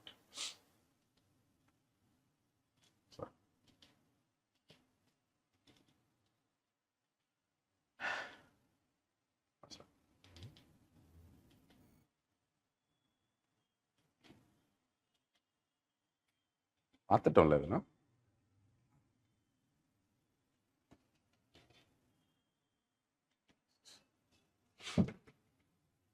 So center is forming a panel to rejig the wholesale price index. சரியா? A 18-member committee that is led by Ramesh Chand, who was the Niti Aayog member. அந்த ரமேஷ் சந்த் கமிட்டின்றது எதுக்காக அப்படின்னு சொன்னால், WPA revise பண்ணுறதுக்கு. WPA revise மட்டும் பண்ணலை, also a mandate has been given whether it is advisable for India to go for a producer price index.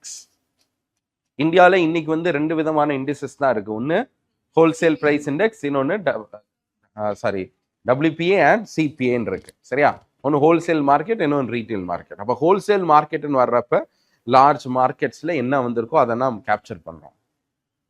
மார்க்கெட்ஸில் வரக்கூடிய ரேட்டுன்றது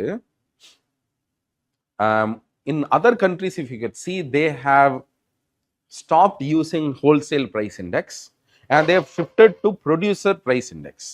So ஏன் இந்த producer price indexக்கு போறான் அப்படின்னு சொன்னா, retail price indexன்றது consumers point of view வந்து தெரியுது. அப்போ சப்ளை சைடில் டிமாண்ட் சைடில் என்ன டைனமிக்ஸ் இருக்குன்னு தெரியுதுன்னா, சப்ளை சைடில் என்ன இருக்குன்னு பார்க்கணும்னா you have to go at the farm gate. வெளியே ப்ரொடியூசரோட கேட்டில் என்ன நடக்குதுன்னு தான் பார்க்கணும்.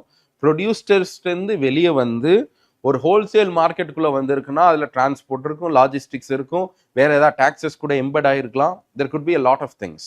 அண்ட் ஆல்சோ ஹோல்சேல் ப்ரைஸஸோட முக்கியமான டிஸ்அட்வான்டேஜ் என்னன்னு சொன்னால், we do not have services included in the rate. No services at all. But there are a lot of producers who produce goods and services also. அப்போ ப்ரொடியூசர் பாயிண்ட் ஆஃப் வியூவில் இருந்து எனக்கு எவ்வளோ price ஆகுது to produce one thing அப்படின்னு அவங்க check பண்ணணும். சரியா? ஸோ அதுதான் ப்ரொடியூசர் ப்ரைஸ் இண்டெக்ஸ்ன்னு சொல்லுவாங்க. ஸோ ப்ரொடியூசர் ப்ரைஸ் இண்டெக்ஸ்ன்றது very early stage. Then comes the wholesale price, then the retail. சரியா? அப்போ WPAன்றது நடுவில் இருக்கு. ஸோ இந்த WPAக்கு பதிலாக நம்ம PPAக்கு போயிட்டா இன்னும் பெட்டராக இருக்கும். It is also in alignment with global practices. This is the idea. So இந்த மாதிரி போகலாம் அப்படின்னு சொல்லி பிளான் பண்ணிட்டு இருக்கிறோம். ஸோ அதுக்காகவும் இந்த particular Ramesh Chand committee will notify. So அதில் என்ன பேசிட்டு இருக்காங்கன்னா, பெரும்பாலும் in this committee and early suggestions are that 2026 எண்டில் அவங்க வந்து ரிப்போர்ட் சப்மிட் பண்ணணும். We will not immediately shift to a PPA போக மாட்டோம். ரெண்டுமே நம்ம வச்சிருப்போம். ரெண்டுமே வச்சுட்டு in a phased manner we will stop WPA possibly. சரி, and we will go for PPA. PPAல inclusion of services அப்படின்றது பண்ண முடியுமா அப்படின்னா definitely it ought to, we have to do it. But இனிஷியலாக நம்மளால் என்ன பண்ண முடியாது, கிட்டத்தட்ட ஒரே மாதிரி பேஸ்கெட் மாதிரி கொண்டு வந்துட்டு தென் லேட்டர் நம்ம WPA ஸ்டாப் பண்ணதுக்கப்புறம் we can include services into PPA. So PPA only will be the way forward. நம்ம அடுத்து போகிறப்ப நம்மளை WPA என்ன பண்ணலாம்னா ஸ்டாப் பண்ணிடலாம். அதே மாதிரி அப்படியும் WPA வச்சிருந்தாலும் we have to revise the base year and all. So possibly 2017-18 base இயராக கொண்டு வரலாம் அப்படின்னு சொல்லி பேசிட்டு இருக்காங்க. அப்படி இல்லைன்னா 21-22 கூட பேஸ் இயராக கொண்டு வரலாம். But will just have to wait and see. So right now what is the base year for WPA? 2012. Okay.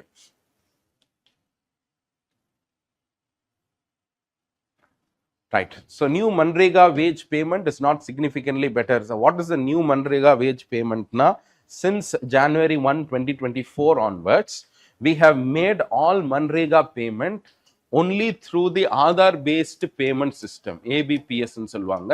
So Aadhaar based payment system na Aadhaar verification வச்சே payment நடக்கும். That is how it will happen அப்படின்னு சொன்னா, to get a payment using Aadhaar first 3 steps இருக்கு. என்னன்னா, link your Aadhaar number with அது bank அக்கௌண்ட்டோட இருக்கணும். First என்ன பண்ணா, அந்த ஜாப் லெட்ஸ் சே அந்த ஜாப் கார்டு அட்டெண்டன்ஸ் கார்டு இருக்குல்ல, அந்த இதில் நீங்கள் என்ன பண்ணணும்னா அது லிங்க் ஆயிருக்கணும், ஜாப் கார்டோட லிங்க் ஆயிருக்கணும். Second, bank account link. சரியா? மூணாவது என்னவா இருக்கணும்னா, இந்த அவங்க என்ன பண்ணுவாங்கன்னா மேப் பண்ணுவாங்க, இந்த பேங்க் அக்கௌண்ட் இவரோட தான் கரெக்டாக இருக்குன்னு அத்தன்டிகேட் பண்ணுறதுக்கு பின்னாடி இந்த NPCI தான் இந்த UPI ஆப்ரேட் பண்ணுறதுனால அவங்க இந்த ஆதார் பேஸ்ட் பேமெண்ட்டும் அவங்க தான் ஆப்ரேட் பண்ணுறாங்க. So earlier it was optional. சில 2024 வரைக்குமே நீங்கள் வந்து ஆதார் பேமெண்ட்டும் வச்சுக்கலாம், அப்படி இல்லைன்னா வேறு மாதிரியான பேமெண்ட்டும் வச்சுக்கலாம். But 2024 onwards all payments are mandatorily done through this Aadhaar payment systems. ஆனால் என்ன நடந்திருக்குன்னா, some reports are saying that பெரிய லெவலில் டைம்லியாக நம்ம போய் சேரலை, எக்ஸ்க்ளூஷன் எரர்லாம் இருக்குது அப்படின்னு சொல்கிறாங்க. But it will take some time. ஏன்னா ஒரு 1 year தான் ஆயிருக்கு. சில இதெல்லாம் நம்ம லேர்ன் பண்ணிட்டு தான் we will have to. So better targeting of beneficiaries will happen. Ghost beneficiaries or ghost enrollments in the job cards இதெல்லாம் இருக்காது. சரியா? ஏன்னா முன்னாடி தமிழ்நாட்டிலே நீங்கள் எடுத்து பார்த்தீங்கன்னா, ஆதார் இதுக்கு முன்னாடி நீங்கள் வந்து மன்ரேகாவோட ஒர்க்கர்ஸ் எடுத்து பார்த்தீங்கன்னா ரொம்ப ஹை டேட்டா பேஸ் இருந்துச்சு. சம்மந்தமே இல்லாமல் ஏதோ ஒரு கடலூரில் ஏதோ ஒரு இடத்துல PM கிசான்லேருந்து எல்லாத்துலேயும் ஃப்ராட் பண்ணி வச்சுருக்கான். சரியா? இப்போ அவங்களுக்கு DBT போட்டால் அந்த DBTயவே லிங்க் பண்ணி அதில் ஒரு கமிஷன். சரியா?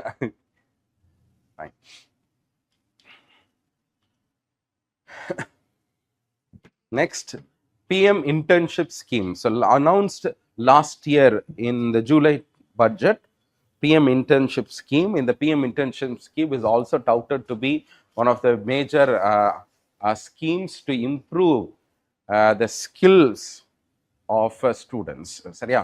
அப்போ இந்த இன்டர்ன்ஷிப் ஆர் இண்டஸ்ட்ரி அகாடமியா கொலாபரேஷனுக்கு இது ஒரு ஸ்டெப்பாக பார்க்கறதுக்கு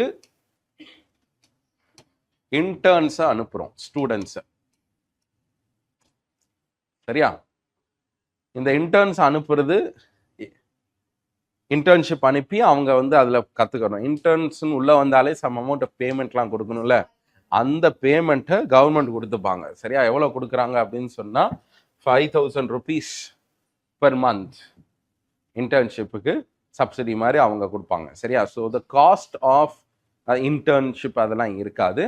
ஸோ மீதி என்ன அப்படின்னு சொன்னால், இங்கே ஃபஸ்ட்டு வந்து ஒரு 6,000 rupee அவங்க கொடுப்பாங்க. தென் ஆஃப்டர் தட் இதில் ஒரு ஹெட்டிங் வந்திருக்கு பாருங்க, நம்ம வந்து இந்த வருஷம் 10,000 crore அலோகேட் பண்ணியிருக்கிறோம், எக்ஸ்ட்ராவாக நம்ம அலோகேட் பண்ணியிருக்கிறோம் for the operation of this PM internship. Last year announce பண்ணியிருந்தோம்ல, அதில் நீங்கள் பார்த்தீங்கன்னா 8,000 சாரி 2,000 crore ஃபர்ஸ்ட் நம்ம கொடுத்தோம். அந்த 2,000 crore எவ்வளோ யூஸ் பண்ணியிருக்கோம் பாருங்க. 2,000 crore அலோகேட் ஆயிருக்கு இவங்களுக்காகவே. ஆனால் எவ்வளோ யூஸ் பண்ணியிருக்கிறோம்? ஜஸ்ட் 48 crores தான் நம்ம யூஸ் பண்ணியிருக்கிறோம். காரணம் என்ன அப்படின்னு சொன்னால் 1.27 lakh பீப்புளை இன்டர்ன்ஷிப்ஸை நம்ம டார்கெட் பண்ணோம். ஆனால் உள்ளே வந்து சேர்ந்தது எவ்வளோ? சரியா? அதனால தான் இந்த வருஷம்லாம் நீங்கள் எடுத்து பார்த்தீங்கன்னா இந்த ப்ரோக்ராம் எப்படியா சக்ஸஸ்ஃபுல்லாக ஆக்கணும்னு சொல்லி அந்த டெட்லைன்லாம் இருக்கும்ல, மார்ச்சுக்குள்ளே நீங்கள் இன்டர்ன்ஷிப் அப்ளை பண்ணணும் அப்படின்னு சொல்லி எக்ஸ்டெண்ட் பண்ணி ஜனவரியில் முடிக்க வேண்டியது பிப்ரவரியில் எக்ஸ்டெண்ட் பண்ணி கிட்டத்தட்ட ஒரு 3-4 months எக்ஸ்டெண்ட் பண்ணிக்கிட்டே இருக்கும். பிகாஸ் மேபி லேக் ஆஃப் அவேர்னஸாக இருக்கலாம். ஆனால் இதில் என்ன சொல்கிறாங்கன்னா இனிஷியலாக இருக்கிறப்ப இந்த டாப் 500 கம்பெனிஸ்ன்னு வருது. இப்போ நீங்கள் வந்து Tier 2ல ஏதோ ஒரு காலேஜில் ஒருத்தன் படிச்சுட்டு இருக்கான், அவன் அப்ளை பண்ணுறான்னா அவன் இன்டர்ன்ஷிப்புக்கு மும்பைக்கு வான்றான். அவன் எப்படி போவான்? சரியா? மாதம் நீ 5,000 ரூபா கொடுத்துருவேன். அதை வச்சு அவன் என்ன பண்ணுவான் மும்பையில் போய்? சரியா? சாப்பிட முடியுமா? எதாவது பண்ண முடியுமா? அப்போ கொஞ்சம் ரிலேட்டிவ்லி வெல் ஆஃபாக இருக்கிறவங்க அது நம்மளுக்கு ஸ்கில்னு நினச்சி அதவே ஃபண்ட் பண்ணுறதுக்கு முடியுன்றவங்க போவாங்க. But not all of them can. சரியா? ஸோ அது ஒரு மேஜர் ப்ராப்ளமாக இருக்கலாம் அப்படின்னு சொல்லி பார்க்குறோம். ஸோ இது வந்து இட் டார்கெட்ஸ் 21 to 24. சரியா? இதில் என்ன அப்படின்னா தே should not B studying in IITs IIM. அவங்களுக்குலாம் இன்டர்ன்ஷிப் கொடுக்கணும்னு அவசியம் கிடையாது, ஆட்டோமேட்டிக்கலாக போயிடுவான். சரியா? அதனால பெரும்பாலும் ப்ரீமியர் இன்ஸ்டிடியூஷன்ஸ் இல்லாமல் அதுக்கு கீழே படிக்கக்கூடிய ஸ்டூடெண்ட்ஸ்க்கு வாய்ப்புகள் கொடுக்கணும் தான். அதே மாதிரி professional degree CA MBA MBBS படிக்கிறவங்களுக்குலாம் இது கிடையாது. சரியா? So apart from that all those are eligible to apply for this internship. So if you have any of your siblings friends யாராக இருந்தீங்கன்னா அவங்கள இந்த இன்டர்ன்ஷிப்க்கு அப்ளை பண்ண சொல்லுங்கள். சரியா? நான் அப்ளை பண்ணலாமான்னா நீங்கள் ரைட். ஸோ இதில் என்ன? ஆமாம். சரியா? ஸோ இதில் என்ன இந்த ஃபைனல் இயர் அந்த மாதிரி இன்டர்ன்ஷிப்புக்கு எலிஜிபிளாக இருக்கவங்க போகலாம். சரி, முடிச்சுட்டு கூட போகலான்னு நினைக்கிறேன். ஐ திங்க் 1 year பீரியட் ஏதோ இருக்குது. ஸோ அதில் போகலாம். ஓகே. ஸோ இதில் வந்து இந்த டாப் 500 கம்பெனிஸை உள்ளே சேர்க்கணும்னு சொன்னோம்ல. இதில் எவ்வளோ வந்திருக்கு? 300 தான். அதுவும் இப்போது முன்னாடி வந்து 100 தான் சேர்ந்துருந்தாங்களாம். இப்போ தான் வந்து 300 சேர்ந்துருக்கு. அண்ட் அவங்களோட என்கேஜ்மெண்ட்டும் ரொம்ப இதாக இருக்குது. இப்போ பாருங்கள் எப்படி வந்து பிரிக்க போகிறாங்க அப்படின்னு சொன்னால் 5,000 rupee per year month கொடுக்குறோம்ல, அதில் 4,500 contribution from the government, 500 rupee the company has to pay. அவங்க எப்படி பே பண்ணுவாங்கன்னா CSR ஃபண்டிங் இருக்கும்ல, every year companies beyond 1,000 crores of revenue have to give 2% of CSR spending. So அந்த CSR ஸ்பெண்டிங்லேருந்து 500 ரூபாய் எடுத்து உங்களுக்கு கொடுக்கணும் அப்படின்னு சொல்கிறோம். அவங்க என்ன சொல்கிறாங்கன்னு சொன்னால் and additionally 1 time first time நீங்கள் இன்டர்னாக இருந்தீங்கன்னா உங்களுக்கு 6,000 ரூபா கொடுத்துருவோம். அது போக மந்த்லி 5,000, 4,500 credited by the இது 500 by the companies. இது மட்டும் இல்லாமல் உங்களுக்கு இன்சூரன்ஸ் கவரேஜ்லாம் கூட வரும். சரியா? ஜீவன் ஜோதி பீமா யோஜனா இந்த இதெல்லாமே ஒரு இன்டர்னாக உள்ளே போகிறீங்கன்னா இந்த இன்சூரன்ஸ் கவரேஜ் எல்லாம் கூட வரும். என்ன சொல்கிறாங்கன்னா companies have raised concern over the financial burden saying that training காஸ்ட்னு ஒன்று இருக்குல்ல. சரியா? நீங்கள் என்ன சொல்கிறீங்கன்னா 500 ரூபா என்னோட CSR ஃபண்ட்லேருந்து நான் கொடுத்துட்றேன், 500 ரூபா மட்டுமே செலவாகும். அவன் உள்ளே வந்தால் இவனை ஏன்டா எடுத்தோன்ற மாதிரி நம்மளை ஃபீல் பண்ண வைப்பான். சரியா? அங்கே போ, அவனை ட்ரெயின் பண்ண வைங்கன்னா அவனுக்கு ட்ரைனிங் கொடுக்கறதுக்கு நான் என்னோட டீமை வச்சு அவனை சொல்லி புரிய வைக்கிறதுக்குள்ள நம்ம ஒரு பாடம் ஆயிடணும் இல்லையா? ஸோ இந்த மாதிரிலாம் இருக்குது. இதுக்கு யார் காஸ்ட்டு? சரியா? ஃபைன். ஸோ இந்த மாதிரி சில இஷ்யூஸ் இருக்குது. But whatever the intention of the scheme is noble. And நம்ம ஒரு டாப் 500 கம்பெனிஸ்குள்ளே every year some lakhs of ஸ்டூடெண்ட்ஸை நம்ம அனுப்பணும் அப்படின்னு சொல்லி பிளான் பண்ணிட்டு இருக்கோம். Okay.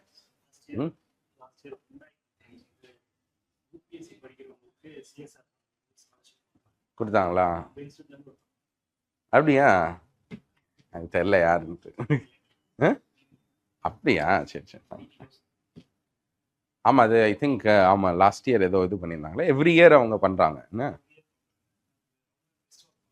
Okay.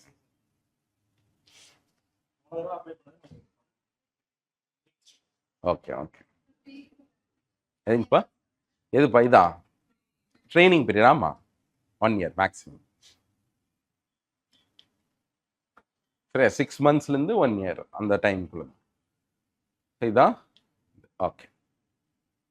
Right. Next, Niti Aayog launches Fiscal Health Index. This is the inaugural index. First time Niti Aayog என்ன பண்ணியிருக்காங்கன்னா Fiscal Health Index அப்படின்ற ஒரு இண்டெக்ஸை லான்ச் பண்ணியிருக்காங்க. இதோட மெயின் இன்டென்ஷன் ஸ்டேட்ஸ் அவங்களோட ஃபிஸ்கல் பேராமீட்டர்ஸை எந்த அளவுக்கு நல்லபடியாக வச்சுருக்காங்கன்னு செக் பண்ணுறதுக்கும் ரேங்கிங் பண்ணுறதுக்கும் தான். ஸோ இதில் 5 sub indices they are checking. 1, quality of expenditure, எந்த அளவுக்கு குவாலிட்டி இருக்குது.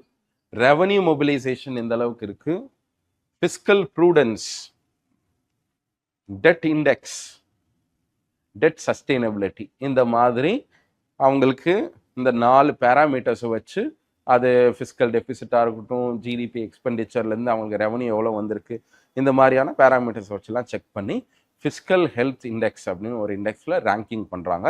அதில் ஓரளவுக்கு பெஸ்ட்டாக பெர்ஃபார்ம் பண்ணுற ஸ்டேட்ஸ் எல்லாம் ரேங்கிங்கில் அதிகமாக இருக்கும். சரியா? ஸோ இதில் நீங்கள் எடுத்து பார்த்தீங்கன்னா, அது நான் போடலையா, ஒரு மேப் இருந்துச்சு, நீங்கள் இதில் கூட பார்க்கலாம், பிஐபியில் அதோட இது போட்டிருப்பாங்க. அதில் வந்து ஒடிஷா வந்து பெஸ்ட்டு பெர்ஃபார்மிங். சரியா? Odisha is the best performing state. So இதுலேயும் அதே மாதிரி இந்த அச்சீவர்ஸ், ஆஸ்பிரண்ட், அந்த மாதிரியான கேட்டகரிஸ் இருக்குது. சரியா? அதில் தமிழ்நாடுலாம் கொஞ்சம் ஒர்ஸ் பெர்ஃபார்மிங் தான். ஏன்னா நம்மளுக்கும் தட் டசன்ட் மீன் டெட்டு சரியாக, ஏன் நம்ம அவ்வளோ வாங்கி வச்சிருக்கோம், நம்மளுக்கு கெப்பாசிட்டி இருக்கிறதுனால அப்படி பண்ணி வச்சிருக்கோம். ஓகே. ஸோ ஃபிஸ்கல் ஹெல்த்தில் of course we need to improve. இந்த மாதிரியான காம்பரேட்டிவ் ஃபெடரலிசமில் இந்த மாதிரி ரேங்கிங் கொடுக்கறதுல புதுசாக ஒரு இனிஷியேட்டிவ் ஆரம்பிச்சிருக்காங்க, fiscal health. This is the இனாகரல்னா ஃபர்ஸ்ட் டைம் இதுதான் லான்ச் பண்ணுறோம். சரியா?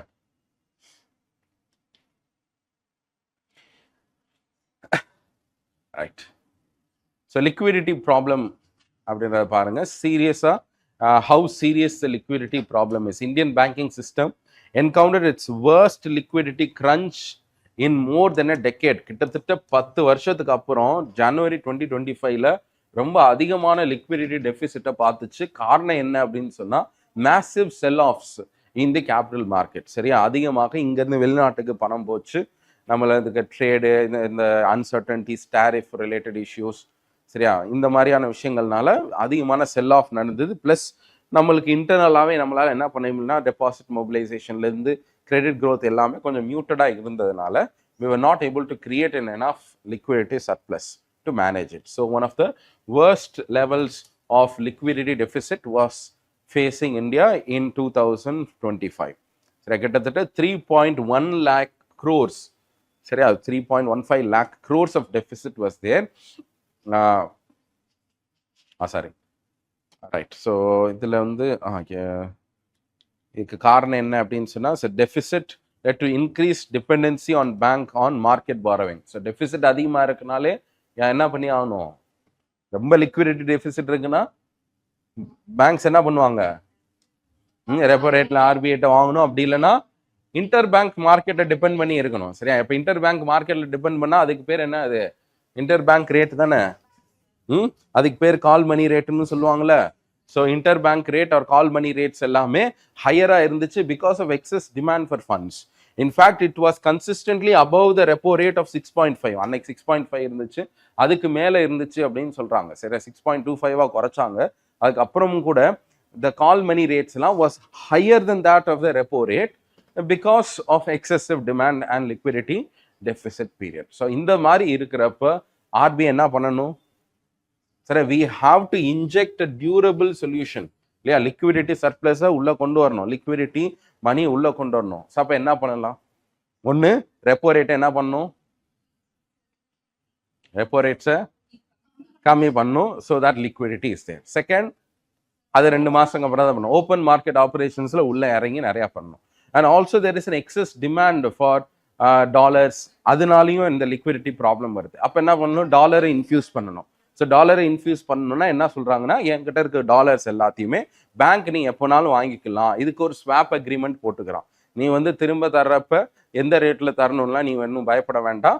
ஸோ ஸ்வாப் அக்ரிமெண்ட் பண்ணி நம்ம என்ன பண்ணிக்கலாம், ஒரு சம் ரேட் ஆஃப் இன்ட்ரெஸ்ட்டில் நம்ம வந்து காசை கொடுத்துக்கலாம் அப்படின்னு சொல்லி பை செல் ஸ்வாப் அக்ரிமெண்ட் போடுறாங்க, nearly $10 billion.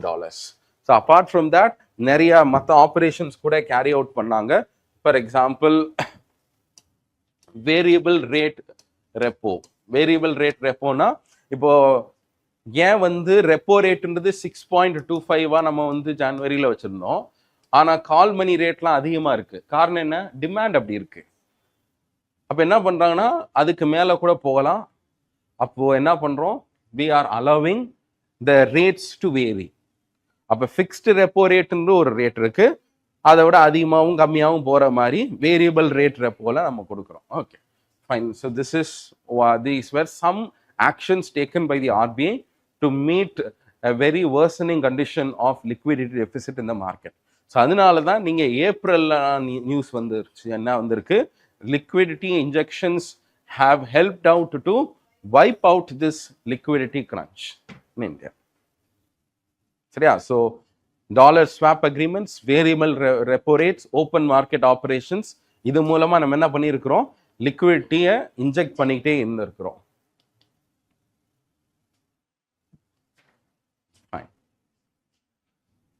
RBI files insolvency against a housing finance company, which is nothing but housing finance company na enna adu?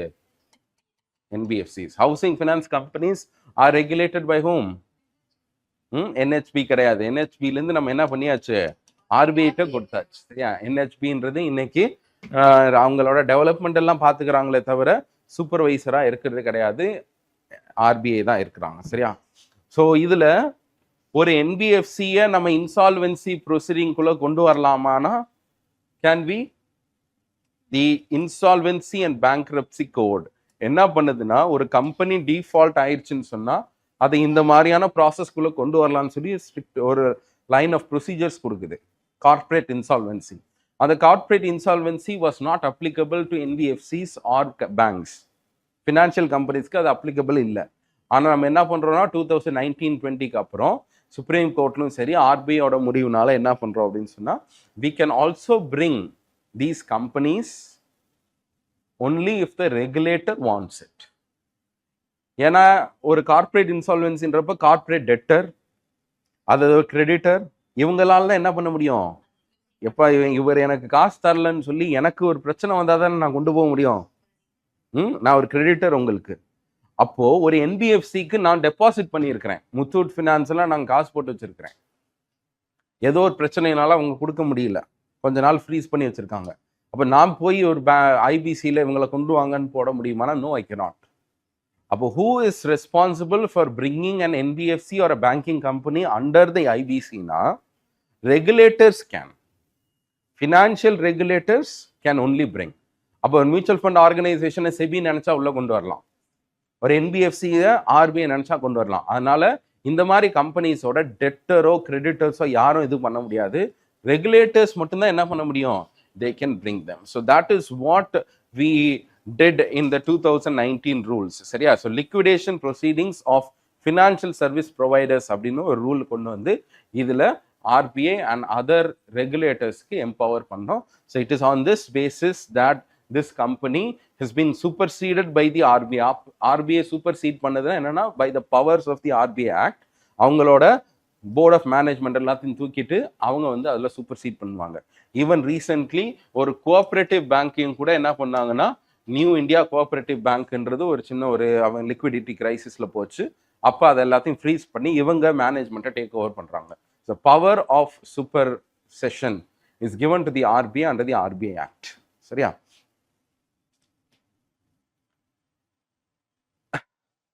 So பட்ஜெட்டில் என்னென்ன விஷயங்கள் இருக்குது அப்படின்றதெல்லாம் நம்ம ஆல்ரெடி இல்லை பேசியிருக்கோம். Now is not the time for to discuss. But சில இம்பார்ட்டண்ட்டான இல்லை சில லெஸ் நோன் சில ஃபேக்ட்ஸை நம்ம பார்க்கலாம். அதில் இந்த இன்கம் டேக்ஸ் ஆக்டை இன்கம் டேக்ஸை இன்க்ரீஸ் பண்ணது, இந்த மாதிரியான சில விஷயங்கள்லாம் உங்களுக்கு தெரிஞ்சிருக்கலாம். So let's see. So what has been followed up after it? Union பட்ஜெட்டில் national framework to boost the global capabilities centre அப்படின்னு சொல்லி பார்க்குறோம். சரியா?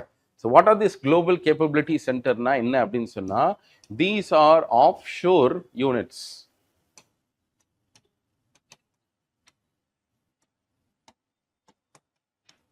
Global capability center na offshore units of MNC. Ipo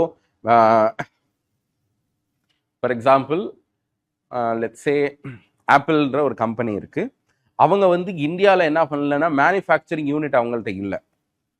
ஆனால் என்ன பண்ணலாம் அப்படின்னு சொன்னால் இந்தியாவில் கொண்டு வந்து இந்தியாவில் இருக்கக்கூடிய சீப் லேபர் இருக்கிறதுனால மேபி சரியா அவங்களோட சர்வீஸ் டீமையோ அல்லது ஹியூமன் ரிசோர்ஸ் டீமையோ கொண்டு வந்து இங்கே வச்சு அது ரிலேட்டடான queries-ஓ இல்லை நம்ம வந்து பிபிஓ சர்வீஸ் நிறையா ப்ரொவைட் பண்ணுறோம், அந்த பிபிஓ சர்வீஸ்க்கு ப்ரொவைட் பண்ணுறதுக்கு மட்டுமே ஒரு ஆஃபீஸை கொண்டு வந்து இங்கே செட் பண்ணுவோம். It is called as global capability centre. சரியா? ஸோ இந்தியாவை பொறுத்தளவுக்கு எம்என்சிஸ் எல்லாமே எல்லா இடத்துலையும் மேனுஃபேக்சர் யூனிட்ஸ் தான் செட் பண்ண மாட்டான். ஆனால் அவனோட பிஸ்னஸ் எல்லா நெட்ஒர்க்லையும் எல்லா இடங்கள்லையும் இருக்கும். This is what is called as global capability centers. They will be catering to a company which is abroad. இந்த மாதிரியான கேப்பபிலிட்டி சென்டர் இந்தியாவுக்குள்ள வந்து நிறைய செட்டப் ஆகிக்கிட்டே இருக்கு. ஸோ அது வந்து பெரும்பாலும் மெட்ரோபாலிட்டன் சிட்டிஸ் அண்ட் டியர் 1 சிட்டிஸ்ல தான் இருக்கு. டியர் 2 அண்ட் டியர் 3 சிட்டிஸ்ல இல்லைன்றதுனால இதை கொண்டு வர்றதுக்காக ஒரு ஃப்ரேம் ஒர்க் அப்படின்றத நம்ம கொண்டு வரலாம் அப்படின்னு சொல்லி பார்க்கணும். பாருங்க, இங்க அதர் ஹெட்லைன்ஸ்லாம் அதில் வந்துருக்கு. Chennai sees 25% growth in global capability center.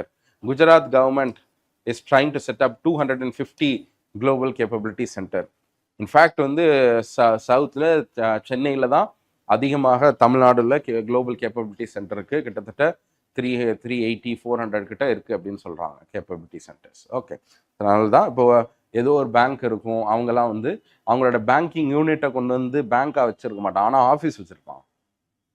சரியா? அவன் என்ன பண்ணுவான், மற்ற கிளையண்ட்ஸுக்கு தான் இதெல்லாம் ப்ரொவைட் பண்ணிட்டு இருப்பான். ஸோ அந்த மாதிரி இருக்கிறது தான் திஸ் குளோபல் கேப்பபிலிட்டி சென்டர். இதை பூஸ்ட் பண்ணுறதுக்காக யூனியன் கவர்மெண்ட் ஒரு பர்டிகுலர் ஃப்ரேம் ஒர்க்கை கொண்டு வர போகிறாங்க. ஓகே.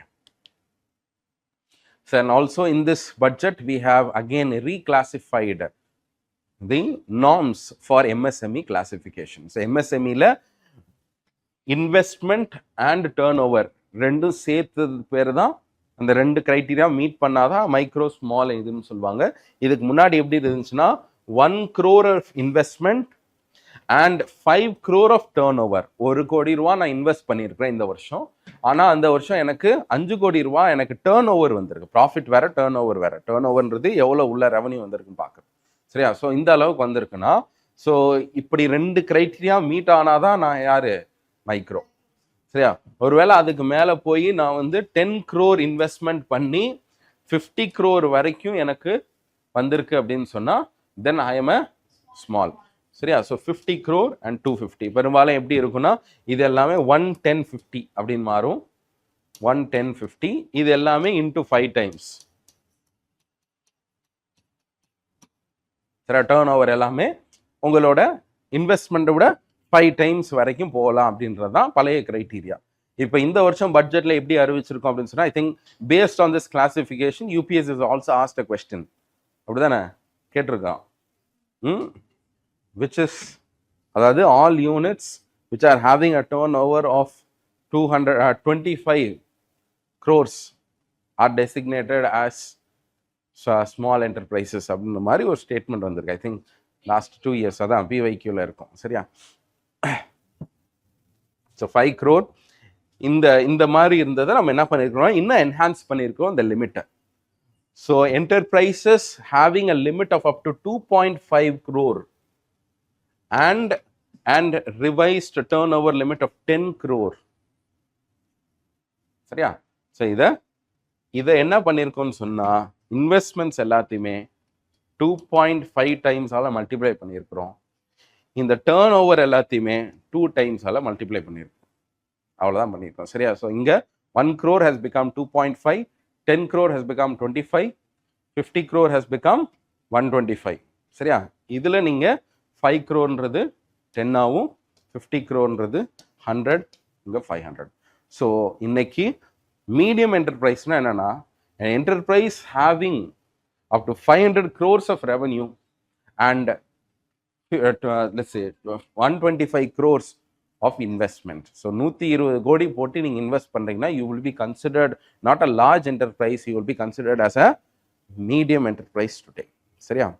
ஸோ மீடியம் என்டர்பிரைஸ்னு வர்றப்ப உங்களுக்கு என்ன வரும்னா பெனிஃபிட்ஸ் வருது. MSME லோன் வரும், உங்களுக்கு கன்செஷனல் லோன்ஸ் கிடைக்கும், உங்களுக்கு வந்து என்ன பண்ணலாம்னா முத்ரா லோன் வாங்கிக்கலாம், நிறைய பெனிஃபிட்ஸ் கன்செஷன்ஸ் உங்களுக்கு வரும். ஏன்னா MSME லோன்ஸ் எல்லாம் ப்ரையாரிட்டி செக்டரில் வரும், அப்போ கண்டிப்பாக உங்களுக்கு கொடுத்தா ஆகணும். But if you are a corporate loan it is not so. சரியா? அவங்களுக்கு ப்ரையாரிட்டி கொடுத்தாகணும் if you are an MSME. Okay fine. So this is a new classification. Gig workers will also be covered in the Ayushman Bharat. நம்ம நேற்று ஒரு இது பார்த்தோம் சரியா? ஆயுஷ்மான் பாரத்தில் ஃபார் ஐ திங்க் நம்ம இந்த 70 years அப்படின்னு இருக்குல்ல. இன்ஃபேக்ட் இந்த ஆயுஷ்மான் பாரத் பிரதான் மந்திரி ஜன் ஆரோக்கிய யோஜனால என்ன இல்லைன்னு சொன்னால், ஐ திங்க் நம்மளுக்கு ஏஜ் எதுவும் கிடையாது. Age is not a limit. சில க்ரைட்டீரியா இருக்குது. அதில் என்னென்னா இந்த சோஷியோ எக்கனாமிக் ஸ்டேட்டஸ் படி தான் பிரிக்கிறாங்க. அதில் வந்து ஒரு வீடு இருக்கக்கூடாது, ஓன் ஹவுஸ் அதில் ஒரு இதுக்கு மேலே இருக்கக்கூடாது, ஒரு 6-5 இது வச்சுருக்கோம் க்ரைட்டீரியா. அந்த க்ரைட்டீரியா எதில் மீட் ஆனாலும் உங்களுக்கு இது வந்துடும் சரியா? ஏஜ்ன்றது ஸ்பெசிஃபிக்காக இது பண்ணல. No limit on the family size and age. சரி, இதான் வந்து it's explicit provision under the Pradhan Mantri Jan Arogya Yojana. But என்ன அப்படின்னு சொன்னால், why then give it to 70? ஏன் 70க்கு மேலே தனியாக ஒரு கார்டு போட்டிருக்கிறான் லாஸ்ட் இயர்னா, எக்கனாமிக் ஸ்டேட்டஸ்ல let's say you are a government employee. Government employee are excluded out of the benefits. சரியா? நீங்க ஒரு கவர்மெண்ட் எம்ப்ளாயியா இருக்கீங்க, you are 65 ages, you will not be given this scheme. But if you are 70, irrespective of what your income status is, what your economic background is, all of them are without discrimination given this Ayushman Bharat coverage. சரி, அதுதான் இந்த 70 years and above without exclusions. அதுக்கு முன்னாடி கூட age is not a bar. But அந்த ஏஜ்ல என்ன இருக்கும்னா எக்கனாமிக் எக்ஸ்க்ளூஷன்ஸ் இருக்கும். சரி, if you are well off tax paying சிட்டிசனாக இருந்தீங்கன்னா you are not included in it. ஆனால் 70 yearsக்கு மேலே நீங்கள் எவ்வளோ கோடிக்கணக்கில் சொத்து இருந்தால் கூட you will now be given. So if there is a statement, people above 70 years are given the Pradhan Mantri Jan Arogya Yojana coverage irrespective of their income. அப்படின்னா அது கரெக்ட். அதுதான் இந்த ஆயுஷ்மான் பாரத்ல வயவந்தனா யோஜனா அப்படின்னு சொல்லி நம்ம பார்த்தோம்ல. சரியா? ஸோ இதை இப்போ என்ன பண்ணியிருக்காங்கன்னு சொன்னால், இந்த வருஷம் ஃபெப்ரவரியில் போட்ட பட்ஜெட்டில் கிக் ஒர்க்கர்ஸ் எல்லாருக்கும் ஆயுஷ்மான் பாரத்தில் இருக்கக்கூடிய that will be automatically extended to them. So ஏதோ ஒரு கிரைட்டீரியா இருந்தால் you will be belonging to this அப்படின்னு சொன்னால, இன்க்ளூஷனுக்கு ஒரு கிரைட்டீரியா இருக்குது, எக்ஸ்க்ளூஷனுக்கு ஒரு கிரைட்டீரியா இருக்குது. அப்போ இன்க்ளூஷனோட கிரைட்டீரியா என்னன்னா, if there is no male member between 15 to 59 அப்படின்னு ஒன்று இருக்கும். நீங்கள் எவ்வளோ பெரிய வீடாக இருக்கலாம், what ever if you are having this, then you will be given this benefit. Having attached roof, தென் அந்த மாதிரி இருக்கும். சரி, அப்போ இன்க்ளூஷனுக்குன்னு ஒரு கிரைட்டீரியா இருக்கு, எக்ஸ்க்ளூஷன் கிரைட்டீரியா. அப்போ எக்ஸ்க்ளூஷன் கிரைட்டீரியாவில் டாக்ஸ் பேயர். சரியா? ரெண்டாவது கவர்மெண்ட் எம்ப்ளாயி. நீங்கள் என்னதான் அட்டாச்ட் ரூஃப் வச்சிருந்தாலும் ஒரு கவர்மெண்ட் எம்ப்ளாயியாக இருந்தீங்கன்னா you are automatically excluded. So அந்த மாதிரி எக்ஸ்க்ளூஷன்ஸ் இருக்கு. இங்கே கிக் ஒர்க்கராக இருந்தீங்கன்னு சொன்னால், and you have to compulsory register under the e-Shram portal. E-Shram போர்ட்டலில் உங்களை கிக் ஒர்க்கராக ரெஜிஸ்டர் பண்ணியிருந்தீங்க அப்படின்னு சொன்னால் you will automatically be covered under this. So this is a health insurance scheme that has been covered for gig workers to give a social security coverage. சரியா? We in fact have social security fund அப்படின்னு சொல்லி ஒரு ஃபண்டை நம்ம code on social செக்யூரிட்டியில் kick ஒர்க்கர்ஸ்க்காகவே ஒரு ஃபண்டை create பண்ணணும்னு சொல்லிட்டு இருக்காங்க. But still we do not have a clarity on that. அதனால இதெல்லாம் எக்ஸ்டெண்ட் பண்ணிட்டாங்க. சரியா? அதாவது என்னன்னா, இப்ப நீங்க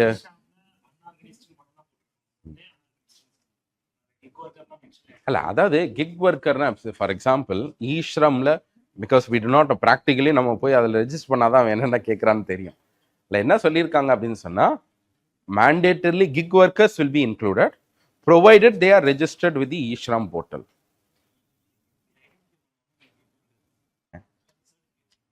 அதில் வந்து நீங்கள் ஃபஸ்ட்டு செல்ஃப் சர்டிஃபை பண்ணணும், அதுக்கப்புறம் உங்களோட இன்கம் வச்சு செக் பண்ணுவாங்க. ஸோ அந்த மாதிரி அவங்க என்ன பண்ணுவாங்கன்னா, ஆதார் பேஸ்ட், பேன் கார்டு இதெல்லாம் வச்சு செக் பண்ணலாம். சரிங்களா? இல்லைன்னா நீங்கள் கிக் ஒர்க்கராக இருக்கிறீங்கன்னா, maybe you are working in a platform வச்சுப்போமே, ஒரு அக்ரிகேட்டர், நீங்கள் ஸ்விக்கியில் ஒர்க் பண்ணிட்டு இருக்கீங்க, அதை அப்லோட் பண்ண சொல்லலாம். We do not know how, என்ன க்ரைட்டீரியா நான் அப்ளை பண்ணு உள்ள போனா தானே தெரியும் ப்ராசஸ்க்குள்ள. So this year subsidy has become the lowest in the last 6 years. சரியா? இருக்கலையே ரொம்ப கம்மியான subsidy bill. Nearly 1.18% of GDP தான் இந்த வருஷம் சப்சிடி மொத்தமாகவே கொடுக்குறோம். அதில் 3.1% இருந்துச்சு 2020ல because of a large subsidy given for health and food. So this year also we have extended in the Pradhan Mantri Garib Kalyan Anna Yojana extend பண்ணிருக்கோம்னு சொன்னோம் இல்லையா? Pradhan Mantri Garib Kalyan Anna Yojana, which was launched in the 2020 in order to extend free food grains apart from the National Food Security Act. சரி, அப்போ national food security ஆக்டில் சிலது கொடுக்குறோம். அது போக அந்தியோதியாவில் இருக்கக்கூடிய அந்த கார்டு ப்ளஸ் பிலோ பாவர்ட்டி லைனில் இருக்கக்கூடிய இந்த 2 பேருக்கு நம்ம எக்ஸ்ட்ராவாக ஒரு 5 கிலோ நம்ம கொடுத்தோம். சரியா? ஃப்ரீ ஆஃப் இது பர் இண்டிவிஜுவலுக்கு 35 கிலோ. இப்போ என்ன பண்ணியிருக்கோம்னா இப்பயும் நம்ம எக்ஸ்டெண்ட் பண்ணியிருக்கிறோம்.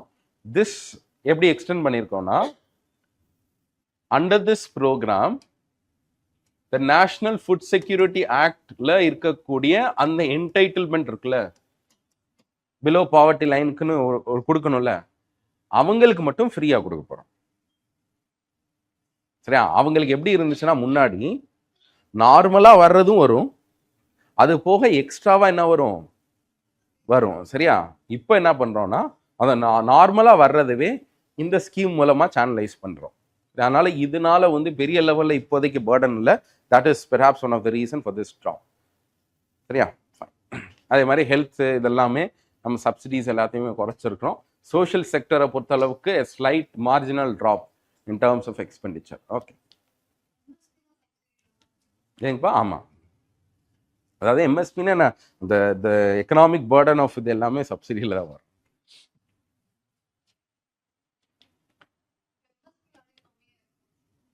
இல்லைப்பா, அப்படி இல்லை. எம்எஸ்பியை நம்ம ப்ரொக்யூர் பண்ணுறோம்ல, சரியா? இப்போது for example what is a subsidy அப்படின்னு சொன்னால், நான் 100 ரூபா கொடுத்து வாங்கிட்டு ஃபுட்டை நான் விற்கிறப்ப 2 ரூபாய்க்கு கொடுத்து விற்கிறேன் அப்படின்னு சொன்னால், அப்போ என்ன பண்ணுறா, அவ்வளோ ரூபா இருக்குல்ல, that is the subsidy. So அந்த சப்சிடின்றது ஒரு ஸ்கீம் மூலமாக வருது. எப்படி வருது? நேஷனல் ஃபுட் செக்யூரிட்டி ஆக்ட்ன்ற ஸ்கீம் மூலமாக அதை சோர்ஸ் பண்ணுறதுக்காக நான் எக்ஸ்ட்ராவாக 100 கோடி ரூபா செலவு பண்ணுறேன். அப்போ 100 crore is my subsidy burden. அப்போ ஃபுட் சப்சிடி அப்படின்னு சொன்னால் அந்த ஃபுட் சப்சிடிக்குள்ளே இந்த எம்எஸ்பி ஆப்ரேஷன்ஸ் எல்லாம் இன்க்ளூட் ஆயிடும். சரியா? So RBI's committee is reviewing the economic capital framework. So what is this economic capital framework அப்படின்னு சொன்னா, how much of the profits that come to RBI அதில் எது அவங்களே ரீட்டைன் பண்ணிக்கணும், எதை RBI கவர்மெண்ட்டுக்கு டிரான்ஸ்ஃபர் பண்ணணும், or let's say surplus, how much should be transferred அப்படின்ற ஒரு பெரிய கொஸ்டின் வர்றப்ப 2018ல the government decides to give it to a particular committee, and that committee was called, யாரோட ஹெட்ல இருந்துச்சு? Bimal Jalan Committee on Economic Capital Framework. இவர் தான் என்ன பண்றாருன்னு சொன்னா, he is designating that it is not to be arbitrary. முக்கியமா ஒரு ஃபண்டை பத்தி பேசுவாங்க, அதுக்கு பேர் இந்த பஃபர் கண்டின்ஜென்சி ரிஸ்க் பஃபர் அப்படின்னு சொல்லுவாங்க. Contingency risk. சரியா? ஏதாவது ஒரு டைம்ல ஏதோ ஒரு கண்டின்ஜென்சி வந்தா என்ன பண்றது ஆர்பிஐ? ஏன்னா அவன் தான் monetary authority. So contingency risk பஃபரை மெயின்டைன் பண்றதுக்கு ஒரு ப்ராஃபிட்ல இருந்து some amount will be kept aside. So that buffer should be maintained at what percentage அப்படின்னா, sometimes 10%, sometimes 11%, sometimes 5%. This was all arbitrarily fixed based upon the evolving scenarios. But this Bimal Jalan committee said that it should be from 5.5 to 6.5. அதே மாதிரி என்ன சொல்லியிருந்தாருன்னா, this range has to be periodically reviewed once in 5 years. அந்த 5-year period முடிகிறதுனால RBI governor என்ன சொல்லியிருக்காருன்னா, we will again form a committee in order to review how much of economic capital should be maintained by the RBI and what should be transferred to the government. சரியா? So this is again going to எப்படி நம்மளுக்கு monetary பாலிசியில் அந்த tolerable limit 4 ± 2 inflation டார்கெட்டுக்குன்னு நம்ம எப்படி revise பண்ணுறோமோ அதே மாதிரி இதையும் நம்ம ரிவைஸ் பண்ணோம் அப்படின்னு சொல்லியிருக்காங்க இந்த month of February. Okay, So financial sector, the government has also announced an FDI limit from 74 to 100, provided that the premium, அதாவது FDI வந்து 100% வரைக்கும் allowed with only one condition. The entire premium must be invested only in India. நீங்க ஒரு foreign insurance company இந்தியாவுக்குள்ள வர்றீங்க, 100% ownership உங்கள்கிட்ட கொடுத்தாச்சு, இந்தியாவில் நிறைய பேர் உங்கள்கிட்ட ப்ரீமியம் பே பண்ணுறாங்க, அந்த ப்ரீமியம் இந்தியா விட்டு வெளியே எடுத்துகிட்டு போகக்கூடாது.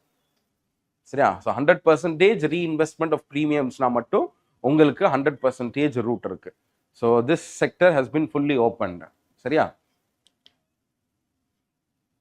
இங்கே பாருங்க, this is strange thing that is happening. Maybe because of some tariff policy that we have. Nepal is a very marginal producer of soya oil. ஆனா இங்க பாருங்க, in April to November 2023ல நேபாள்ல இருந்து நம்ம எவ்வளவு லிட்டர் வாங்கியிருக்கிறோம் அப்படின்னு சொன்னா, let's say 2.81, சரியா? எவ்வளவு மில்லியன்ல இருக்கு. Okay, $2.81 million of soya oil we have imported.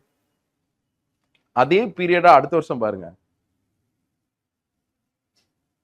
சரியா? இப்போ அர்ஜென்டினா, பிரேசில் இந்த மாதிரியான கண்ட்ரீஸ்ல இருந்து நம்ம நிறைய எடுக்கிறோம். இன்ஃபேக்ட் நம்ம அர்ஜென்டினால இருந்து ரொம்ப அதிகமா இம்போர்ட் பண்றோம். சரியா? That we are able to see here. சரியா? அதே மாதிரி யூரோப்பியன் கண்ட்ரீஸ்ல பிளஸ் ரஷ்யா இந்த மாதிரியான இடத்துல, ஈஜிப்ட்ல இங்க இருந்தெல்லாம் கூட நம்ம சோயா ஆயில் பண்றோம். ஸோ பெரும்பாலும் Argentina and Brazil is one major contributor to India's soya oil. ஆனா இதுல நீங்க பாத்தீங்கன்னா வெரி ஸ்ட்ரேஞ்ச்லி 14 times இன்க்ரீஸ் ஆயிருக்கு. எது? நேபாள்ல இருந்து இந்தியாவுக்கு வரக்கூடிய soya oil. How come it will be like that? அவன் இவ்வளவு கூட ப்ரொடியூஸே பண்றது கிடையாது. ஆனா Nepal is not even a big producer of soya oil. அவர் எப்படி அதனாலதான் என்ன சொல்றான்னா, இட் ட்ரிகர்ஸ் என்ன நடக்குதுன்னு போய் எல்லாம் செக் பண்ணிட்டு இருக்கிறான் இப்போ. சரி, இது எப்படி சாத்தியமாகும்? அங்க இருக்கக்கூடிய அந்த நேபாளுமே பாக்குறான், எப்படி இங்க இருந்து இவ்வளவு எக்ஸ்போர்ட் ஆகுது, யாரு தயாரிக்கிறா இதெல்லாம் அப்படின்னு சொல்லி. காரணம் என்ன அப்படின்னு சொன்னா, maybe because of a tariff arbitrage. என்ன ஆர்பிட்ரேஜ்னா, நம்ம வந்து சோயா ஆயில் இது எல்லாத்துலேயுமே மற்ற கண்ட்ரிஸ்ல இருந்து வாங்குறது எல்லாமே 40% வரைக்கும் இம்போர்ட் கஸ்டம்ஸ் டியூட்டி போடுறோம். South Asian free trade agreement and also India Nepal trade treaty படி we are actually having 0% taxes for Nepal. அதே மாதிரி இந்த மாதிரியான ஆயில் வர்றப்ப இந்த ரூல்ஸ் ஆஃப் ஆரிஜின் இதெல்லாம் பெரும்பாலும் அக்ரிகல்ச்சர் ப்ராடக்ட்ஸ்க்கு எக்ஸம்ஷன் இருக்கிறதுனால they may be perhaps China is also major producer. ஆனால் சைனாலேருந்து இந்தியாவுக்கு டைரக்டாக வர்றது கிடையாது. ஸோ இப்போ நம்மளுக்கு என்ன தெரியுதுன்னா, சரியா, சைனாலேருந்து சோயா வந்து இங்கே ப்ராசஸ் ஆகி இங்கேருந்து இங்கே வருது. ஏன் அப்படின்னா, உங்களுக்கு பாருங்கள், இப்போ நீங்கள் ஒரு இம்போர்ட்டர் இருக்கிறீங்க, ஒரு ஆயில் உங்களுக்கு வேணும், நீங்கள் வேறு இடத்துலேருந்து வாங்கினா 40% டேக்ஸ் பே பண்ணணும். நேபாளிலேருந்து வாங்கினீங்கன்னா 0%. அப்போ அதில் தானே வாங்குவீங்க.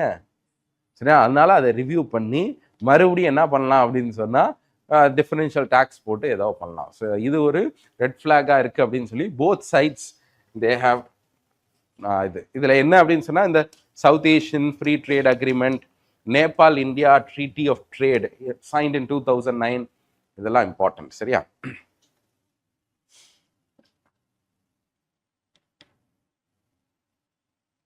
sovereign green bonds and why is the demand for such bonds weak in India? ஏன் வந்து இப்போ green bondனா என்ன அப்படின்னு சொன்னா, நம்ம வந்து என்விரான்மெண்ட் ரிலேட்டடான சில இன்வெஸ்ட்மெண்ட்ஸ்க்காக நம்ம வந்து சாவரின் பாண்ட் போடுவோம், கவர்மெண்ட் பாண்ட்ஸ். ஆனால் இந்த கவர்மெண்ட் பாண்ட்ல என்ன பண்ணுவோம்னு சொன்னால், unlike other bonds where we have an interest rate, the interest rate on green bonds will be higher or lesser. அப்போ those are investing in that actually tend to lose. சரியா? Or let's say they are paying a higher price for that purchase of that green bonds. This purchase or this premium that they pay is what is called as what? சரி, அதான் என்ன சொல்றோம்? கிரீனியம் அப்படின்னு சொல்றோம். கிரீனியம்னா என்ன? கொஞ்சம் எக்ஸ்ட்ராவா நம்ம பே பண்ண வேண்டியது இருக்கு. So if you want to invest in a green bond, the investor has to pay a greenium. So greenium யார் பே பண்ணுவாங்கன்னா பெரும்பாலும் those companies which have both external or internal motivation, அதாவது அவங்களே வந்து என்விரான்மெண்டல் கான்ஷியஸாக இருக்குன்னு நினைப்பாங்க, அல்லது சிஎஸ்ஆர் ஃபண்டிங் இந்த மாதிரி இது பண்ணலாம். So what ever be the reason and investor can try to invest. ஆனால் இந்தியாவை பொறுத்த அளவுக்கு இந்த சாவரின் கிரீன் பாண்ட்ஸாக இருக்கட்டும் அல்லது மற்ற ப்ரைவேட் கிரீன் பாண்ட்ஸுக்கு பெரிய லெவலில் டேக்கர்ஸ் இல்லை in comparison to other countries. சரியா? So this news article appeared in that. So இதை வந்து என்னன்னா யாருனாலும் for projects to reduce emissions or climate resilience. இப்போ பாருங்க 2024-25 32,000 crore நாங்கள் வந்து இதில் எடுக்க போகிறோம் அப்படின்னு சொல்லி பேசியிருக்கிறோம். கடைசியில் என்ன தான் பண்ணுறோம் நம்ம? இப்போ நம்ம வந்து கிரீன் பாண்ட் மூலமாக நம்ம இவ்வளோ கலெக்ட் பண்ணி நாங்கள் இதுக்கு அலோகேட் பண்ண போகிறோம் நீங்கள் முடிவு பண்ணிட்டீங்க. ஆனால் வர்றதே கம்மி தான். அப்போ என்ன ஆகும்? அப்போ அலோகேஷன்ஸ் கம்மி ஆகும்ல. இப்போ பாருங்க, ஒரு சோலார் ப்ராஜெக்ட்டுக்கு நம்ம 13,000 crores இது பண்ணணும். ஆர் லெட்ஸ் சே 11,300 crores வந்து நம்ம செலவு பண்ணணும்னு நினச்சிருக்கிறோம் எஸ்டிமேட்டில். But because of our lower investments into sovereign green bonds we are only able to invest 10,000 crore. So, and therefore, if we are not able to repeatedly attract these kinds of funding into these green bonds, green projects will be taking a hit. அதனால என்ன பண்ணுவாங்கன்னா sovereign green bonds போடுறதே நிப்பாட்டிட்டு நார்மலாக bond போட்டு அதுதான் போடணும். அப்போ கிரீனியம்ன்ற ஒரு விஷயம் இல்லாமவே போகும். So one thing is because of the deepening of this market, இந்தியாவில் என்ன பண்ணலன்னா பெரிய லெவலில் இன்வெஸ்ட்மெண்ட்ஸும் இல்லை. அதனால maybe what we can do is we can take in the help of multilateral institutions. இப்போ Asian Development Bank, let's say World Bank institutions, இந்த மாதிரி இதில் போய் அவங்கள்ட்ட இருந்து ரேட்டிங் வாங்கி இல்லை அவங்கள்ட்ட கொடுத்து நம்ம இன்டர்நேஷ்னல் மார்க்கெட்டில் கூட ஃப்ளோட் பண்ணி அப்படி வர வைக்கலாம் மேபி. சரியா? So this is okay. So அதான் retailers are not excited about it mainly because அவங்களுக்கு இந்த கிரீனியம் எல்லாமே பெரிய லெவலில் அவங்களுக்கு அட்ராக்டிவாக இல்லை அப்படிங்கிற மாதிரி நம்ம பார்க்கணும். And liquidity is also another challenge. So the next headline that we will see is the IRDA forms a 7-member committee headed by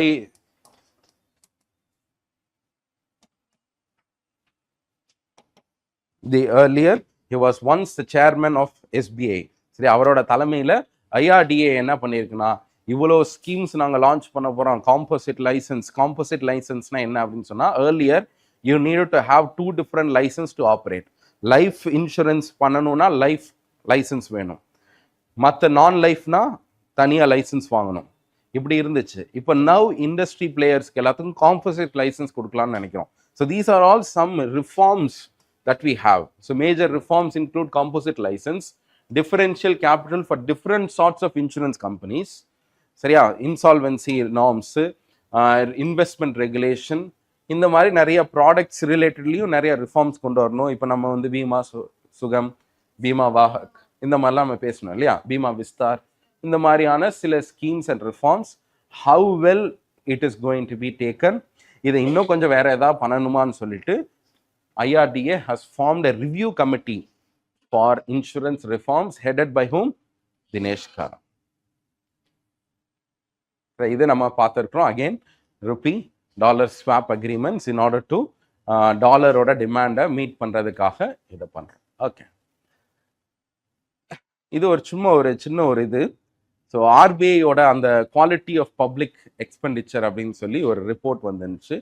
அதில் நம்ம என்ன பார்க்கணும் அப்படின்னு சொன்னால் அவங்க வந்து குவாலிட்டியை இந்த மாதிரியான விஷயங்களை வச்சு செக் பண்ணுறாங்க. It is an index, RBI index, quality of public expenditure index. இதில் capital expenditure to GDP ratio, revenue expenditure to capital expenditure ratio, அதாவது கேபிட்டல் எக்ஸ்பெண்டிச்சரும் ரெவன்யூ எக்ஸ்பெண்டிச்சர் கம்பேர் பண்ணுறப்ப எவ்வளோ இருக்குது, மொத்த எக்ஸ்பெண்டிச்சரில் கேபிட்டல் எவ்வளோ, சரியா, டெவலப்மெண்ட் எக்ஸ்பெண்டிச்சர் அதாவது வெல்ஃபேருக்கும் ஜிடிபிக்கும் எவ்வளோ இருக்குது. ஸோ இந்த மாதிரியான சில பேராமீட்டர்ஸை வச்சு அவங்க ஒரு இண்டெக்ஸ் கிரியேட் பண்ணியிருக்காங்க. இந்த இண்டெக்ஸை வச்சு லாஸ்ட் 30 yearsல எப்படிலாம் இம்ப்ரூவ் ஆயிருக்குன்னு சொல்லி போத் கவர்மெண்ட் வந்து சென்டருக்கும் ஸ்டேட்டுக்கும் ஒரு இது பண்ணியிருக்காங்க. Here we can see that from the period of 1991 இருந்து 2004-05 வரைக்கும் the quality of expenditure for the state and the centers was not so good, but later it starts to improve. சரியா? இப்போ 2015லேருந்து சரி 14-15லேருந்து 2020 வரைக்குமே can be seen as a bad phase. Later you can find that it has been increasing. One major reason for the increase of this quality is because of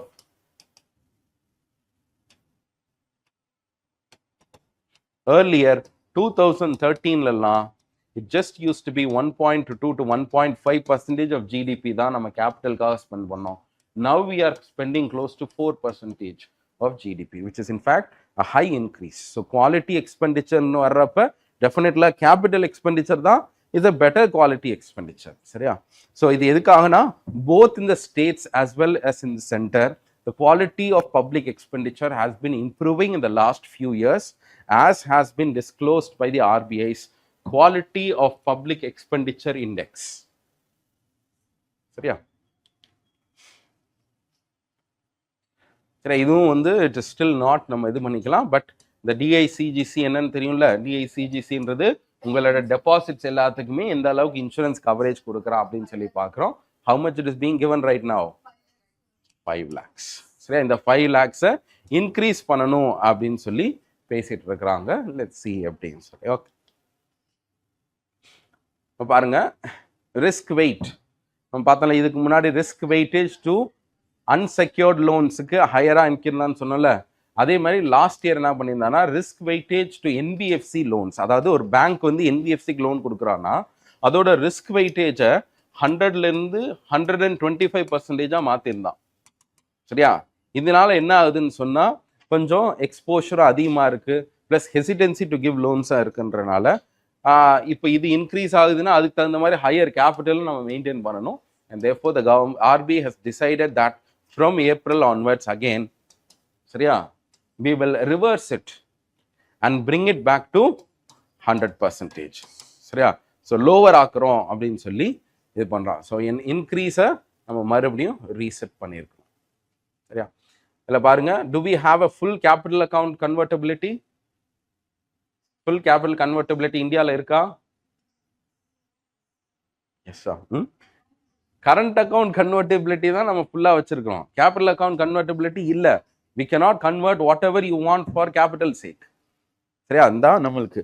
சரி, தாராப்பூர் கமிட்டிலாம் என்ன பண்ணாங்கன்னா கொஞ்சம் கொஞ்சம் faced மேனரில் போகலான்னு சொல்கிறோம். That is why we have limitations in FPI, FDI. இந்த லிமிடேஷன்ஸ்லாம் இருக்குனாலே அதோட மீனிங் என்ன? we do not have full capital account convertibility. சரி, அரவிந்த் பனகரி என்ன சொல்றாருன்னு சொன்னா, நம்ம ஃபுல் கேபிட்டல் அக்கௌண்ட் கன்வெர்டிபிலிட்டியை பத்தி யோசிக்கிறதுக்கே நம்மளோட பெர் கேபிட்டா இன்கம் எவ்வளோ இன்க்ரீஸ் ஆயிருக்கணுமா? $8,000 இன்க்ரீஸ் ஆயிருக்கணும். இப்போ வந்து 2,516, 2,700 கிட்ட வேர்ல்டு பேங்க் இவங்க ரெண்டுத்துக்குள்ள சின்ன வேரியேஷன்ஸ் இருக்கு, இவ்வளவுதான் இருக்கு அப்படின்னு சொல்றாங்க. So exchange rate management is not sustainable right now. We can't go for a full capital account convertibility. We need to wait for our income to increase. So retail food inflation in the March month ஓட டேட்டால எவ்வளோ வந்திருக்குன்னு சொன்னா, many times later என்ன இருக்கு? Food இன்ஃப்ளேஷனும் கம்மியாக இருக்கு, combine இன்ஃப்ளேஷனும் கம்மியாக இருக்கு. சரியா? கம்பைன் இன்ஃப்ளேஷன் என்ன இருக்கு? 3.6. இப்போ பாருங்க, நம்மளுக்கு வந்து 6 இருந்துச்சு ஒரு டைம்ல, அப்புறம் 5 இப்படியே வந்திருக்கு. சரியா? அப்போ நெக்ஸ்ட் ஆர்பிஐயோட மீட்டிங்ல என்ன நடக்கும்? இப்படியே குறைஞ்சிக்கிட்டே இருக்கு. நம்ம எவ்வளோ வச்சிருக்கணும்? மினிமம் 4 இல்லையா? 4க்கு கீழே இருக்கு. இந்த மாசமும் இருக்கு, அடுத்த டைமும் குறையுதுன்னு வச்சுப்போம். ஆர்பிஐ என்ன மாதிரி பாலிசி எடுப்பான்? ஆர்பிஐயோட மானிட்டரி பாலிசி கமிட்டியில என்ன டெசிஷன் எடுப்பாங்க? எக்ஸ்பான்ஷனை எப்படி, how will they affect it?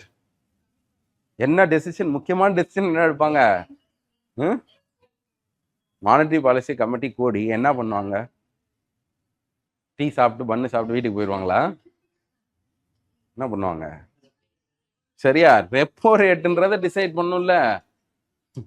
Monetary பாலிசின்றீங்க, அதுன்றீங்க, என்ன? சரியா? ரெப்போ ரேட்டை என்ன பண்ணுவான்?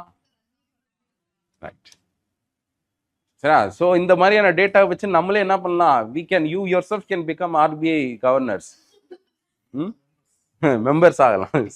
மெம்பர்ஸ் சொன்ன கவர்னரே ஆயிடலாம். சரி,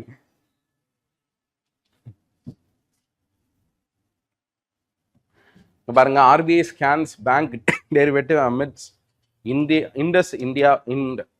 இண்டஸ் இண்ட் அப்படின்ற ஒரு பேங்க் என்ன ஆச்சுன்னு சொன்னா அவங்க என்ன ரிப்போர்ட் பண்ணாங்க தெரியுமா? இந்த மாதிரி எங்களுக்கு வந்து 6500 கோடி ரெவன்யூ இருக்கு அப்படின்னு சொன்னா அதுல 1500 கோடிக்கு ஒரு சின்ன அக்கௌண்டிங் எரர் பண்ணிட்டோம். அது எப்படி 1500 கோடிக்கு அக்கௌண்டிங் எரர் பண்ண முடியும் அப்படின்னா அவங்க வந்து என்ன பண்ணிருக்காங்க, டெரிவேட்டிவ் இன்ஸ்ட்ருமெண்ட்ஸ் இருக்கும்ல, டெரிவேட்டிவ்ஸ்னா என்னன்னு நம்ம பார்த்தோம்ல. ஸோ டெரிவேட்டிவ்ஸ்ல அவங்க வந்து ரீபர்ச்சேஸ் பண்ணி வச்சிருப்பாங்க, அதில் இன்வெஸ்ட் பண்ணி வச்சிருப்பாங்க. அதில் இருக்கக்கூடிய அந்த ஆடிட்டிங்ல சரியா இல்லைன்னு சொல்லிட்டு அதில் ஒரு 1000 crores மேலே டிஸ்கிரிபன்சி இருக்கு அப்படின்னு சொல்லி ரிப்போர்ட் ஆச்சு. இமீடியட்டா ஆர்பிஐ ஆக்ஷன் எடுத்தாங்க. ஏதாவது ப்ராப்ளம் இருக்கா, ஃப்ராட் இருக்கான்னு உள்ள பார்த்தாங்க. ஜெனியூனாவே ஒரு ஆடிட்டிங் மிஸ்டேக் அப்படின்றதுனால பெரிய லெவலில் இதாகலை. பட் இதை பண்ணதுக்கு அப்புறம் எல்லா ஹெல்ப்பும் போய் சூப்பர்வைஸ் பண்ணி எவ்வளோ டெரிவேட்டிவ் வச்சிருக்கீங்க, அதை உண்மையாக ஆடிட் பண்ணி வச்சிருக்கீங்களா அப்படின்னு செக் பண்ண ஆரம்பிச்சாங்க. Okay, so this is the report. USA and UK replaces Gulf as the top source of remittances. சரியா? ஸோ இந்தியாவிலேருந்து இங்கே பாருங்க, USA and UK together have doubled to nearly 40% of the total money coming into India. பாருங்க 21லயே கிட்டத்தட்ட 23% of remittances have come from USA. இது இந்த வருஷம் எவ்வளோ ஆயிருக்கு? 28. சரியா?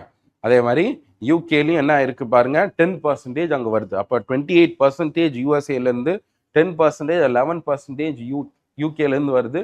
இந்த ரெண்டு கண்ட்ரீஸ் தான் இப்போ டாமினேட் பண்ணிட்டு இருக்கு in terms of remittances that is coming into India, which was earlier Saudi Arabia and UAE. சரி, இவங்க ரெண்டு பேரும் என்ன ஆச்சுன்னா, Saudi Arabia has fallen to nearly just 5%.